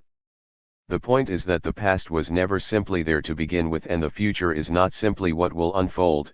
The past and the future are iteratively reworked and enfolded. There is no spooky action at a distance coordination between individual particles separated in space or individual events separated in time. Space and time are phenomenal, that is, they are interactively produced in the making of phenomena. Neither space nor time exist as determinate givens outside of phenomena. Point 52. In short, each phenomenon encompasses its own past and future, which are created once the coordinates of this phenomenon are set by an agential cut. What this means is that each phenomenon already involves an agential cut, already involves the collapse of the wave function. Each phenomenon thus gives body to a specific difference, to a cut which opposes an agent and an object. The background of this plurality of phenomena, the in itself, to put it in Kantian terms, is the void or vacuum, pure quantum potentiality. Every phenomenon breaks the balance of the vacuum. If it is already difficult to imagine the emergence out of nothing of a little piece of reality, how can the entire universe emerge ex nihilo? Quantum physics here offers a beautiful and properly dialectical solution. Of course, no single object within a given universe can emerge out of nothing, but the entire universe can do so, and for a very precise reason.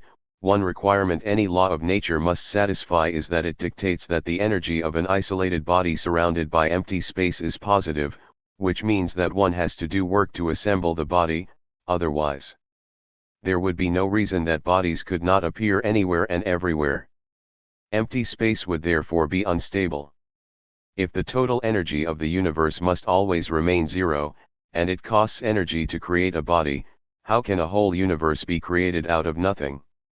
That is why there must be a law like gravity. Because gravity shapes space and time, it allows space-time to be locally stable but globally unstable. On the scale of the entire universe, the positive energy of the matter can be balanced by the negative gravitational energy, and so there is no restriction on the creation of whole universes. Because there is a law like gravity, the universe can and will create itself from nothing. 53. The dialectical beauty of this argument is that it inverts the standard idea of a universe which is locally unstable but globally stable, as in the old conservative saw that something must change so that everything remains the same. The stability and harmony of the whole is the very harmony of the continuous struggle between its parts. What quantum physics proposes is, on the contrary, global instability as the basis of local stability. Entities within a universe have to obey stable rules, they are part of a causal chain, but what is contingent is the very totality of this chain. Does this mean, however, that at this level of the pure potentiality of the void, there are no differences? No, there is pure difference in the guise of the gap between two vacuums, the topic of the Higgs field. Let us approach the paradox of the Higgs field via, once again, a parallel with the status of the nation in our socio-political imaginary. What is a nation to which we belong if not one of the names for the Freudo-Lacanian thing, the unamable X, the black hole of the symbolic universe which can never be defined by a set of positive properties, but can only be signaled by tautological pseudo-explanations like it is just what it is? You have to be a German to know what it means. It is not in front of us, its members, but behind us, as the impenetrable background of our collective existence. Think of the art of choosing which queue to join. Any precise definable strategy will turn out to be counterproductive if it is followed by too many participants. If, however, the opposite strategy of randomly choosing any queue is followed by almost all participants, a predictable pattern will emerge which, again, will enable those following a strategy that takes this pattern into account to choose the fastest line. There are nonetheless some people who regularly do choose the faster queue. How do they do it? The true art is to find a balance between these two extremes, adopting a limited strategy which takes into account the short-term fluctuations and imbalances before every strategy becomes fully self-destructive. Something similar goes on with naming the X of one's nation thing. Both fully consistent strategies are self-destructive, so that all that one can do is apply the poetic approach of picking out fleeting particular features which somehow give a particular spin to the empty nation thing, while remaining ever so particular, that is, without imposing themselves as universal properties of all the members of a nation, say, in the case of the English, drinking warm beer, playing cricket, fox hunting, and so forth. Hanif Kureishi was once telling me about his new novel, which had a different narrative to his earlier books. I ironically asked him, but the hero is nonetheless an immigrant with a Pakistani father who is a failed writer. He replied, "What's the problem? Don't we all have Pakistani fathers who are failed writers?" He was right, and this is what Hegel meant by singularity elevated into universality. The pathological twist that Kureishi identified in his father is part of every father. There is no normal father.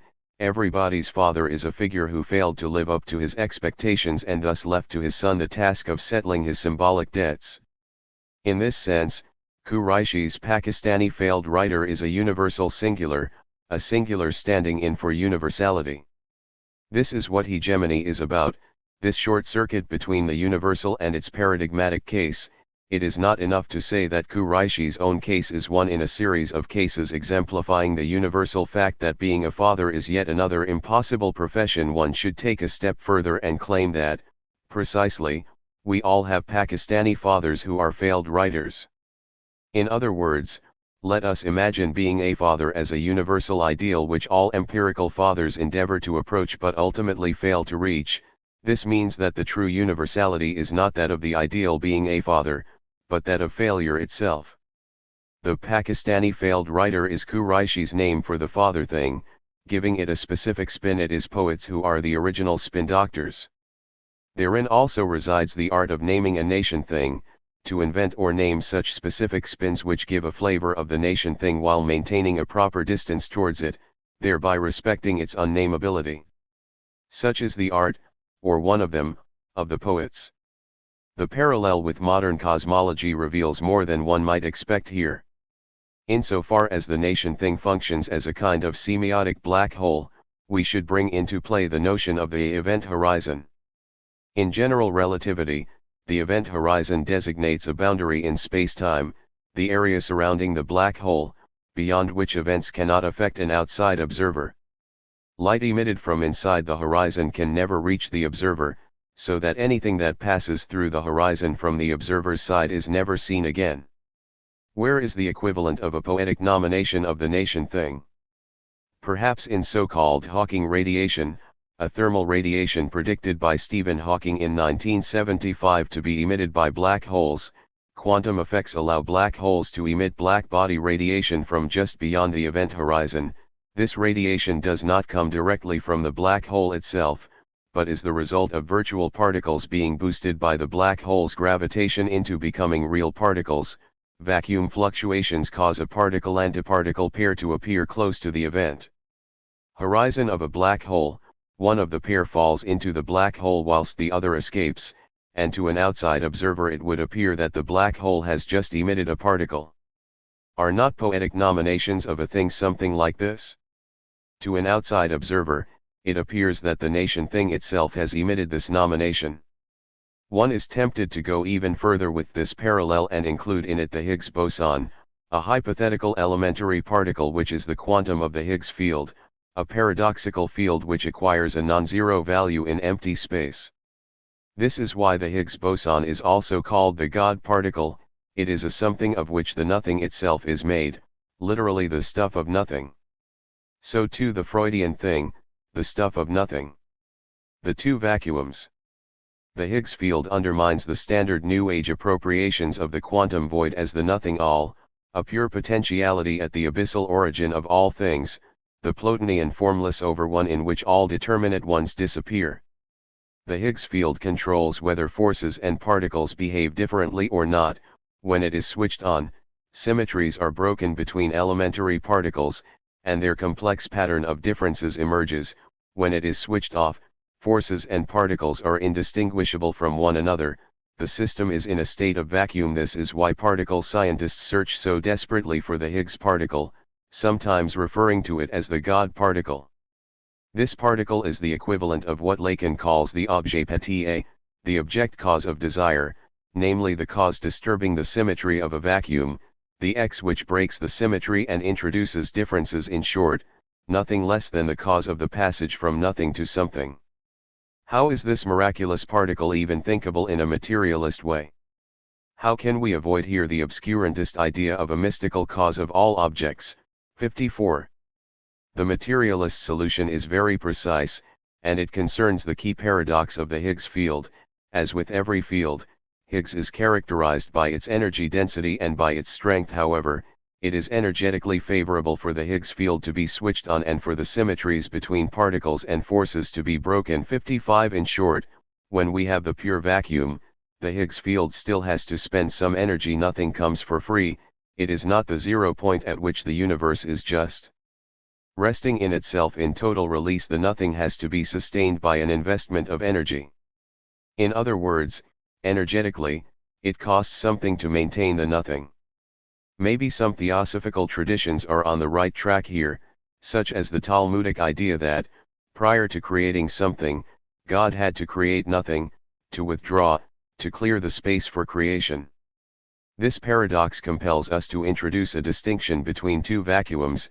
First, there is the false vacuum in which the Higgs field is switched off, i.e., there is pure symmetry with no differentiated particles or forces. This vacuum is false because it can only be sustained by a certain amount of energy expenditure. Then, there is the true vacuum in which, although the Higgs field is switched on and the symmetry broken, i.e., there is a certain differentiation of particles and forces, the amount of energy spent is zero. In other words, energetically, the Higgs field is in a state of inactivity, of absolute repose. 56. At the beginning, there is the false vacuum.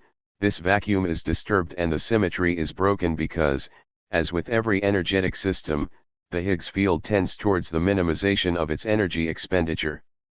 This is why there is something and not nothing, because, energetically, something is cheaper than nothing. We are here back at the notion of den in Democritus, a something cheaper than nothing, a weird pre-ontological something which is less than nothing.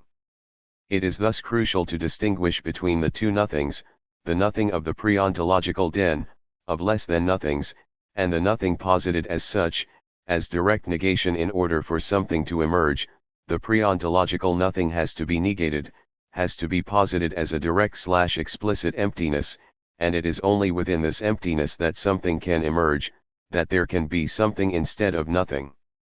The first act of creation is thus the emptying of the space, the creating of nothing. Is not the Epicurean notion of the clinamen the first philosophical model of the structure of the double vacuum, of the idea that an entity only is insofar as it comes too late with regard to itself, to its own identity? In contrast to Democritus, who claimed that atoms fall straight down in empty space, Epicurus attributed to them the spontaneous tendency to deviate from their straight paths. This is why, in Lacanese, one could say that the passage from Democritus to Epicurus is the passage from the one to the surplus object. Democritus's atoms are ones, while Epicurus's atoms are surplus objects. No wonder that Marx's theoretical path begins with his doctoral thesis on the difference between the philosophies of Democritus and Epicurus. Perhaps this gives us a minimal definition of materialism, the irreducible distance between the two vacuums. And this is why even Buddhism remains idealist. There, the two vacuums become confused in the notion of nirvana. Even Freud did not quite grasp this clearly, sometimes confounding the death drive with the nirvana principle, thereby missing the core of his notion of the death drive as the undead obscene immortality of a repetition which insists beyond life and death. Nirvana as the return to a pre-organic peace is a false vacuum, since it costs more than the circular movement of the drive. 57. We encounter a homologous structure also on the market, when Tim Hartford talks about the men who knew the value of nothing. 58. We should complicate the formula by drawing a parallel with Stephen Jay Gould's famous essay on the relationship between the price and size of Hershey chocolate bars. Comparing price and size changes from 1949 through 1979, Gould discovered how the company gradually reduced the size of the bars, then made them larger and raised the price, then they started to reduce the size again.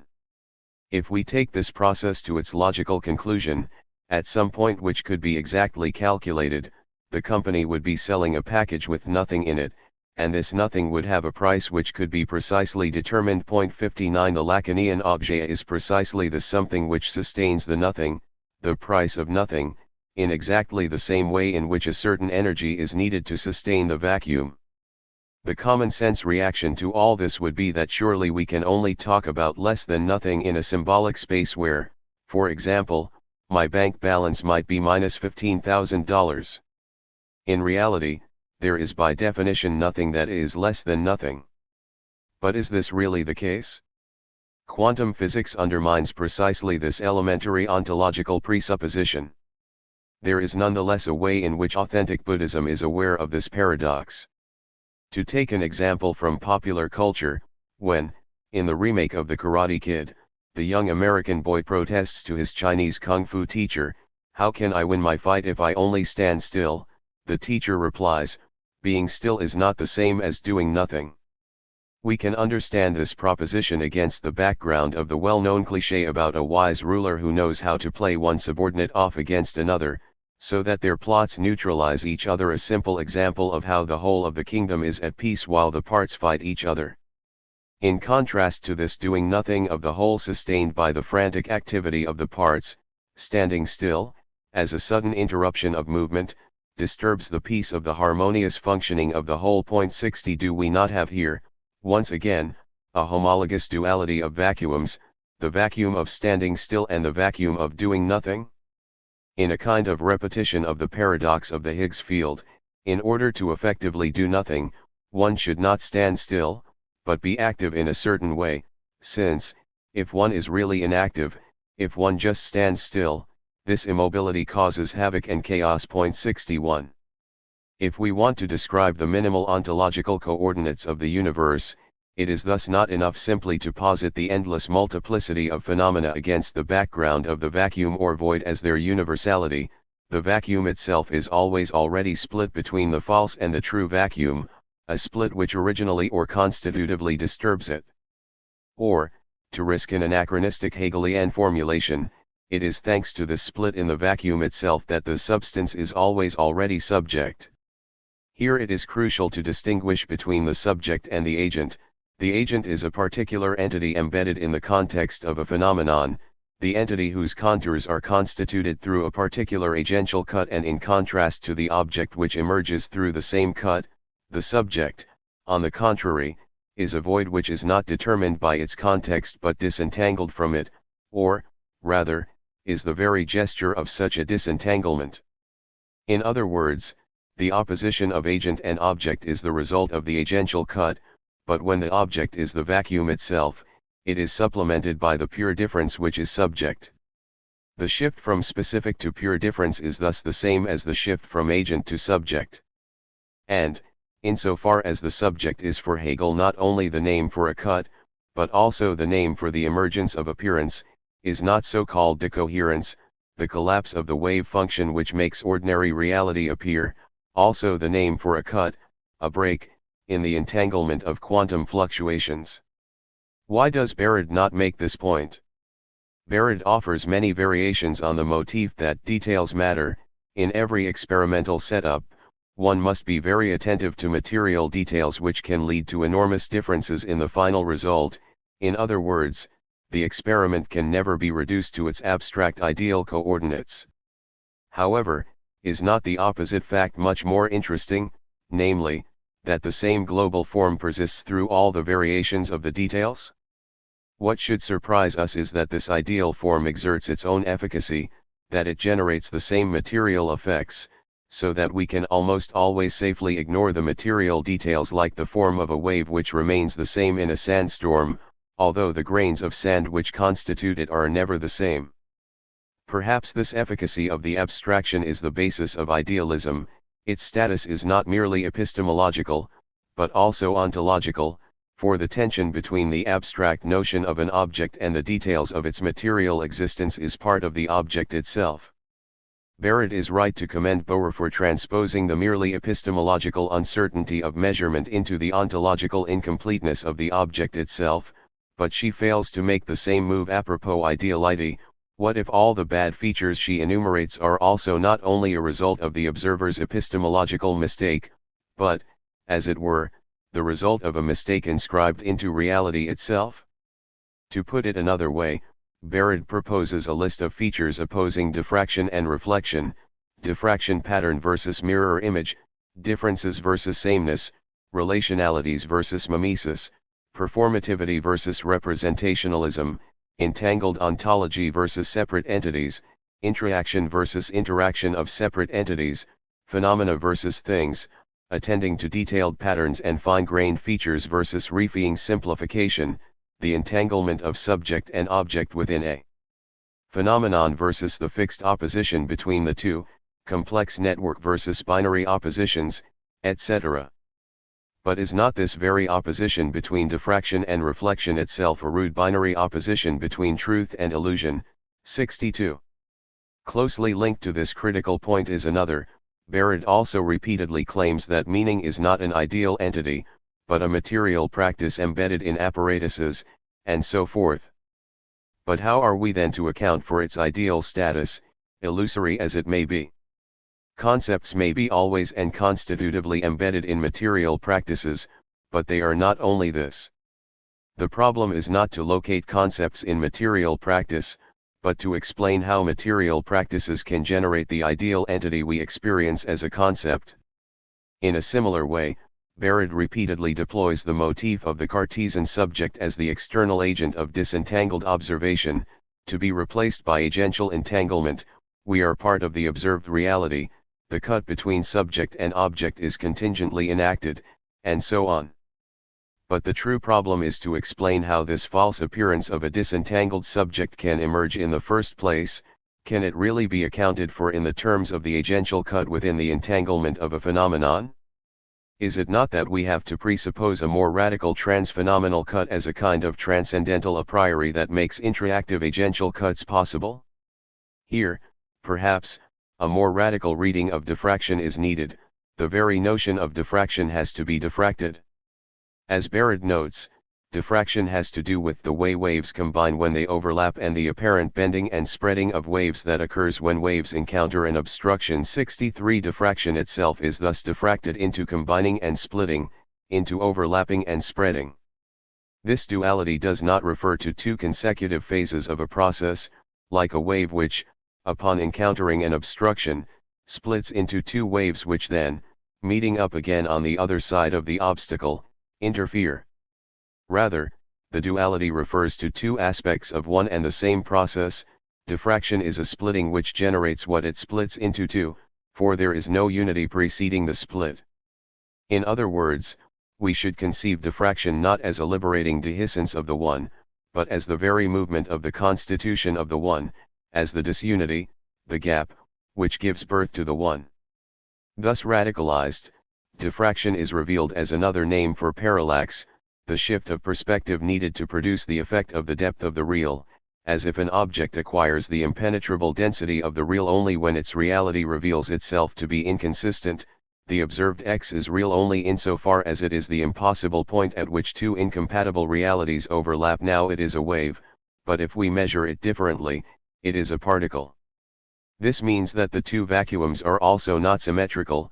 We are not dealing with a polarity, but with the displaced one, a one which is, as it were, retarded with regard to itself, always already fallen, its symmetry always already broken. 64 The pure vacuum always reveals itself as false, drawn towards the balance of a true vacuum which already involves a minimum of activity and disturbance. It is crucial that this tension between the two vacuums be maintained.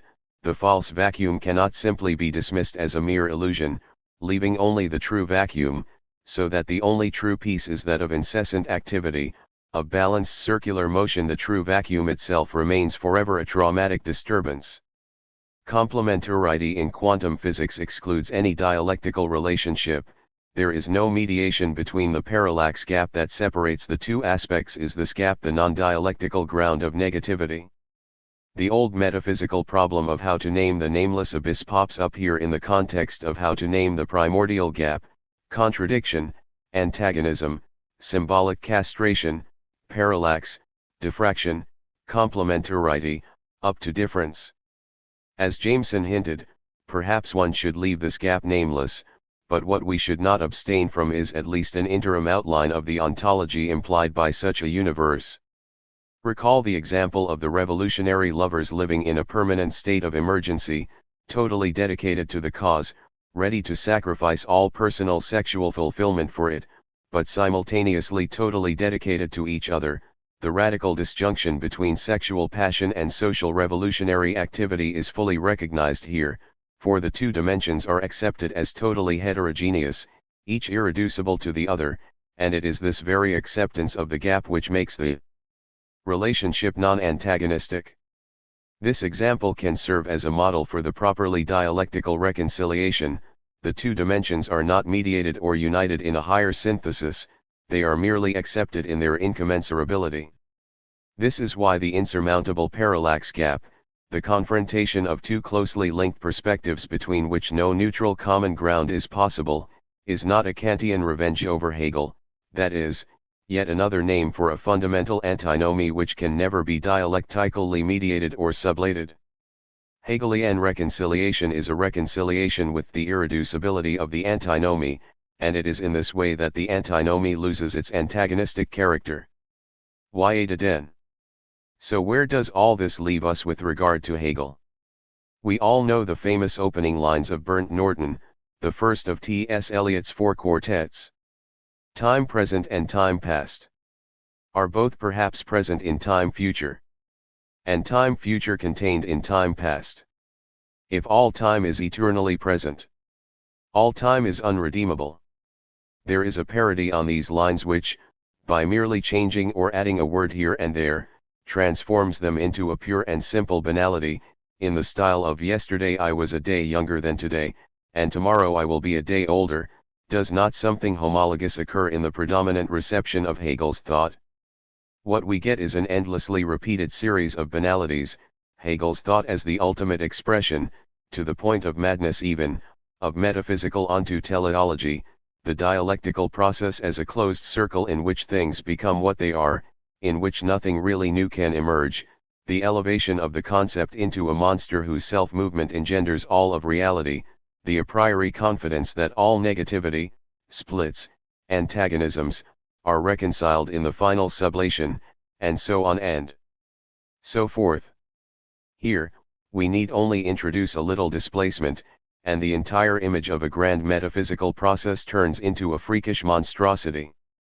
Yes, things become what they are, but literally, in a contingent and open process, they become what, retroactively, it appears that they always already were. Yes, antagonism is reconciled, but not in the sense that it magically disappears. What Hegel calls reconciliation is, at its most basic, a reconciliation with the antagonism. Yes, in the course of a dialectical process, its ground is retroactively posited by its result, but this retroactive positing never closes in a full circle, a discontinuity always persists between a ground and what the ground grounds, and so on. The ultimate Hegelian banality concerns the fact, emphasized by Lerbera, that, whatever the radical contingency of the process, Hegel holds out the promise that, at the end, we can always tell a story about the process. What the critics of Hegel usually question is the happy ending, the assurance that every negativity will be sublated in a higher unity. This questioning, however, relies on a false presupposition, the idea that the story Hegel is telling is the arch-ideological story of the primordial fall, the story of how one divides into two, of how original innocence is disturbed by division or alienation, and so on. Then, of course, the reproach is that once the original unity is lost it can never be regained. But is this really the story Hegel is telling? Let us approach this key question through a detour. When we speak about myths in psychoanalysis, we are effectively speaking about one myth, the Oedipus myth. All other Freudian myths are variations on it, although necessary ones. However, with the Hamlet narrative, things get complicated. The standard, pre-Lacanian, naive psychoanalytic reading of course focuses on Hamlet's incestuous desire for his mother. Hamlet's shock at his father's death is thus explained in terms of the traumatic impact the fulfillment of an unconscious violent desire has on the subject. The specter of the dead father who appears to Hamlet is the projection of his own guilt with regard to his death wish. His hatred of Claudius is an effect of narcissistic rivalry. Claudius, instead of Hamlet himself, got his mother. His disgust for Ophelia and womankind in general expresses his revulsion at sex in its suffocating incestuous modality, which arises with the lack of the paternal prohibition or sanction. So, according to this standard reading, Hamlet as a modernized version of Oedipus bears witness to the strengthening of the Oedipal prohibition of incest in the passage from antiquity to modernity. In the case of Oedipus, we are still dealing with incest, while in Hamlet, the incestuous wish is repressed and displaced. And it seems that the very diagnosis of Hamlet as an obsessional neurotic points in this direction, in contrast to hysteria which is found throughout all history. Obsessional neurosis is a distinctly modern phenomenon. While one should not underestimate the strength of this robust, even heroic, Freudian reading of Hamlet as a modernized version of the Oedipus myth, the problem is how to harmonize it with the fact that, although in the Goethean lineage Hamlet may appear a model of the modern intellectual, the myth of Hamlet is older than that of Oedipus. The kernel of the Hamlet narrative is a universal myth found everywhere, from old Nordic cultures through ancient Egypt up to Iran and Polynesia. The expected chronological order is thus reversed. What appears to be the original mythical story comes second, preceded by its more corrupted, ironic, mediated copy. This paradox of repetition preceding the pure original is what defines historicity proper. In contrast to the ideological story of a fall, history proper begins when our vision of the past is no longer colored by our experience of the present, when we are able to perceive the past as an epoch regulated by forms of social organization which radically differ from the present ones. Frederick Jameson has pointed out that the original topic of a narrative, the narrative as such, is the narrative of a fall, of how things went wrong, of how the old harmony was destroyed. This narrative is the elementary form of ideology, and as such the key step in the critique of ideology should be to invert it, which brings us back to Hegel. The story he is telling in his account of a dialectical process is not the story of how an original organic unity alienates itself from itself, but the story of how this organic unity never existed in the first place, of how its status is by definition that of a retroactive fantasy. The fall itself generates the mirage of what it is the fall from. The same paradox holds for belief. Viewing the present as an era of cynical non-belief, we tend to imagine the past as a time when people really believed, but was there ever an era when people really believed? As Robert Fowler demonstrated in his Illusion under Enderend 65, the direct belief in a truth which is subjectively fully assumed is a modern phenomenon, in contrast to traditional beliefs at a distance, such as underpin conventions of politeness or other rituals. Pre-modern societies did not believe directly, but at a distance, which explains the misreading inherent in, for example, the Enlightenment critique of primitive myths. Faced with a notion such as a tribe having originated from a fish or a bird, the critics first take it as a literal belief, then reject it as naive and fetishistic. They thereby impose their own notion of belief on the primitivized other. 66 Fowler is right to emphasize how, today, we believe more than ever. The most skeptical attitude, that of deconstruction, relies on the figure of an other who really believes. The postmodern need for the permanent use of devices of ironic distanciation betrays the underlying fear that, without these devices, belief would be direct and immediate. It is as if saying I love you instead of the ironic, as the poets would say, I love you, would entail a directly assumed belief that I love you. As if a certain distance is not operative already in the statement I love you. We can see how the idea of an earlier age of naive belief also follows the logic of the fall. What it obfuscates is the fact that such belief is a retroactive fantasy generated by the cynical present. In reality, people never really believed. In pre-modern times, belief was not literal, it included a distance which was lost with the passage to modernity.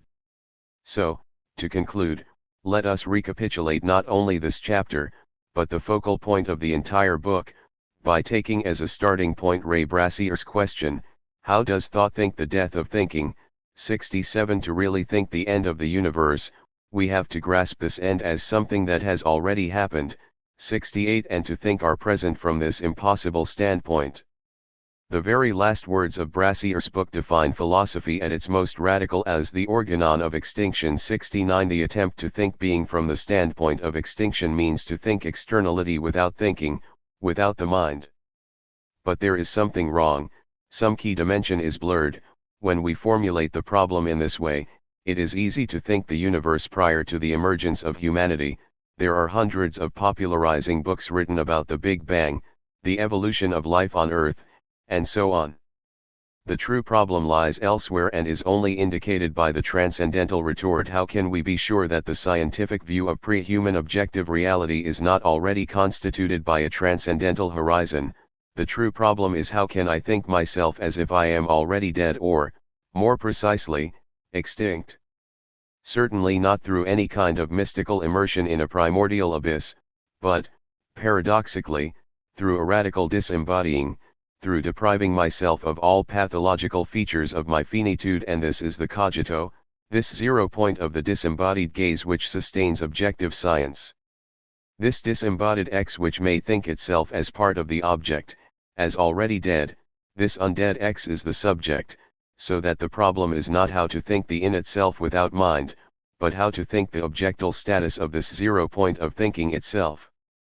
This forever elusive objectal counterpart of the subject, the fossil which is the subject, is what Lacan calls the objet, and it is this paradoxical object which is the only true in itself. Ultimately, the alternative we are dealing with here is between two versions of the death drive, either Brassier's reading of Freud, or Lacan's reading of Freud. Brassier's Freudian option repeats Freud's confusion between the death drive and the nirvana principle, reading the former as a striving for the return of the organic to the inorganic or of matter itself to the primordial void, while Lacan conceives the death drive as a disturbance of any void, as the insistence of a pre-ontological X on account of which it moves. The ultimate ontological choice is thus not the choice between nothing and something, but between nothing and less than nothing. In a way, the difference between Brassier's position and the Lacano-Hegelian position can be summed up by a simple replacement. Brassier refers to Freud's triple decentering or humiliation of man's narcissism, Copernicus, Darwin, psychoanalysis, but he replaces psychoanalysis with cognitivism. 70 The latter fully naturalizes our mind, reducing it to a phenomenon arising naturally out of evolution, but perhaps Brassier proceeds too fast here, while cognitivism decenters the human mind from outside.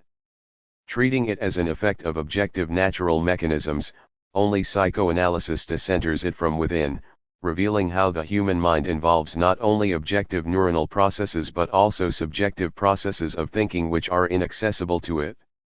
Referring to François Laruelle, Brassier defines materialism in terms of the Marxist-sounding notion of determination in the last instance, which should be opposed to the similar notion of overdetermination. Determination in the last instance is the causality which renders it universally possible for any object X to determine its own real cognition, but only in the last instance. 71 Overdetermination is transcendental, that is, the point of transcendentalism is that a subject can never fully objectivize itself, reduce itself to a part of objective reality in front of it, since such a reality is always already transcendentally constituted by subjectivity. No matter to what extent I succeed in accounting for myself as a phenomenon within the great chain of being, as an effect determined by a network of natural causes, this causal image is always already overdetermined by the transcendental horizon which structures my approach to reality.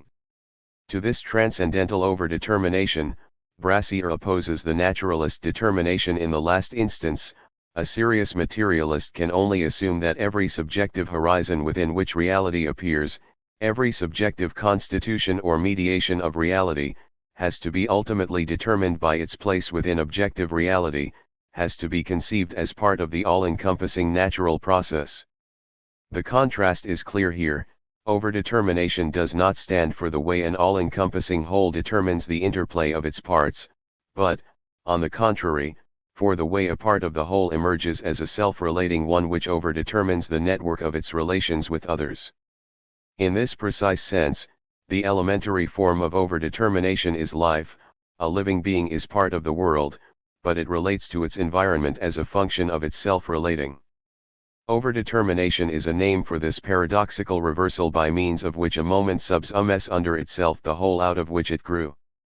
Such a relationship between overdetermination and determination in the last instance is antagonistic, since the former makes any direct conceptualization of the latter impossible.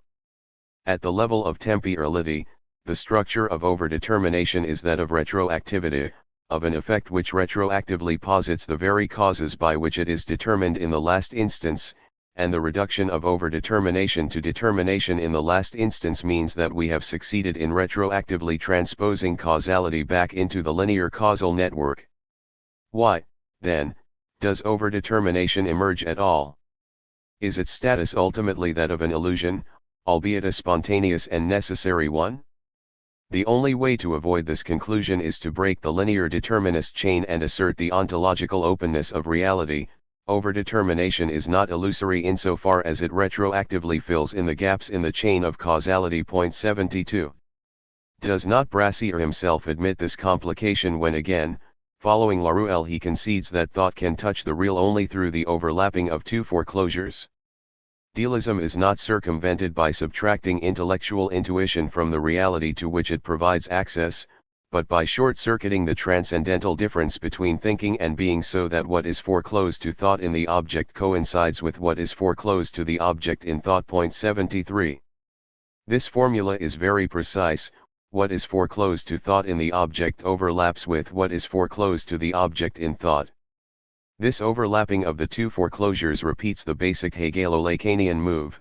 The very distance which separates us from the in itself is immanent to the in itself, makes us an unaccountable/impossible gap or cut within the in itself. Insofar as, for Lacan, what is foreclosed to thought in the object is the impossible objet, and what is foreclosed to the object in thought is $, the void of the barred subject itself. This overlapping brings us back to Lacan's formula $. No wonder, then, that we can approach the real only via a detour through error. Thinking needs to be occasioned by objectifying transcendence in order for it to be able to assume the real as its unobjectifiable cause of the last instance. Thus determination in the last instance requires objectifying transcendence even as it modifies it. 74. In other words, la vérité surgit de la méprise, the process of knowing has to be triggered by a transcendent object, in order to cancel this erroneous transcendence in the second step. How, then, can we touch the real in thinking? To think oneself in accordance with the real which is without essence does not mean to think oneself to be this rather than that, a human being rather than a thing. To think oneself according to an inconsistent real which punctures nothingness itself means to think oneself as identical with the last instance which is devoid of even the minimal consistency of the void. The real is less than nothing, which is certainly not to equate it with the impossible. 75. The only thing to drop from this summary of Laruelle's position is the final qualification. The Lacanian real impossible is precisely such a given without givenness, without a phenomenological horizon opening the space for it to appear, the impossible point of the ontic without the ontological. The key question here is whether this impossibility applies only to us, or whether it is inherent to the real in itself. In a way, Brassier is right to reject the identity of the inconsistent real with the Lacanian real impossible. For Lacan, there is an impossibility inscribed into the very core of the real. To return to Democritus, Den is the name of the pre-ontological ICS multiplicity of less than ones, which is the only dialectical materialist candidate for the in itself. The question is this ICS multiplicity sufficient as an ontological starting point? When Badiou says that there is no one, it all hinges on how this negation is to be understood. Is it simply the assertion of pure multiplicity, or is it asserting that the negation of the one is the immanent negative feature of that pure multiplicity itself? In the terms of the joke quoted in chapter 10, is the ICS multiplicity just plain coffee or coffee without? The Lacano-Hegelian axiom is that the impossibility of the one is the immanent negative feature of the ICS multiplicity. There is an ICS multiplicity because there is no one, because the one is in itself blocked, impossible. 76. What, then, is the thing in itself from a dialectical materialist standpoint? The best way to answer this question is, again, to oppose dialectical materialism to Buddhism. In Buddhism, the in itself is the void, nothing, and ordinary reality is a play of appearances. The question ultimately unanswered here is how we get from nothing to something. How do illusory appearances arise out of the void? The dialectical materialist answer is, only if this something is less than nothing, the pre-ontological proto-reality of Den. From within this proto-reality, our ordinary reality appears through the emergence of a subject which constitutes objective reality. Every positive reality of one's is already phenomenal, transcendentally constituted, correlated to a subject. In Badiou's terms, every reality is that of a world defined by its transcendental coordinates. How, then, do we pass from the in itself of proto-reality to transcendentally constituted reality proper? Laruelle is right to point out that the in itself is not outside, as an external real independent of the transcendental field. In the couple subject and object, the in itself is on the side of the subject, since there are objects because there is a split subject. This constitutive split of the subject is the split between the void that is the subject and the impossible real objectal counterpart of the subject, the purely virtual objet. What we call external reality arises through subtraction, that is, when something is subtracted from it and this something is the objet. The correlation between subject and object is thus sustained by the correlation between this same subject and its objectal correlate, the impossible real objet, and this second correlation is of a totally different kind. It is a kind of negative correlation, an impossible link, a non-relationship, between two moments which can never meet within the same space, not because they are too far away, but because they are one and the same entity on the two sides of a Mobius band. This impossible real virtual object is not external to the symbolic, but its immanent impediment, what makes the symbolic space curved. More precisely, it is nothing but this curvature of the symbolic space. What this means, in effect, is that there is no ontology of the real. The very field of ontology, of the positive order of being, emerges through the subtraction of the real. The order of being and the real are mutually exclusive. The real is the immanent blockage or impediment of the order of being, what makes the order of being inconsistent. This is why, at the level of ontology, transcendental correlationism is right. Every reality, every positive order of being, is ontological, correlative to logos, transcendentally constituted through the symbolic order. Language is the house of being, as Heidegger put it. But do we not get caught in a contradictory redoubling here? The real is a gap in the order of being and a gap in the symbolic order? The reason there is no contradiction is that reality is transcendentally constituted by the symbolic order, so that the limits of my language are the limits of my world. In the common transcendental view, there is some kind of real in itself which is then formed or constituted into reality by the subject. Due to the subject's finitude, we cannot totalize reality. Reality is irreducibly inconsistent, antinomic, and so forth. We cannot gain access to the real, which remains transcendent. The gap or inconsistency thus concerns only our symbolically constituted reality, not the real in itself. Lacan here takes a step strictly homologous to the move from Kant to Hegel with regard to antinomies and the thing in itself. The real is not the external in itself that eludes the symbolic grasp, that the symbolic can only encircle in an inconsistent and antinomic way. The real is nothing but the gap or antagonism that thwarts the symbolic from within. The symbolic touches the real in a totally immanent way. We are thus led back to the key paradox of the real. It is not simply the inaccessible in itself, it is simultaneously the thing in itself and the obstacle which prevents our access to the thing in itself. Therein lies already the basic reflexive move of Christianity, as well as of the Hegelian dialectic. In Christianity, the very gap that separates a believer from God is what ensures his identity with God, since, in the figure of the abandoned Christ on the cross, God is separated from himself. In Hegel, an epistemological obstacle becomes an ontological feature of the thing itself. The real is thus an effect of the symbolic, not in the sense of performativity, of the symbolic construction of reality, but in the totally different sense of a kind of ontological collateral damage of symbolic operations. The process of symbolization is inherently thwarted, doomed to fail, and the real is this immanent failure of the symbolic. The circular temporality of the process of symbolization is crucial here. The real is the effect of the failure of the symbolic to reach itself, to fully realize itself, but this failure occurs because the symbolic is thwarted in itself. It is in this sense that, for Lacan, the subject itself is an answer of the real. A subject wants to say something, it fails, and this failure is the subject. A subject of the signifier is literally the result of the failure to become itself. In this sense, also, within the symbolic space, the effect is a reaction against its cause, while the cause is a retroactive effect of its cause. The subject produces signifiers which fail, and the subject qua real is the effect of this failure. But does this mean that we end up in a kind of idealism of the symbolic? What we experience as reality is symbolically constructed, and even the real which eludes the grasp of the symbolic is a result of the immanent failure of the symbolic? No, because it is through this very failure to be itself that the symbolic touches the real.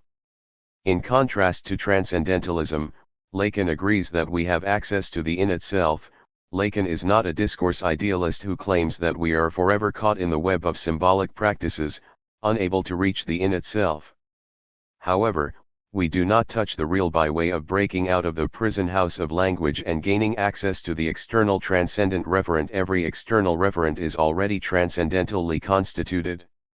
We touch the real in itself in our very failure to touch it, since the real is, at its most radical, the gap, the minimal difference, that separates the one from itself. It is therefore not enough to say that, while things exist out there in their meaningless reality, language performatively adds meaning to them. The symbolic transcendentally constitutes reality in a much stronger ontological sense, in its being itself. The true question is how this performativity is possible. It is not simply that the ultimate failure of symbolic performativity produces the excess of the real as the imminent obstacle to the process of symbolization. This obstacle, the gap or antagonism that hinders the symbolic process from within, is the condition of performativity. It is because being is always also a form of antagonism/distortion that these operations are effective. This is what makes performativity possible to begin with, what makes it ontologically effective. If the symbolic is productive of being, and not only of the ways of being, it is because of what prevents being to be qua being, because of its inherent contradiction, which is precisely not symbolic, but real. 77.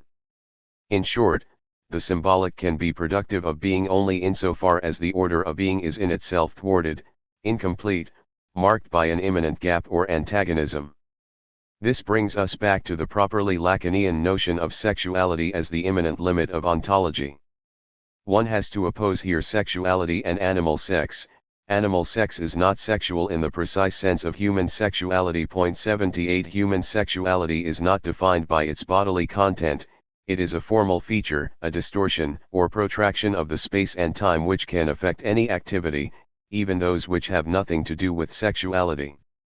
How does an activity that is in itself definitely asexual acquire sexual connotations? It is sexualized when it fails to achieve its asexual goal and gets caught up in a vicious cycle of futile repetition. We enter sexuality when an activity or gesture that officially serves some instrumental goal becomes an end in itself, when we start to enjoy the very dysfunctional repetition of this gesture and thereby suspend its purposefulness.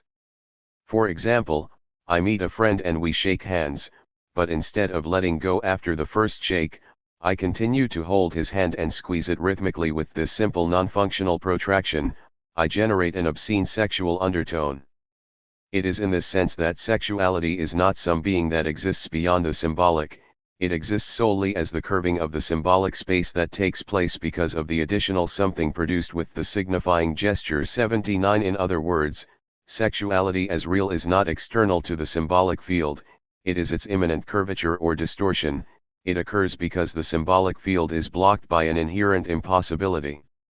And this brings us back finally to the triad of the pre-modern sexualized view of cosmos, modern desexualized ontology, and Lacan's reassertion of sexuality in its ontological dimension within the modern desexualized universe, as its inherent limitation. Desexualization of ontology coincides with the sexual appearing as the real/disruptive point of being. A desexualized modern ontology attempts to describe a flat, neutral order of being, but in order to do so, it has to ignore the inconsistency or incompleteness of the order of being, the immanent impossibility which thwarts every ontology. Every field of ontology, even at its most radical, has to subtract the impossible/real from the order of being. Conclusion: the political suspension of the ethical. What the inexistence of the big other signals is that every ethical and/or moral edifice has to be grounded in an abyssal act which is, in the most radical sense imaginable, political. Politics is the very space in which, without any external guarantee, ethical decisions are made and negotiated. The idea that one can ground politics in ethics, or that politics is ultimately a strategic effort to realize prior ethical positions, is a version of the illusion of the big other. From the question which ethics fits psychoanalysis, we should therefore pass to the question which politics fits psychoanalysis. With regard to politics, Freud's ultimate position is the same as Lacan's. Psychoanalysis does not provide new positive political programs for action. Its ultimate achievement, the bottom line of analysis, is to have discerned the contours of a negativity, a disruptive force, which poses a threat to every stable collective link. Since a political act intervenes in a state of things, simultaneously creating instability and trying to establish a new positive order, one can say that psychoanalysis confronts us with the zero level of politics, a pre-political transcendental condition of possibility of politics, a gap which opens up the space for the political act to intervene in, a gap which is saturated by the political effort to impose a new order. In Lacanian terms, psychoanalysis confronts us with the zero level at which nothing is taking place but the place itself, while politics proper intervenes in this place with a new master signifier, imposing fidelity on it, legitimizing us in enforcing on reality the project sustained by this master signifier. Consequently, one can say that, with regard to the gap or antagonism which defines the human condition, the relationship between psychoanalysis and politics is that of a parallax split, of a missed encounter between a not yet and a too late. Psychoanalysis opens up the gap before the act, while politics already sutures the gap, introducing a new consistency, imposing a new master signifier. Point 1. But does every politics, every political act, necessarily involve a self-blinding cover-up of the gap? What if there is no pure experience of the gap? What if every version of the gap is already viewed from the standpoint of a certain political engagement? So there is a conservative tragic celebration of the gap, a liberal pragmatic assertion of the gap, and the radical leftist eternalization of struggle. Each of these positions can also be formulated in terms of its own specific denial of the antagonism, the conservative organic harmony, the liberal balancing of conflicts through the translation of antagonism into agonistic competition, the leftist post-revolutionary paradise to come. But, again, are these three versions of the gap equal? Is not the leftist version to be privileged, insofar as it is the only one to conceive the gap not only as struggle but as an immanent antagonism or discord constitutive of the social dimension itself? This means that here, too, we should posit the coincidence of opposites. The gap is visible as such only from the standpoint of extreme leftist engagement. Is this parallax gap, this extreme coincidence of opposites, the dead point of the dialectic in suspense, a case of pure contradiction which no dialectical mediation or reconciliation can overcome? The parallax gap is, on the contrary, the very form of the reconciliation of opposites. One simply has to recognize the gap. Universality is reconciled with partisan political engagement in the guise of the engagement which stands for universality. Pure form is reconciled with its content in the guise of the formless excess of content which stands for form as such, or, in Hegel's political vision, the universal rational state is reconciled with particular content in the guise of the monarch, whose legitimization is simultaneously purely symbolic and irrational. We should reject here the common sense view according to which, by dispelling all mystifications and illusions, psychoanalysis makes us aware of what we truly are, what we really want, and thus leaves us at the threshold of a truly free decision no longer dependent on self-delusion. Lacan himself seems to endorse this view when he claims that if, perhaps, the analysis makes us ready for the moral action, it ultimately leaves us at its door. The ethical limits of the analysis coincide with the limits of its praxis. This praxis is only a prelude to a moral action as such. 2. However, does not Lacan outline here a kind of political suspension of the ethical?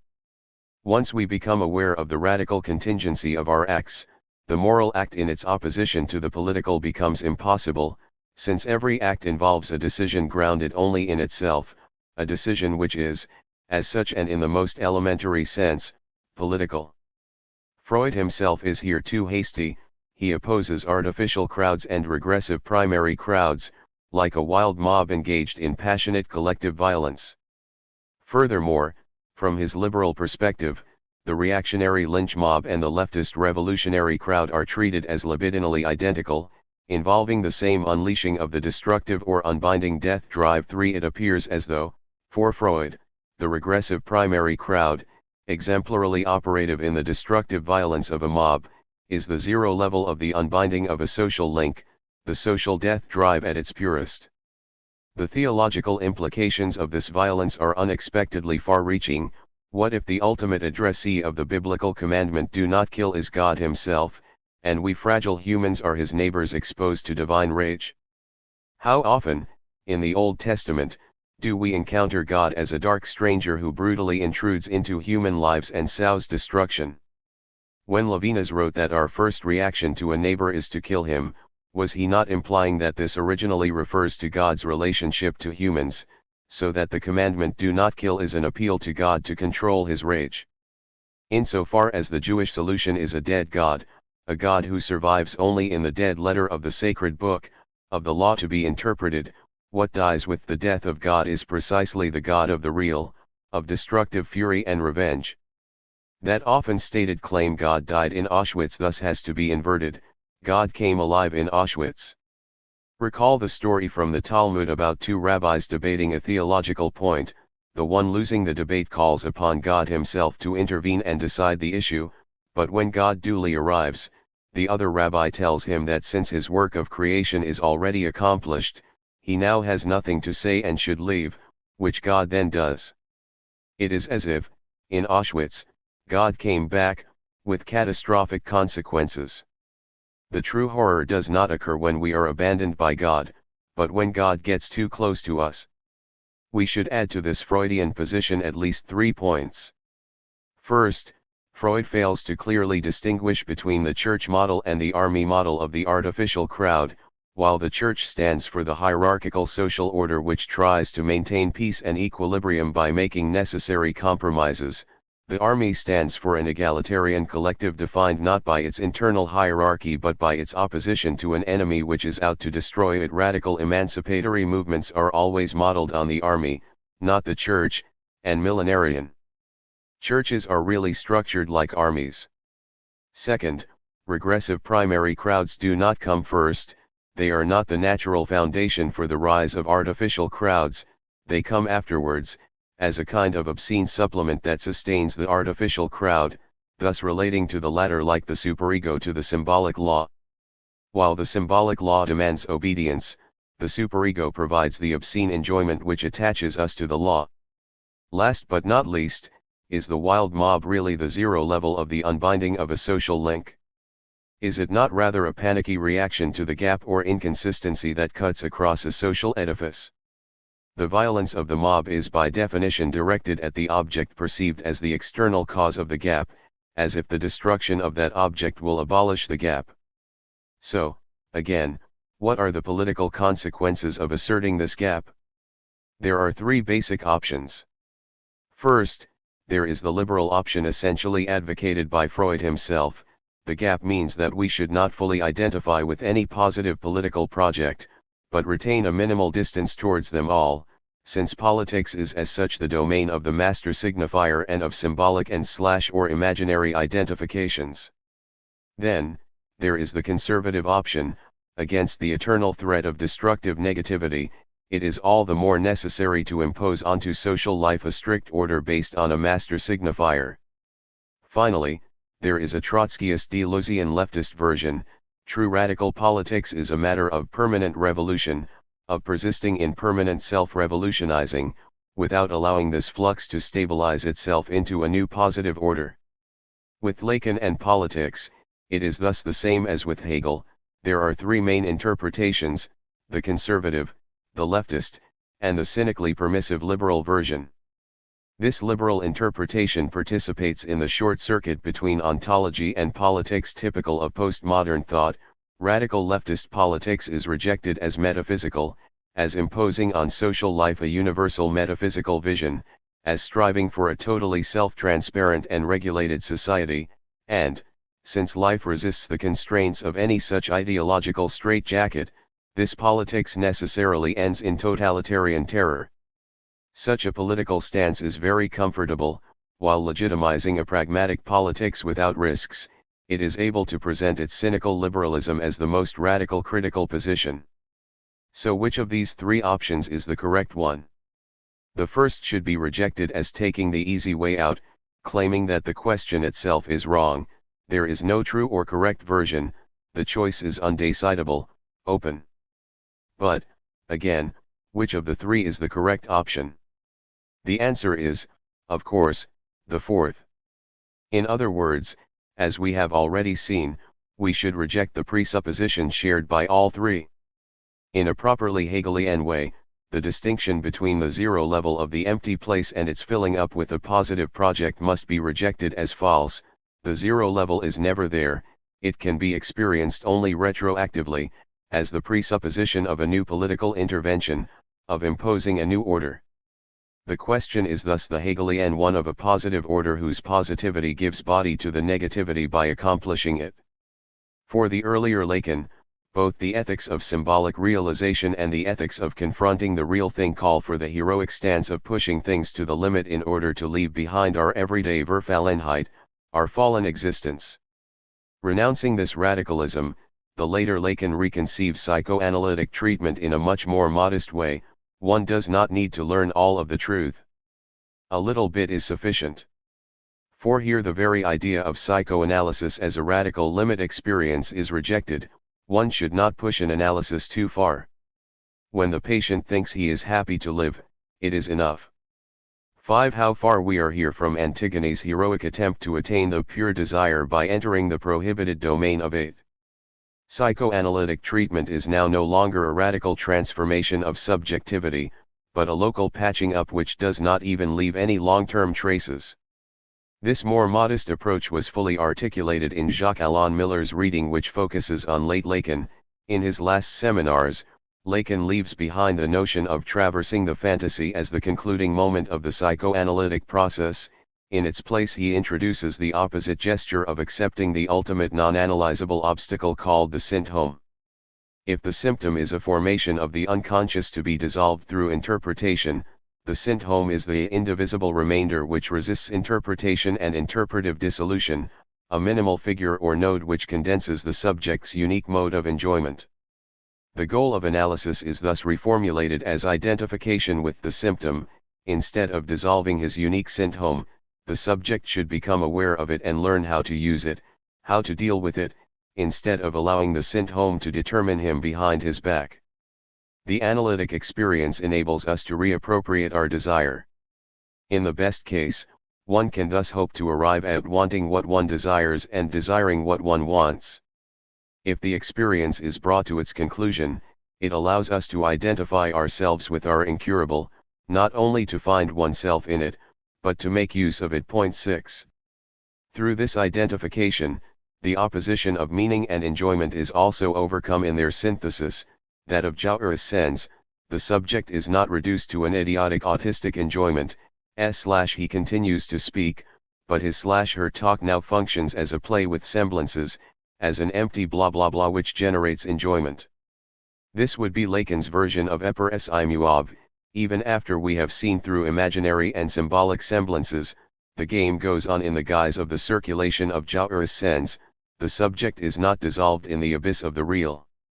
Relying on this new notion of the final moment of the analytic process, Miller deploys a simplified version of the critique of instrumental reason, establishing a link between democratic culture and racism.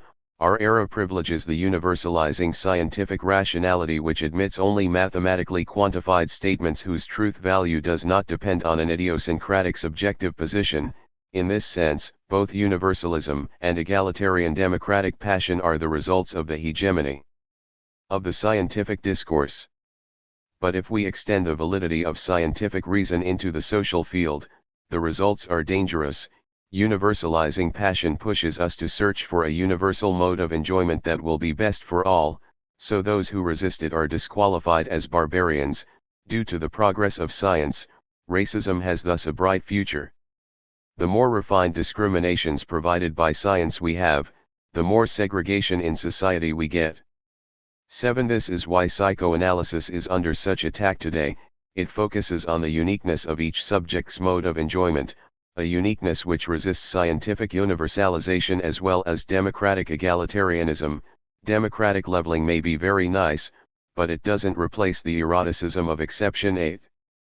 One has to concede that Miller has fearlessly spelled out the political implications of this insistence on the uniqueness of the subject's mode of enjoyment.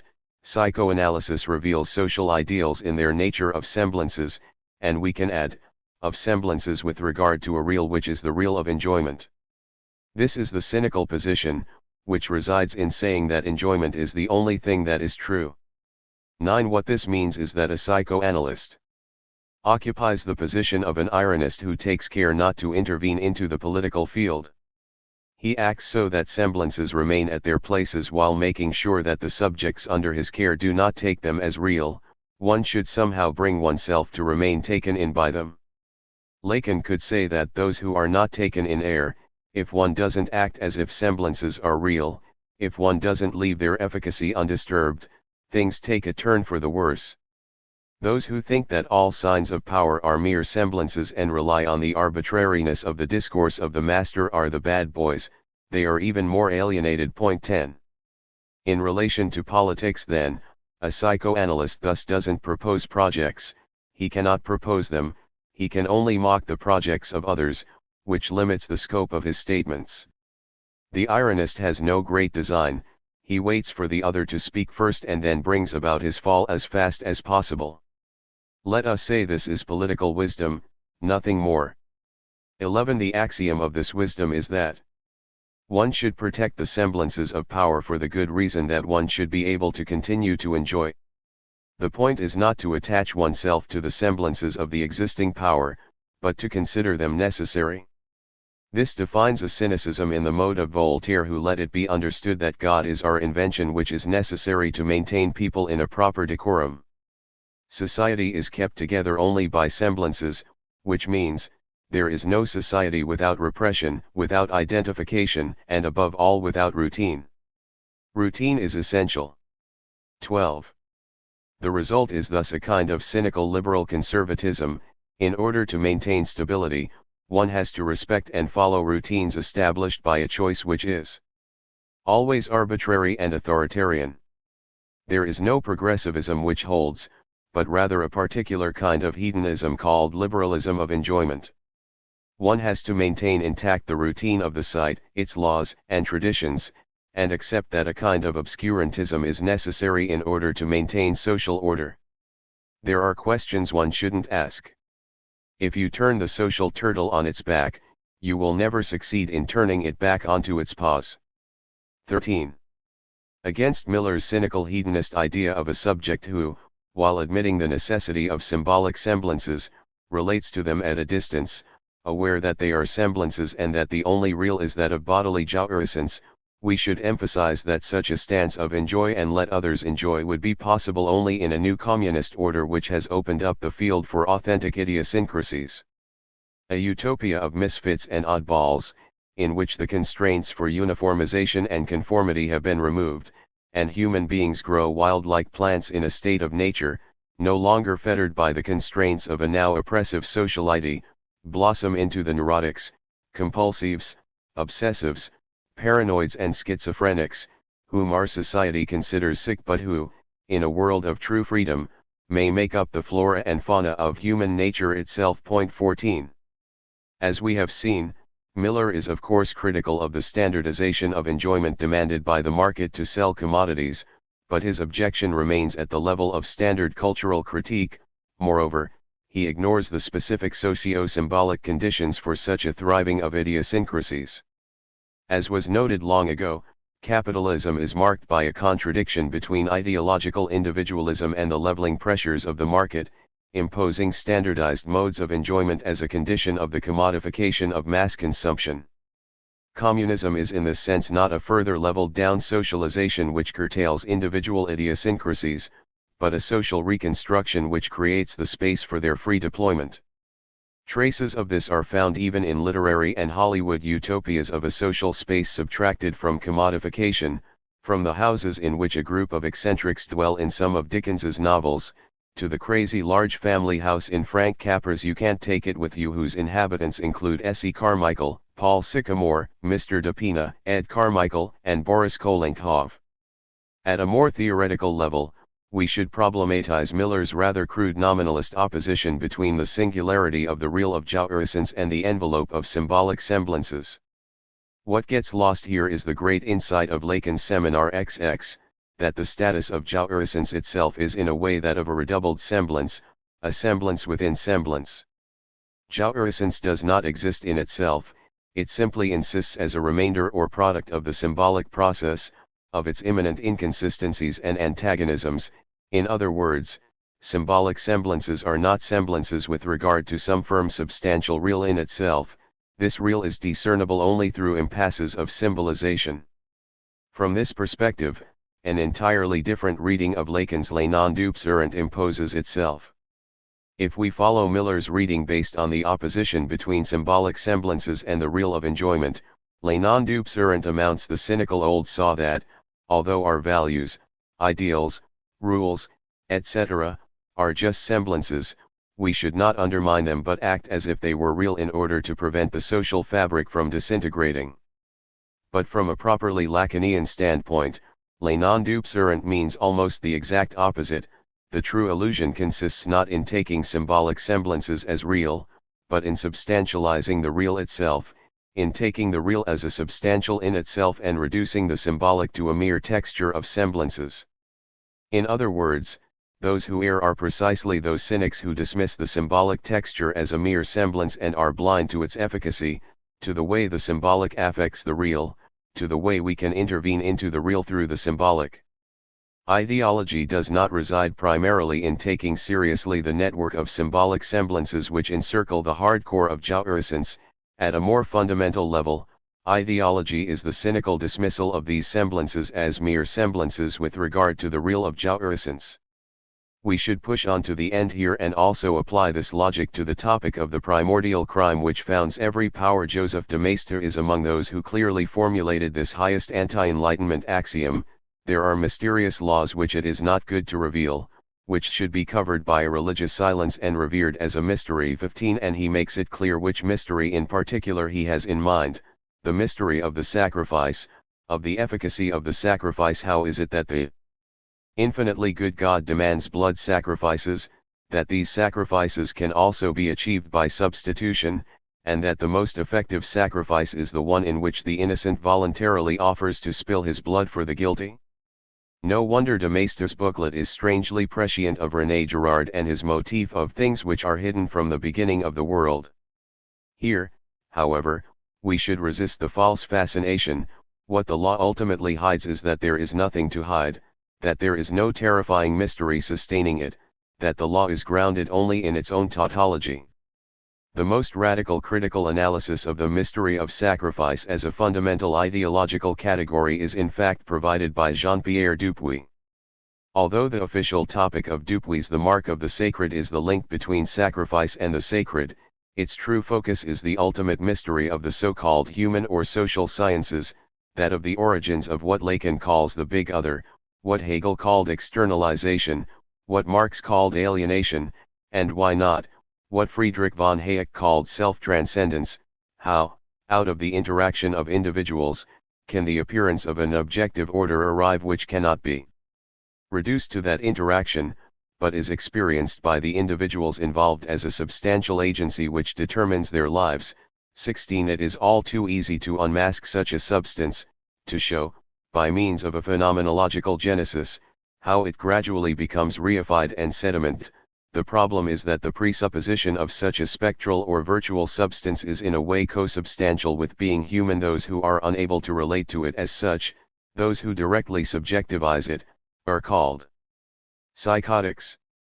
Dupuy's great theoretical breakthrough is to link this emergence of the big other to the complex logic of the sacrifice constitutive of the dimension of the sacred, that is, to the rise of the distinction between the sacred and the profane.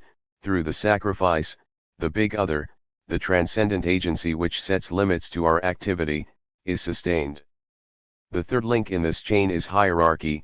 The ultimate function of sacrifice is to legitimize and enact a hierarchical order. It is here that the first properly dialectical twist in Dupuy's line of argumentation occurs. Relying on Louis Dumont's Homo hierarchicus, he explains how hierarchy implies not only a hierarchical order, but also its immanent loop or reversal. True, the social space is divided into higher and lower hierarchical levels, but within the lower level, the lower is higher than the higher. 17 An example is provided by the relationship between church and state in Christianity. In principle, of course, the church is above the state. However, as thinkers from Augustine to Hegel made clear, within the secular order of the state is above the church if it is not. If the church wants directly to rule also as a secular power, then it becomes unavoidably corrupted from within, reducing itself to just another secular power using its religious teaching as the ideology to justify its secular rule. 18. Dupuy's next, even more crucial move is to formulate this twist in the logic of hierarchy in terms of the negative self-relationship between the universal and the particular, between the all and its parts, that is, of a process in the course of which the universal encounters itself among its species in the guise of its oppositional determination. To return to our example, the Church is the encompassing unity of all human lives, standing for its highest authority and conferring on all its parts their proper place in the great hierarchical order of the universe. However, it encounters itself as a subordinate element of the terrestrial state power which is in principle subordinated to it. The Church as a social institution is protected by and has to obey the laws of the state. Insofar as the higher and the lower also relate here as the good and the evil, one can also say that, through this loop or twist immanent to hierarchy, the higher good dominates, controls, and uses the lower evil, even if it may appear, superficially, that religion with its pretense to occupying a higher place is just an ideological legitimization of lower interests, that religion secretly pulls the strings as the hidden power which allows and mobilizes evil for the larger good. One is almost tempted to use the term overdetermination here, although it is the secular power which immediately plays the determining role.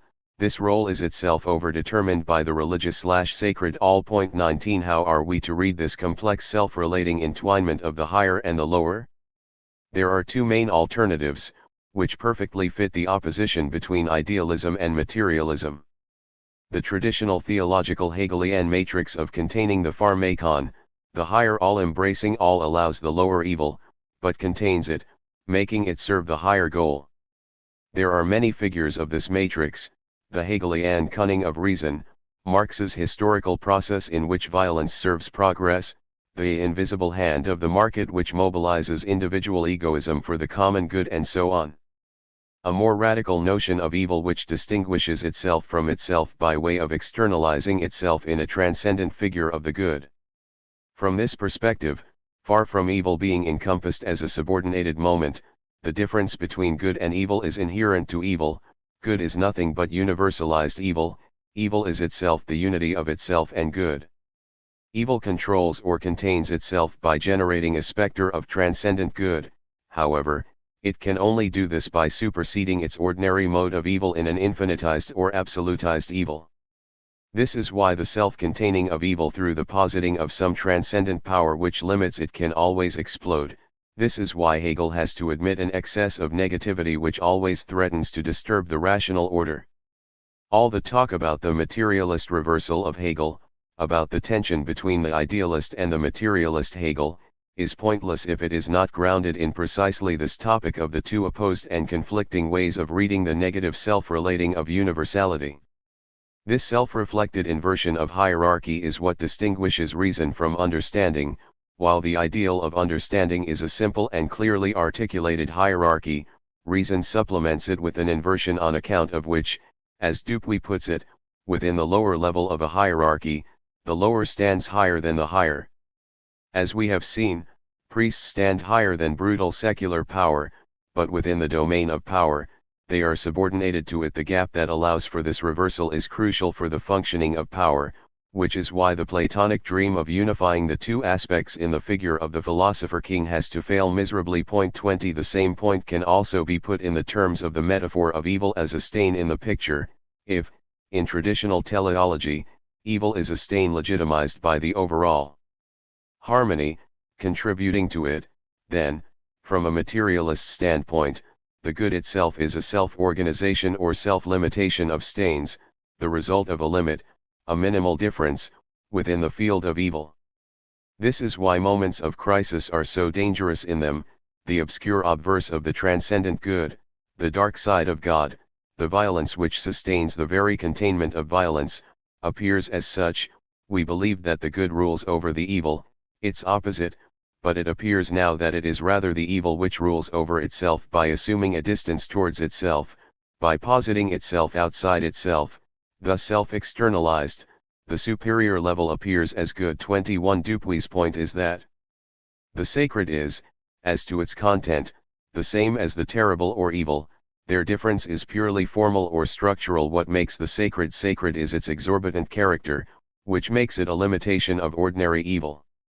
To see this, we should not only focus on religious prohibitions and obligations, but also bear in mind the rituals practiced by a religion, and the contradiction, already noted by Hegel, between prohibitions and rituals. Often, the ritual consists in staging the violation of prohibitions and violations. 22 The sacred is nothing but our own violence, but expelled, externalized, hypostasized. 23 The sacred sacrifice to the gods is the same as an act of murder. What makes it sacred is the fact that it limits or contains violence, including murder, in ordinary life. In those moments when the sacred falls into crisis, this distinction disintegrates. There is no sacred exception. A sacrifice is perceived as a simple murder, but this also means that there is nothing, no external limit, to contain our ordinary violence. Therein resides the ethical dilemma Christianity tries to resolve: how to contain violence without sacrificial exception, without an external limit. Following René Girard, Dupuy demonstrates how Christianity stages the same sacrificial process, but with a crucially different cognitive spin. The story is not told by the collective staging the sacrifice, but by the victim, from the standpoint of the victim whose full innocence is thereby asserted. Once the innocence of the sacrificial victim is known, the efficacy of the entire sacrificial mechanism of scapegoating is undermined. Sacrifices become hypocritical, inoperative, fake, but we also lose the containment of violence enacted by the sacrifice. Concerning Christianity, it is not a morality but an epistemology. It says the truth about the sacred, and thereby deprives it of its creative power, for better or for worse. Humans alone decide on this. 24 Therein lies the world historical rupture enacted by Christianity. Now we know, and we can no longer pretend that we don't know. As we have seen, the impact of this knowledge one cannot get rid of once it has been gained is not only liberating, but deeply ambiguous. It also deprives society of the stabilizing role of scapegoating and thus opens up the space for a violence not contained by any mythic limit. This is how, in a truly perceptive insight, Dupuy reads the scandalous lines from Matthew: "Do not think that I came to bring peace on the earth. I did not come to bring peace, but a sword." And the same logic holds for international relations. Far from making violent conflicts impossible, the abolition of sovereign states and the establishment of a single world state or power would rather open up the field for new forms of violence within the world empire. With no sovereign state to set limits to it, far from guaranteeing eternal peace, the cosmopolitan ideal would rather be the favorable condition for limitless violence. 25. The role of contingency is crucial here. Once the efficacy of the transcendent other is suspended and the process has to be confronted in its contingency, the problem of the post-sacred world is that this contingency cannot be fully assumed, and so has to be sustained by what Lacan called l'époux du réel, a little piece of the contingent real which acts as la réponse du réel, the answer of the real. Hegel was deeply aware of this paradox when he opposed ancient democracy to modern monarchy. It was precisely because the ancient Greeks did not have a figure of pure subjectivity at the summit of their state edifice that they needed to resort to superstitious practices such as looking for signs in the flight paths of birds or in the entrails of animals to guide the polis in making crucial decisions. It was clear to Hegel that the modern world cannot dispense with this contingent real and organize social life only through choices and decisions based on objective qualifications. There is always some aspect of ritual involved in being invested with a title, even if the conferring of the title follows automatically from certain objective criteria having been met. A semantic analysis of, for example, what passing one's exams with the highest grades means, cannot be reduced to proving that one has certain actual properties, knowledge, skills, etc. To all this, a ritual must be added by means of which the results of the exam are proclaimed and the grade is conferred and acknowledged. As we saw earlier, there is always a minimal gap, a distance, between these two levels. Even if I am absolutely sure that I have answered all the exam questions correctly, there has to be something contingent, a moment of surprise, the thrill of the unexpected in the announcement of the results, which is why, when waiting for the announcement, we cannot ever fully escape the anxiety of expectation. Take political elections. Even if the result is known in advance, its public proclamation is anticipated with excitement. Indeed, to make something into fate, contingency is needed. This is what, as a rule, critics of the widespread procedures of evaluation miss. What makes evaluation problematic is not the fact that it reduces unique subjects with a wealth of inner experience to a set of quantifiable properties, but that it tries to reduce the symbolic act of investiture to a procedure totally grounded in the knowledge and measurement of what the subject in question really is. Violence threatens to explode not when there is too much contingency in the social space, but when one tries to eliminate this contingency. Is it at this level that we should look for what one might call, in rather bland terms, the social function of hierarchy? Dupuy here makes yet another unexpected turn, conceiving hierarchy as one of the four procedures whose function it is to make the relationship of superiority non-humiliating for those subordinated. Hierarchy itself, 26 demystification, 27 contingency, 28 and complexity. 29 Contrary to appearances, these mechanisms do not contest or threaten hierarchy, but make it palatable, since what triggers the turmoil of envy is the idea that the other deserves his good luck and not the opposite idea, which is the only one that can be openly expressed. 30 From this premise, Dupuy draws the conclusion that it would be a great mistake to think that a society which is just and which also perceives itself as just will thereby be free of all resentment. On the contrary, it is precisely in such a society that those who occupy inferior positions will only find an outlet for their hurt pride in violent outbursts of resentment. The standard objection to utilitarianism is that it cannot really account for the full and unconditional ethical commitment to the good. Its ethics is only a kind of pact of the wolves in which individuals obey ethical rules insofar as this suits their interests. The truth is exactly the opposite. Egotism or the concern for one's well-being is not opposed to the common good, since altruistic norms can easily be deduced from egotistic concerns. 31 Individualism versus communitarianism, utilitarianism versus the assertion of universal norms, are false oppositions, since the two opposed options amount to the same in their results. Conservative critics who complain how, in today's hedonistic egotistical society, true values have disappeared totally miss the point. The true opposite of egotistical self-love is not altruism, a concern for the common good, but envy or ressentiment, which makes me act against my own interests. Evil enters in when I prefer the misfortune of my neighbor to my own fortune, so that I am ready to suffer myself just to make sure that my neighbor will suffer more. This excess of envy lies at the basis of Rousseau's well-known, but nonetheless not fully exploited, distinction between egotism, amour de soi, and amour propre, the perverted preference of oneself to others in which a person focuses not on achieving a goal, but on destroying the obstacle to it. The primitive passions, which all directly tend towards our happiness, make us deal only with objects which relate to them, and whose principle is only amour de soi, are all in their essence lovable and tender. However, when, diverted from their objects by obstacles, they are more occupied with the obstacle they try to get rid of, than with the object they try to reach, they change their nature and become irascible and hateful. This is how amour de soi, which is a noble and absolute feeling, becomes amour propre, that is to say, a relative feeling by means of which one compares oneself, a feeling which demands preferences, whose enjoyment is purely negative and which does not strive to find satisfaction in our own well-being, but only in the misfortune of others. 32. An evil person is thus not an egotist, thinking only about his own interests. A true egotist is too busy taking care of his own good to have time to cause misfortune to others. The primary vice of a bad person is precisely that he is more preoccupied with others than with himself. Rousseau is describing a precise libidinal mechanism, the inversion which generates the shift of the libidinal investment from the object to the obstacle itself. 33 Here is why egalitarianism itself should never be accepted at face value. The notion of egalitarian justice, insofar as it is sustained by envy, relies on an inversion of the standard renunciation undertaken for the benefit of others. I am ready to renounce it, so that others will not have it.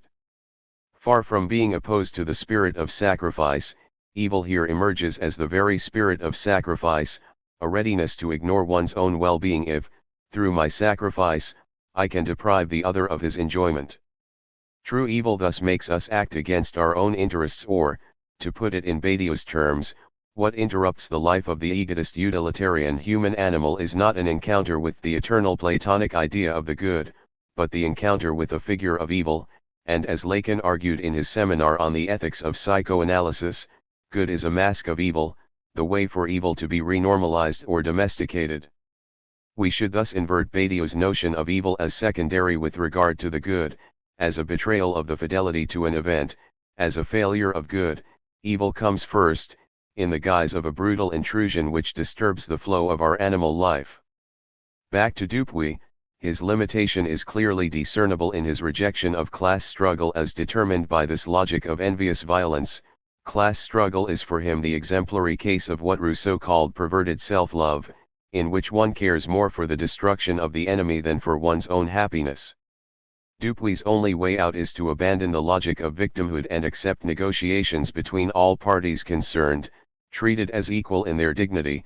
The transformation of the conflicts between social classes, between capital and labor, in the course of the 20th century amply demonstrates that this path is not utopian.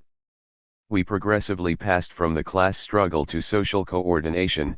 The rhetoric of victimhood was mostly replaced by wage negotiations. From now on, bosses and trade union organizations view each other as partners with interests which are simultaneously divergent and convergent. 34 But is this really the only possible conclusion from Dupuy's premises? Does not such a replacement of struggle by negotiation also rely on a magical disappearance of envy, which then stages a surprising comeback in the form of different fundamentalisms? Furthermore, we stumble here upon another ambiguity. It is not that this absence of limits should be read in terms of the standard alternative: either humanity will find a way to set itself limits or it will perish from its own uncontained violence. If there is a lesson to be learned from the so-called totalitarian experience, it is that the temptation is exactly the opposite, the danger of imposing, in the absence of any divine limit, a new pseudo-limit, a fake transcendence on behalf of which I act. Even ecology functions as ideology. The moment it is evoked as a new limit, it has every chance of developing into the predominant form of the ideology of global capitalism, a new opium for the masses replacing the declining religion. 35 Taking over the old ladder's fundamental function, that of assuming an unquestionable authority which can impose limits. The lesson this ecology constantly hammers into us is our finitude. We are not Cartesian subjects extracted from reality. We are finite beings embedded in a biosphere which vastly exceeds our own horizons. In our exploitation of natural resources, we are borrowing from the future, and hence should treat the earth with respect, as something ultimately sacred, something that should not be unveiled totally, that should and will forever remain a mystery, a power we should learn to trust, not dominate. Against such temptations, one should insist that the sine qua non of a really radical ecology is the public use of reason. According to an Associated Press report from May 19, 2011, the Chinese authorities have now admitted that the Three Gorges Dam, which created a 410-mile-long reservoir, the world's largest hydroelectric project, has caused a slew of urgent environmental, geological, and economic problems. They even now admit that filling the reservoir has increased the frequency of earthquakes. Among the main problems are widespread contamination of Yangtze tributaries and lakes with copper, zinc, lead, and ammonium. Furthermore, because the dam blocked the free flow of water on Yangtze, China's biggest watershed, it made the drought which hit China in the summer of 2011 much worse. Crops withered and the low ebb along many rivers has affected hydroelectric plants, compounding widespread power shortages. Finally, much of China's industry and inland shipping depend on the Yangtze, but shipping is stalled at some points downstream from the dam because of the low water level. Although the authorities have now announced major plans to deal with the problems, it is clear that most of them were caused by official pressures which obstructed the public use of reason. No one can now say we didn't know, since the problems had all been predicted by independent scientists and civic groups. But is not the Kantian couple of the public versus the private use of reason accompanied by what, in more contemporary terms, we could call the suspension of the symbolic efficacy of the public use of reason? Kant does not reject the standard formula of obedience: don't think, obey, with its direct revolutionary opposite don't just obey, think. His formula is think and obey, that is, think publicly and obey privately. In short, thinking freely does not legitimate my just doing anything. The most I can do when my public use of reason leads me to see the weaknesses and injustices of the existing order is to appeal to the ruler for reforms.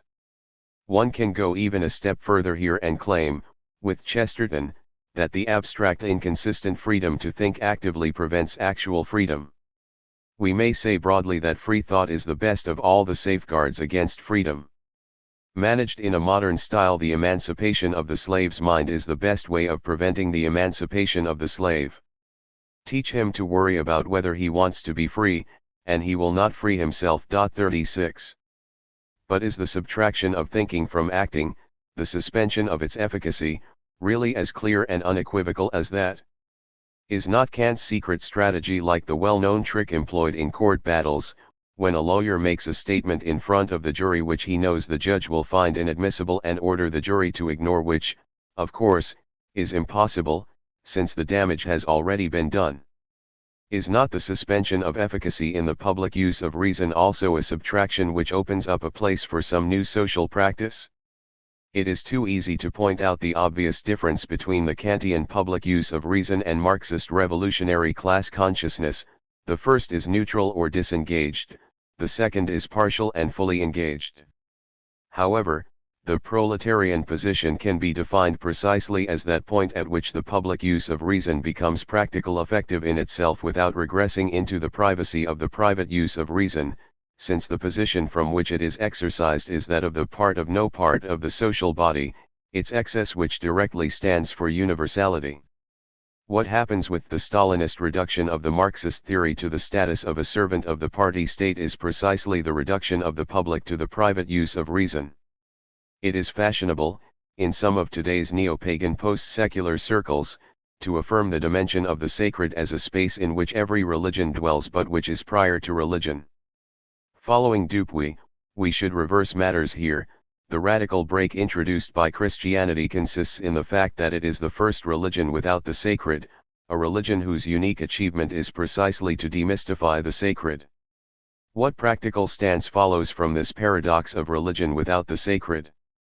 There is a Jewish story about a Talmud specialist opposed to the death penalty who, embarrassed by the fact that the penalty was ordained by God himself, proposed a wonderfully practical solution, not to overturn the divine injunction directly, which would be blasphemous, but to treat it as God's slip of the tongue, his moment of madness, and invent a complex network of sub-regulations and conditions which, while leaving the possibility of the death penalty intact, ensure that it will never be actually realized. 37 The beauty of this procedure is that it inverts the standard procedure of prohibiting something in principle, but then slipping in enough qualifications to ensure that it can be done whenever one really wants to do it. It is thus either in principle, yes, but in practice, never, or in principle, no, but when exceptional circumstances demand it, yes. Note the asymmetry between the two cases. The prohibition is much stronger when one allows torture in principle. In the first case, the principled yes is never allowed to realize itself, while in the other case, the principled no is exceptionally allowed to realize itself. Insofar as the God who enjoins us to kill is one of the names of the apocalyptic thing, the strategy of the Talmud scholar is a way of practicing what Dupuy calls enlightened catastrophism. One accepts the final catastrophe, the obscenity of people killing their neighbors in the name of justice, as inevitable, written into our destiny, and one engages in postponing it for as long as possible, hopefully indefinitely. Here is how, along these lines, Dupuy sums up Gunther Anders's reflections apropos Hiroshima. On that day history became obsolete. Humanity became able to destroy itself, and nothing can make it lose this negative omnipotence, even a global disarmament or a total denuclearization of the world.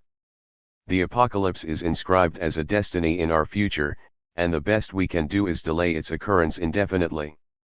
We are in excess.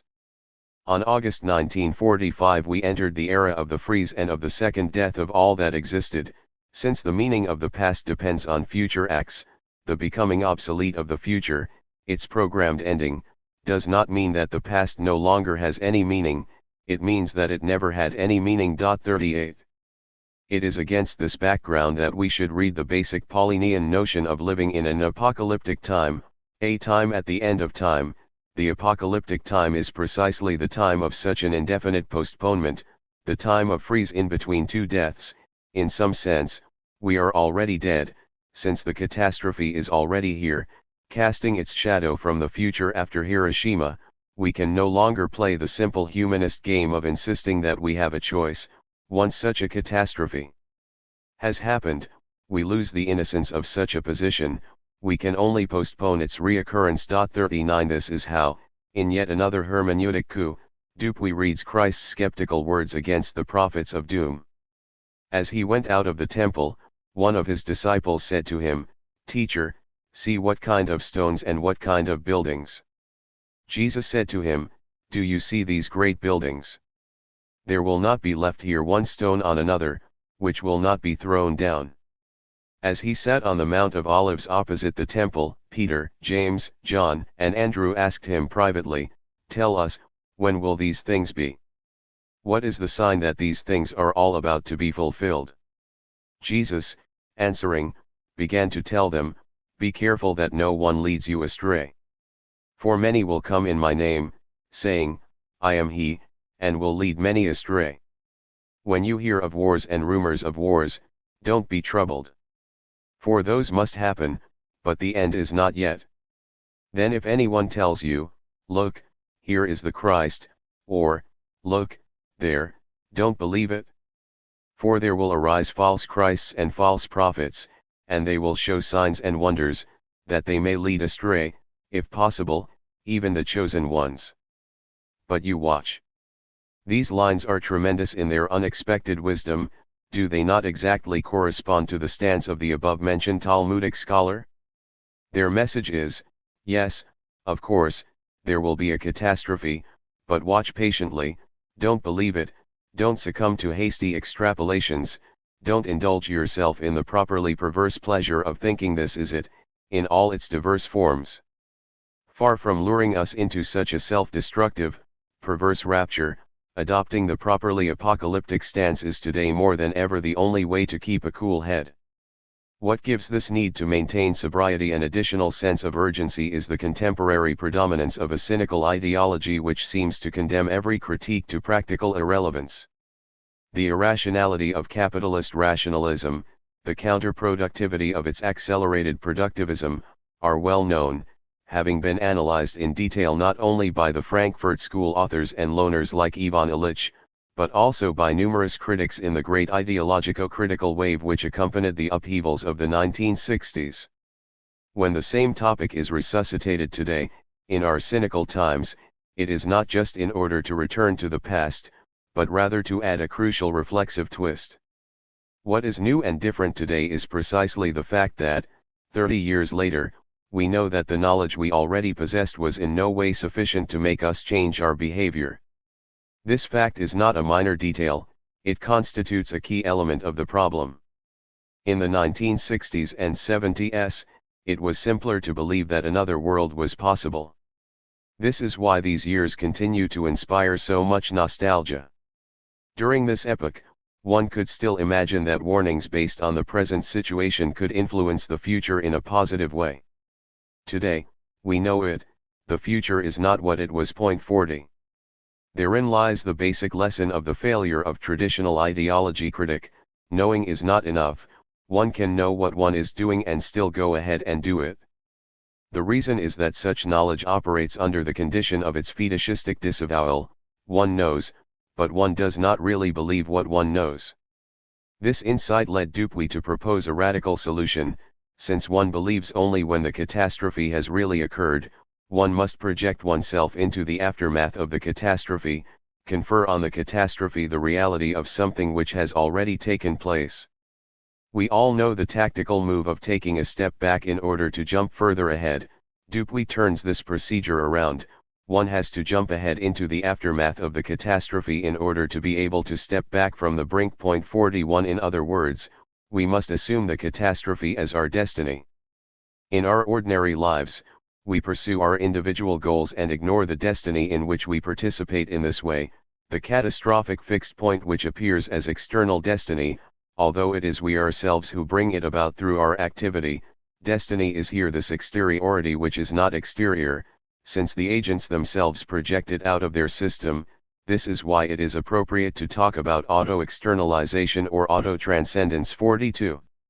Giorgio Agamben's name for what Dupuy calls self-transcending of society is the dispositif, and it is striking how Agamben also linked it to the topic of the sacred, although, in contrast to Dupuy, with an accent on profanation.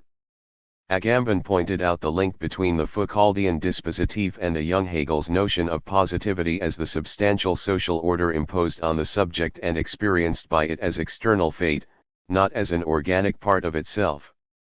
As such, the dispositif is the matrix of governability, it is that in and through which a pure activity of governing without any foundation in being realizes itself. It is for this reason that dispositifs always have to imply a process of subjectivation. They have to produce their subject.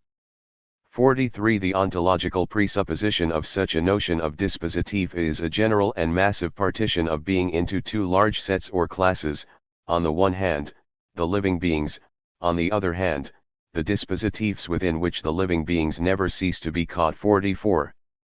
There is a series of complex echoes between this notion of a dispositif, Althusser's notion of ideological state apparatuses and ideological interpellation, and Lacan's notion of the big other. Foucault, Althusser, and Lacan insist on the crucial ambiguity of the term the subject. The subject qua free agent emerges through its subjection to the dispositif/isa/big other.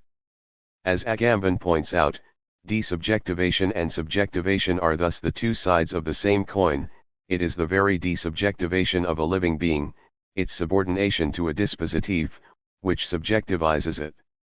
When Althusser claims that ideology interpellates individuals into subjects, individuals stand here for the living beings on which a dispositif of ISAs works, imposing on them a network of micro-practices, while the subject is not a category of living being, of substance, but the result of these living beings being caught in an ISA dispositif. 45. Where Althusser falls short is in his disappointing and misplaced insistence on the materiality of the ISA, the primordial form of dispositif. The big other of the symbolic institution, is precisely immaterial, a virtual order as such, it is the correlative of the subject as distinct from the individual qua living being. Neither the subject nor the dispositif of the big other are categories of substantial being. One can perfectly well translate these coordinates into Lacan's matrix of the discourse of the university. Homo sacer, the subject reduced to bare life, is, in terms of Lacan's theory of discourses, the objet, the other of the university discourse worked upon by the dispositif of knowledge. Can we then say that Agamben inverts Lacan, that, for him, it is the university discourse which is the truth of the master's discourse? The product of the university discourse is dollar, the subject. The dispositif works on the bare life of the individual, engendering out of it the subject. Today, however, we are witnessing a radical change in the working of this mechanism. Agamben defines our contemporary post-political or biopolitical era as a society in which multiple dispositifs desubjectivize individuals without producing a new subjectivity, without subjectivizing them. From here comes the eclipse of politics, which supposed real subjects or identities, and the triumph of economy, that is to say, of the pure activity of governing which pursues only its own reproduction. The right and the left, which today follow each other in managing power, have thus very little to do with the political context from which the terms which designate them originate.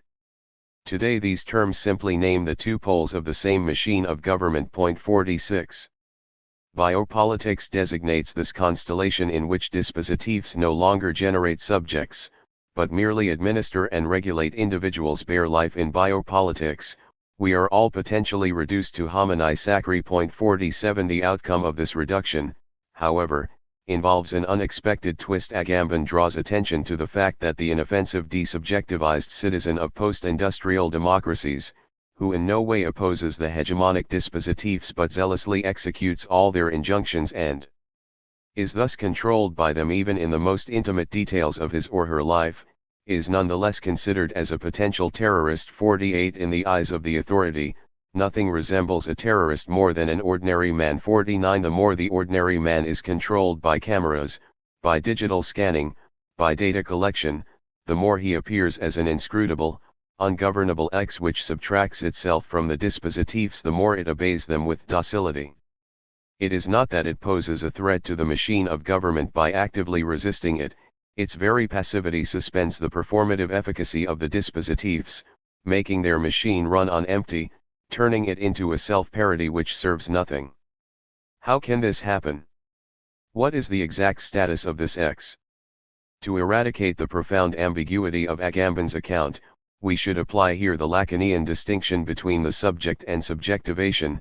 The X that emerges when a dispositive totally desubjectivizes an individual is that of the subject itself, the unfathomable void that ontologically precedes subjectivization.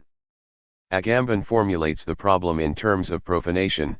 The notion of dispositive has its origin in theology, linked the Greek oikonomia, which, in early Christianity, related not to God in himself, but to God's relation to the world, to how God administers his kingdom. A dispositive is thus always minimally sacred. When a living being is caught in a dispositive, it is by definition disappropriated. The practices by means of which it participates in and is regulated by a dispositive are separated from their common use by living beings. Being caught in a dispositive, a living being serves the sacred big other. This is where profanation comes in as a counter-strategy.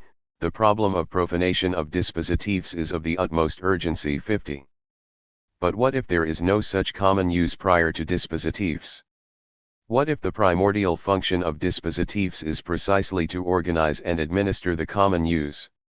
In this case, profanation is not the restitution of a common use, but, on the contrary, its destitution. In profanation, an ideological practice is decontextualized, defunctionalized, made to run on empty. To put it yet another way, if the founding move that establishes a symbolic universe is the empty gesture, how is a gesture emptied? How is its content neutralized? Through repetition, which forms the very core of what Agamben calls profanation.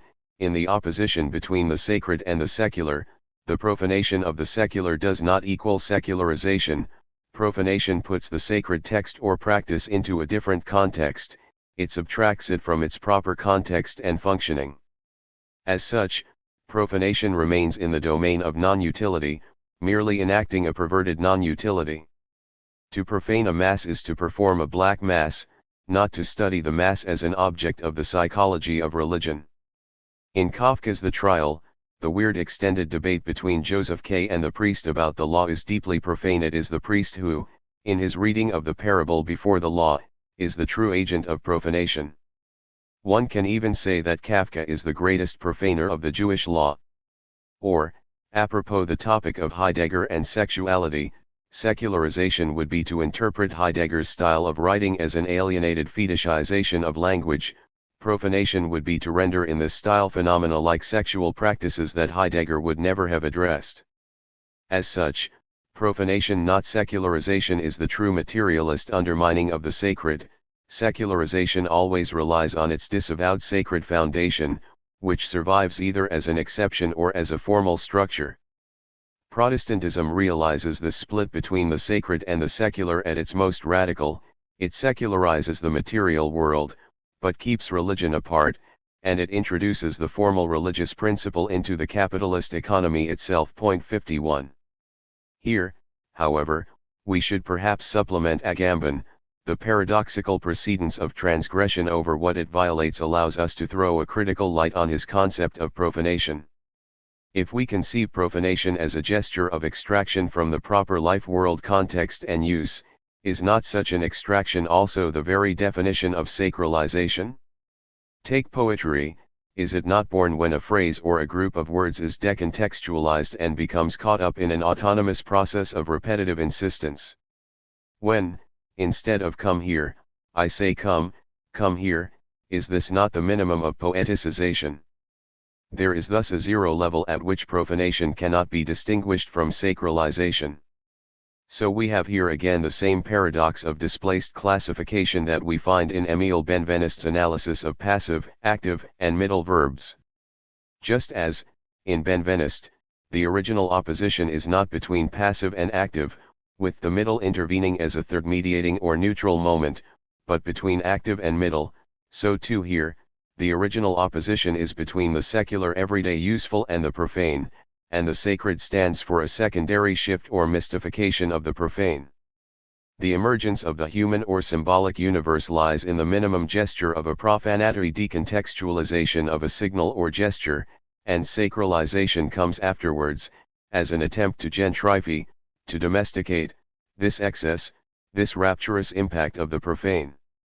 In Japanese, bakushan signifies a girl who looks like she might be pretty when seen from behind, but isn't when seen from the front. Is not the relationship between profane and sacred something like this? A thing which appears sacred when viewed from behind, from a proper distance, is effectively a profane excess.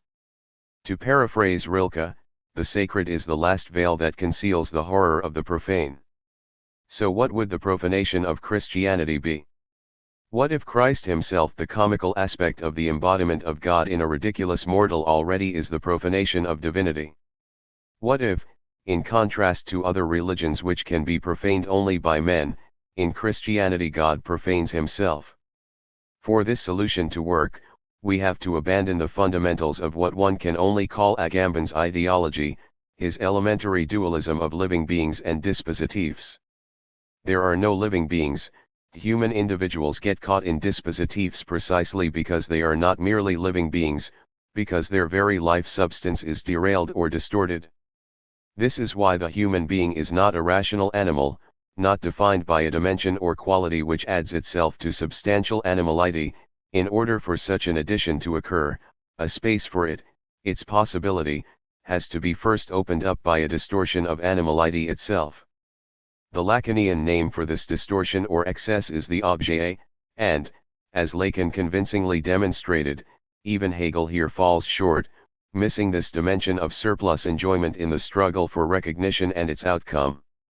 According to the standard view, what is at stake in the Hegelian struggle between the master and servant is the separation of the subject from its body. Through its readiness to sacrifice its biological body, the subject asserts the life of the spirit as higher and as independent of its biological life. This other dimension is embodied in language, which is, in a way, the negativity of death transposed into a new positive order. The word is the murderer of the thing it designates. It extracts the concept of the thing in its independence from the empirical thing.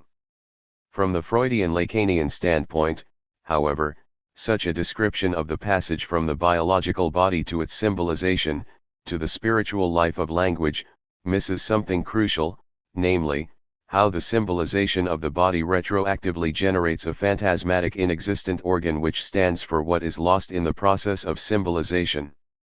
This lamella, this organ, whose characteristic is not to exist, but which is nevertheless an organ, is the libido. It is the libido, qua pure life instinct, that is to say, immortal life, irrepressible life, life that has need of no organ, simplified, indestructible life. It is precisely what is subtracted from the living being by virtue of the fact that it is subject to the cycle of sexed reproduction. And it is of this that all the forms of the objet that can be enumerated are the representatives, the equivalence. Point 52. A common motif of the phenomenological description of being human is that of embodied existence, of experiencing a body as one's own, as a lived body, not just as an object, a residential extensa in the world. The enigma of what it means not only to have a body, but to be a living body. The 20th century effected a double undermining of this immediate experience of the organic body.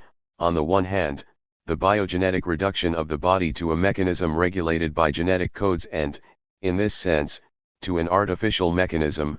On the other hand, the phantasmatic body, a body structured according not to biology but to libidinal investments, which is the topic of psychoanalysis, from partial objects to their mythical prototype, the lamella.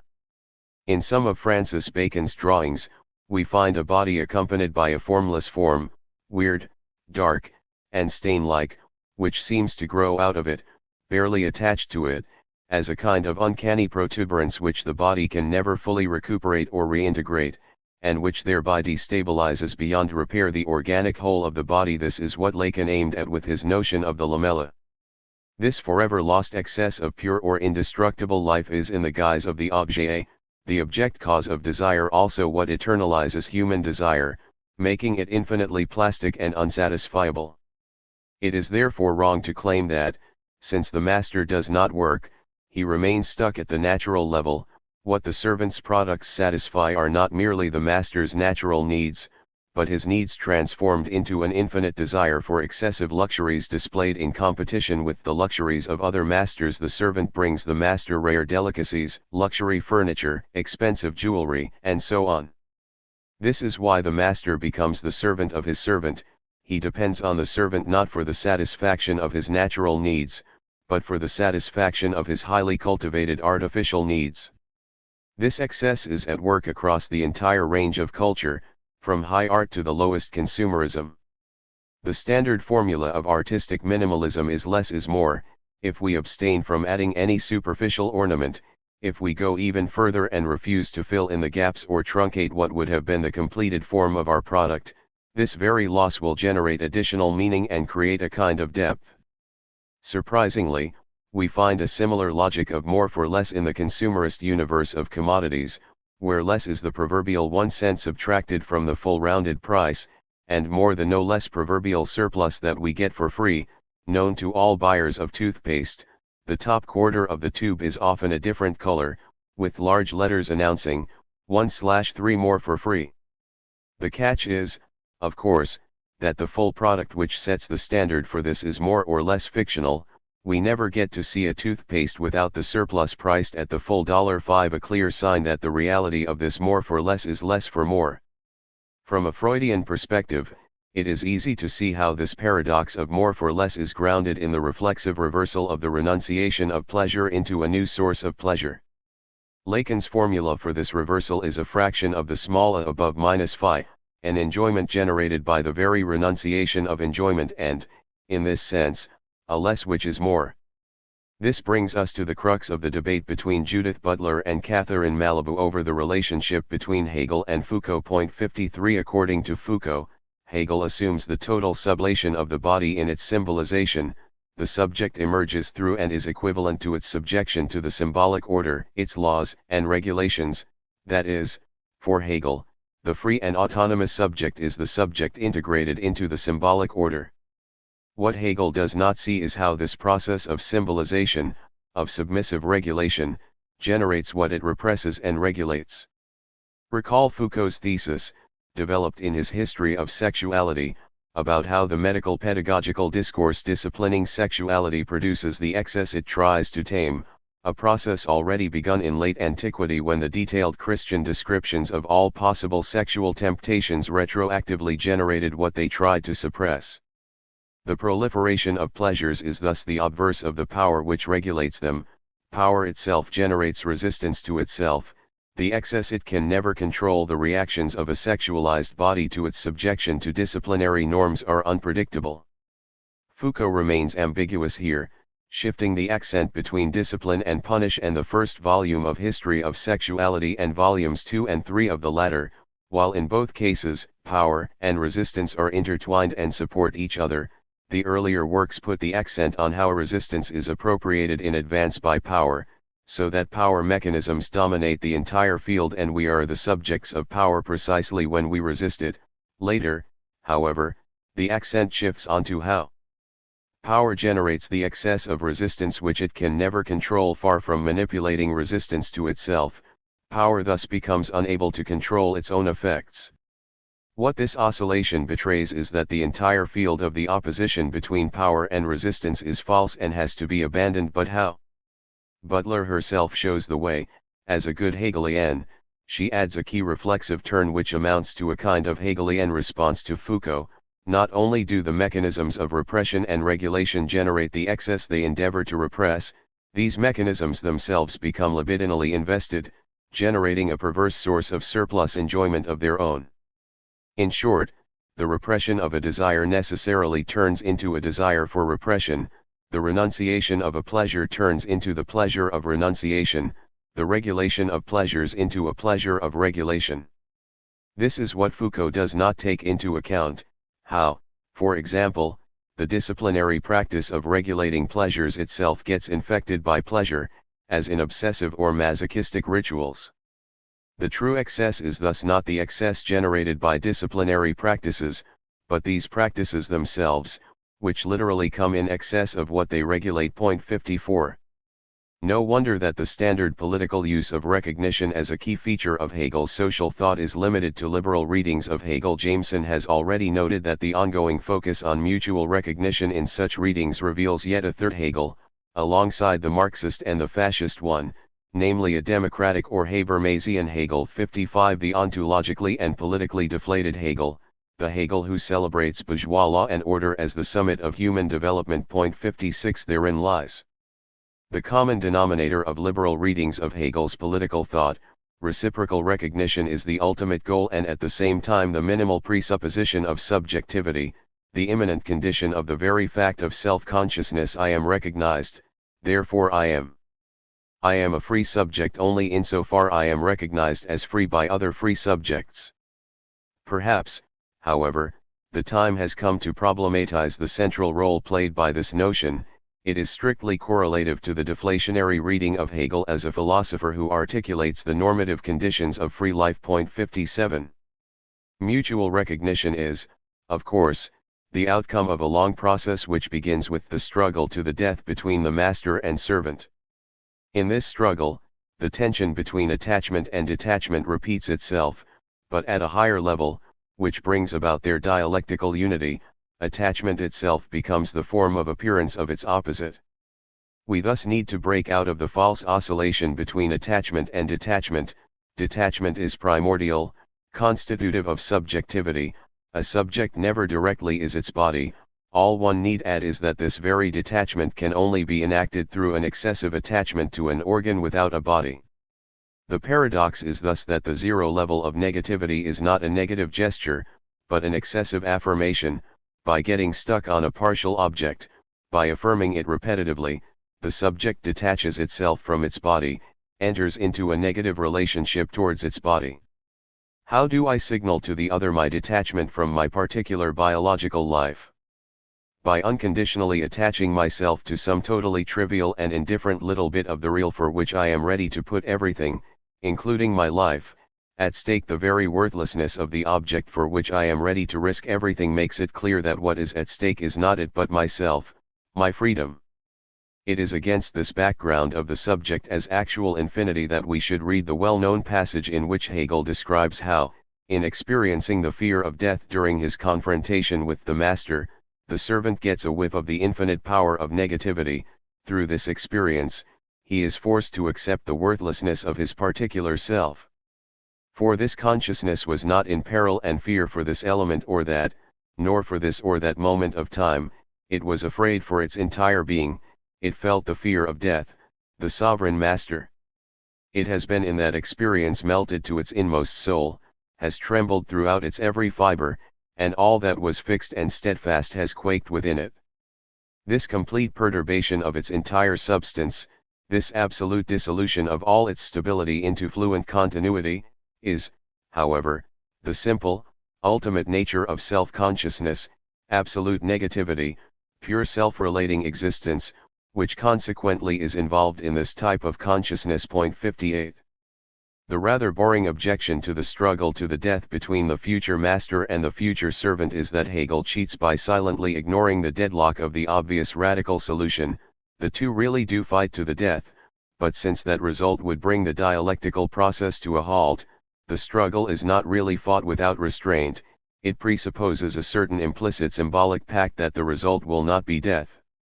In the days prior to the Battle of Illaput, one of the key battles of the Second Punic War in 206 BC, a strange ritual emerged between the two armies, the Carthaginians commanded by Hasdrubal, Hannibal's brother, and the Romans commanded by Scipio.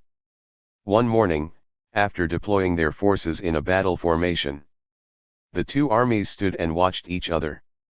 For all their initial confidence, neither commander wished to push his men forward and force a battle. After some hours, with the sun beginning to set, Hasdrubal gave the order for his men to return to camp. Observing this, Scipio did the same. Over the following days this became almost a routine. At a late hour, which in itself suggested no great enthusiasm for battle, Hasdrubal led his army onto the edge of the plain. The Romans would then match the move, both armies deploying in the same formation as on the first day. Then the armies would stand and wait, until near the end of the day, first the Carthaginians and then the Romans returned to their respective camps. 59. Only after several days of this did Scipio decided to provoke the battle. The only benefit of such posturing was a marginal moral one. Hasdrubal could claim that he laid down the challenge to the enemy each day, while Scipio could claim that he only withdrew after the enemy did so. Such cases are a welcome reminder of how much of warfare involves not simply physical conflict but a complex symbolic ritual of posturing. Butler proposes a strange and counterintuitive reading of this conclusive moment of the dialectic of master and servant. Through the fear of death which shatters the foundations of his entire being, the servant assumes his finitude, he becomes aware of himself as a fragile, vulnerable being. What Butler fails to emphasize is the positive obverse of this fragile finitude. The negative force which threatens the individual and shakes the foundations of his life is not in itself the ultimate nature of self-consciousness, absolute negativity, pure self-relating existence. It is thus not external to the subject, but his very core, the very heart of his being. This is the way the awareness of one's finitude immediately reverts into the experience of one's true infinity, which is self-relating negativity. This dimension of infinity is missing in Foucault, which is why Malibu is justified in her reproach to Foucault that the Foucauldian subject engaged in the care of the self remains caught in a closed loop of self-affection. Precisely insofar as it is aware of its fragile finitude and turned towards the future, that is, insofar as it is attached not to what it is but to the void or opening of what it may become, and therefore engaged in permanent self-criticism, the continuous courageous questioning of its given forms, the Foucauldian subject remains attached to itself, relating to its critical activity as the final point of reference. Such a stance remains at the level of the abstract opposition of subject and substance, asserting the predominance of the subject attached to itself in contrast to all objective content. More specifically, we should abandon the entire paradigm of resistance to a dispositif, the idea that, while a dispositif determines the network of the self's activity, it simultaneously opens up the space for the subject's resistance, for its undermining and displacement of the dispositif. The task of emancipatory politics lies elsewhere, not in elaborating a proliferation of strategies for how to resist the predominant dispositif from marginal subjective positions, but in thinking about the modalities of a possible radical rupture in the predominant dispositif itself. In all the talk about sites of resistance, we tend to forget that, difficult as it is to imagine today, from time to time the very dispositifs which we resist do actually change. The debate between Butler and Malibu is nonetheless sustained by a shared premise according to which, although there is no body which would be mine without the other's body, there is also no possible definitive disappropriation of my body, no more than a possible definitive appropriation of the other's body. 60 Is this premise not confirmed by two recent Hollywood productions, each of which stages and tests the extreme of a subject completely passing over into another body, but with opposite results? In Avatar, the transfer succeeds and the hero successfully moves his soul from his own to his other body, while in Surrogates, the humans rebel against their avatars and return to their proper bodies. Avatar should be compared to films like Who Framed Roger Rabbit? Or The Matrix, in which the hero is caught between our ordinary reality and an imagined universe of cartoons in Roger Rabbit, of digital reality in The Matrix, and of the digitally enhanced ordinary reality of the aboriginal planet in Avatar. What one should thus bear in mind is that, although Avatar's narrative is supposed to take place in one and the same real reality, we are dealing at the level of the underlying symbolic economy with two realities, the ordinary world of imperialist colonialism and the fantasy world of the aboriginals who live in an incestuous link with nature. The end of the film thus has to be read as a desperate solution in which the hero fully migrates from real reality into the fantasy world, as if, in The Matrix, Neo were to decide to fully immerse himself again in the Matrix. A more immediate contrast to Avatar is Surrogates, set in 2017, when people live in near total isolation, rarely leaving the safety and comfort of their homes, thanks to remotely controlled robotic bodies that serve as surrogates, designed as better-looking versions of their human operators. Because people are safe all the time, and any damage done to a surrogate is not felt by its owner, it is a peaceful world free from fear, pain, and crime. Predictably, the story revolves around the alienation and lack of authenticity in this world. At the film's end, all the surrogates are disconnected and people are compelled to start using their own bodies again. The contrast between Surrogates and Avatar could not be more apparent. This does not mean, however, that we should reject Avatar in favor of a more authentic and heroic acceptance of our ordinary reality as the only real world there is. Even if reality is more real than fantasy, it still needs fantasy to retain its consistency. If we subtract fantasy, the phantasmatic frame, from reality, reality itself loses its consistency and disintegrates. The lesson is thus that the very alternative of either accept reality or choose fantasy is a false one. What Lacan calls la traversée du fantasme has nothing to do with dispelling illusions and accepting reality the way it is. This is why, precisely when we are shown someone doing just that, renouncing all illusions and embracing miserable reality, we should focus on identifying the minimal phantasmatic contours of this reality. If we really want to change or escape from our social reality, the first thing to do is to change the fantasies tailored to make us fit this reality, because the hero of Avatar does not do this. His subjective position is what, apropos Sada, Lacan called le dupe de son fantasme. How to escape or negate the constraints of the existing universe is thus not only a difficult empirical problem, but perhaps even more difficult to imagine or to conceptualize. In mid-April 2011, the media reported that the Chinese government had prohibited showing on TV and in cinemas films dealing with time travel and alternative histories, with the argument that such stories introduce frivolity into serious historical matters. Even the fictional escape into an alternate reality is considered too dangerous. We in the West do not need such an explicit prohibition, as the disposition of what is considered possible and what impossible shows. Ideology exerts sufficient material power to prevent alternative history narratives from being taken with a minimum of seriousness. This material power becomes most palpable precisely where one would least expect it, in critical situations, when the hegemonic ideological narrative is being undermined. We live in such a situation today. According to Hegel, repetition plays a precise role in history. When something happens just once, it may be dismissed as a mere accident, as something that might have been avoided with a better handling of the situation, but when the same event repeats itself, this is a sign that we are dealing with a deeper historical necessity. When Napoleon lost for the first time in 1813, it looked like just bad luck. When he lost the second time at Waterloo, it was clear that his time was over. And does the same not hold for the ongoing financial crisis? When it first hit the markets in September 2008, it looked like an accident to be corrected through better regulation, and so on.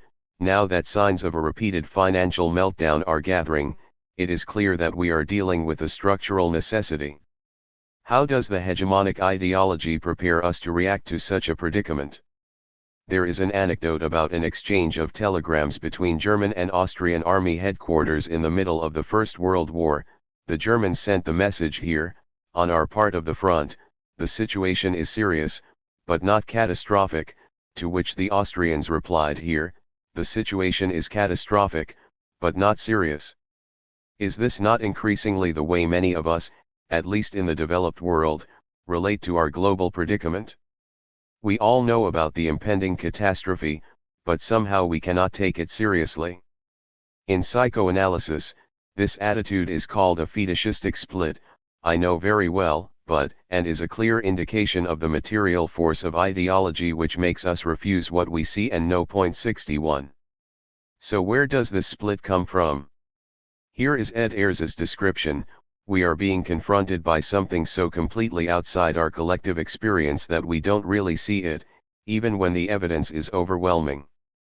For us, that something is a blitz of enormous biological and physical alterations in the world that has been sustaining us 62 in order to cope with this threat. Our collective ideology is mobilizing mechanisms of dissimulation and self-deception up to and including the direct will to ignorance.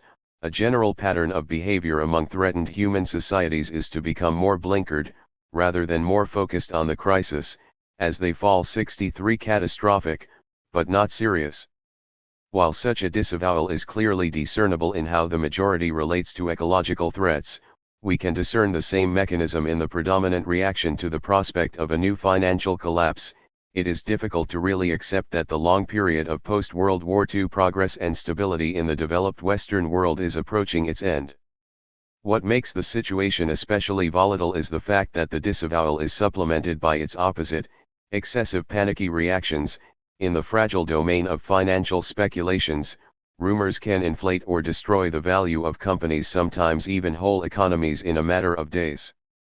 Since the capitalist economy has to borrow from the future, accumulating debts which will never be fully repaid, trust is a fundamental ingredient of the system, but this trust is inherently paradoxical and irrational. I trust that I can get access to my bank account at any time, but while this can hold for me individually, it cannot hold for the majority. Crises are thus simultaneously disavowed and triggered out of nowhere, with no real causes. Can we even imagine, along these lines, the economic and social consequences of the collapse of the US dollar or the euro? The riots in the UK suburbs in 2011 were a zero-level reaction to this ongoing crisis, but why were the protesters pushed towards this kind of violence? Zygmunt Bauman was on the right track when he characterized the riots as acts of defective and disqualified consumers. More than anything else, they were a consumerist carnival of destruction, a consumerist desire violently redirected when unable to realize itself in the proper way. As such, they of course also contained a moment of genuine protest, a kind of ironic reply to the consumerist ideology with which we are bombarded in our daily lives. You call on us to consume while simultaneously depriving us of the possibility to do it properly, so here we are doing it the only way open to us. The riots thus in a way stage the truth of post-ideological society, displaying in a painfully palpable form the material force of ideology. The problem with such riots is not their violence per se, but the fact that it is not truly self-assertive in Nietzsche's terms. It is reactive, not active. Impotent rage and despair masked as a display of force, envy masked as triumphant carnival. The danger is that religion will fill in this void and restore meaning. That is to say, the riots need to be situated in the series they form with another type of violence perceived by the liberal majority today as a threat to our way of life: terrorist attacks and suicide bombings. In both instances, violence and counter-violence are caught up in a deadly vicious cycle, each generating the very forces it tries to combat.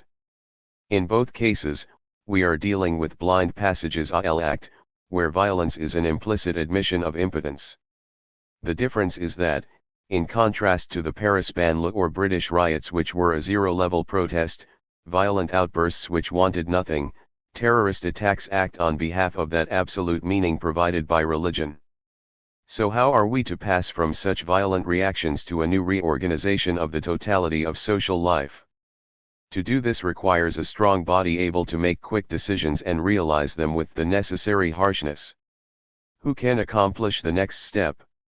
A new tetrad emerges here, the tetrad of People Movement Party leader.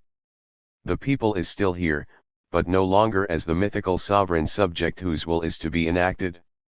Hegel was right in his critique of the democratic power of the people. The people should be reconceived as the passive background of the political process. The majority is always and by definition passive.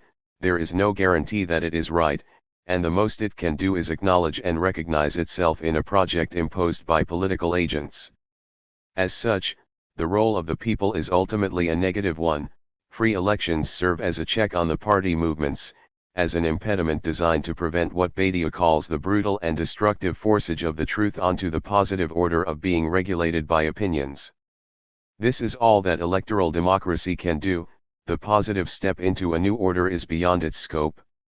In contrast to any elevation of authentic ordinary people, we should insist on how the process of their transformation into political agents is irreducibly violent. John Carpenter's They Live, a neglected masterpiece of the Hollywood left, tells the story of John Nada, a homeless laborer who finds work on a Los Angeles construction site but has no place to stay. One of the other workers, Frank Armitage, takes him to spend the night at a local shantytown.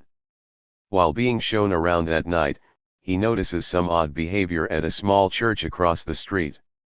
Investigating the next day, he accidentally stumbles on several boxes full of sunglasses hidden in a secret compartment in a wall. When he later puts on a pair of the glasses for the first time, he notices that a publicity billboard now simply displays the word obey, while another urges the viewer to marry and reproduce. He also sees that paper money now bears the words "This is your God." What we get here is a beautifully naive mise-en-scene of the critique of ideology. Through the critico-ideological glasses, we directly see the master signifier beneath the chain of knowledge. We learn to see dictatorship in democracy, and seeing it hurts. We learn in the film that wearing the critico-ideological glasses for too long gives the viewer a bad headache. It is very painful to be deprived of the ideological surplus enjoyment.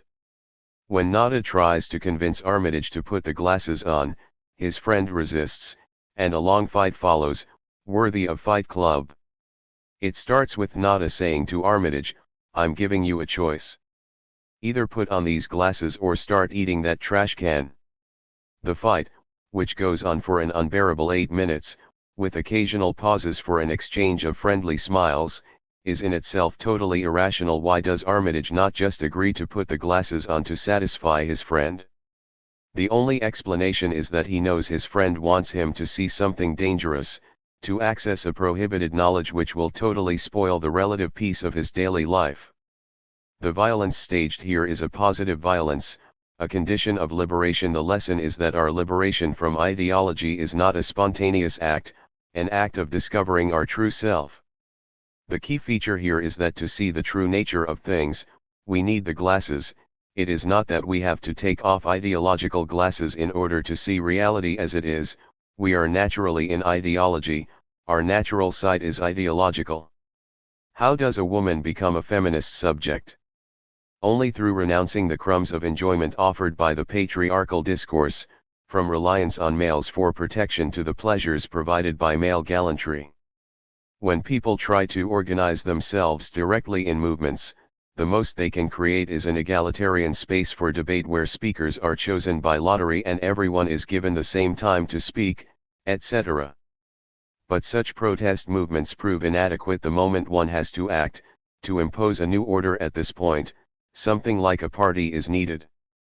Even in a radical protest movement, people do not know what they want, they demand a new master to tell them. But if the people do not know, does the party? Are we back at the standard topic of the party possessing historical insight and leading the people? It is Brecht who gives us a clue here. In what is for some the most problematic song of the measure taken, the celebration of the party, he proposes something much more unique and precise than it may at first appear. It looks like Brecht is simply elevating the party into the incarnation of absolute knowledge, an historical agent with complete and perfect insight into the historical situation, a subject supposed to know if there ever was one. You have 2 eyes, but the party has 1,000 eyes. However, a close reading of the song makes it clear that something different is going on.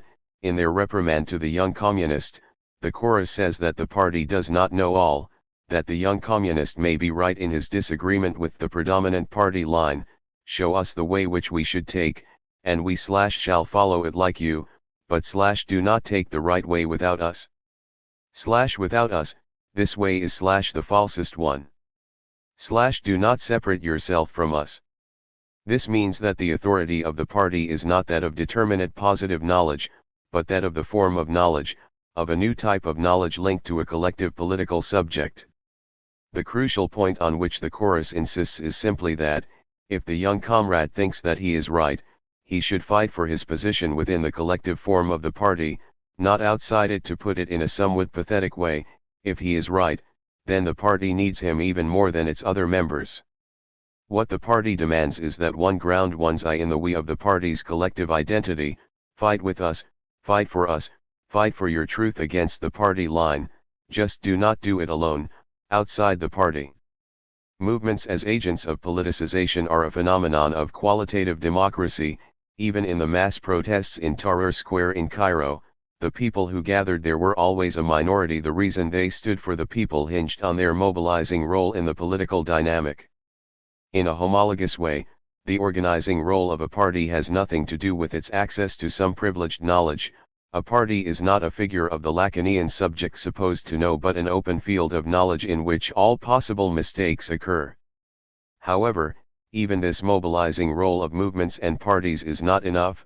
The gap that separates the people themselves from organized forms of political agency has to be somehow overcome. But how?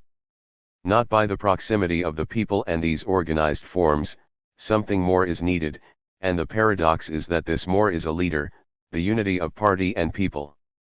We should not be afraid to draw all the consequences from this insight, endorsing the lesson of Hegel's justification of monarchy and ruthlessly slaughtering many liberal sacred cows on the way. The problem with the Stalinist leader was not an excessive cult of personality, but quite the opposite. He was not enough of a master but remained part of the bureaucratic party knowledge, the exemplary subject supposed to know. To take this step beyond the possible in today's constellation, we must shift the accent of our reading of Marx's Capital to the fundamental structural centrality of unemployment in the text of Capital itself. Unemployment is structurally inseparable from the dynamic of accumulation and expansion which constitutes the very nature of capitalism as such. 64 In what is arguably the extreme point of the unity of opposites in the sphere of the economy, it is the very success of capitalism which produces unemployment. What should be a blessing becomes a curse. The world market is thus, with regard to its immanent dynamic, a space in which everyone has once been a productive laborer, and in which labor has everywhere begun to price itself out of the system. 65 That is to say, in the ongoing process of capitalist globalization, the category of the unemployed acquires a new quality beyond the classic notion of the reserve army of labor.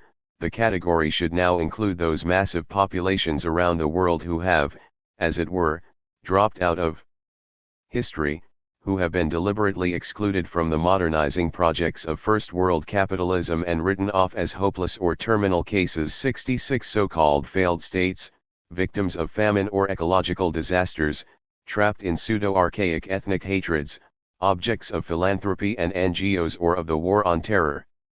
The category of the unemployed should thus be expanded to encompass a wide range of the global population, from the temporary unemployed, through the no longer employable and permanently unemployed, up to people living in slums and other types of ghettos, and, finally, all those areas, populations, or states excluded from the global capitalist process, like blank spaces in ancient maps. Does not this extension of the circle of the unemployed bring us back from Marx to Hegel? The rabble is back, emerging at the very core of emancipatory struggles. That is to say, such a recategorization changes the entire cognitive mapping of the situation. What once lay in the inert background of history becomes a potential agent of emancipatory struggle. Recall Marx's dismissive characterization of the French peasants in his 18th Brumaire. The great mass of the French nation is formed by the simple addition of homologous magnitudes, much as potatoes in a sack form a sack of potatoes. Insofar as there is merely a local interconnection among these small holding peasants, and the identity of their interests forms no community, no national bond, and no political organization among them, they do not constitute a class. They are therefore incapable of asserting their class interest in their own name, whether through a parliament or a convention. They cannot represent themselves, they must be represented. 67. In the great 20th century revolutionary mobilizations of peasants, these sacks of potatoes excluded from the historical process began actively to represent themselves. We should nonetheless add three qualifications to Jameson's deployment of this idea. First, the semiotic square proposed by Jameson, whose terms are workers, the reserve army of the unemployed, the unemployable, and the formerly employed but now unemployable needs to be corrected. Would not a more appropriate fourth term be the illegally employed, from those working in black markets and slums up to and including different forms of slavery? 68 Second, Jameson fails to emphasize how those excluded are often nonetheless included in the world market. Take the case of today's Congo. Beneath the facade of primitive ethnic passions exploding yet again in the African heart of darkness, it is easy to make out the contours of global capitalism. After the fall of Mobutu, Congo no longer exists as a united state. Its eastern part especially is now a multiplicity of territories ruled by local warlords, each controlling their patch of land with an army which, as a rule, includes drugged children, and each with business links to a foreign company or corporation exploiting the mining wealth in the region. This arrangement suits both partners. The corporations get the mining rights without taxes and so on, the warlords get money. The irony is that many of these minerals are used in high-tech products like laptops and cell phones. In short, forget about the savage customs of the local population, just subtract from the equation the technology companies and the whole system of ethnic warfare fueled by ancient passions will fall apart. Jameson's third category, the permanently unemployable, should be supplemented by its opposite, which consists of those educated but with no chance of finding employment. A whole generation of students have almost no chance of finding a job corresponding to their qualifications, which leads to massive protests, and the worst way to resolve this gap is to directly subordinate education to the demands of the market, if for no other reason than that the market dynamic itself renders the education provided by universities obsolete. Jameson here makes a further step. He characterizes this new structural unemployment as a form of exploitation. The exploited are not only workers producing surplus value appropriated by capital, they also include those structurally prevented from getting caught up in the capitalist vortex of exploited wage labor, including whole geographical zones and even nation-states. How, then, are we to rethink the concept of exploitation? A radical change is needed here. In a properly dialectical twist, exploitation includes its own negation. The exploited are not only those who produce or create, but also those who are condemned not to create. This returns us for the last time to the structure of the Rubinovich joke. Why do you think you are exploited? For two reasons. First, when I work, the capitalist appropriates my surplus value. But you are now unemployed. No one is appropriating your surplus value because you create none. This is the second reason. Everything hinges here on the fact that the capitalist circuit not only needs workers, but also generates a reserve army of those who cannot find work. The latter are not simply outside the circulation of capital, they are actively produced as not working by this circulation. Or, to refer again to the Ninotchka joke, they are not simply not working, their not working is their positive feature in the same way as without milk is the positive feature of coffee without milk. The importance of this accent on exploitation becomes clear when we oppose it to domination, the favored motif of different versions of the postmodern micropolitics of power. In short, the theories of Foucault and Agamben are insufficient. All their detailed elaborations of the regulatory power mechanisms of domination, all the wealth of notions such as the excluded, bare life, homo sacer, etc., must be grounded in the centrality of exploitation. Without this reference to the economic, the fight against domination remains an essentially moral or ethical one, which leads to punctual revolts and acts of resistance rather than to the transformation of the mode of production as such. 69 The positive program of such ideologies of power is generally one of some type of direct democracy. The outcome of the emphasis on domination is a democratic program, while the outcome of the emphasis on exploitation is a communist program. There lies the limit of describing the horrors of the Third World in terms of the effects of domination. The goal becomes democracy and freedom. Even the reference to imperialism functions as a case of how an economic category can so easily modulate into a concept of power or domination. 70 And the implication of this shift towards domination is, of course, the belief in another modernity in which capitalism will function in a fairer way, without domination. What this notion of domination fails to register is that only in capitalism is exploitation naturalized, inscribed into the functioning of the economy. It is not the result of extra economic pressure and violence, and this is why, in capitalism, we have personal freedom and equality. There is no need for direct social domination. Domination is already inscribed in the structure of the production process. This is also why the category of surplus value is crucial here. Marx always emphasized that the exchange between worker and capitalist is just in the sense that workers get paid the full value of their labor power as a commodity. There is no direct exploitation here, that is, it is not that workers are not paid the full value of the commodity they are selling to the capitalists. So while in a market economy I remain de facto dependent, this dependency is nonetheless civilized, realized in the form of a free market exchange between me and other persons instead of in the form of direct servitude or even physical coercion. It is easy to ridicule Ayn Rand, but there is a grain of truth in the famous hymn to money from her Atlas Shrugged. Until and unless you discover that money is the root of all good, you ask for your own destruction. When money ceases to become the means by which men deal with one another, then men become the tools of other men. Blood, whips and guns or dollars. Take your choice, there is no other. 71. Did Marx not say something similar in his well-known formula of how, in the universe of commodities, relations between people assume the guise of relations among things? In the market economy, relations between people can appear as relations of mutually recognized freedom and equality. Domination is no longer directly enacted and visible as such.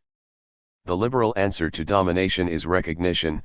Recognition becomes a stake in a multicultural settlement by which the various groups peaceably and electorally divide up the spoils. 72. The subjects of recognition are not classes. Subjects of recognition are those defined by race, gender, etc. The politics of recognition remains within the bourgeois civil society framework. It is not yet class politics. 73. The recurrent story of the contemporary left is that of a leader or party elected with universal enthusiasm, promising a new world, but then, sooner or later, usually after a couple of years, they confront the key dilemma, whether to dare to mess with the capitalist mechanism, or whether to just play the game. If one disturbs the mechanism, one will be very swiftly punished by market perturbations, economic chaos, and the rest. 74. So although it is true that anti-capitalism cannot be the direct goal of political action in politics, one opposes concrete political agents and their actions, not an anonymous system. We should apply here the Lacanian distinction between goal and aim. Anti-capitalism, if not the immediate goal of emancipatory politics, should be its ultimate aim, the horizon of all its activity. Is this not the lesson of Marx's notion of the critique of political economy? Although the sphere of the economy appears apolitical, it is the secret point of reference and structuring principle of political struggles. Returning to Rand, what is problematic is her underlying premise, that the only choice is between direct and indirect relations of domination and exploitation, with any alternative dismissed as utopian. However, as noted above, we should nonetheless recognize the moment of truth in Rand's otherwise ridiculously ideological claim. The great lesson of state socialism was indeed that an immediate abolition of private property and market-regulated exchange, in the absence of concrete forms of social regulation of the process of production, necessarily resuscitates direct relations of servitude and domination. Jameson himself falls short with regard to this point, focusing on how capitalist exploitation is compatible with democracy, how legal freedom can be the very form of exploitation. He ignores the sad lesson of the 20th century experience of the left. If we merely abolish the market without replacing it with an adequate form of communist organization of production and exchange, domination returns with a vengeance, and with it direct exploitation. When dealing with the topic of human rights, the critique of ideology tends to commit two mistakes. The first is the obvious one: the symptomal point of a field is reduced to a mere accident, an empirical imperfection, rather than something that emerges necessarily. The notion of universal human rights de facto privileges a determinate set of particular cultural values, which means that their universality is false. However, There is also the opposite mistake: the entire field is collapsed into its symptom. Bourgeois freedom and equality are directly and only capitalist ideological masks for domination and exploitation. Universal human rights are directly and only the means of justifying imperialist colonialist interventions, etc. While the first mistake is part of critico-ideological common sense, the second is usually neglected and as such all the more dangerous. The properly Marxist critical notion of formal freedom is much more refined. Yes, bourgeois freedom is merely formal, but, as such, it is the only form of appearance of actual freedom. In short, if one prematurely abolishes formal freedom, one loses also actual freedom, or, to put it in more practical terms, in its very abstraction, formal freedom not only obfuscates actual unfreedom, it simultaneously opens up the space for the critical analysis of actual unfreedom. 75. What further complicates the situation is that the rise of blank spaces in global capitalism is in itself also a proof that capitalism can no longer afford a universal civil order of freedom and democracy, that it increasingly requires exclusion and domination. The case of the Tiananmen crackdown in China is exemplary here. What was quashed by the brutal military intervention was not the prospect of a fast entry into the liberal democratic capitalist order, but the genuinely utopian possibility of a more democratic and more just society. The explosion of brutal capitalism after 1990 went hand in hand with the reassertion of non-democratic party rule. Recall the classical Marxist thesis on early modern England: it was in the bourgeoisie's own interest to leave the political power to the aristocracy and keep for itself the economic power. Maybe something homologous is going on in today's China. It was in the interest of the new capitalists to leave political power to the Communist Party. How, then, are we to break out of the deadlock of post-political dehistoricization? What to do after the Occupy Wall Street movement, when the protests which started far away reached the center, and are now reinforced and rolling out all around the world? What should be resisted at this stage is precisely a quick translation of the energy of the protest into a set of concrete pragmatic demands. The protests did create a vacuum in the field of hegemonic ideology, and time is needed to fill this vacuum in a proper way, since it is pregnant, an opening for the truly new. What we should always bear in mind is that any debate here and now necessarily remains a debate on the enemy's turf. Time is needed to deploy the new content. All we say now can be taken from us, everything except our silence. This silence, this rejection of dialogue, of all forms of clinching, is our terror, ominous and threatening as it should be. Does this negative gesture of protesters not bring us back to Melville's Bartleby, to Bartleby's "I would prefer not to"? Bartleby says, "I would prefer not to," and not "I don't prefer to do it." We are thereby back at Kant's distinction between negative and infinite judgment. In his refusal of the master's order, Bartleby does not negate the predicate, he rather affirms a non-predicate. What he says is not that he doesn't want to do it, he says that he prefers not to do it. This is how we pass from the politics of resistance, parasitical upon what it negates, to a politics which opens up a new space outside the hegemonic position and its negation. 76. In the terms of Occupy Wall Street, the protesters are not saying only that they would prefer not to participate in the dance of capital and its circulation, they would also prefer not to cast a critical vote or engage in any form of constructive dialogue. This is the gesture of subtraction at its purest, the reduction of all qualitative differences to a purely formal minimal difference which opens up the space for the new. There is a long road ahead, and soon we will have to address the truly difficult questions not about what we do not want, but about what we do want. What form of social organization can replace the actually existing capitalism? What type of new leaders do we need? And what organs, including those of control and repression? The 20th century alternatives obviously did not work. While it is thrilling to enjoy the pleasures of horizontal organization, of protesting crowds with their egalitarian solidarity and free open-ended debates, these debates will have to coalesce not only around some new master signifiers, but also in concrete answers to the old Leninist question: what is to be done? Reacting to the Paris protests of 1968, Lacan said, What you aspire to as revolutionaries is a master. You will get one.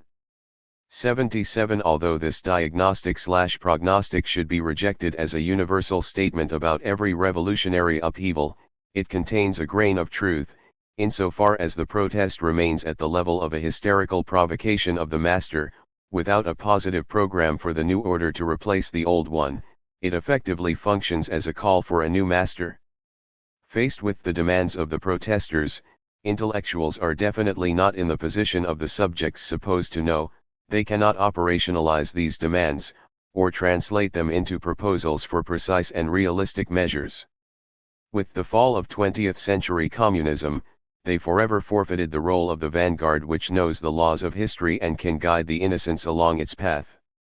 The people, however, also do not have access to the requisite knowledge. The people as a new figure of the subject supposed to know is a myth of the party which claims to act on its behalf. From Mao's guideline to learn from the peasants to Heidegger's aforementioned appeal to his old farmer friend in his short text Why Do I Stay in the Provinces, from 1934, a month after he resigned as the dean of the Freiburg University. Recently I got a second invitation to teach at the University of Berlin. On that occasion I left Freiburg and withdrew to the cabin. I listened to what the mountains and the forest and the farmlands were saying, and I went to see an old friend of mine, a 75-year-old farmer. He had read about the call to Berlin in the newspapers. What would he say? Slowly he fixed the sure gaze of his clear eyes on mine, and keeping his mouth tightly shut, he thoughtfully put his faithful hand on my shoulder. Ever so slightly he shook his head. That meant, absolutely no. 78. One can only imagine what the old farmer was really thinking. In all probability, he knew what answer Heidegger wanted from him and politely provided it. No wisdom of ordinary men will tell the protesters warum bleiben wir in Wall Street. There is no subject who knows, and neither intellectuals nor ordinary people are that subject. Is this a deadlock then, a blind man leading the blind, or, more precisely, each of them assuming that the other is not blind? No, because their respective ignorance is not symmetrical. It is the people who have the answers, they just do not know the questions to which they have the answer. John Berger wrote about the multitudes of those who find themselves on the wrong side of the wall. The multitudes have answers to questions which have not yet been posed, and they have the capacity to outlive the walls. The questions are not yet asked because to do so requires words and concepts which ring true, and those currently being used to name events have been rendered meaningless: democracy, liberty, productivity, etc. With new concepts the questions will soon be posed, for history involves precisely such a process of questioning. Soon. Within a generation. 79. Claude Lévi-Strauss wrote that the prohibition of incest is not a question, an enigma, but an answer to a question that we do not know.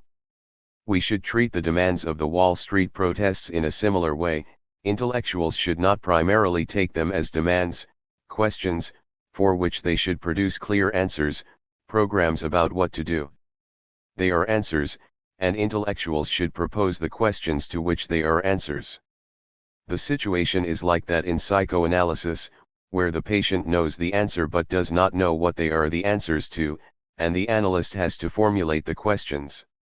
Only through such patient work will a program emerge.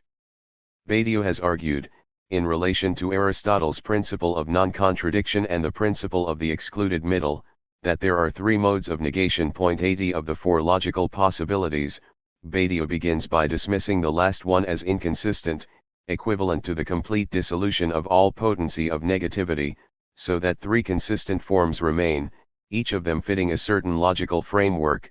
Negation obeys both principles. Classical logic, negation obeys the principle of contradiction, but not the excluded middle. Intuitionist logic, negation obeys the excluded middle, but not the principle of contradiction. Paraconsistent logic. In classical logic, the negation of P excludes not only P itself, but any other possibility concerning the contents of the proposition P. In intuitionist logic, the negation of P excludes P itself, but not some other possibilities which are somewhere between P and non-P. In paraconsistent logic, the negation of P excludes that sort of space between P and non-P, but not P itself. P is not really suppressed by its negation. For example, in the classical ethico-legal domain, someone is either guilty or innocent, with no zone in between. In the intuitionist space, we always have intermediate values, like guilty with attenuating circumstances, innocent because, while certainly guilty, there is insufficient proof, etc. In the paraconsistent space, one can be both at the same time, although there is no third option. My deep awareness of my guilt is the only proof I can have of my innocence, and so on.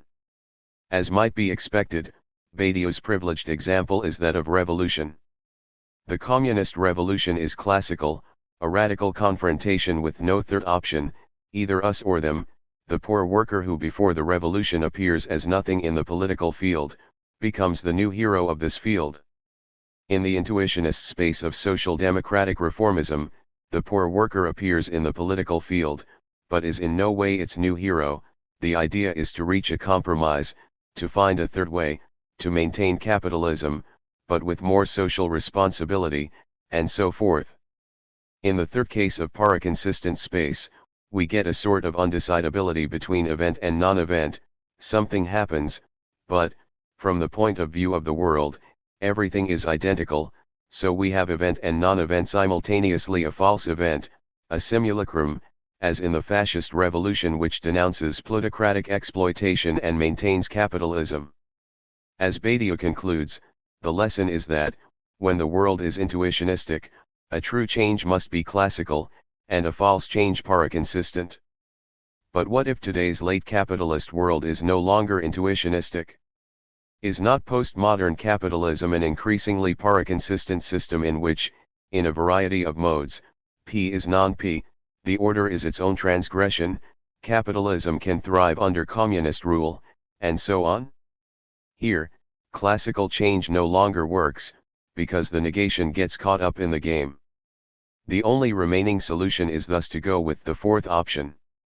The first thing to remember is the radical asymmetry of the class struggle. The aim of the proletariat is not simply to negate its enemy, the capitalists, but to negate itself as a class. This is why we are dealing here with a third way which is not excluded, but also with a suspension of the principle of contradiction. What does this mean in terms of the libidinal economy? In a letter to Einstein, as well as in his new introductory lectures to psychoanalysis, Freud proposed as a utopian solution for the deadlocks of humanity the dictatorship of reason. Men should unite and together subordinate and master their irrational unconscious forces. The problem here, of course, lies with the very distinction between reason and the unconscious.